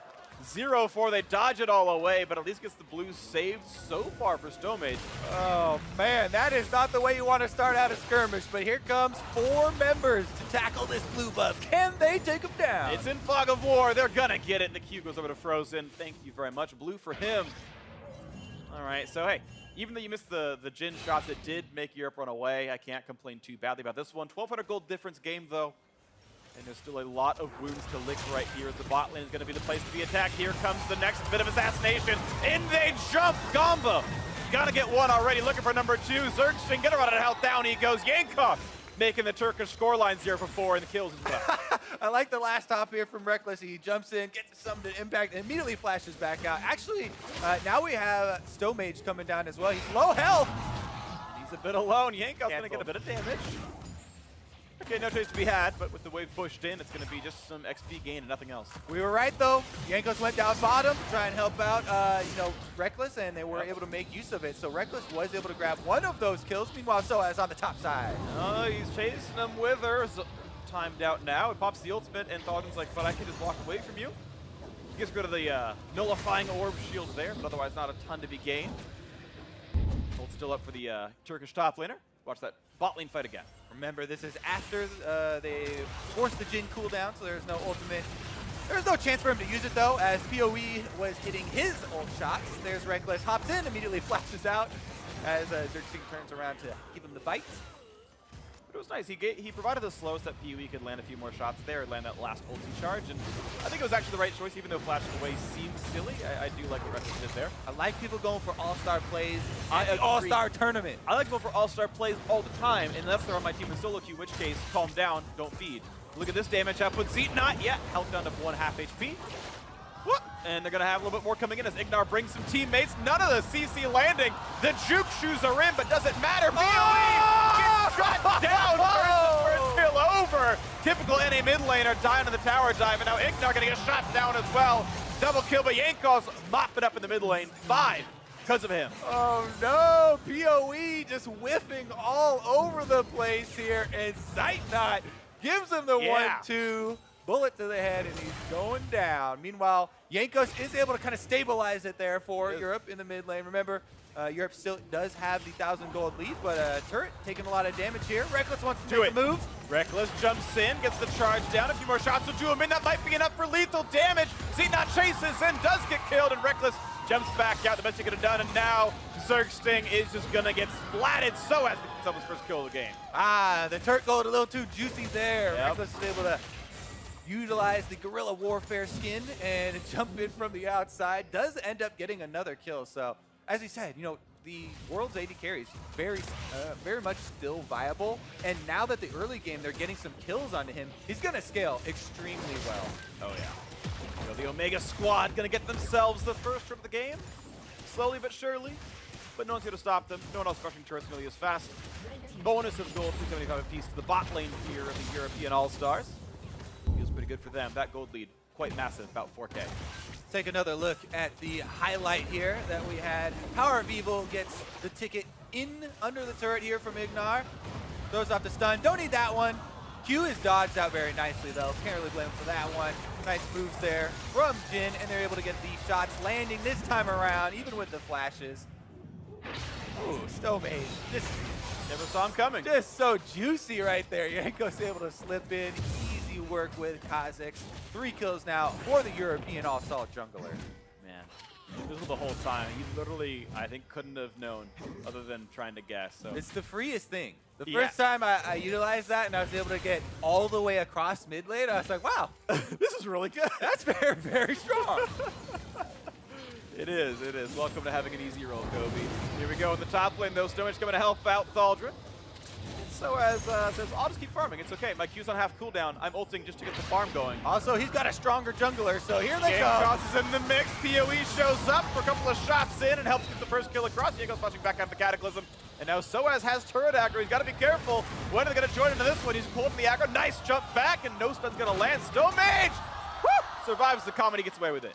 All right, here comes another challenger. Frozen has arrived. 1v3. Ulti comes across suppression. They're flashing away. Will the damage be enough? Malefic Vision's just not visual enough. Nothing picked up there. Top lane turret now undefended. That will be turret number 2 for the Europe All-Stars. Meanwhile, we have a little bit of a rotation. Bottom lane for the Turkish squad is rotated up to mid to try and hold this one, it looks like, and the European All-Star duo are also going to answer them. And it will be a standoff as top lane turret goes down. That's 2 turrets for the European squad, and the map is really starting to become their territory. Yeah, they're taking over a lot of this right now. We'll see if they keep pushing forward. Getting rid of the mid lane waves for now. Ocean Drake is up. It's still useful, just it's not that like 10-minute Ocean is super bonkers insane. Either way, though, PoE has actually neglected to go for Merlinamacon, just relying on Mana Flow Band and maybe this later Ocean Drake for his mana regen tools. Reckless going in with the Yankos. The double jump squad is here. So as flashing in for the Wither on a Zeetnot. No way out for the Jin. A quick shot to make sure he's safe thanks to Ignar. And now Stomage stuck alone under the turret. A triple kill for the European AD Carry All-Star in Reckless. And he's just destroying this game now. 4-0-4 for Yankos, the whole squad doing so well. And they're also going to be able to take the objective afterwards, icing on the cake here. Now with all the outers down, all objectives are basically just on the checklist here for Europe. They get to check off the Ocean Drake here now, and it is going to be the zombie ward snowball that we kind of talked about. They can just move in, plant everything with vision, and really make use of the giant gold lead they've been able to accrue in the early game. Because if you look across at the Turkish squad, you know, yes, there is a Gnar up there, but he's a 0-3 Gnar. He hasn't been able to get a huge amount of gold. He's been utilizing the matchup pretty well and earning that CS difference, but with all the kills coming through for Europe, there's not much that they're going to have to worry about. He plugs the gold holes a bit with that turret kill up there, but it's still more than 5,000 apart. Sniped! Power of Evil. Grabbed himself the blue buff, I do believe. Topside as well. Ignar has been able to walk up here behind Thaldra. I don't know what he's going to be able to do as support Tom Kench, though. 1v1 with the team captain. Gets ulted and goes, still chasing you, though, because Yankos is on the hunt. Looking for this one here. Thaldra going to be back to Mini Gnar. Gets the bit of move speed from the W passive. But here comes snipe number 1, 2, and not in range for 3, but the damage output so high. The tongue lashes in, and another kill for Yankos. He's unstoppable. Tom Kench. Beautiful here. Able to get the tongue lick for the extra slow, then also turret aggro denied, eats him up. I think it's the only time anyone's called Tom Kench beautiful, Kobe. I appreciate multiple forms of beauty. Including big toads? Yes. Great. You know what? That's fine. Not my taste, but you know what? You do you, buddy. Throw the 2 in kills. Reckless on the beautiful Tristana. You know what? That was terrible. We're going to move on. Either way, though, Stomage looking for some action to the bot side. Almost predicts the flash, but Power of Evil goes over the knockup. Either way, though, with Demolish up here getting some damage, they're not going to stay for it. All right, Turkey looking to get some ground back for themselves. As you said earlier, Thaldra was able to get the top turret before they chased him all the way back down and were able to get the kill. So they did get some gold back for themselves, but it's going to be difficult to mount the comeback this time around. Here you go. Soaz with the dive, able to get his ult off after action. Didn't even need it. It was the Tom Kench. Once again, he's the real star. He is the real star. Absolutely. Beautiful champion, doing well for himself. And now, Rift Herald also going down. Yankos going to grab that. Yes, he will. We'll see what the next target is going to be. 3-1 in turrets, 12-2 in kills. Europe definitely bouncing back quite nicely from their loss yesterday. And looking to maybe wind this one down when they get the chance to. Still only 17 minutes in, got quite a bit of League of Legends to go. But waiting for the next objective here. Soaz looking towards the bottom side. He was about to square off against Thaldrum. Both of them have left the lane for now, though. You can see how afraid Zeitnot is of what could be around. You saw him sniping from far away, trying to get the wave clear. So he fine has some wards to keep himself a bit safe. Yeah, plan for Turkey right now is kind of the defensive huddle here, where they've mostly position themselves around their turrets with pink wards through their own jungle to try and make it safer to divert from turret to turret and wait for a mistake from Europe. You know, the one thing about All-Stars, and everyone looks to make All-Star plays in YouTube highlights, they can't actually punish those if Europe decides to go for a dive and Ignar's not around to save them, and then Turkey might be able to turn something around. As we've been talking about, though, Europe pretty comfortable in their situation. Yep. Looking pretty good for themselves. I want to point out Jankos not quite going for the full hardcore build that we had seen out of Karsa yesterday. Has gone for Green Smite and also getting himself towards the Fade. So not quite as hardcore, but looking for more Zergsting. Goodbye, deleted already. Turned back to an egg, and now over the wall. Stomach just a flash out for this one. Couple snipes from Zeitnot, and it does not seem to matter. A couple of nice jukes away. Got rid of some of PoE's shots. Another bot lane turret under fire, though, and the whole squad is here ready to deal the damage. And a 4v5, 5 being on their squad. Bot lane tier 2 fall. Rift Herald still available for Jankos. All right, I'm going to check in here on the stacks for Soaz, because that's the coolest part about Nasus. 147, it was just at a couple of seconds ago. He did go for that Emax I was talking about with him. So it's not the highest numbers that you're looking for, because he wasn't just concentrating on stacking it up. But still, he is definitely a force to be reckoned with. Going to provide the tankiness. He has gone for the Righteous Glory. We saw him before flashing in just to get in range of Wither. Now he won't have to use a summoner spell. He can just use the speed. And that really is one of the most annoying spells to deal with. Yeah, absolutely the case. And good luck. I mean, the thankful thing, at least a little bit for the Turkish squad, is none of them really need attack speed that badly. So Wither is like a bit less annoying than it could have been. XD Jankos gets the Rift Herald in the wrong spot of the map. He just parks it there. Maybe that was on purpose, I'm not sure. Oh my word, he's gone! Thaldrum deleted. Who needs stacks? +6 for Soaz. And he's found another one. Jumps over the wall, gets suppressed, but it's not going to buy him much time. Perfect timing. Soaz not quite going to get it. Is he going to save it for the stack? No, he's going to take it with the E. No extra stacks there. Triumph keeps Jankos alive. I think it was Triumph. Either way, slinking away, and now Soaz has someone else to target here. Stomach, not a lot of mana. Oh! Ignar, you are beautiful. Power of Evil gets that kill, 16-2. Where are you going, boy? Ignar licks him up, able to take him out in a combo, and another kill goes through. All right, eyes on Reckless now. He's got his crit combination in addition to the Quicksilver Sash already built up, so he has no one to fear at this point. Yeah, not even Malzahar can look at him scarily and keep him in place. Reckless knows how to get away with those tricks. Blue buff. Oh no, not the evil eye. I mean, Reckless got an eyeball collector. He's ready to go for all of this. It's not even a problem. So I want to say it's on purpose. Thank you for going back to it, observers. I think it's intentional to where Jankos can be like, all right, when we're ready to go, I'll kill the Krugs and send it out. I want to say it's on purpose. I'm going to give him the benefit of the doubt here. Jankos is the mastermind. All right, my theory is that Jankos just likes collecting pets. And he wanted 3 sizes of Krug here, but there's no other size of Krug, so best he could get is a giant scuttle crab. There are actually 3 though. You get the medium one and it turns into 2 smaller. You can get all 4 sizes of Krug. He's gonna have to kill one of them. Oh no! You're gonna kill one of your own pets? Hey, but they'll multiply. He'll get twice as many pets. It's like when you've got a pet stick. Someone breaks your stick in half, and you got 2 sticks. Oh man! You got twice as many pets. Jankos knows how this works. That's a really cup half full way of looking at killing one of your own pets there, freak. To get 2 pets. It's like starfishes. They both become real starfish. Right? There's even precedent. But yeah, 60-2 in kills, 10,000 gold lead. Europe is definitely smashing this one right now. And the question is, at this point, it's almost like when will they close out? Looking right now like a Baron bait here as their items continue to push towards fruition. Throws it, yeah. Has to run away in fear. The Pet Master is scary here in this one, looking for snipes back and forth. Just been getting away. And sadly, I mean, especially with Lucidity Boots, he's just not that tanky and can't really withstand this front line at all. A little more damage towards Zeitnot. And Turkey forced away from their side of the map. Yeah, this is the problem here. They're dealing with just a one-man artillery situation with Power of Evil. He's not even super fed on Xerath in the mid lane, but you know they're all so far behind they have no defenses that they're not able to deal with. Let's see if Soaz is gonna let the let Shelly out. Nope. Shelly remains in the cage. All right. Oh!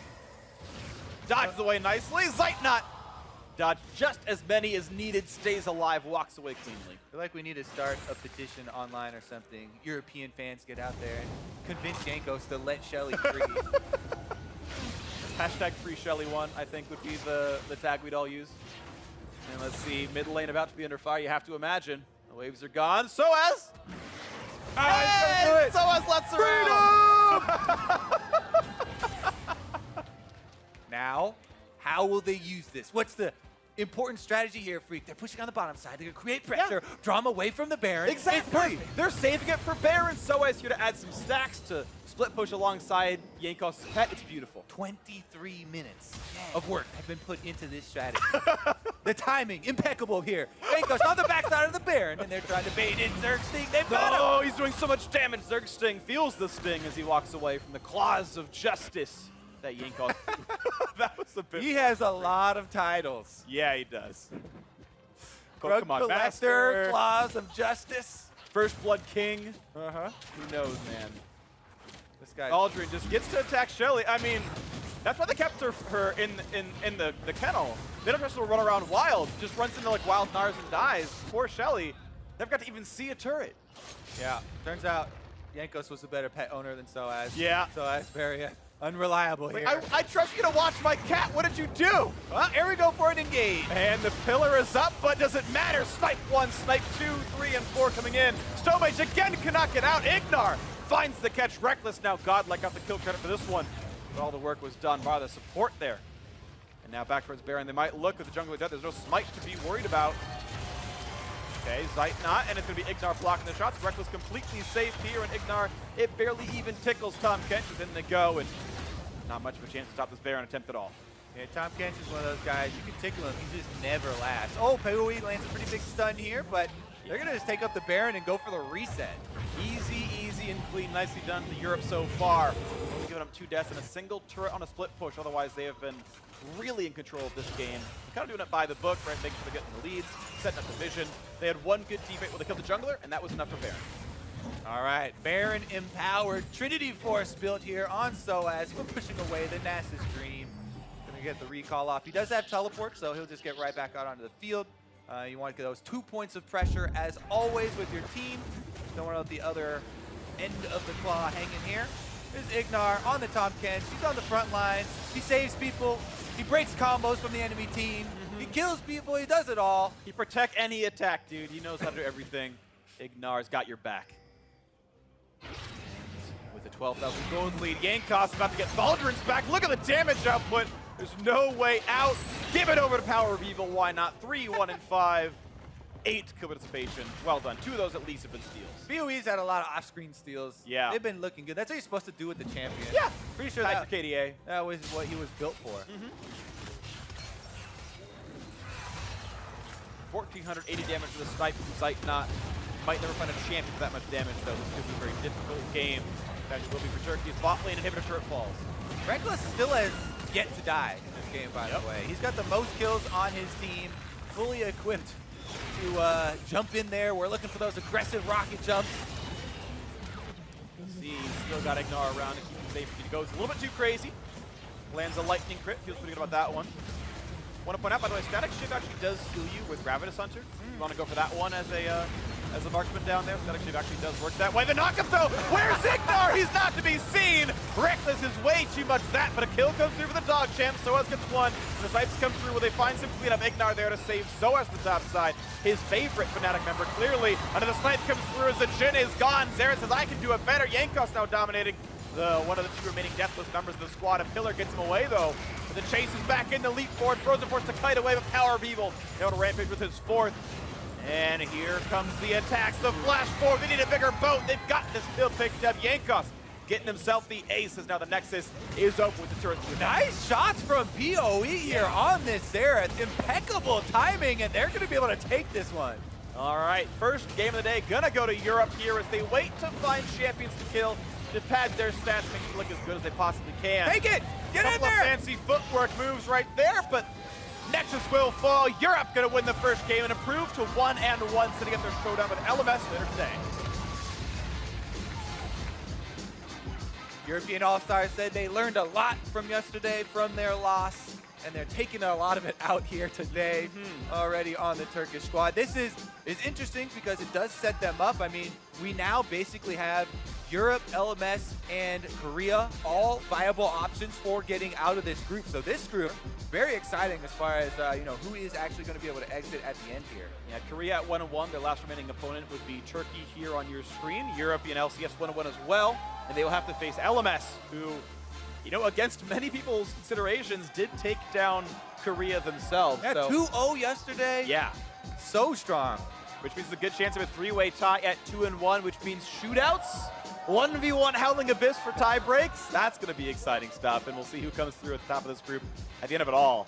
Going to be exciting, but it does mean that the Turkish squad now down at 0-2 do not have a way of advancing into the groups or out of the group stage, but they can still put some impressive performances in. They will still face Korea later today and show one last time what they're all made of. Everyone go full, every man for himself mode. Yep, It's all full about YOLO. creating those highlights. See what they can pull off later in the tournament. Some interesting picks, definitely can gain you some notoriety. Oh, sure. Already. Yeah. Meanwhile, this game, Reckless there, he did die at the end. We had successfully caster cursed him It was 10 perfect. seconds before. It was perfect.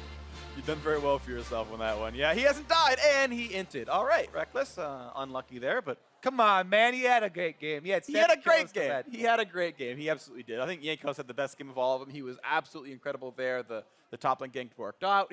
Classic, better jungler wins, dude. Better jungler win. Yankos was actually incredible, but I mean, I do want to give him credit though, right? Sussing out. Yep.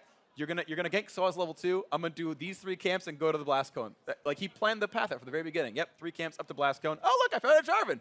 First blood, and it was just kind of beautiful. So I always respect the obvious forethought where he's like, I know it's coming. I'm gonna call us out before you ever do anything, and he was right. I love that. Yeah, and it's something where you want to hedge your bets a lot too, because if you wait around long enough and you're not doing anything, you give up too much. That's why the 2-for-1 there is the optimal strategy. Meanwhile, though, that was an exciting game number 1. It was exciting. Europe 1-1 could improve more at the end of the day, but now let's send it down to Dash and the analyst to break down that game.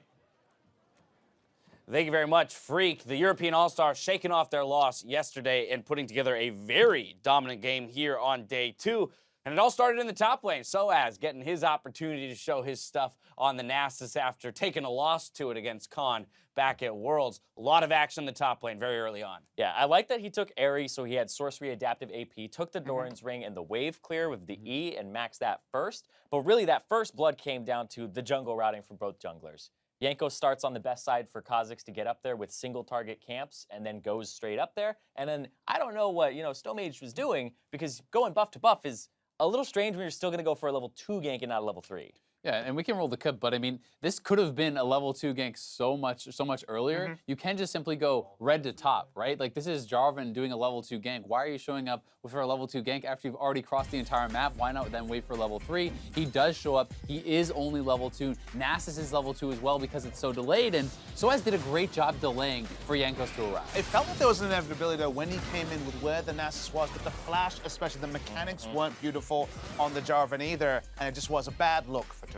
Yeah, the thing I really love about this play as well is we got to see Yankos doing his Gromp, kills it, and then he's already en route before they even know that a gank is coming. So it was going to happen one way or another that Yankos was getting up there. It's just the timing of the Jarvan is just so strange for a level 2 gank. I mean, it's a very simple point. If it was red buff into top lane gank, no chance Yankos is in position for the counter gank. As it played out, it was perfect. And it's a level 1 Nasus, right? Which you really can't do anything to survive that. If you are pushed up at all, level 1 Nasus against the level 2 J4 that already has a red buff is almost always going to be that guaranteed kill. And that's why you're trying to do a path like that to pick on Nasus in the early game. But when everything goes wrong like that, the whole plan kind of falls out the window. And that's not the only time that everything went wrong for somebody rather in this game. I want to head to the bot lane here. Let's take a look. 10:30 into the game. Zeitnot going to come away with a 2-for-0 on the European All-Star dive. And I mean, this is sick. Like, he basically just crossed over PoE, dodges the stun, dodges the W, steps out of the Q, goes back, W hits, fourth shot, execute there. That was embarrassing for PoE. This is our Acer Predator replay. Hard to say, though, who's at fault here, you know, or who's... Is it? Well, Is I mean, it, like, though? was it fantastic play from the Jhin, It's right? both. Sidestep on everything except for the, you know, and then the Xerath. It's one of those situations where it looks like he's missing by a mile, right? Because he jukes one way and he expected to juke another. I know you guys had North American scouting grounds last week. All-Star is kind of a world scouting grounds. We saw Karsa. We know he's probably going to China. He showed his straps. Another NA import. Oh, no, Power he's import. European. He's the That's European scouting mid-laner. ground, baby. Yeah, there was an EU in front of that name there, Papa Smithy. I don't know if you saw Those that. are definitely some EU skill shots. But you know what I'm really sad about this game? I feel like we had such a missed opportunity from Europe. When Khan played Nasus into SOAS, we got to see the Rift Herald dance on Fnatic, right? They had the Rift Herald caged. That is the BM we deserve for All-Stars. You leave Shelly in the cage Until you you're get ready Baron. to end the game. You get the Baron, you free Shelly, and you make him dance, and it would have been the perfect revenge to what happened to SOAS at Worlds. That's 100% intentional, by the way, to put her there. You can do it over the wall and put her behind the Krugs and trap her, and then you can release her at any time. And they let her out, and she gets nothing. She doesn't even see a turret. It was the most anticlimactic release there in that moment. Shelly We're just died for watching her nothing. push the lane to achieve nothing. Yeah, Free Willy finally gets freed. Face plants on the jump. Oh my God! Get out. The movie Just ends. ruined that movie. It's terrible. No, but the other interesting thing that this does, right, is it kind of opens up that possibility for the three-way tie. Again, it's only game one of the day, and a lot could happen. But with the 2-1 possibility, you know, record for a three-way tie could make this group very interesting. Yeah, EU would have to beat LMS, and the way they played in that early game, I think they could be able to do it. But it's just bringing it home. And I love three-way ties. The shootout could happen. Especially when it's 1v1s. Like, I think that would actually be super hype when you're at All-Stars and you have the potential to perhaps knock Korea out by 1v1ing who is very likely going to be Faker. Like, that is kind of the stuff of Legends. That is definitely an asterisk I'll have to refer to a lot in the future. I mean, it would be really, really hype. Yeah, Papa Smithy in his book of asterisks. And like you were saying earlier, like, if it's a three-way tie, it's seeded by win time, right? And that was a fast win by Europe, so they could be waiting in the finals if it is a three-way tie to play the winner of the 1v1. They're setting themselves up well here after game one on day two. We'll see if Europe can secure a spot. Secure a spot out of groups later in the day. Coming up after the break, North America and the team from Southeast Asia class for a spot out of Group B. Don't go anywhere.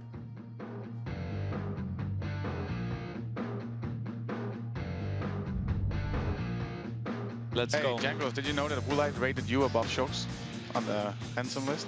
I'm more handsome than Shocks? Yeah, according but to Shock Woolite. is a girl. Buys a little bit of time, and he's not going to burn much. Here comes the rest of the team. The flash to follow. Oh! First blood, yes! I have one volt. I have one volt. Yeah, yeah. I kill. I kill.